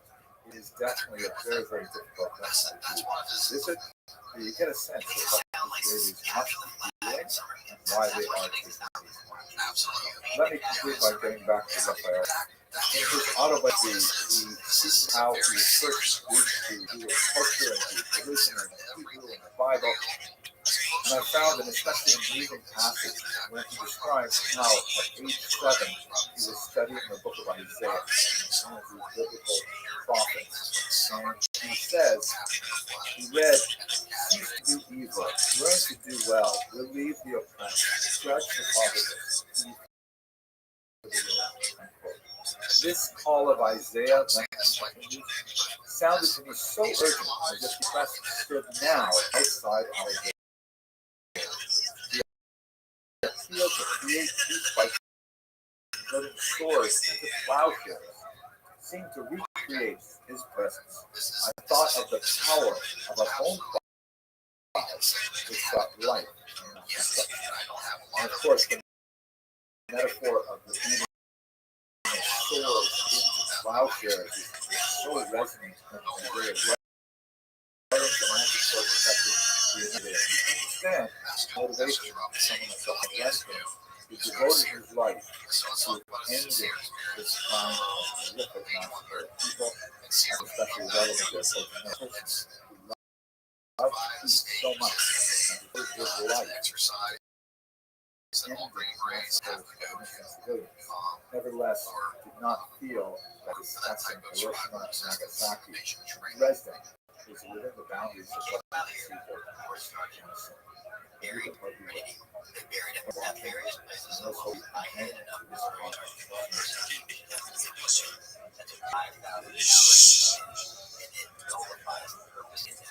My goal isn't just to graduate SEER school. Graduate with status SEER supply is great for the higher school. Every line is no longer Hello, fellow students of Jewish history. In accordance with YouTube community guidelines, I'd like to issue a brief educational content warning. This video will discuss difficult issues and I will probably show you some disturbing. Obviously, we're still in the midst of a tremendous crisis in Gaza, Israel. Tremendous polarization, and what I would like to achieve with this brief video is to help define parameters for appropriate history of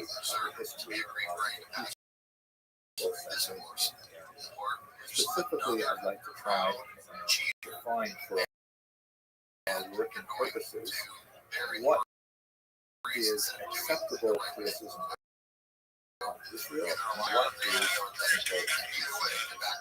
This is a very valid consideration because the world is focused on this area as it frequently is, and I myself am uncomfortable with a lot of debates like this. I'd like to try and promote more of a space for the participation of it goodwill and reason to look for a way forward where all the people in the country. Let's start with the question: if suicide is what? Well, if the answer to that question is yes, then your company with roughly 50% of the Israeli population Israel is an extremely rigorous democracy. They have had 9 elections in this century alone. That's about one every 2.5 years. They had remarkably robust protests in Tel Aviv and elsewhere in the summer of last year, before October 7th. Israel has a deep-rooted commitment to diverse opinion and its expression, and this includes the 20% of the Israeli population that are not Jewish. It was a strong population of Arabs, both Muslim and Christians. They vote, they participate in it, they disagree with other parties just like Arabs. So it's certainly appropriate to criticize the policies of the state of Israel because, roughly the Israelis do it. This is not the same thing saying I'm Jewish, therefore I can never be an anti-Semite. Unfortunately, that is possible. There are boundaries of criticism which are Welcome. appropriate. How you living? What's going on? What's done? It's not de facto Oh. Palestinian. Can you hear me, big dog? It is possible to identify. Oh, can you hear me, big man? Yo, dog, do you want to talk? Want to talk, or you want to just jerk yourself raw? It's cool, dog. Go watch your history lectures.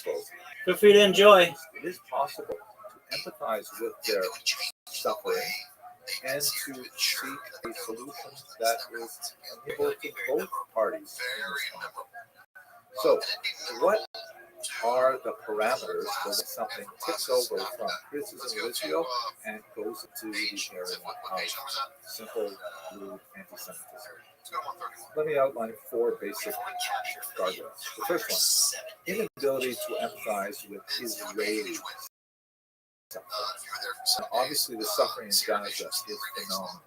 The response to October 7th has been overwhelming and has been the focus of much attention since the invasion of Gaza began, motivated by the attempt to release hostages and destroy Hamas, the terrorist organization that has been identified as the aim of this particular war. But we should recall that October 7th was a thing. October 7th happened. It was an incredibly violent, horrific attack on a civilian population and still has 131 hostages associated with this attack. You have to see where Israelis are coming from. These are family members. These are close relatives and friends that Israel is trying to retrieve from this situation. That's an important thing to bear in mind. We also see this kind of inability to identify with Israeli suffering as people rip down the posters that commemorate these people who are held and try to draw attention to their condition. When they disagree with the military suffering, they go to a kidnap and they're found. Seeing the Israelis as the sole perpetrators of the suffering in the region is simply unfair and it's ahistoric. One has a historical attention span longer than 15 minutes and recognizes that this conflict goes back generations. Hamas, for its part, has been shelling Israel since it took over the Gaza Strip in 2007. Of course, Palestinians also point to suffering at the hands of Israelis. This is not a one-about-it kind of video. I'm trying to specifically address the issue of criticism of Israel and anti-Semitism. But it just underscores the fact that this is a place of great complexity. People should not rush to judgment. Second guardrail, conflating anything Jewish with Israel. Recall that about half of the world's Jews live in Israel, but half of them do not. Half of them belong to countries all over the world, the United States, Canada, Europe, Australia, and so on. And while it is true that most Jews support Israel, but that doesn't mean that every Jew around the world constitutes a target for anti-Semitic attack. Consider, for example, the recent protests at Mount Sinai Hospital in Toronto and also here in New York. What does Mount Sinai have to do with Gaza?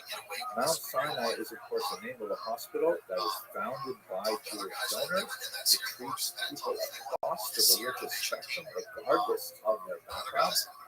It's a place of healing that has absolutely nothing to do with the setting of Israeli military and political policies. Why are you taking us here unless you want to specifically target Jews all around? That's called anti-Semitism. Third guardrail, beware of borrowing tropes from historical anti-Semitism. Anti-Semitism is not an idea that was invented in this country. It's something that goes back millennia. And it has hoary and awful legislative traditions. There are certain images, such as, for example, the drinking of blood by Jews, some kind of vampiric blood, which is associated with a 12th century charge called the blood libel. It's absolutely horrific and plays into a long-running attack on Jews. Completely false, completely unfair, but borrowing from those things essentially plugs one's argument into this historical tradition of anti-Semitism, and that may not be something that one wishes to incorporate. Another guardrail. It may be anti-Semitic if one's outrage is selective. In other words, people are entitled to their opinion, but are they only so enervated about Israel? Are they not enervated about the persecution of people elsewhere in the world, in Syria, in China, in Sudan, elsewhere in Iran? Is it only when Jews are involved that one is outraged? If that is the case, chances are it constitutes. So if we're going to discuss this historically, we should bear in mind that Blind spots are certainly things. I definitely have them. But nevertheless, I value the opportunity to discuss some of these extremely important historical issues with open-minded people who are rational and of goodwill.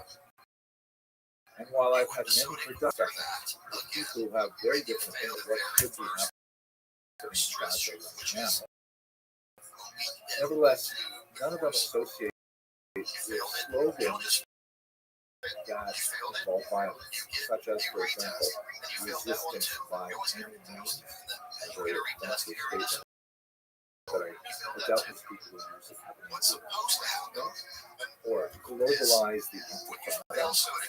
Similarly, they have no idea what the intifada actually meant, according to the area. And they don't use horrific, violent choruses, such as this lecture from the Northeastern University recently featured in the news, who uses these offensive images, stokes, or visceral hatred. It's only read. This has been a little different video from most of the ones that I talk about. I hope you haven't been tedious or difficult. Looks like it's their judgment. He thinks himself as at the end of the day, my job is to produce snipers for the regiment. If they're asking me, there's no real reason like he needs to sit on another one, other than rules are rules, and other guys had to do it, so he should have done it. He says, all right, I will let him come back. Hello, fellow students, to restrict my activities to things which happened firmly in the past, which are no longer happening today. That's really where I feel most comfortable and I can speak with a certain degree of authority. But since October 7th, it has become increasingly impossible to maintain my safe, comfortable home in the past, and I often have to talk about things that have direct relevance to the future. The truth is, that's not really true. That almost everything I say about the past has relevance to our times, but now it's become incredibly difficult. So what I'd like to talk about today is the history of Jews and universities, and I'll probably get a little bit more political towards the end of this video, so warning in advance. Now, perhaps one of the reasons why Roman is so upsetting for many Jews is because universities is perhaps one of the last places where we expect to see this kind of phenomenon. But in reality, we shouldn't be that surprised because, again, taking a longer historical approach to the problem, we happen to be living at the end of a historical bubble. That in the immediate post-Holocaust era, especially from the 1960s, when the combination of the growth of the Black movement in the United States and the remarkable victories in Israel the Six-Day War produced a surge of interest in Jewish academic on university campuses, specifically the rise of Jewish studies on academic campuses. We always thought, at least my generation thought, that universities are relatively speaking fairly safe spaces. We invest heavily in them with Hillels and with Chabad houses and all kinds of supports for Jewish studies on campuses. And we thought that Jewish had a lot of value being in universities. But we have to be coming, it appears, to the end of that anomalous period, that 5 or 6 decades of relative peace is slowly coming to an end of the wraparound. So in this video, let's have a quick look back all the way to the very beginning of the Jewish love affair with universities, and I'd like to trace a little bit of the threadiness that winds its way through this history up until the present moment. Recall that you have a deep love of higher education. This is something deeply rooted in Jewish culture and has all kinds of reinforcements throughout history. If you look, for example, at the central prayer of Judaism, the Shema Yisrael, Hear Israel prayer, it has a command to teach your children, and teaching and education is really built into the core DNA of Jewish history.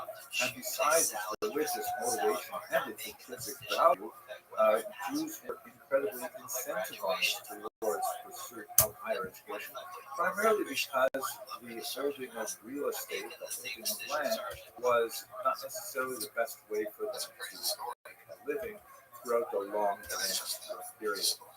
Jews could be expelled from the country on a moment's notice, and that would mean forfeit and so on.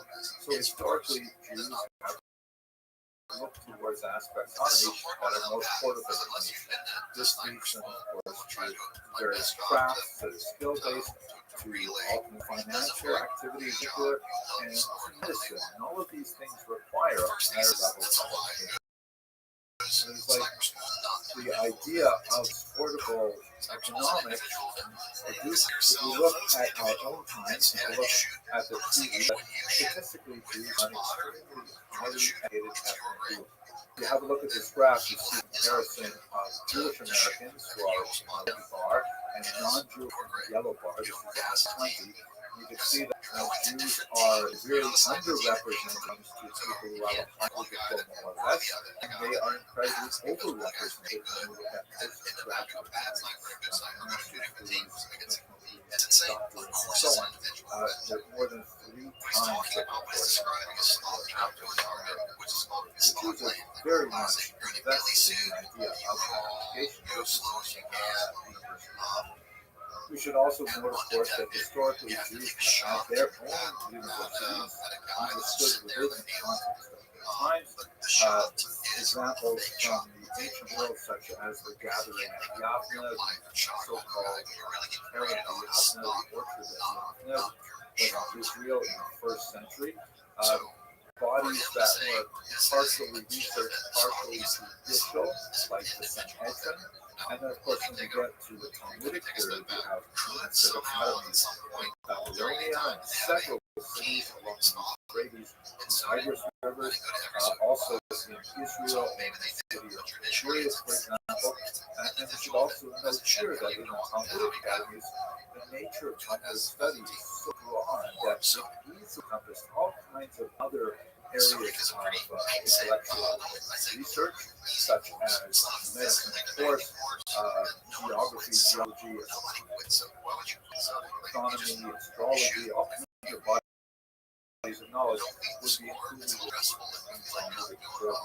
So those aren't exactly universities the way we understand them today, but nevertheless they were institutions of education that we would treat them like crap. And even in the post-Talmudic, there were several examples of purely Jewish universities like gatherings, but most of them were not especially successful. There was, for example, in the 15th century in Sicily, an attempt to create a Jewish university, or perhaps might be better as a university of Jewish officers, but in position came along and Jews were expelled from there shortly thereafter. It was really only in the modern era when the institutions like Hebrew University established, and here in New York City there is an extreme but let's focus for our purposes on Jews attending general university. What was that like?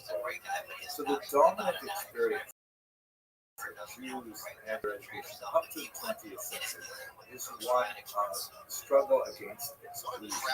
This is especially true in Christian lands, where there was always a religion test for students, and especially for countries.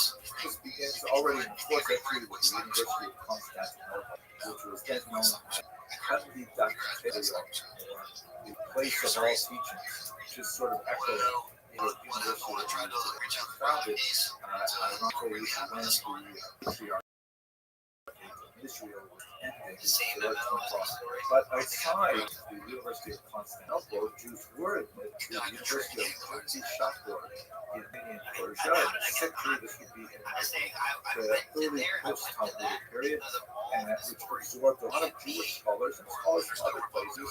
And shortly thereafter, when Baghdad rose, there was the Beit HaMikdash, which was open to Jews as well. So Jews enthusiastically participated in these kinds of institutions, which were solely devoted to the pursuit of higher education. Christian lands, there were some exceptions made for extremely literate Jews who were very valuable to universities, particularly in areas like the Hebrew language, which is something the Jews, of course, retained and was essential to study of the Hebrew scriptures. But it didn't always work out so well for neither the prospective faculty nor the university institution. For example, Eliyahu Levitov was invited to teach in Paris in the 15th century, but he refused because Paris was closed to Jews, and he didn't want to be the only one there with residency. The major exception for much of the medieval period is Italy. Italy was incredibly kind to students at great universities in Bologna, Ferrara, Pavia, Perugia, Pisa, Rome, Siena, and especially Padua, invited Jews or allowed Jews to attend. So much so that when they graduated and went back to their home countries to practice, typically medicine, the term Italian doctor basically meant Jew, just like in roughly the same period, the term Portuguese merchant also meant Jew. There were, to be sure, discriminatory practices in these universities as well. Jews were forced to pay higher tuition, higher fees. There were certain kinds of humiliations, like on Christmas they had to give all of the Christian students a bag of candy in Padua, things like that. The Jews would still generally be forced to wear distinctive clothing, distinctive hats that separated them from Christian students and so on. But by and large, Jews were very happy to even have the opportunity to study these institutions. This all really changes in the 18th century. There's increasing pressure from the Enlightenment to admit Jews without demanding that they convert to Christianity before they teach and certainly before they study. Interesting example is when Isaac Abraham Eliphaz, who was an instructor of Hebrew, and the University of Königsberg rejected his application there, over the objections of the great Immanuel Kant, who's of course the most famous son of Königsberg. He refused sign off on the Senate of the University decision to not admit Professor Arthur. Changes really legal basis on the Emperor Joseph II issued the patent of toleration in 1762, which formally allows Jews to attend public school during times when universal public education history didn't roll in. Jews were, under the patent toleration, allowed to apply to universities. Application is not the same as admission, and progress is slow, but on a legal basis, we have formally allowed to attend institutions of higher education. By the time we get to the end of the 19th century, there are so many Jews who are in all kinds of areas that are burgeoning and developing new departments of study in psychology, in sociology, environmental physics, and English, that the idea of blocking Jews will really at the forefront of many of these fields, sometimes actually creating these fields. This whole idea is silly, so by the time we get to the early 20th century, these are universities in much higher numbers. Perhaps the great resurgence of a threat to its participation in higher came with the advent of just the Nazi regime passed just months after Hitler came to power. By the way, I have to do this video on the anniversary of that date. The so-called law against overcrowding in schools and universities. The law, which was ostensibly against overcrowding, really meant against too many Jews in schools and universities. And it set a very, very low threshold of how many Jews could be allowed to attend classes, even though Jews were at that time just 0.8% of the population of Germany. Nevertheless, there was a strong urge very early on in the Nazi regime to keep them out of higher education. By 1939, they would not be allowed to attend classes. In Poland, heavily influenced by the integral nationalism that was emanating from Western Europe, they instituted ghetto benches, which was a segregated area at the back of lecture halls, where Jewish students were forced to to sit during lectures. Some bizarre discrimination with medical students, whereas they were required to source their own cadavers for dissection from the Jewish community, as opposed to general students who could use whatever bodies we either donated to science or were otherwise sourced by the university for research. And we have this also, though, in the communist realm. One of the most bizarre episodes in a very bizarre period of time. The early Soviet Union tried to do away with all bourgeois educational models, and they actually tried to have the universities run by the students themselves. Ironic, obviously, the People's University of Science opening up at some Ivy school, and they wanted to put students in charge. I said professors be in charge.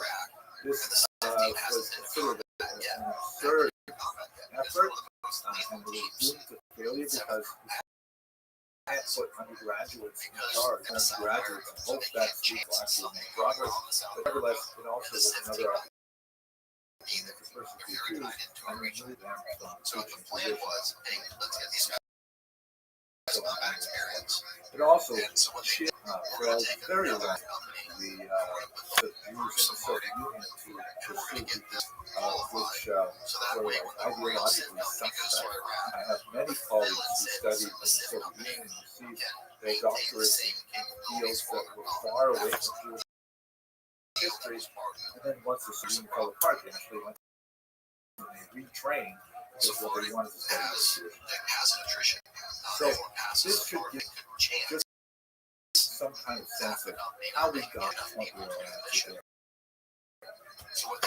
What I began this video with was a statement that we are at the end, sadly, of an anomalous period in Jewish history. That we're at the end of a very bubble where more scholars unfortunately, everything seems to be in the opposite direction.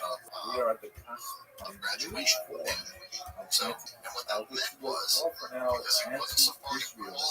And this anti-Israelism does not live within the parameters of normal criticism of any other. Please don't get me wrong. There is lots of room to criticize Israel.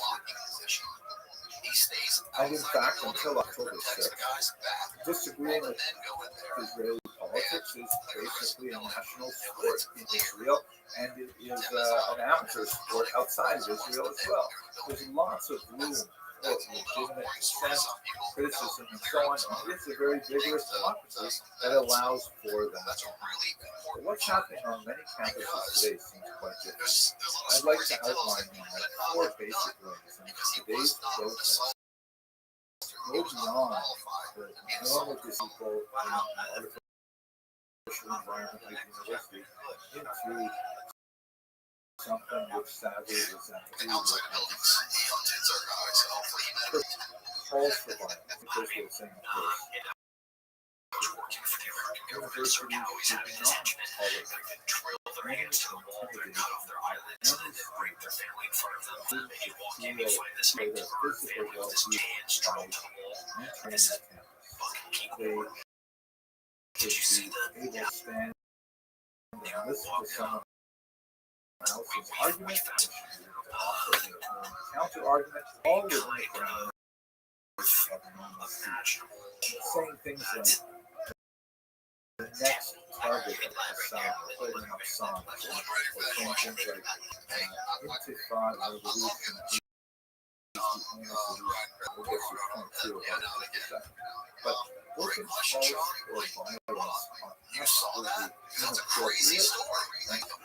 Second, it's painful to say this as an environment where we're dedicated about that. But there is an incredible degree to civilians about the basic history of this movement. A deep level of it is so profound that it's hard not to see it as a willful. And when you combine this incredible degree of ignorance with a first degree of moral apathy, an inability to empathize with the suffering of people on either side of this conflict, it becomes incredibly dangerous. I see it especially when talking about consciousness. my social media feed is full of these videos where people was the first interview story he students tells. and, okay, they don't know the It was in Israel. Watch this stalling tactic that he uses when Trump catches a completely by surprise by asking him to drill down the Islamic river. Adjacent to Gaza, and seeing the same things that I saw back 18, 17 years earlier in Iraq. women, elderly, civilians, Inhumane, and then hold them as hostages. extremists who are inhuman. And I think that's the point, is they want to show that anybody that does anything to support Sharia or not with radical ideas is inhuman, rather infidel, so they can do anything they want to. So-called normalizers, meaning people, typically Muslims, who want to This is tone early down 2006.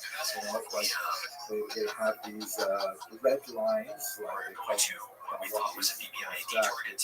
And basically says various principles, and they're saying that anyone who doesn't agree with these principles, these starting principles, we're not going to listen to so you. you set up like an I see on my social media feed as well, when I this was early tactics who are arguing for from the other 2006, side of 2005, 2006. but they want to find ways to burst the distance that separates us, and they are shut down by what they are absolutely intolerable. We need to find people who can build bridges with us, who are serious about creating a lasting peace in the region. Those are the people we need. And There should be no excuse for cutting those people down. finally go And to then fourth, I talked about this before, I don't want to add more to it, but this idea of selective this idea that, you know, you can be upset about things that Israel does. Jews and Israelis are frequently upset about things that Israel does, and there's room to criticize, there's room to analyze and make recommendations. But to be only upset about things that Israel does, and completely be uncaring about things that happen in the rest of the world. You know, it's that time for quite a while. We talked a little bit about history, a little bit about present moment. Let me just add one last thing. I've never seen anyone do really good scientific studies. I've seen a few isolated studies that seem to bear out the parameters, but it's that most anti-Bush violence, I would like to suggest that maybe it's most protests by young people in general is strongly related to this program. In other words, people who saw something crazy. So I haven't heard generally speaking, there are some news stories, you know, interesting exceptions. But perhaps a lot of what we're seeing today is affected by the beautiful spring weather that we are enjoying here in the Northeast. And I'd like to hope then that we get some rain. Thank you very much for watching. That's crazy to stumble upon that. So that was one of the things I wanted to ask his teammate. And I was like, gosh, I gotta ask this. This happened. So, same thing as always. Side. I was like, hello, fellow students of Google. Many of you have been following the protests on campuses of many of the institutions of higher education in this country with great interest and concern. And one of the areas that I find particularly difficult is reading the perspective of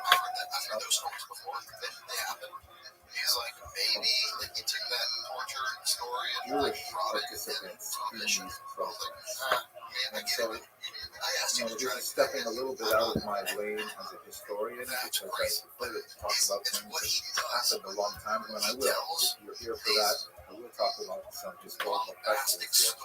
But I really wanted to take a moment to speak directly to my fellow Jews who are choosing to participate in the protest, and share with you some of my thoughts about how your participation fits into the larger narrative of Jewish.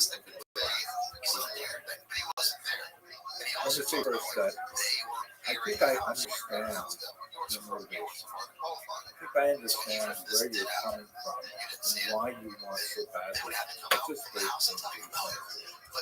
You know, there's wonderful statements like, no one is free until everyone is free. Beautiful. And you are heir to the tradition of the prophets, Isaiah, railing against corruption and oppression. This is beautiful. This is very much part of the Jewish tradition. No denying it. Even in, the last century, the famous photographs of Abraham Joshua Heschel marching arm in arm with Martin Luther King Jr. civil rights and things like that. I totally get it. You add to that the fact that so many of your like-minded peers are participated, and it feels like you're connected to so many people around the world doing the same thing, and you get validation from some of the community and things like that. I really understand that. I can see why this would be moving on. Maybe think that one day I'll tell my grandchildren about where I was. Somewhere else. Might be true. Don't just take your time away. Tell you why and respect for it. But this is not so once the brand goes, there are other ways follow to get opposing directions. And for the right hand side of the door, let's just do a little bit. We can separate from the usual. So we'll come back to it. And then translator, they're yelling. I want to point out there's a long guy goes to grab the gun, and the right individual Jews stepping away from military communities in order to participate in movements that have a much larger social capital. The call, of course, that Jews have been minority for 2 millennia. We have lived in sometimes very hostile and sometimes predominantly Christian. And it is a real human desire to not be of the minority, to not stand out, to say, why are we oppressed by the minority? Maybe they're right and wrong.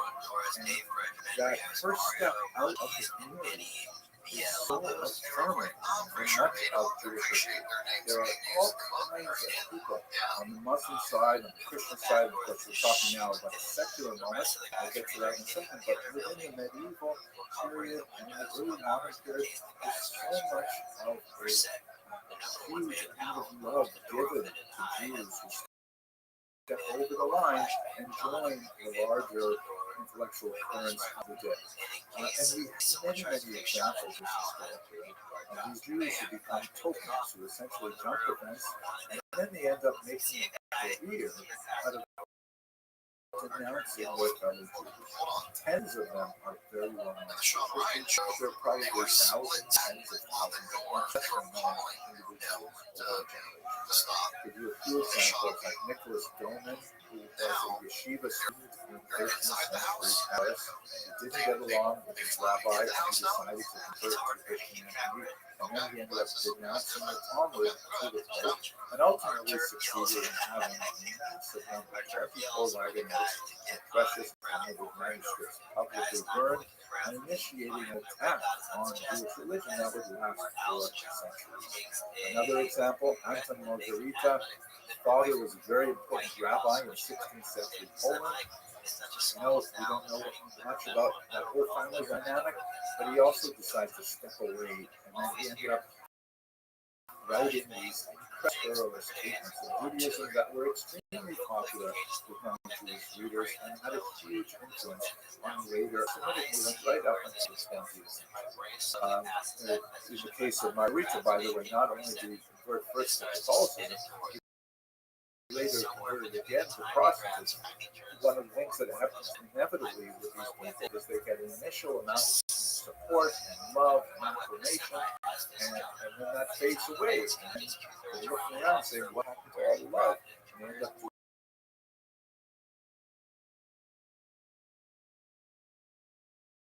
examples of Jews who make a career out of converting to Catholicism after converting back, and then converting again, and each time getting a bump socially from people around. How much more so is that true in our era when so much emphasis is placed on what my sons call the ability on likes and things like that to really understand this properly, but I do get the general. Oh man, I don't know how to say that. So let's go back to the interview. They were outside the house and split stack and see them. Him and the gun, one will see him. He makes some movement.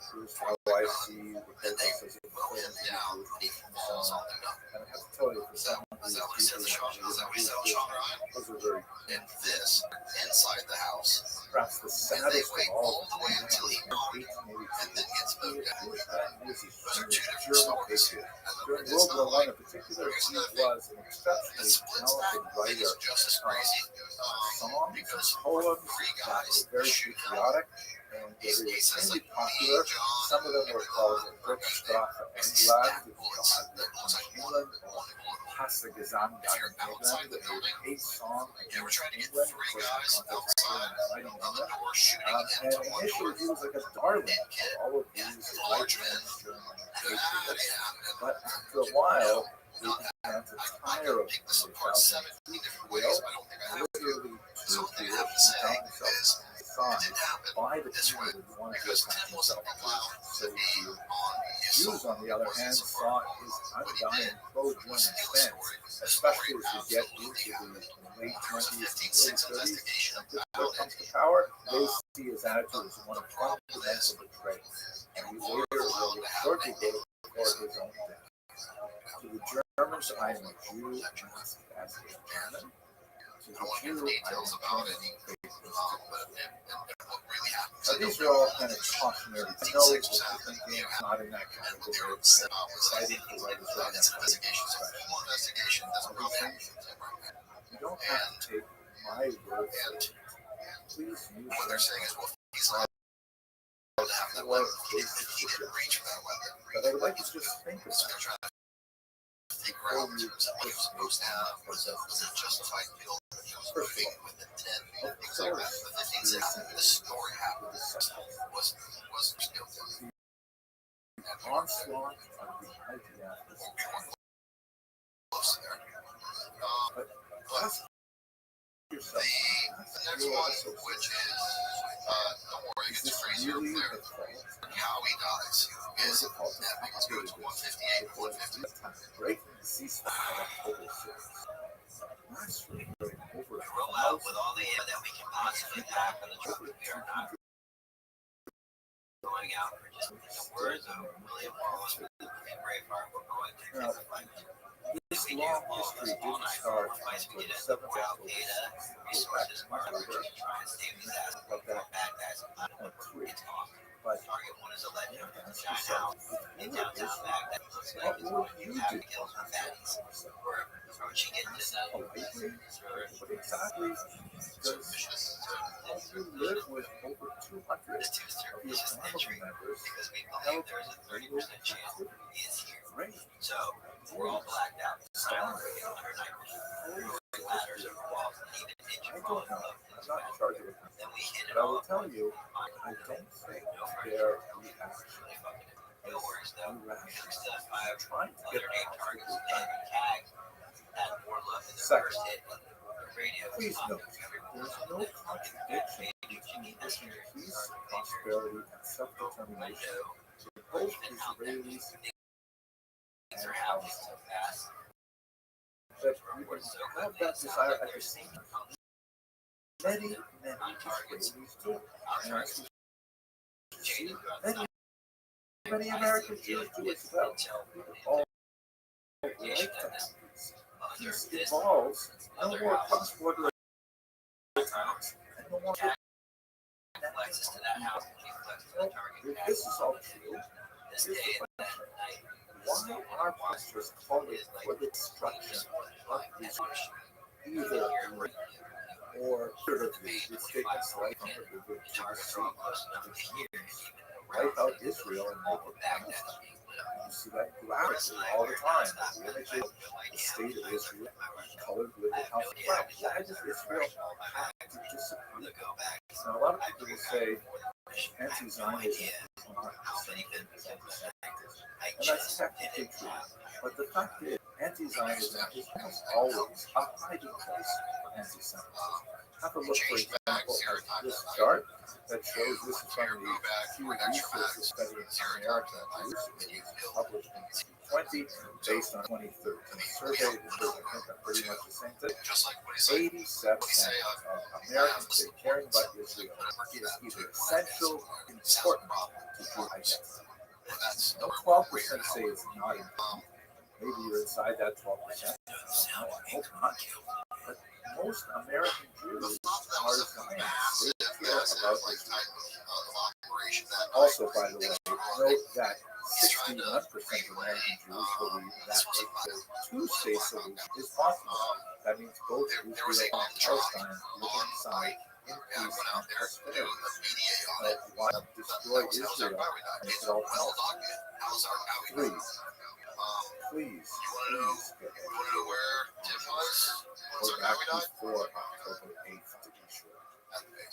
I have some resources on my channel, but you don't have to look at my material. Look at lots of material. There are certain books and so on which I certainly would not recommend. But if you want something that I think is moderate, something that I disagree with occasionally, but I think is a fairly middle account, have a look at Henry Morris's Righteous really important study that will give you some sophisticated idea. But read widely. Go ahead. Use intelligence. You're at these institutions of higher education. You should be able to do that. Finally, please talk to other Jews who choose to support Israel. Hear them out. Go to your Chabad house, go to your Devar house. Tell them what you think. Tell them I am upset about this, I'm upset about that. I don't think this is right. Have the conversation. Just don't rely on Instagram. It's effective and it's highly complex. I want to conclude by telling you that I thought a lot about it. I'm sure you're familiar with the section of the Haggadah, which speaks of the four sons. Wise son, wicked son, the simple son, and the son who does not know. And the Haggadah goes through each of them, and there's a very fine difference between the first three. You look at the text here, Haggadah, you can see that it says, Chacham Omer, the wise son, so not knowledgeable, but what are all these great rules that God commands? And then there's almost the same thing. He says, Rachel Omer,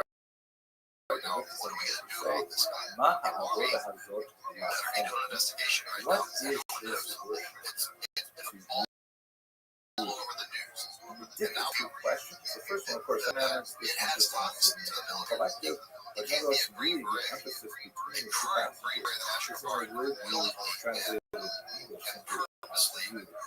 In the case of the Chacham, the word that's used is one form of saying you in this particular investigation. And over here, the word locha. The difference between the wise and the wicked son is so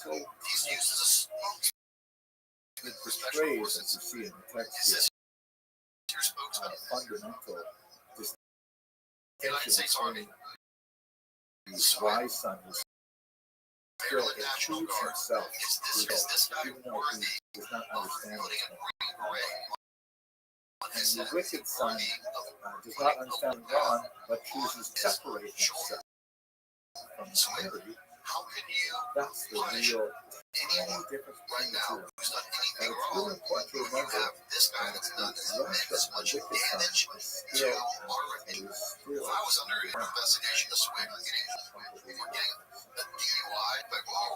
don't worry about that. This guy's done all of this, and he's gonna object. So how can you punish me? It's insane. And I mean this, and guess what? I don't have to do the Afghanistan evacuation. The same thing still applies. Tim, continue doing this dance. You can come clean with everything we've covered now in the podcast. You can come clean about the Afghan evacuation before we cover it. You can actually apologize about things before you get put into a corner. Come completely clean, and people will forget this. People will accept you. It doesn't have to be this way. It really doesn't. You gotta wait to do it though. But it does have to be this way if nothing changes. If nothing changes, we have an obligation to continue pressing as long as there's things that need to be said. And there's been no. So let us begin with a very basic question. If we want to look at the history of the current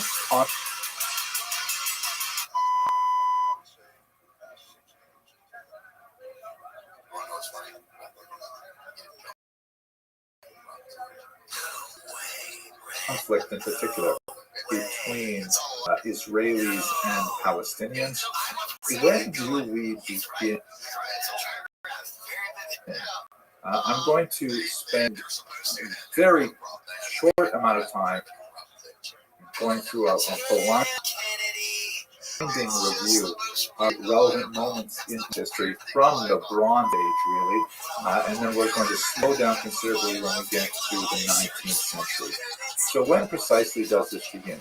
One might say, perhaps, that the entire story begins with the episodes surrounding this particular coin, the infamous Judea-Coptic coin, one of some dozen odd similar coins minted by the Roman Empire to celebrate the capture of Judea or Judea. That's the Roman name for the province that occupied much of what is today called the State of Israel. And the imagery here is unmistakable. In the center is a balsam pine, which is one of the great exports of the land of Israel in antiquity. And on the left is a large looming soldier. After the battle, is sometimes centurion. He's got his foot on his helmet because he no longer has to worry. His enemy is totally defeated. And on the right is a grieving woman with her head in her hands, lamenting the fate of her capture by Rome. And this represents the beginning of the great Roman diaspora, that is the exile of the Jews from the land of Israel in approximately the year 70. There is a widespread misconception that all Jews left the land of Israel in the year 70. In fact, that's not at all true.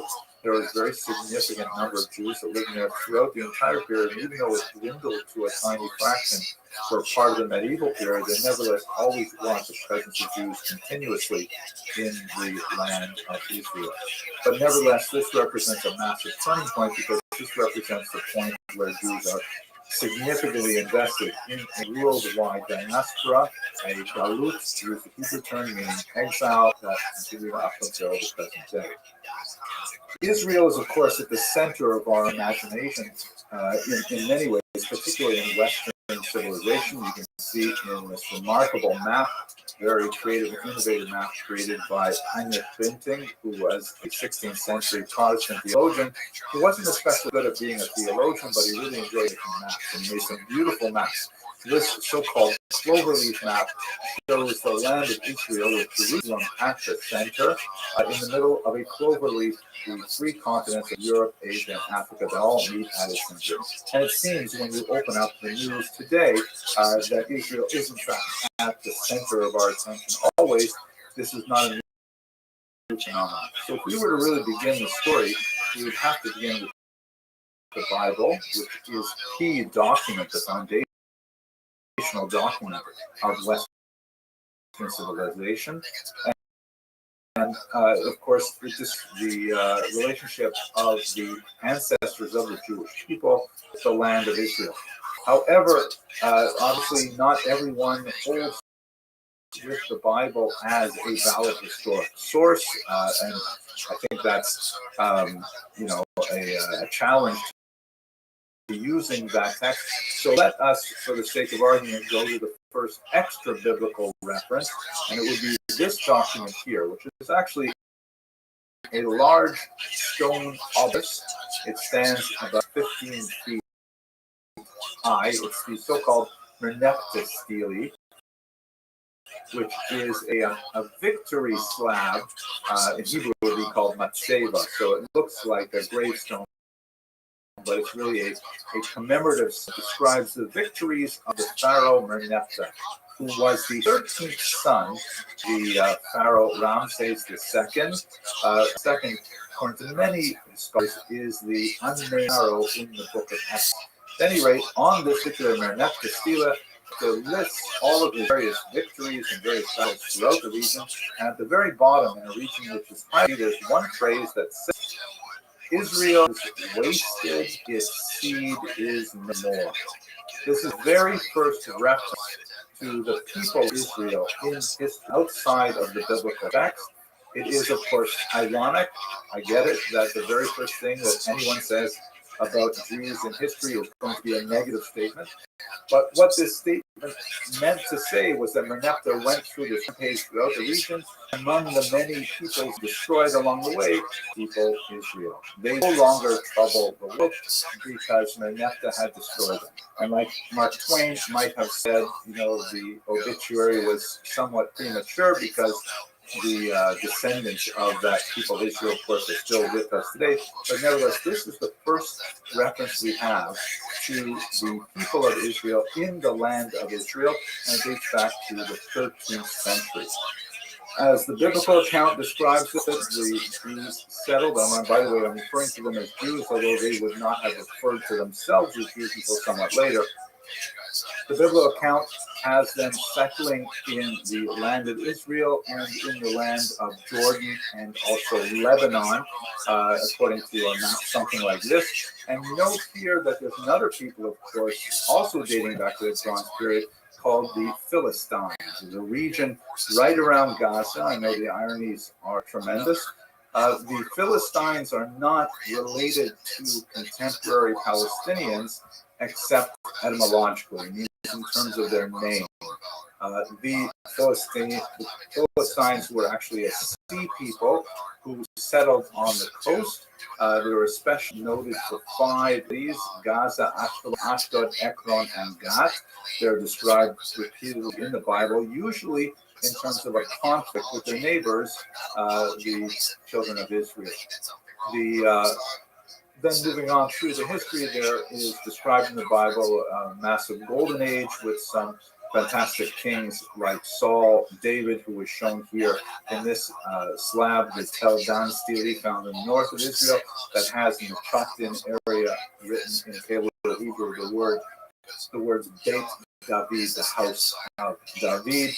And then following that, through the kingdom of Solomon, and there was a civil war and a division of the land to 2 kingdoms, that of Israel in the north and Judah in the south. The kingdom of Israel, which was based in Samaria, which had broken off from the central kingdom in Judah, according to the books of Samuel and Kings, was later invaded by the Assyrians, and much of their population was spirited away to places in Lebanon, Syria, Turkey, and in Iraq and Iran. These are the so-called 10 lost tribes. We're not precisely lost, but certainly a large percentage of them were taken away and then eventually, most likely, assimilated into the people they lived with. The kingdom of Judah remained, however, but in 586 they were attacked by the Babylonians, and this is when you have the great Babylonian exile as well. So the Jews now have been exiled twice from their lands. They would return some 7 decades later, and they would rebuild the destroyed temple a second time. But this is our next reference to the Palestinian in the literature. And again, it's not necessarily referring to the people. They even call themselves the Palestinians, but the name Palestine goes back to this 5th century document that refers to the term Palestine, a region on the coast, around the same region we saw earlier with the Philistines, and there are people living there who are originally peoples. The name Palestine as a geographic reintroduced to after Emperor Hadrian fought the Second Great War against the Jewish people in the land of Israel. The Jews by this point have been taken over by the Greeks. They rebelled against the Greeks and they reestablished their sovereignty. That's of course celebrated in the holiday of Hanukkah.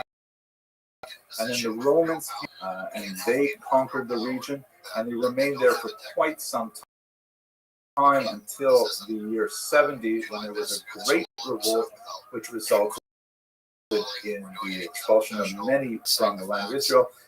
Josephus, the great historian of the era, estimates 100,000 people were shipped off in boats to Rome at this point. But there were significant numbers still left behind the land of Israel, such that they could rebel in the year 115 and then again under Bar Kokhba in 135. During the period of Emperor Hadrian, who has to spend 2 to 3 years against this very determined guerrilla movement until finally Tamar, and finally take over the country completely. It was at this point that Hadrian made a concerted effort to completely wipe out any historical connection between the Jewish people and that region. He renamed the city of Jerusalem, for example, after himself, Haile Capitolina. At this point, the temple had already been raised some 6 days earlier, and it was treated as a refuse dump. And the entire region he renamed, no longer keeping the word Judea, which the Romans had used earlier, which has obviously connections to Judeos, the Jews. He renamed it after the historical enemies of the Jewish people, the Palestinians, or I shouldn't say Palestinians, the Philistines.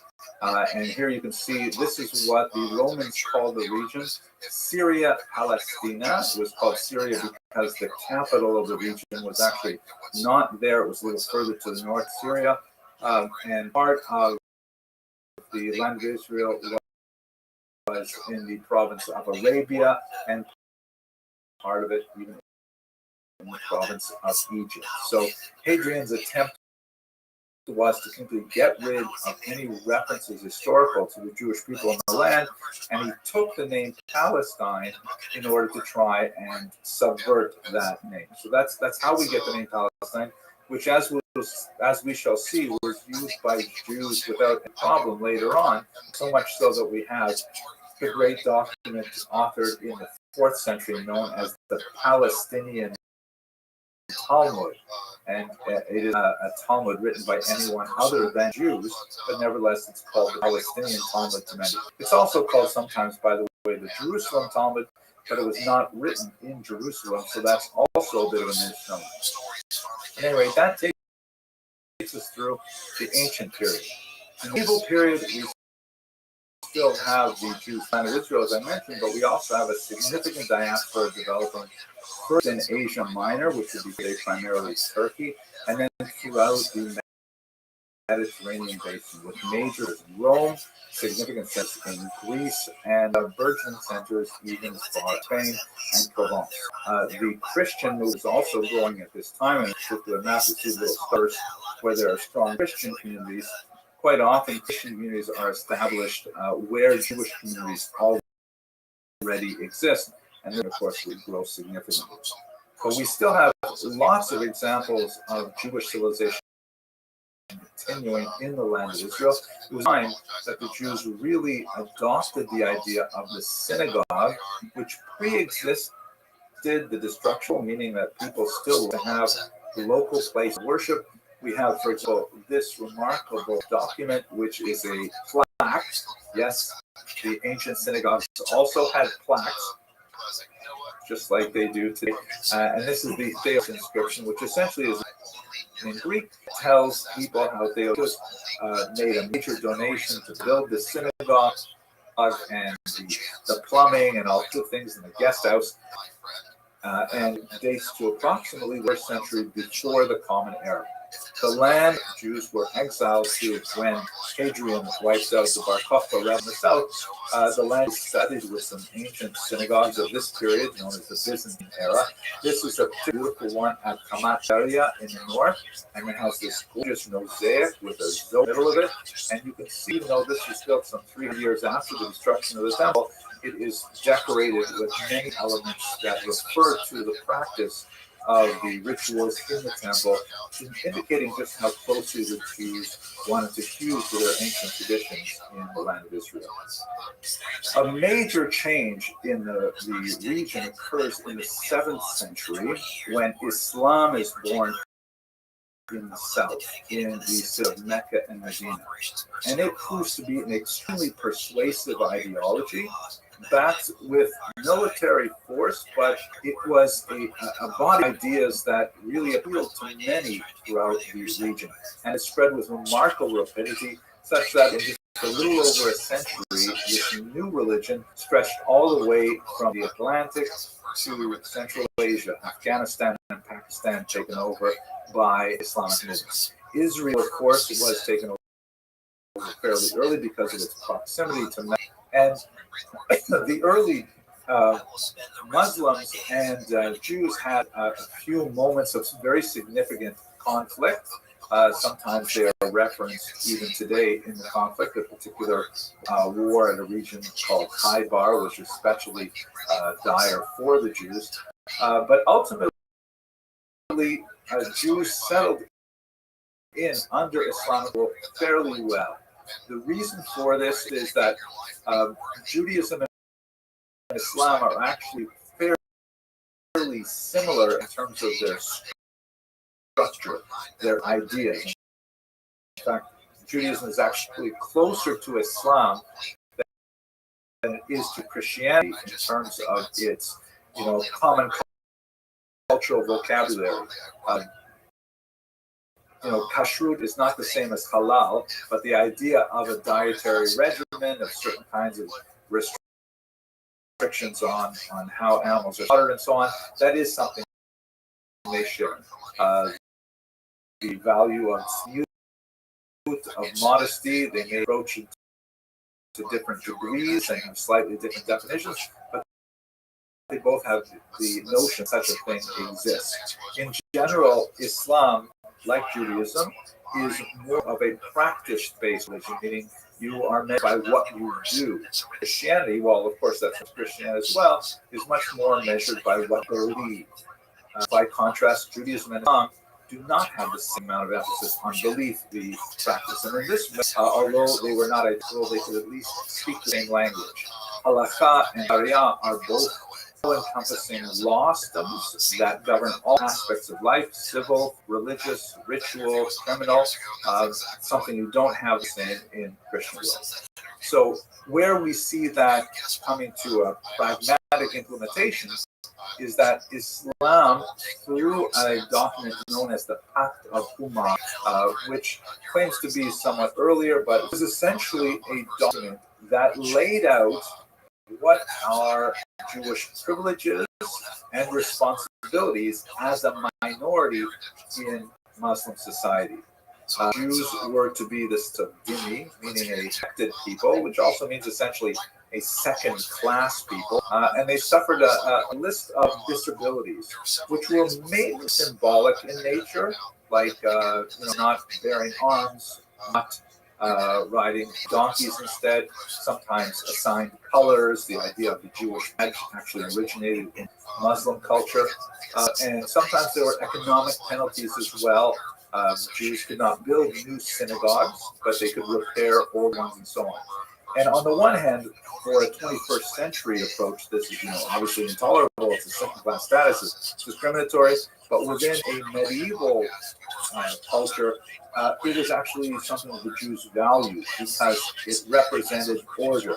And as a tiny minority, often in a very hostile cultural environment, the Jews need to know that whatever the laws are, even if they are mildly discriminatory, as long as they are enforced, then they are safe. They know they can rely on the government to enforce the rules of the Pact of Umar. No one is allowed to run rampage. There's no pogroms, things like that. Those are the kinds of things that you're especially concerned about. We'll speak about more about this like in the question session, but the great high point of the Muslim-Jewish coexistence, which can be somewhat exaggerated. There were definitely moments of persecution. There was definitely violence. There have been some forced conversions, something like the Inquisition and a few expulsions as well. But compared to Christian Europe, it's a far, far better place to live in general. We're talking about a massive place to live, all the way from Spain to Afghanistan. But the high point is sometimes called La Convivencia, which means literally the coexistence, which is a period of about 100 or 200 years in medieval Spain where Jews reached phenomenal heights in their activities and were granted tremendous privileges and exercised significant power. One case in point, Shmuel ibn Nagrel, a Jewish man, served as the general of the Muslim army of Granada for 16 years. A practicing Jew, a learned Jew, actually serving as a Muslim general. That simply doesn't happen anymore. So that takes us basically up to the eve of modernity, which was where much. Oh, sorry, I have one more thing to say. Sorry, I should mention, by the way, that this Pact of Lamar and this kind of ideal Jews living as a protected minority. That's kind of like what we hear in the rhetoric today in protests that if Israel were to, God forbid, disappear map, then the Jews there would be accepted. And this is kind of like an ISIS model or a modern caliphate of how Jews would fit into it. Not sure how comfortable.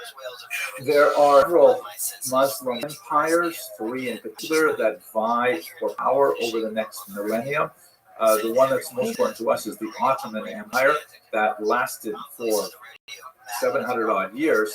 And as you can see here, it encompasses the entire East Mediterranean, much of the former Byzantine Empire. And one of the things that's especially noteworthy in terms of the history of Jews and their conflict with other peoples living there is that it was under the Ottomans that there was a huge influx of Jewish refugees from the Spanish expulsion of 1492 and also later the Portuguese migrations that brought many Jews, in particular, to the region of Tzfat in northern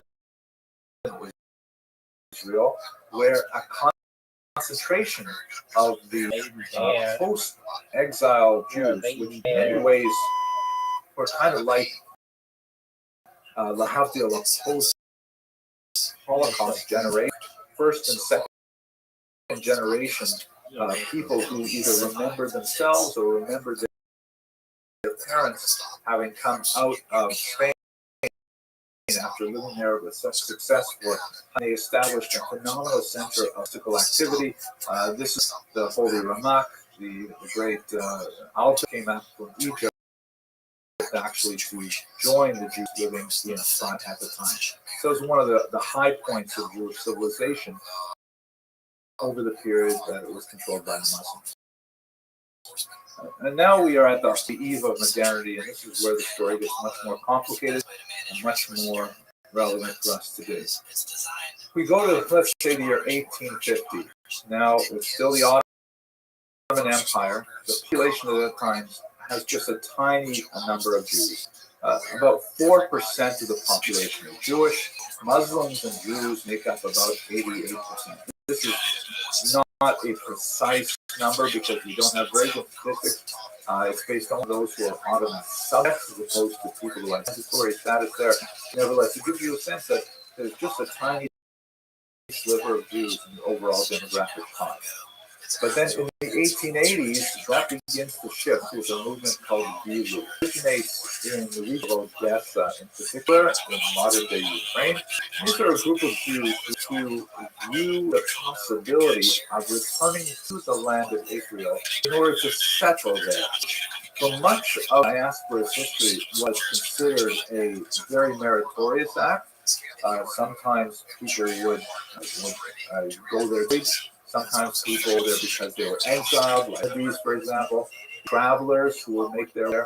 But you don't have, with a few minor exceptions, a group of about 300 Jews from the region of France and the Kosovo, you don't have very many large organized groups of Jews heading down there. Another major Ashkenazi movement in the 1700s, but it really gets serious in the 1880s. When Bilu, influenced by many of the national movements that were growing at the time, to say, wait a minute, why don't we go there why don't we resurrect the land? Why don't we begin farming there? And with the backing of some wealthy Jews like the Baron de Rothschild, they actually begin to set up some of these farms in the land of Petah Tikva with varying degrees of success. But at this, the immigration of Jews who are now, after 2,000 years of exile, are beginning to trickle back. It's not making a huge demographic dent. It would change significantly, however. If you look at this graph, this shows the relative proportions of Muslims, Jews, Christians, and others in the land of Israel in the first half of the 20th century. And as you can see, Jews remain a minority, but a significantly increasing minority over this period of time. And Muslims also increase. And this is because, just like we have in the 7th century, a major influx of Arabs to the region with the growth of Islam, with the improved economics occurring in the first half of the 20th century, as large part due to the presence of the British and of Jewish finance coming into the region to build up the area. You have a lot more employment possibilities, and you have a significant number of Arabs and Muslims from around the region moving into the land of Israel. This complicates the story as well, as we all see. But this is the era when, just to give you another example of how the term Palestine has been so transvalued, this is a Jewish National Fund promotional poster saying, hey, help him, obviously a Jewish farmer, because it has written the same thing in Yiddish underneath, help him build Palestine. This was the kind of heroic era of early settlers of the land of Israel, thinking that they would be able to, at much difficulty. It would not turn out to be so. So now let's move to the history of Zionism in Israel, and then I'm going to take a step and look at Palestinian nationalism. Also fits in chronically. I'd like to begin, here's an example, another Jewish National Fund poster, which has kind of heroic, muscular look of this idea of a nation reborn, a different kind of Jew to the land, rolling up his muscular and farming the land, as opposed to necessarily being, the stereotype of the ghetto Jew, living, some text, but no familiarity with the traditional agriculture. The increasing presence of Jews in the region began to alarm some of the Arab notables.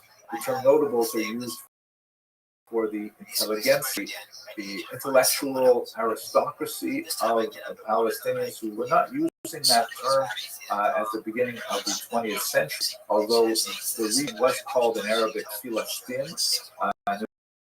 There was a newspaper that was started about that time as well. But they began to view with some alarm the direction of Jewish migration that could significantly shift the demographics of the region, and in fact it changed the political and social status quo. So one man, Yusufia al-Din Pasha al-Idi, who was actually the grandfather of Professor Khalidi at Columbia University, noted in the region, he decided to write to Theodor Herzl, shown in the center of this image, who was the father of modern political Zionism. Theodor Herzl, I'm sure many of you are familiar with his story, is an Austrian journalist, fairly assimilated, but he covered the infamous Dreyfus trial in France and was astounded with the level of anti-Semitism in France, which was the first country to fully emancipate its Jews in 1790 and 1791. And he, seeing the anti-Semitism unleashed against Captain Dreyfus, said that, this is impossible. The Jews must have a land for their refuge. Jews must have a place where they can live. And so until he passed away in 1904, he was incredibly energetic about travel to world capitals, speak with world leaders, and argue for the allocation of land in the land of Israel to a Jewish national home. And so he was the face of political Zionism. Unlike the Bilu movement, He was not religious. And in fact, at one point, he even thought that perhaps conversion might be a solution for the problem of anti-Semitism. He abandoned that idea very early. But at any rate, Al-Khalidi said, I'm going to write directly to Herzl and say this is a dangerous thing. And he wrote a very beautiful and polite letter in French, which was the diplomatic language of the era, sending it to the chief rabbi of France, Rabbi Tzadok Khan. And he wrote to him, one section, the idea of Zionism is totally natural, beautiful, and just. Who can contest the rights of the Jews to Palestine? My God, historically, it's certainly your country. An off-quote passage from this particular letter. Nevertheless, the letter goes on to say, but although this would be a wonderful thing for Jews and for humanity, because it would cause such unrest in the land of Israel, and of course he didn't call it that, it would cause such unrest, and it really should not happen. And you have to take other steps, you have to find other solutions for this. Herzl responded, also very politely, and I won't go into great detail here, but he somehow basic thrust of Al-Khalidi message, which suggested that it was all about status quo and about the mindset of the Muslim people living in the region who would not take well to the idea of Jewish sovereignty within a traditional. And Herzl understood more in economic terms. He wrote, who would think to remove, meaning, do you think we're trying to kill out the local population? Not at all. It is their own individual wealth that we will improve by bringing our own. In other words, Herzl was saying, oh, don't worry. The standard of living will rise as there will be more investment, there will be more jobs, there will be more industry, and Muslims living there will have tremendous peace and prosperity, and it'll be fine. Even under Jewish sovereignty, no problem. And they're kind of like speaking at different levels. And ultimately, it turned out he was the most, prescient and prophetic about what would ultimately come to pass. The history of how that came to be so involves the British, of course. The Ottoman Empire was teetering at the very last days of its existence, and all of the great powers were poring over maps with rulers and drawing borders and saying, I'm going to take a piece of this, and you're going to take a piece of that. And England decided to back the Zionist movement for many reasons, and promised the land of Israel to Jewish settlement. This is the document known as the Balfour Declaration, named for Lord Balfour, who wrote it to Lord Rothschild. And you can see the inset paragraph. It says, His Majesty's government, meaning the British government, view with favor the establishment in Palestine of a national home for the Jewish people, and will use their best endeavors to facilitate the achievement of this object. At this point, Jews were just wildly excited. Finally, it's going to come to pass. The 2,000-year-old end will end. But they didn't read the paragraph which says, clearly understood that nothing done which may prejudice civil and religious rights existing in non-Jewish communities in Palestine. So in other words, we're going to do it for the Jews, but we also do not want to as well. And this is typical for much of the Mandate period, where the British would promise one thing to the Jews, another thing to the Arabs, and it was impossible to maintain. But nevertheless, politically, militarily, they took over the region at the end of World War I, and they were able to ask the United Nations for a mandate, which means nations, or the League of Nations called then, said to the British, you will control the region until we work out a solution for how they're all going to work out various people who are laying to the land. And then the violence, the cycle of Jews to this day, it is something which is absolutely terrific, and the entire land is soaked with the blood of people who died mostly in these horrific eruptions of communal violence. We could easily spend far more than the time we have today cataloging these events, and we could spend a lot of time assessing who did what first and what was considered an escalation and what was considered retaliation. And I don't want to spend our energy that way. Please suffice it to say that it begins on April 4th of 1920. So now we're in over a century of this back and forth of violence, which sometimes involves Arabs attacking Jews. It occasionally involves Jews attacking Arabs as well, including in our own days. And the British, they don't know what to do with it. Finally, they come up with what, now reading it many years later, I think it's, in my humble opinion, probably the most accurate assessment of the situation. The British are very good at putting in commissions. So they hired Earl Peel to make a commission. It's called the Peel Report. And basically he says that we have to partition the land. They're not going to share it. The Jews and the Arabs cannot live together in one state. Therefore, he recommended creating this area here, which is outlined by the red, which was more or less where you have the bulk of Jewish settlement, significant number in Jerusalem as well, and also creating this sort of like appendix-shaped thing, which was an international zone that would allow people to go from the sea to Jerusalem itself, which would be neither Jewish nor Arab. Obviously, this is a tiny fraction of what the Jews would have hoped for, but nevertheless, the Zionist movement, known as the Yishuv at this time, the settlement, that is, the Jews living in the land, were willing to accept the Peel Report. The Peel Report, by the way, goes in terms of the analysis of this to say that if you look at the last paragraph here, an irrepressible conflict has arisen in two national communities within narrow bounds of one small country. There is no common ground between them. Their national aspirations are incompatible. The Arabs desire to revive the traditions of the Arab Gold Age. The Jews desire to show what they can achieve when restored to the land in which the Jewish nation was born.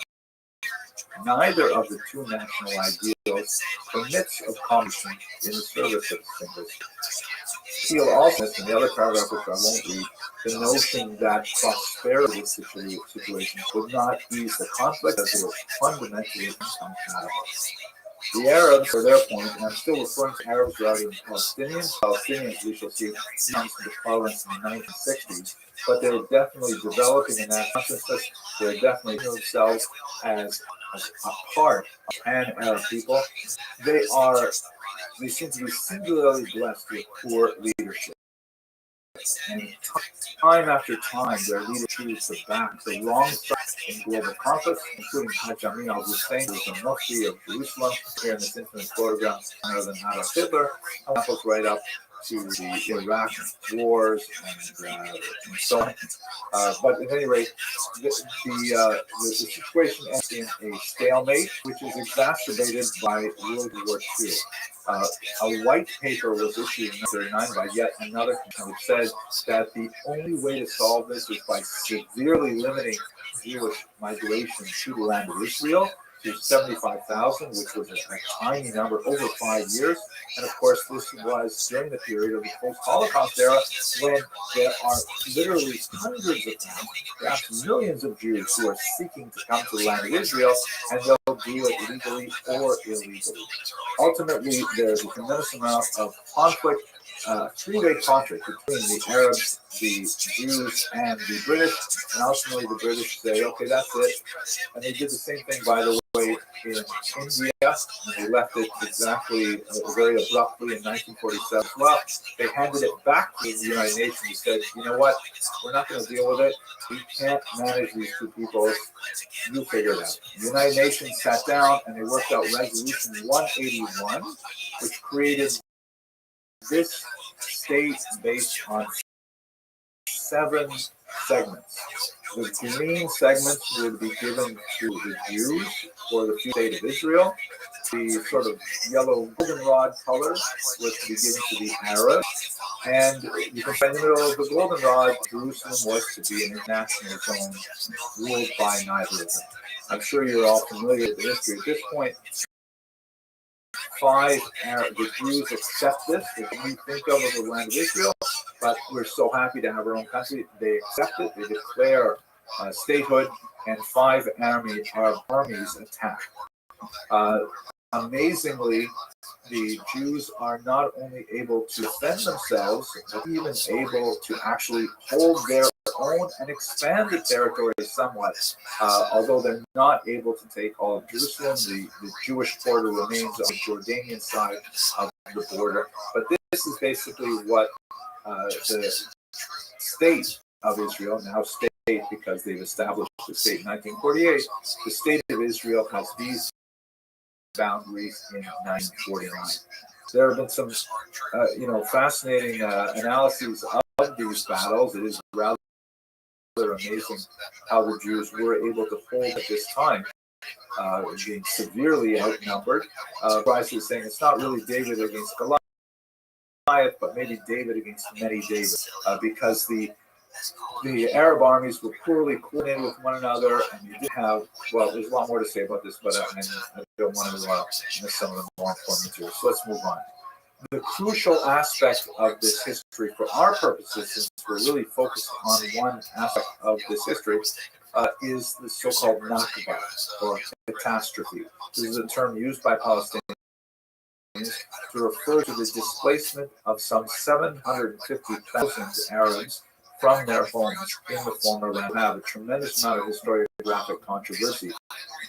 Why were those Arabs slaves? So on the kind of older pre-1990s Israeli historiography, there was this notion that this was an entirely voluntary picture by the local population, and that with all of the advance of the Arab armies, the Jews would be driven into the sea, and then they would be able to go back and not only return to their homes, but to also collect the goods of the displaced Jews. On the other hand, the Arab historiography emphasizes the violent displacement as a result of attacks on villages. And the truth, as is often the case for historical analysis, lies somewhere between those two extremes. We know of some examples of violence directed against Arab civilians. The village of Deir Yassin, of course, is infamous. And there is also something called Plan Dalet, which was essentially a military tactic that said, when the people leave a particular region, especially around, communication zones and areas where there are very narrow wastes for vehicles to go back and forth, they should not be allowed to return to their homes. The difference in interpretation is, of course, were those things like Deir Yassin and Plan Dalet, were those exceptions? Were they anomalies? Were the kinds of things that are inevitable to happen in the fog of war, or were they determined strategies? I do not believe that both of those things were determined strategies, but nevertheless, this is where the historiographic analysis between scholars engage in debate. At the end of the day, however, you have 750,000 people forced out of their homes, and I think personally, as a father and a grandfather, if there was a war happening in my region, I would consider it prudent to simply pick up and leave. That would make me a refugee, but it would also make me something of, I consciously chose this because I felt it would be safer. There's so much more to say about this, but we have very little time.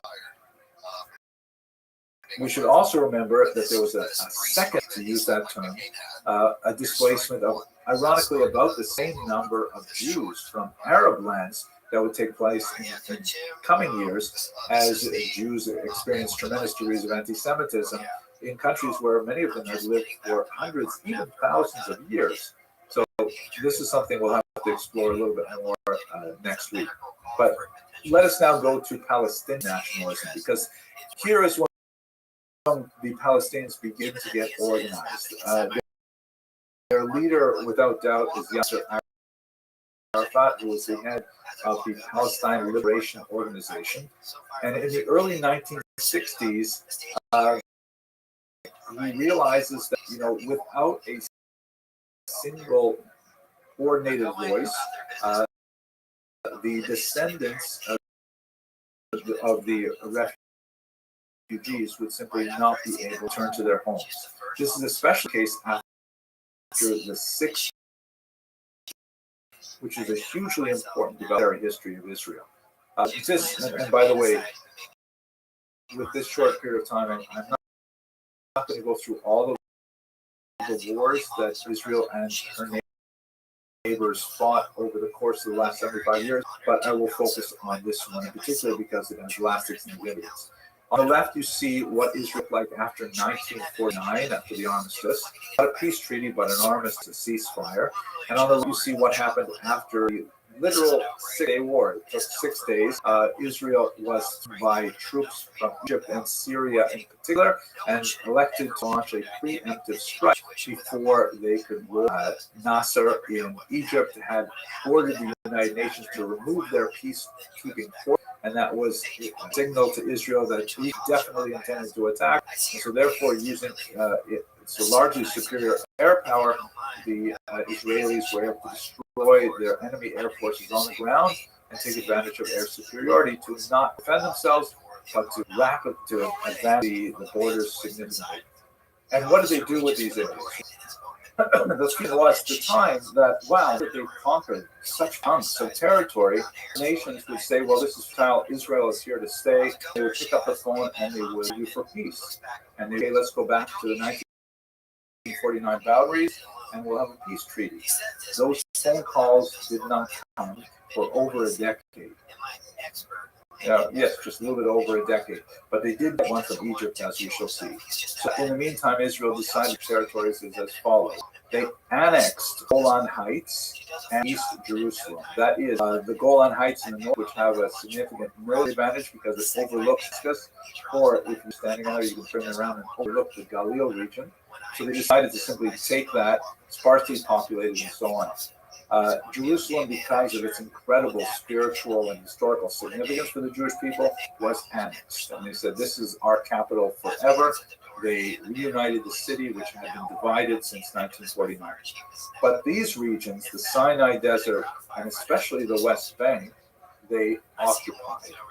And this is where we get this term apartheid, which, although it has somewhat offensive connotations and especially association with South Africa, we have to take that term seriously because in the West Bank in particular, and also in the Gaza Strip, which was a tiny piece that extends from the Sinai, there were well over 1 million Arabs, Palestinians. And if the regions were to be annexed, meaning made part of Israel proper forever by conquest, then those people would have to be given citizenship. There are approximately 20% of Israel's population out of the 1949 boundaries are not Jewish. There are Arabs, a little over 1 million Arabs living in Israel with full rights as citizens, and Israel could not extend those same rights to the second. Is something happened to them? Looks like it's still working, right? Did we lose the Zoom for a second there? No. Oh, good. Okay, my computer just popped off.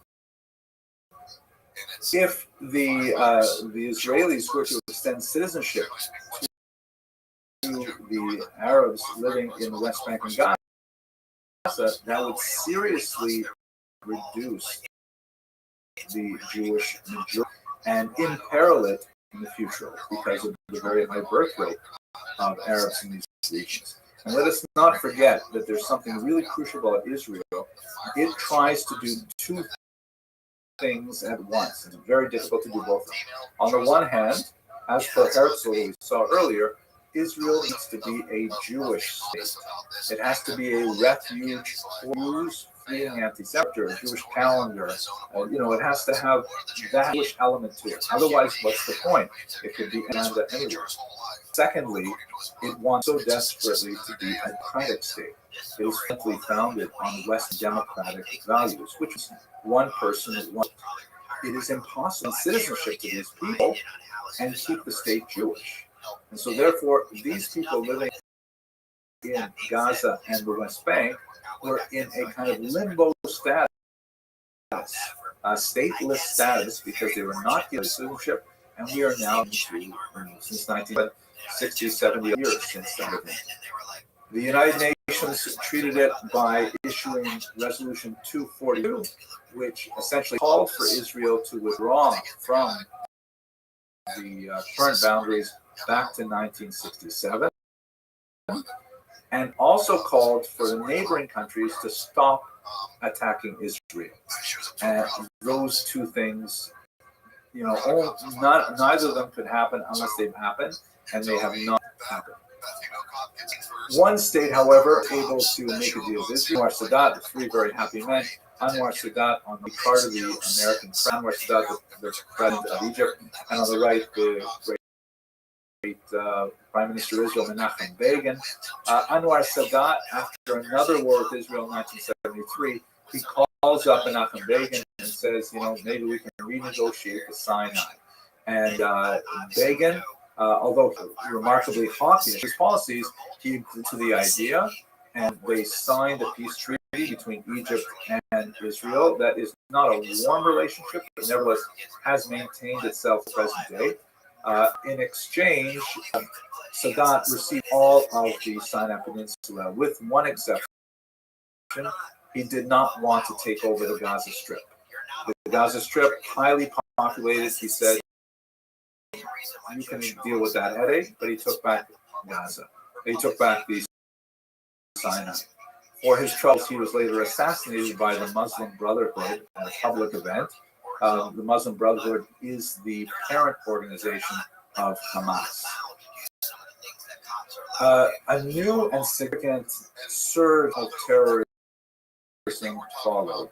The Palestinians felt that they were largely sidelines. Under Yasser Arafat's leadership, they strove to gain attention on the world stage by launching some very public attacks on Jews all around the world.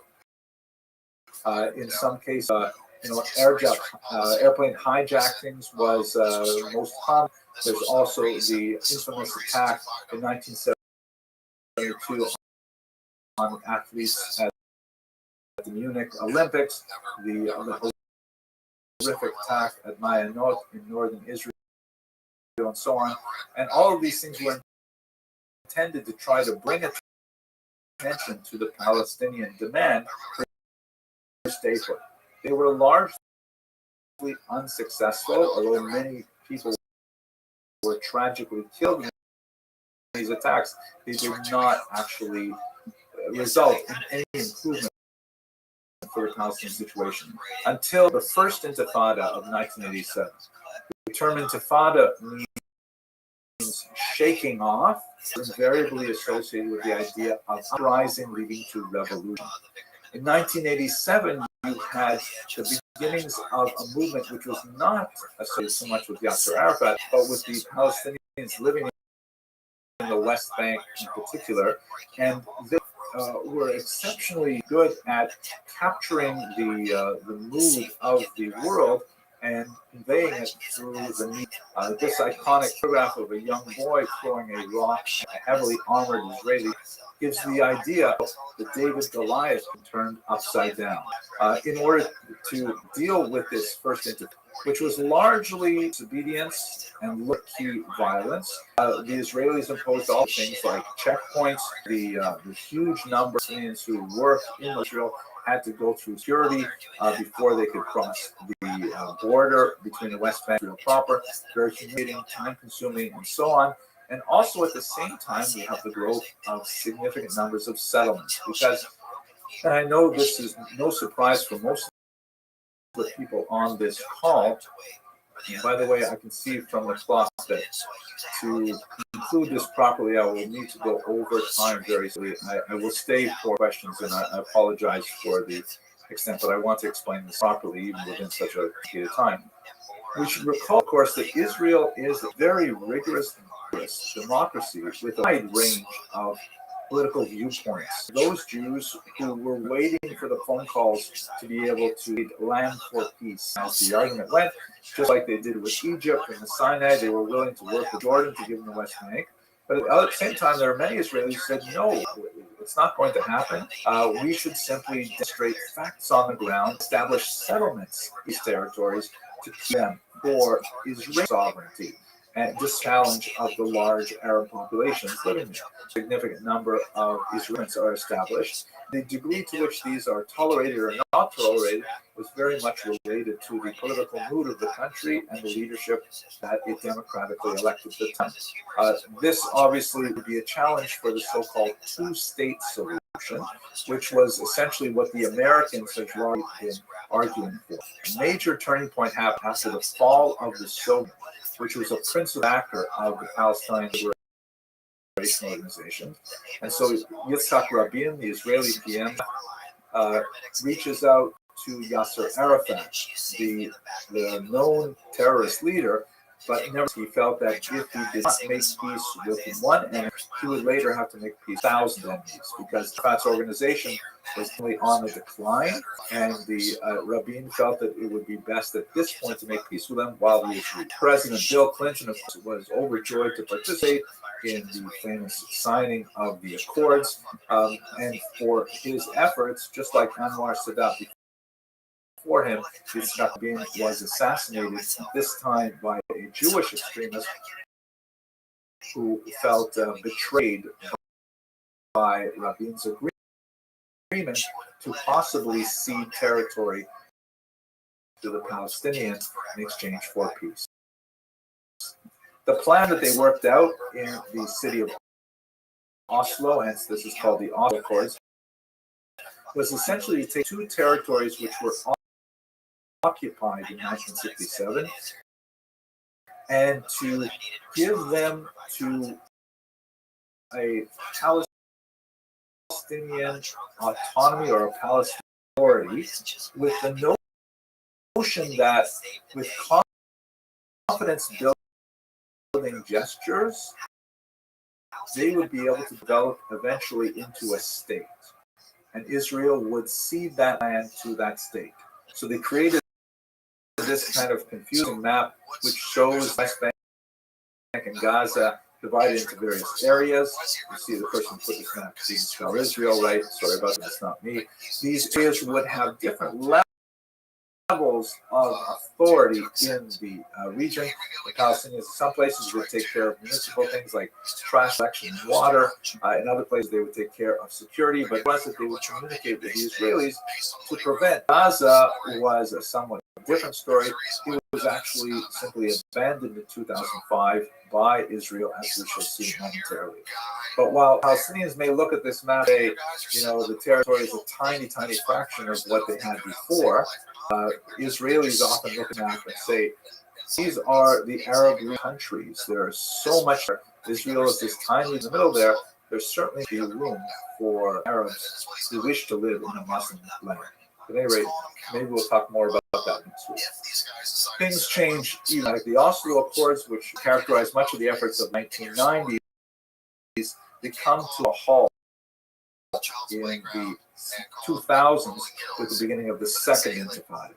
And whereas the First Intifada was largely, less violent, the Second Intifada was horrifically violent, with more than 135 suicide bombings in very public places, in schools, in restaurants, in buses in particular. And it was absolutely intolerable. This particular image taken during the Second Intifada refers to a point where some Israelis wandered by accident into the wrong part of the West Bank, and they were seized and literally lynched and torn apart with people's bare hands. You can see the person raising his hands stained with blood, and this has ironically become a symbol for contemporary protesters as well. As you can see, this occurred just last week. The Israelis attempted to deal with this, building a massive fence or security barriers, they call it, a concrete barrier in some places that aims to hold back any incursions from the West Bank into Israel. And they also relies very heavily on technology through the use of the Iron Dome to hold back rocket attacks that continue to rain upon them, especially from Gaza. And this led them to something of a state of a false sense of security that would be broken in 2000, October 7th attack. And here now already in temporary history, and so I can truncate to a certain degree because we will pick this next week. It's going to be crucial. Under Jewish control from 1967 and the Six-Day War, but only sparsely populated by Jews, a few settlements, about 500 living among 1.5 Palestinians, were increasingly arrested. In 2000, a very, very painful move which divided the country. The government under Trump decided to divest, to disengage from Gaza and to simply remove them from it entirely. That it was a demographic time bomb. It was very difficult to control this large and unhappy population, high levels of unemployment, more than half their population under the age of 18, and so they simply decided to pull back. And the experiment was let them have their state as of let's see what happens. Of course, it did not work out well. They had elections shortly thereafter. And these two major parties were Hamas and Fatah. Fatah, the party of Yasser Arafat, who has now passed away. And as you can see, the West Bank, Fatah has the slight edge. Came out on top of a coup, and they would drive out any Shiites as well. So Gaza since then has been ruled. It's been blockaded by Israel because there's constant rocket attacks and there's concerns about import of munitions. And we'll have to return to these very complicated issues at the beginning of next week's session. I'm going to screw this because this will be also related to next week. But I will conclude with two ideas. The first is that with the October 7th attacks, Israel responded with something called the Daya Doctrine, which is basically this military tactic or strategy that if Israel is attacked, they must counterattack to deter future attacks. This Daya Doctrine has proved to be useful and establishing détente with many of its neighboring neighboring countries. And in fact, today Israel does peace treaty not only with Egypt, but also with Jordan and several other Arab states. But it has not proved to be effective dealing with Hamas, at least not yet. So let me conclude finally. We began this discussion with, when do we begin this talk? And I offered you a coin from the Roman era, the Judea Capta coin. This is a commemorative medal that was struck in 1958 by the young state of Israel, then 10 years old. And on one side, they have this image, obviously evocative of that original Roman coin, and it says underneath, the Galta Yehuda of the 1959, the Israel is exiled in Israel is exiled, and it's a reference to the original exile. But then on the obverse, you have something really fascinating. It says in Latin, Israel liberata, Israel liberated. And it shows you an image that is evocative of the original Judea Capta, but says so much more in a positive vein. Where the Roman soldier once stood, you have a young woman playing with her child. Where the despondent Jew sat, you now have a farmer planting a tree for the future. And I think this is how Israelis, Jews the world over, view the state of Israel. Not as warlike and engaged constantly in conflict, but rather a country that is dedicated to growth and to peace and to prosperity. And hopefully return to those days as soon as possible. With that, I want to thank you very much for your indulgence. I intended to end much earlier, but I'm very happy to address some questions.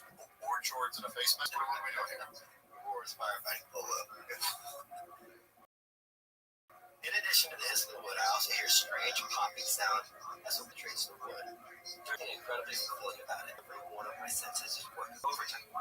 I feel Alan, my team leader, pull on my back. I ignore it. The fire is shrinking rapidly as I pour thousands of gallons of water into this cup. I'm not Thank you backing out so now. much I only have to for retake the ground. joining us again. This material is very difficult, very challenging, and The popping will be is sister and for more many, frequently now. but it is obviously the issue of the day I for drive forward Jews and anyone who cares about Israel. into the final room. My goal, unlike last week, is to stay within the 1 hour parameter that we set for this discussion. There is a Q&A button at the bottom of your screen. I ask you to please press that and type in your questions, and we'll try to address at least some after the presentation. But I will try to stay within the allotted hour. And over the course of this, I'd like to very quickly recap where we are geopolitically after October 7th, and then I'm going to focus in deeply on the status of anti-Jewish hatred in the U.S. since October 7th, which I think actually represents a scene in the history of this hateful ideology. I'll propose a thesis to you that we can discuss in the final question and answer session. So let me be a disclaimer because we tend to put this on the web after this live webinar. And so according to the community guidelines of many platforms that would host a video like this, it's important to note that this is a video which is discussing hatred from the hatred. Certainly not a video that is promoting hatred. This is for education only. There are some videos that I will share with you, and more of that will not there, but I want to give you a comfort one. Before October 7th, there was certainly not stability in the Middle East, but there was a certain level, perhaps, of complacency in some circles, largely because it seemed that Israel had managed to contain the threat of Hamas in Gaza and terrorism in general, with vigilance, but also with tremendous technology. Here's a photograph of the remarkable Iron Dome on the left, launching projectiles to take down the rockets that are launched from Gaza on the right. And it's an amazing, remarkable piece of technology that has been compared to a bullet knocking a bullet out of the air. It's phenomenal, but it seems that many of us in Israel and around the world felt like Israel had found strategies that were effective in containing the entity that was expressed out of the region. Just to quickly look at the political nature of this is a very simple recap for people who may not be as familiar with the geography and political geography in particular. Here's a map of Israel. In the shaded area, you have the region which is commonly known in English as the West Bank, also the region known as Judea and Samaria, tonight, and the political disposition of this region, which is on the other side of the 1967 border after the Six-Day War, is that since the Oslo Accords, this region was to be ruled jointly by Israel and the Palestinian Authority or the Palestinian Autonomy. It has not been a successful relationship. They have not been able to manage territory properly, and effectively it is under Israeli control. And you have a large population, well over 1 million people who are not Israeli citizens living in this region. Theoretically, they are legally subject to the Palestinian Authority, so it is not technically an apartheid because it's as if it's a separate state within the boundaries of Israel, but in terms of the lived experience, it's definitely a very distinct separation between the way Israelis enjoy freedom of movement and so on, and Palestinians. Then on the west, the Gaza Strip, after the treaty of Egypt did not want to take it back, so that Israel keep it. And this region actually technically sovereign. In 2005, Israel disengaged the territory. That's the kind of the term for the withdrawal of all Israeli citizens from the Gaza Strip in 2005, and essentially it was left to its own devices. They had an election, and they elected Hamas, the dominant party, to the only election that had held in Gaza. And then a year later, Gaza, the Hamas movement in Gaza evicted their rival, the Fatah party, which is associated with the Palestinian Authority in the West Bank. So you really have three political entities of varying degrees of authority and power in the region. You have Israel proper, the state. You have the Palestinian Authority that only rules the West Bank, as Gaza has been taken over by Hamas, and of course that is a war zone. It is incorrect to say that Gaza City, at least until in the October 7th, was occupied, but it is true to say that as attacks from Gaza continued throughout the entire period, Israel imposed a greater and greater blockade, much more stringent blockade on the territory, controlling all the borders to prevent the access of material to be used for rockets in particular, with, as we see the results. What happened on October 7th? Very quick review. One of the methods that Israel used to contain the violence in Gaza is to build a massive fence with a very deep underground concrete barrier surrounded by observation towers and a lot kind of monitoring. Hamas was able to overcome this with essentially low-tech devices like bulldozers and so on, and using drones to explode the observation posts and things like that. And then they increased Israel's territory and created a degree of violence in the term pogrom that doesn't even come close to describe the horrific the headings and children, sexual violence was rife, and of course there are the themes, the kidnapped Israelis, 250 of them originally, now over 130 of them, and many of them unfortunately are no longer alive, but their bodies are still in Gaza as hostages, as leverage for Hamas in their ideal negotiations for exchange. That basically brings us up to where we are today. In terms of the history of anti-Semitism,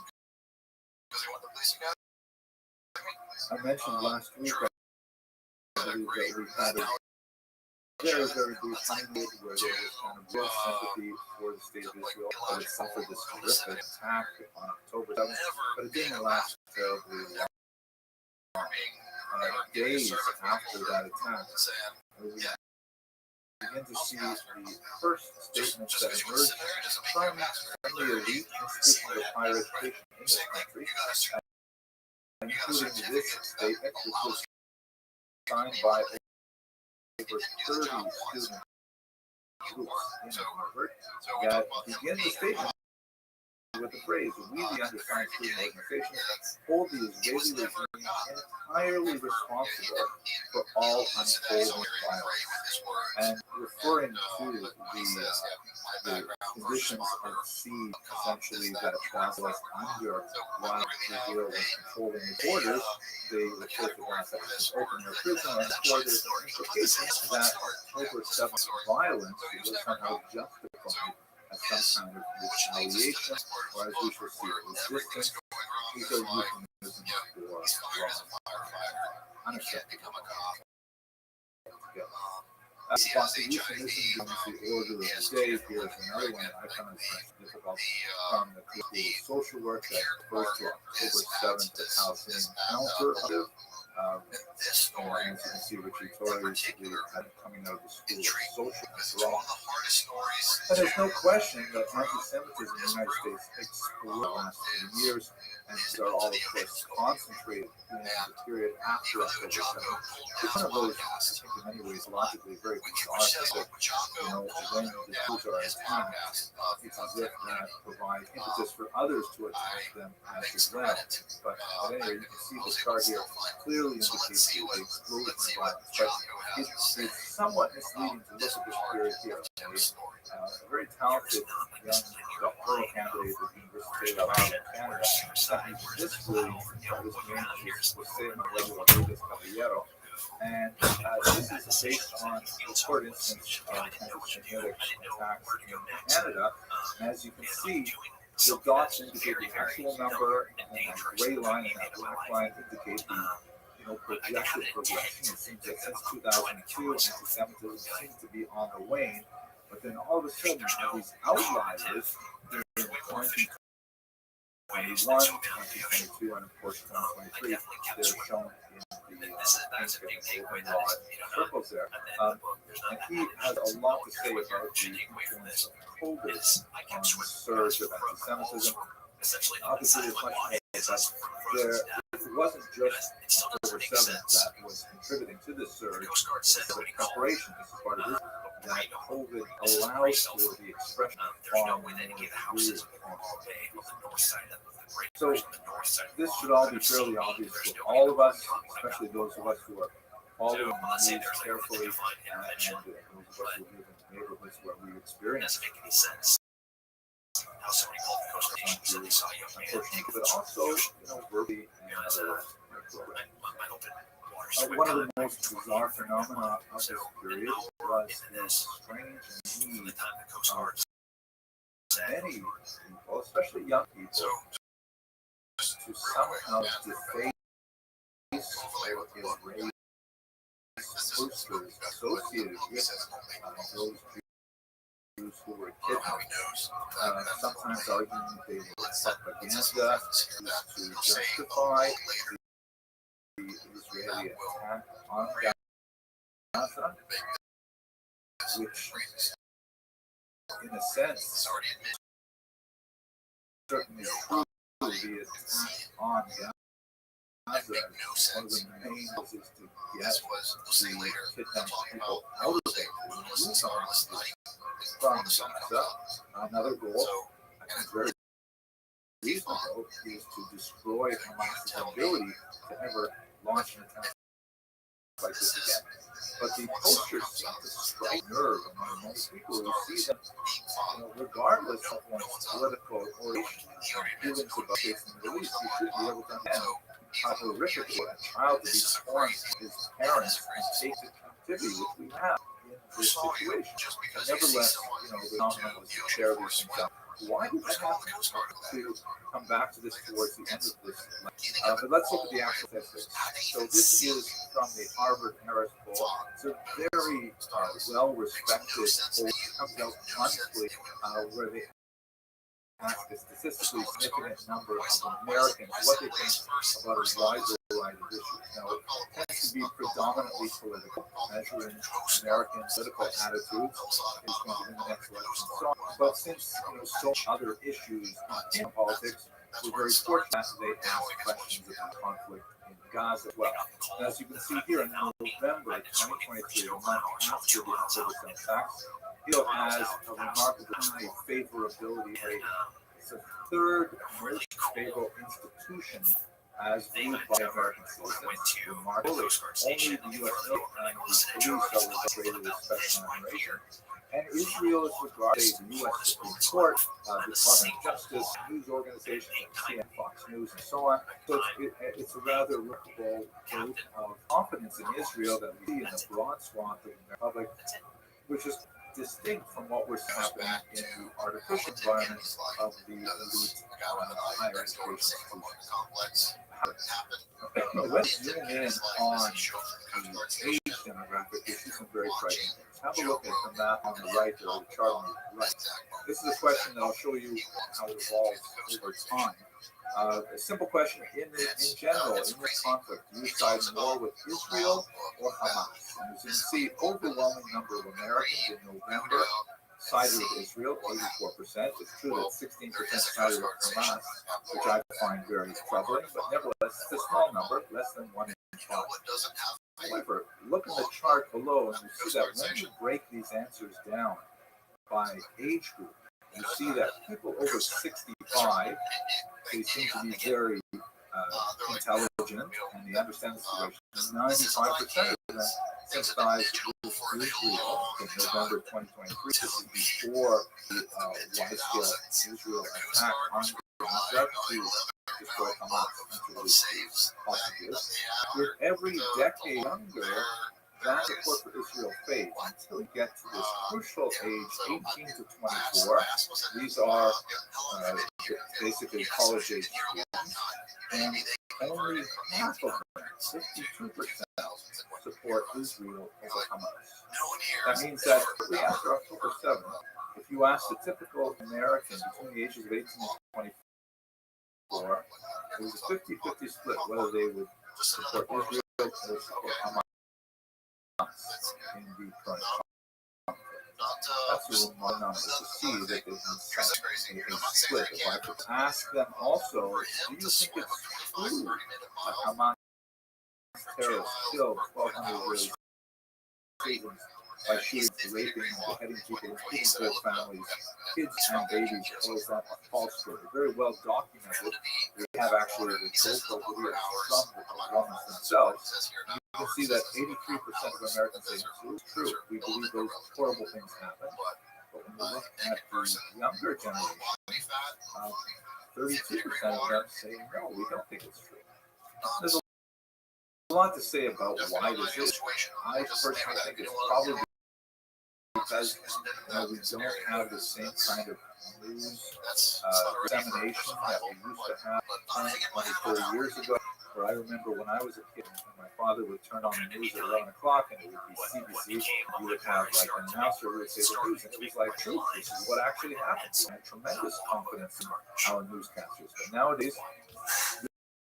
younger people tend to consume much of their information about the world from social media sources, which have not only the challenges of not relying on journalistic ethics, which is sometimes questionable thing too, but also social media tends to feed back to the viewer the kinds of information that will resonate with them most, keep them on that platform and keep them clicking on the ads.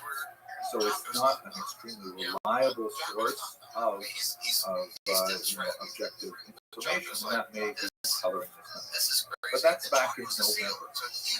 We see that over the last few months, a tremendous number of movements in favor of Hamas and more generally Palestine. This particular slogan was especially problematic. From the river to the sea, Palestine will be free. There are a couple other versions of it, as you can see. And for many Jews and Israelis especially, we see this as essentially a call for the destruction of Israel. Many of the apologists for this statement believe that no, it was interpreted differently.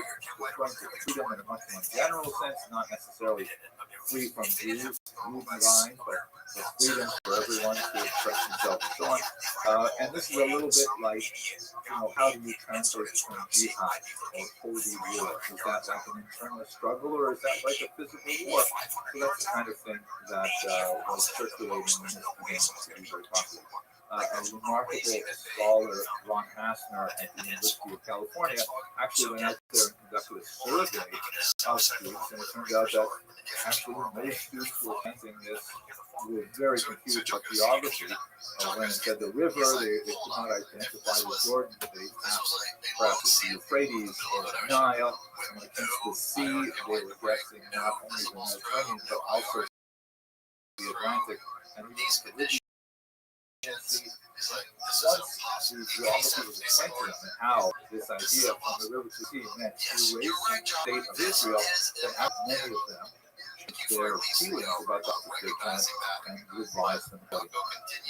And they are supported by a large, I mean, those who are protesting are supported by a large network, a disparate network. I also received this from Mr. Caballero. He sent me several links to organizations that will allow you to download free posters.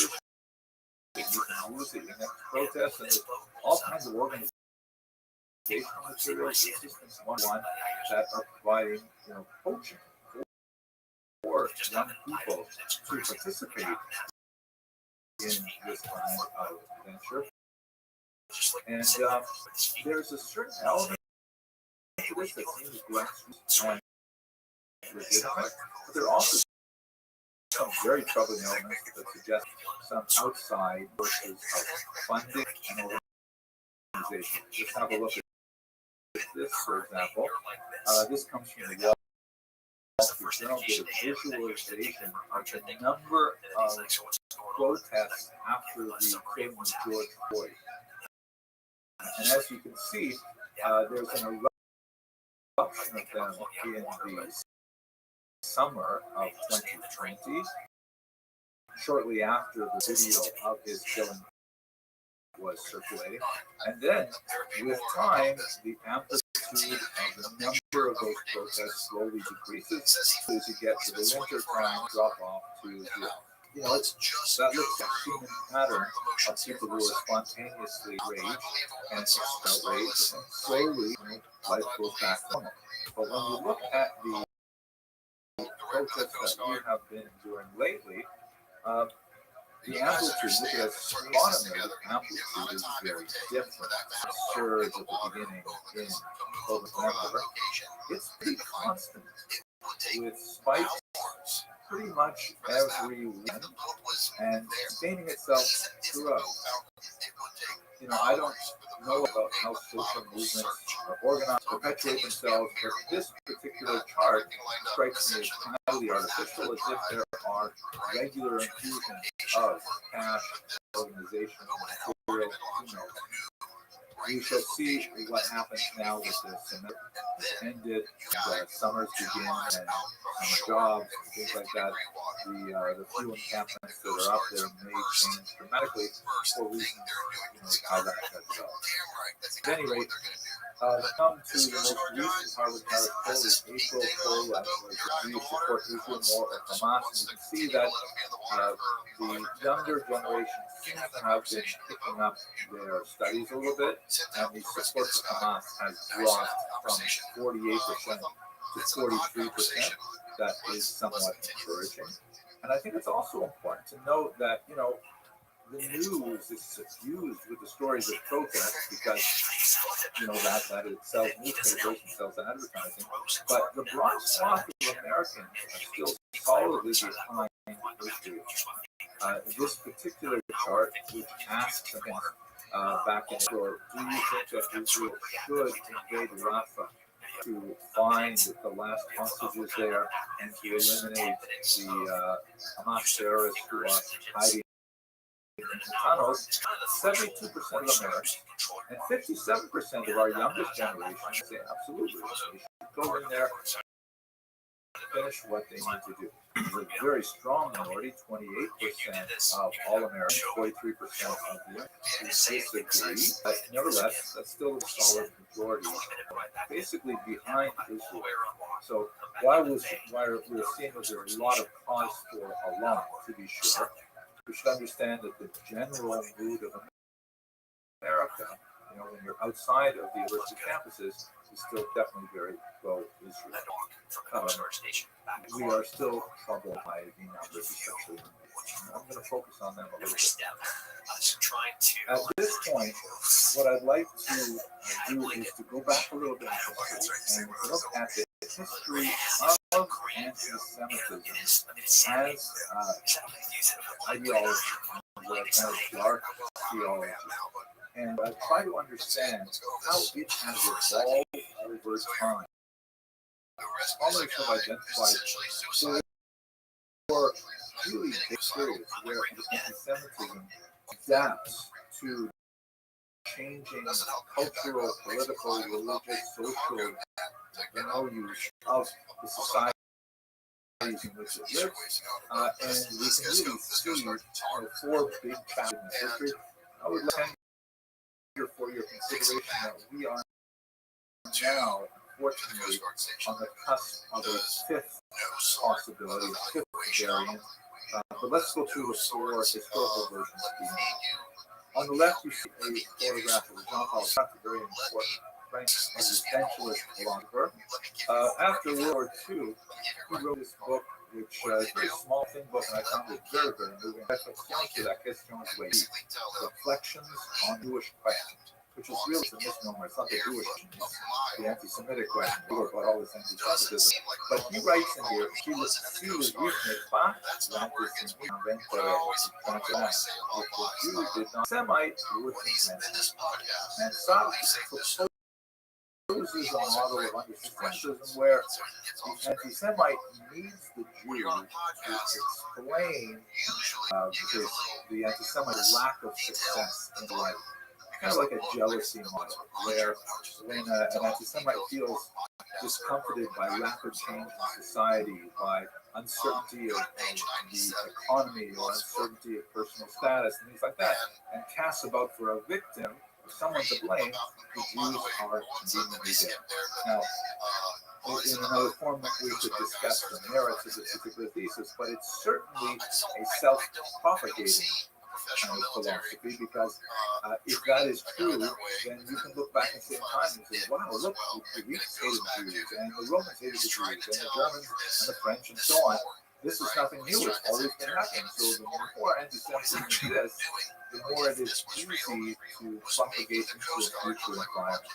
Even in environments where there are hardly any Jews, like in Japan, where you actually have translations of notorious anti-Semitic forgeries, like the protocols of the Religious Elders of Zion. So let's dive into this a little bit. We should begin, first of all, with our terminology. The word anti-Semitism, especially spelled with a hyphen, was invented by this man, Johann Meyer, who was himself an anti-Semite, and he wanted to find a more polite alternative to the popular terms movement and Judenfeindlich, which is German for Jew hatred. Those are very crude, vulgar terms, and so he said, wait a second, I'm not a Jew hater. It's just that the Jews are involved in this world conspiracy, so-called Semitism. We borrowed that term from linguistic theory that was developed in the late 19th century. And I'm anti-Semitism. I'm against this fictitious conspiracy of Jews to destroy the world. This is where he put a book called The Way to the Victory of Journalism and Jewishness. And because he argued that Semitism was a thing, which it is not, that's why it is spelled in English with a hyphen. Ironically, in German, it's not spelled with a hyphen, but that's the way English grammar works. But anti-Semitism, which supposes that Semitism is a thing. Most scholars today have adopted the spelling without the hyphen, because anti-Semitism is a thing of itself. It's not opposition to Semitism. It is a kind of that is just expressed with this kind of spirit. So that's the term we use. That's the term that was invented in the 1880s, and it has gained widespread circulation. It may be time to retire the term, because it is sufficient to describe what is. So let's look at the three earliest chapters and a little bit more time on a modern chapter that is associated with Mars going forward. Classical xenophobia. The term xenophobia means fear of the stranger. Xenos, like stranger, I guess. In Greek, there is an American Aksanya, posting before Aksanya to open up first with praise of the host. So host guests are often strangers. That's where the then you look at the Greek and Roman emperors, who often have lots of negative things to say about Jews. Most of those things are clearly rooted in basic cultural misunderstanding. Like, for example, the Romans would look at the Jews and say, how lazy are these people they take a day off, 1 in every 7. How is that possible that you can go through your life not working 1 day in 7? So they call the Jews sloth. They call the Jews, ironically, atheistic because they refuse to bow down to idols, which was the civic religion of the day. So they are not worshiping any gods. Well, they must be atheistic, which is hilarious, really, because it's the opposite. They worship one invisible God, which is very hard for the Romans to grasp. So there are all kinds of things like this where the Romans and Greeks felt like we don't get those Jews, they're so weird, and so forth. And typically, that is basically rooted in very easily explained misunderstanding. This, for example, is the Arch of Titus, the famous arch that commemorates the Roman victory over Judea in the Great Revolt of 66 to 74. The revolt that resulted in the destruction of the temple. And as you can see underneath it, there is this remarkable bas relief that shows the Jews carting off slaves, the various spoils from the temple, the menorah, and so on. So, you can't really call this anti-Semitic, like we'll see later, because this is essentially normal war propaganda. The ancients, the medievals, and the moderns all celebrate military victories. They often, portray their defeated enemies in a negative light, and that's just normal human interrelations, whether we like it or not. So classical xenophobia is not kind of like a bizarre psychological pathology, as we shall see later. We move to the second period, the period of Christian anti-Judaism. This is a period that is especially associated specifically with the birth of Christianity because of its unique relationship to its mother religion. Since Christianity is born from Judaism, the earliest Christians were all Jews, the apostles, and so on, and they're trying to articulate their identity in opposition to or distinction from their mother religion. And so the kind of arguments that you see in this kind of interview dialectic are fundamentally religious in nature. So, for example, you see it illustrated in a lot of Gothic art. The classic example of Ecclesia Synagoga. A woman representing the church, always on the left side of the image, and a woman representing the Jews on the right. These kinds of large, monumental pieces are often on the side of cathedrals, like this one in Strasbourg, are very useful to explain the complicated relationship between Christianity and Judaism to illiterate peasants who make their cathedrals for education. And as you can see on the left, the church Ecclesia is represented with a crown, holding a chalice, the bodice is done properly, and so on, and she's a reputable figure, and so on. And she is looking daggers at her sister. The synagogue is disgraced. Her staff is broken, indicating a loss of temporal power. She is holding in her left hand, her reader hand, the tablet representing the law, the Torah, and she's holding them, with the ends of her fingers as they're falling out of her grasp. She's actually, her posture is one of decline. She's been falling away from the rocks and is finally blindfolded as if she's unable to see the truth. So the whole message is that Christianity takes over from Judaism, that Judaism is the rejected sibling and Christianity is the new favorite sibling, and this is how we would explain the theology. This is obviously something that Jews would disagree with. They agree with this particular description of how Christianity should be understood vis-a-vis Judaism, but nevertheless, it's a theological dispute, basically between a priest and a rabbi. It's not really violent to the Jew that we should see in the next stage. Sometimes there are elements sober, for example, this is from St. window in Zelda, Germany, 15th century, and on the left, the Ecclesia, the staff, the chalice riding a tetromorph, a mythical beast that harkens back to the book of Tesco, and a hand descends from heaven and crowns her. indicating divine favor. On the right, however, you see the synagogue. She is riding on a sterile animal, a mule, and she's holding on to a ram's horn from a decapitated from a ram, which indicates, a dissatisfaction with the Jews' reliance on the carnal sacrifices of the temple.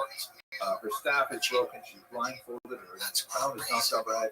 And in case you didn't get the overall message, there is another hand extending from the clouds above and inserting a sword into the top of her skull. Welcome. Very strong. How are you? What's good, Kyle? So this is very different from the classical xenophobia. This is a conflict that is rooted in a religious difference, religious dispute. So it's a new evolution, really, of anti-Jewish feeling. When we get to the medieval period, now I want to job? I'm a certified project management professional. This might not be the best section. You might want to skip over it or cover Do you it. like Jews? I am one, yeah. I love Jews. Particularly 15th century, which coincides with a lot. How are you? Means of disseminating. How'd you find out about me, Kyle Rittenhouse Jr.? That's when you begin to see anti-Semitism. You ever heard of Kyle Rittenhouse? Yeah, he's the guy who was acquitted for that shooting in Wisconsin, right? Blood libel, which begins Yeah, first in I think he lives in Austin, Texas now. Is that correct? into the 13th century, and just Yeah. spreads like wildfire. He hangs out at Joe Rogan's Comedy Mothership. They're pretty close. Jews must I capture don't a know. I'm a Christian goyim. I child, don't know all these torture it, goyim drain it words. of blood, drain him of What do you need me to explain to you? and then use that blood for matzah, and all kinds of things like this. Total Okay, well, I haven't racism, used that term, completely divorced from the truth. so And it's such that's not bizarre a word that argument we've used the currently. popes How'd you find out about me, announced Kyle it. Rittenhouse Jr.? It's not true. Don't I think I was in believe these some things. kind of There's server often and a gap between what happens at the highest levels of church. Okay, very what cool, man. happens in Yeah, the that's way probably true. this idea All right, well, we're just watching Jewish History Podcast. and persists Feel right free up to the enjoy. 20th century. It has tenuous connections to religion in that the child victim is supposed to be some kind of reenactment of the original passion, but it is a religious element to just sort of the narrative, which is much more bloodthirsty. So many other examples of this, especially in association. Yeah, what up, Tim? How are you? And this very commonly circulated image of How's it feel to be a Jew? It's amazing. How's it feel to be going? Blood libel. And the main picture there you see a devil associated with these devil appearing in the image of Jews that went out in sorcery and invoked the devil, and these horrific things with the pig. Very popular image. So these are kind of like bizarre, nasty hatred. Quite different from the earlier period, much more kind of sedate and religious in terms of, for example, a book of Isaiah. This is like really thirsty, it's really violent, and it's brilliant, and all of these elements, however, do have some messages in painted in P20, which commemorates the death of young Simon of Trent, that you saw actually 2 images ago, in a hyper-realistic, modern style, and clearly the images of grief or use torturing the child, even as defensive depictions of anti-Semitism in the 21st century, even though it harkens back to a 15th century charge. So that's the first 3 periods of the ideological sense of anti-Semitism. As you can see, anti-Semitism, it's like a virus that when it finds a new host, it simply finds ways to infect that host most efficiently. And it has an unusual degree of adaptability to a wide variety of cultural historical circumstances. So this takes us up basically to the 19th century, and that's when we get the period of what we call modern anti-Semitism. This is a term that's correctly called anti-Semitism per se, because this is when the term is it circulates around the combination of a couple of ideas. One of the most important books was this essay on the inequality of the human race. And this idea of racism, which is really fleshed out in the 19th century. It's a huge step down from basic color bias, which is much older. But the notion, kind of borrowing from Charles Darwin's theories and trying to humanity, that there are all these different races in the world. I jumped several times to get just right. Africans Never slick jumps. all have different strengths and skills and weaknesses, and they struggle with each other to capitalize on scarce resources. The Jews in this system, which is deeply anti-Semitic, are a parasite who are perceived as being kind of a germ that infects healthy civilizations and then is able to kind of eat and move on to another coast. This is, you will note, completely devoid of any religious ruling, because the 19th century religion is in steep decline. You know, anti-Semites simply can't get any traction with your religious ideas of Judaism and so on, or the blood Bible and so on. And so they have this new sort of quasi-scientific idea of what the Jews mean. You see a lot of images like this. This is actually an election poster from Austria in 1920. Shows a obviously Jewish kind of worm snake thing strangling the Austrian eagle. The text says German Christians. Actually, there's a text missing on top. It says vote Christian Socialists, name of the party, German Christians, and save Austria. I'd save it from the Jew, who's poking it from within. And here's a remarkable book, however, Arthur Winter, translation of the title is Sin Against the Blood, a novel of the time. So you can see the muscular, healthy Aryan who, you know, if it weren't for the fact that he had this massive, overweight, fleshy Jewish vulture weighing him down, he would be able to get up and be strong and do whatever he needed. But it is the Jewish presence that is the sin against the blood that is weakening German society. So notice, no religious elements here, no Christian-Jewish dialogue or apologies, polemics. It's all race, and one more element, the idea of a conspiracy that Jews who are racially distinct, often portrayed in this caricature, are engaged in a massive worldwide conspiracy, popularized in particular by the notorious protocols of the other Zion. I showed you the Japanese earlier. This is a forgery that was invented by a notorious anti-Semite. He was in the turn of the 20th century.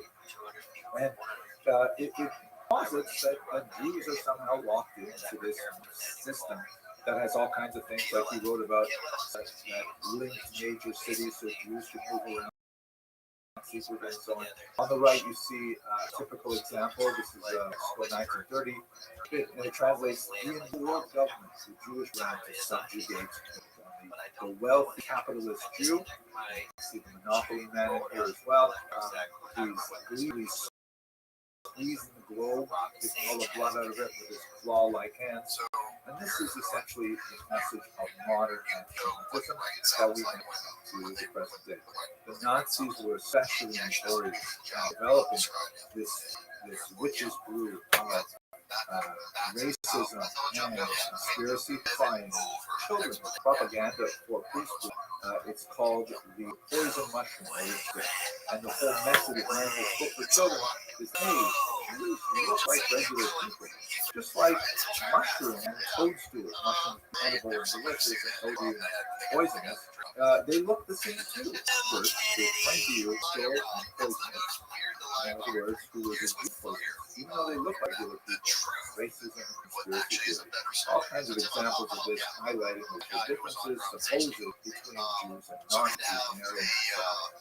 And the link, as you can see in this country, that shows the content of the conspiracy with the Jewish names and the obvious heavy, fleshy, Semitic look of this individual and how they're all connected to one another. So that's how the Nazis took this modern anti-Semitism to its lots of we have, unfortunately, pulled out into the 21st century. There's the photograph famous from Charlottesville, extremely right March in 2017, where the chant was, "Jews will not replace us," right? The whole idea of the sin against the blood, the Jews infiltrating society, taking the right to replace Aryan and so on, the sides and the kind of jealousy theory. There's some interesting kind of spins on this with COVID in particular, that COVID is somehow a Jewish plot to kill off large numbers of Aryans and so on. I mean, these things are they would be funny if they did not have unfortunately, there are people who believe now I'd like to bring us to the final remarks. I'd like to suggest that we're now possibly on the cusp of a fifth kind of movement that represents a qualitative difference from previous types of anti-Semitism. I find it deeply concerning. So let me share it with you. I've seen a few different ways to kind of term this. There's actually several essays written in the recent issue of the case of books on this. It's called anti-Israelism. It's a kind of anti-Semitism that is focused specifically on the land of Israel, the state of Israel, as the justification for more typical anti-Semitic attitudes. There's three basic fundamentals. If you go to it, I'm going to show you one image again.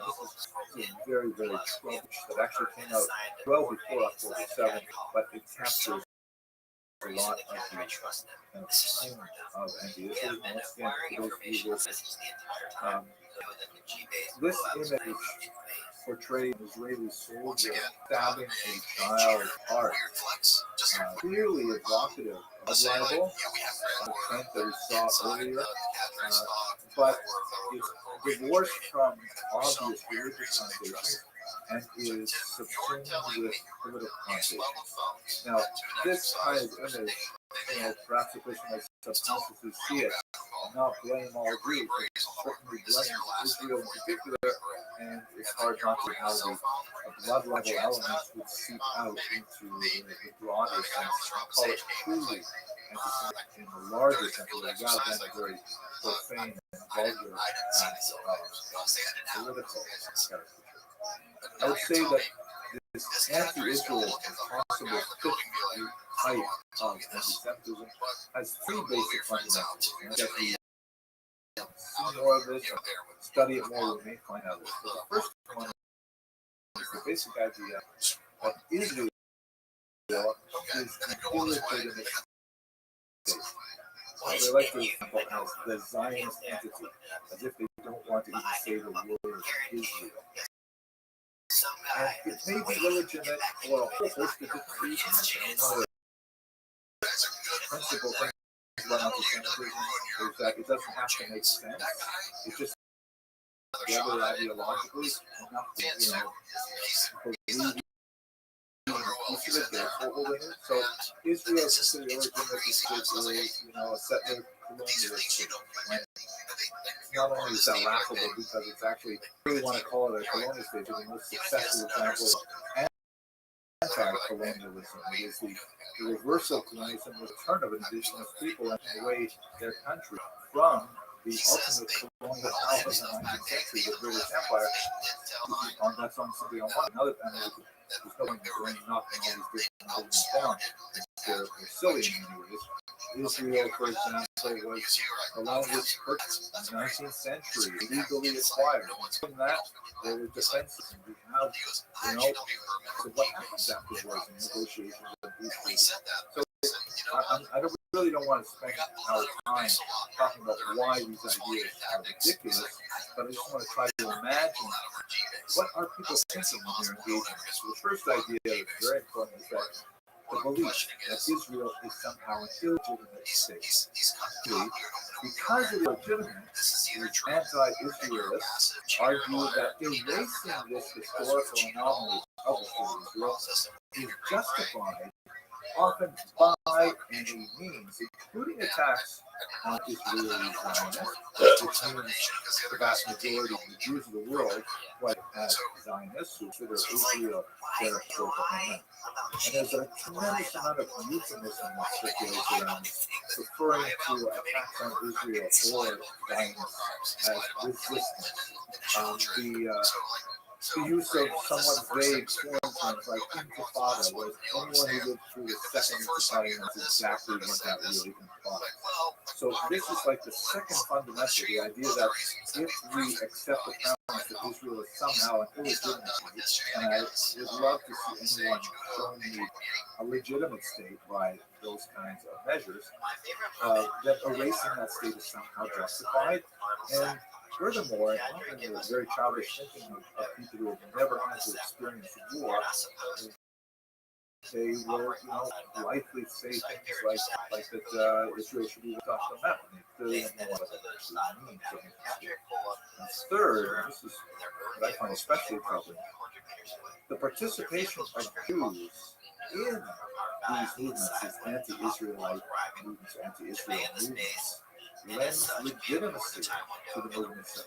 It's a kind of tokenism, but it nevertheless seems to be very common. Like, it's amazing to me how much we see various Jewish individuals and organizations at the front of these. And what exactly does that mean? I want to point you to one incident that I saw last week that I found deeply saddening and troubling. This is a presser held at the Capitol. You can see several members of Congress in the background there, pleased with the speaker. He is a young 19-year-old student at George Washington University, person named Miriam, and she speaks. You can actually go to the forward website and listen to the speech. She speaks about how a young person has no access to an anti-Zionist synagogue. Make of that what you will. There are neighborhoods where you will find anti-Zionist synagogues, but there are very few that are truly anti-Zionist. Many that are non-Zionist, but anyway, because of that, she felt deprived because she had never had a bat mitzvah. She was never able to enjoy her mitzvah. But at the encampment at George Washington University, she was demonstrating not only have Shabbat services, but they actually had a rabbi come with a Torah scroll, and there in Shahada Square, which is what they named that quad, she had her bat mitzvah. So she was proudly describing how she discovered her Jewish identity and her Jewish roots, center of this essentially pro-Hamas. Why do I say pro-Hamas? It doesn't take much action to find Hamas. For example, she referred to where she had her Shahada Square. This was what the protesters renamed quad. Shahada means martyrs square, like a shahid, someone who, for example, dies in the course of a suicide bombing. And the Shahada is also one of the 5 pillars of Islam. It is a sentence that proclaims Muhammad's preeminence as a prophet. And it's actually the core of the conversion to Islam ritual. So much so that we see it in many contexts. This is actually the Shahada written, and you may see the green background is familiar because this is actually the Hamas flag. So there's too many levels of separation until you get to that point. And what means that a young person who finds their Jewish identity plays in this time. I have, I'm very proud of it, I've actually kept myself on time. I'm going to conclude. I'd like to take myself a little bit outside of my comfort zone, if you don't mind. I normally prefer to speak only about things that are firmly in the past. And I'm a historian, and I'm in my comfort zone to address current events. Nevertheless, I was asked by Rabbi Kurbel to speak last night at the Queens Jewish Center, and he specifically wanted me to address, okay, what does history teach us about the man we're in right now? History is stubbornly silent on what we're supposed to do about the future. History just sits there. Historians, on the other hand, may have something to say, and I try to eschew that particular practice, but I feel that since Rabbi Kurbel asked me, I will at least make an attempt at how I personally view the current moment, just for your information as well. So what you see on the screen here is a text I came across when I was researching things Passover. And you'll see in the very, very well-known passage from the Haggadah read on the Passover table. And it reads, in every generation they rise up against us, destroy us, but the Holy One rescues us from their hands.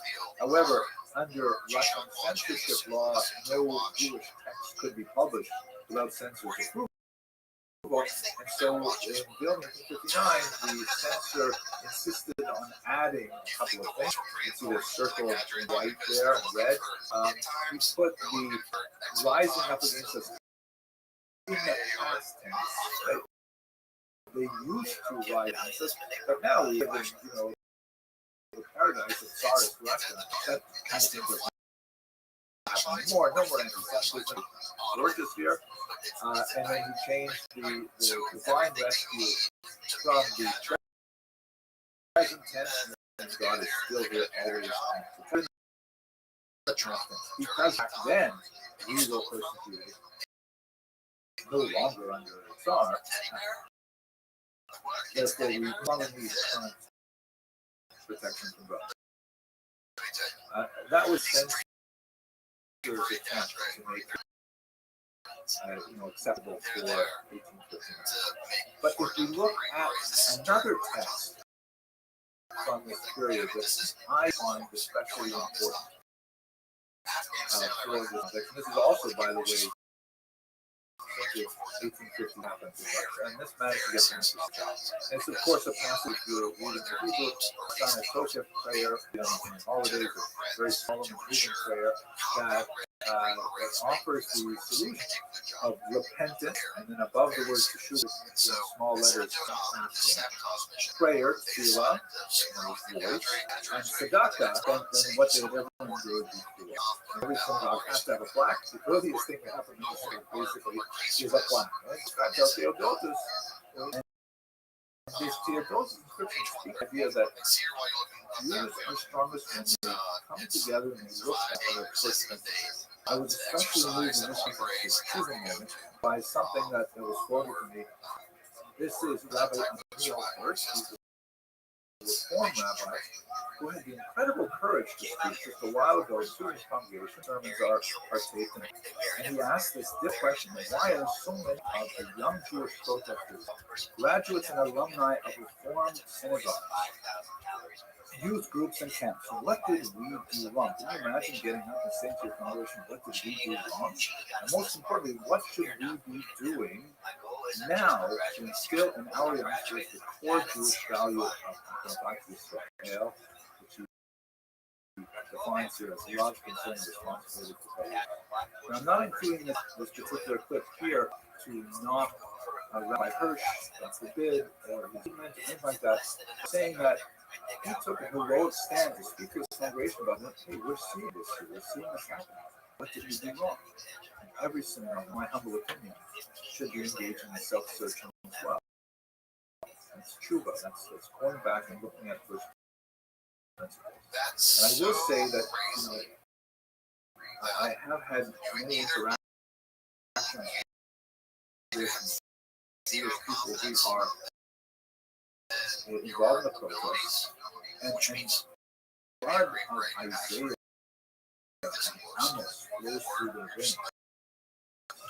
And I believe they are misguided, are pursuing much of these protests in good faith, believing that they're supporting what is right and just.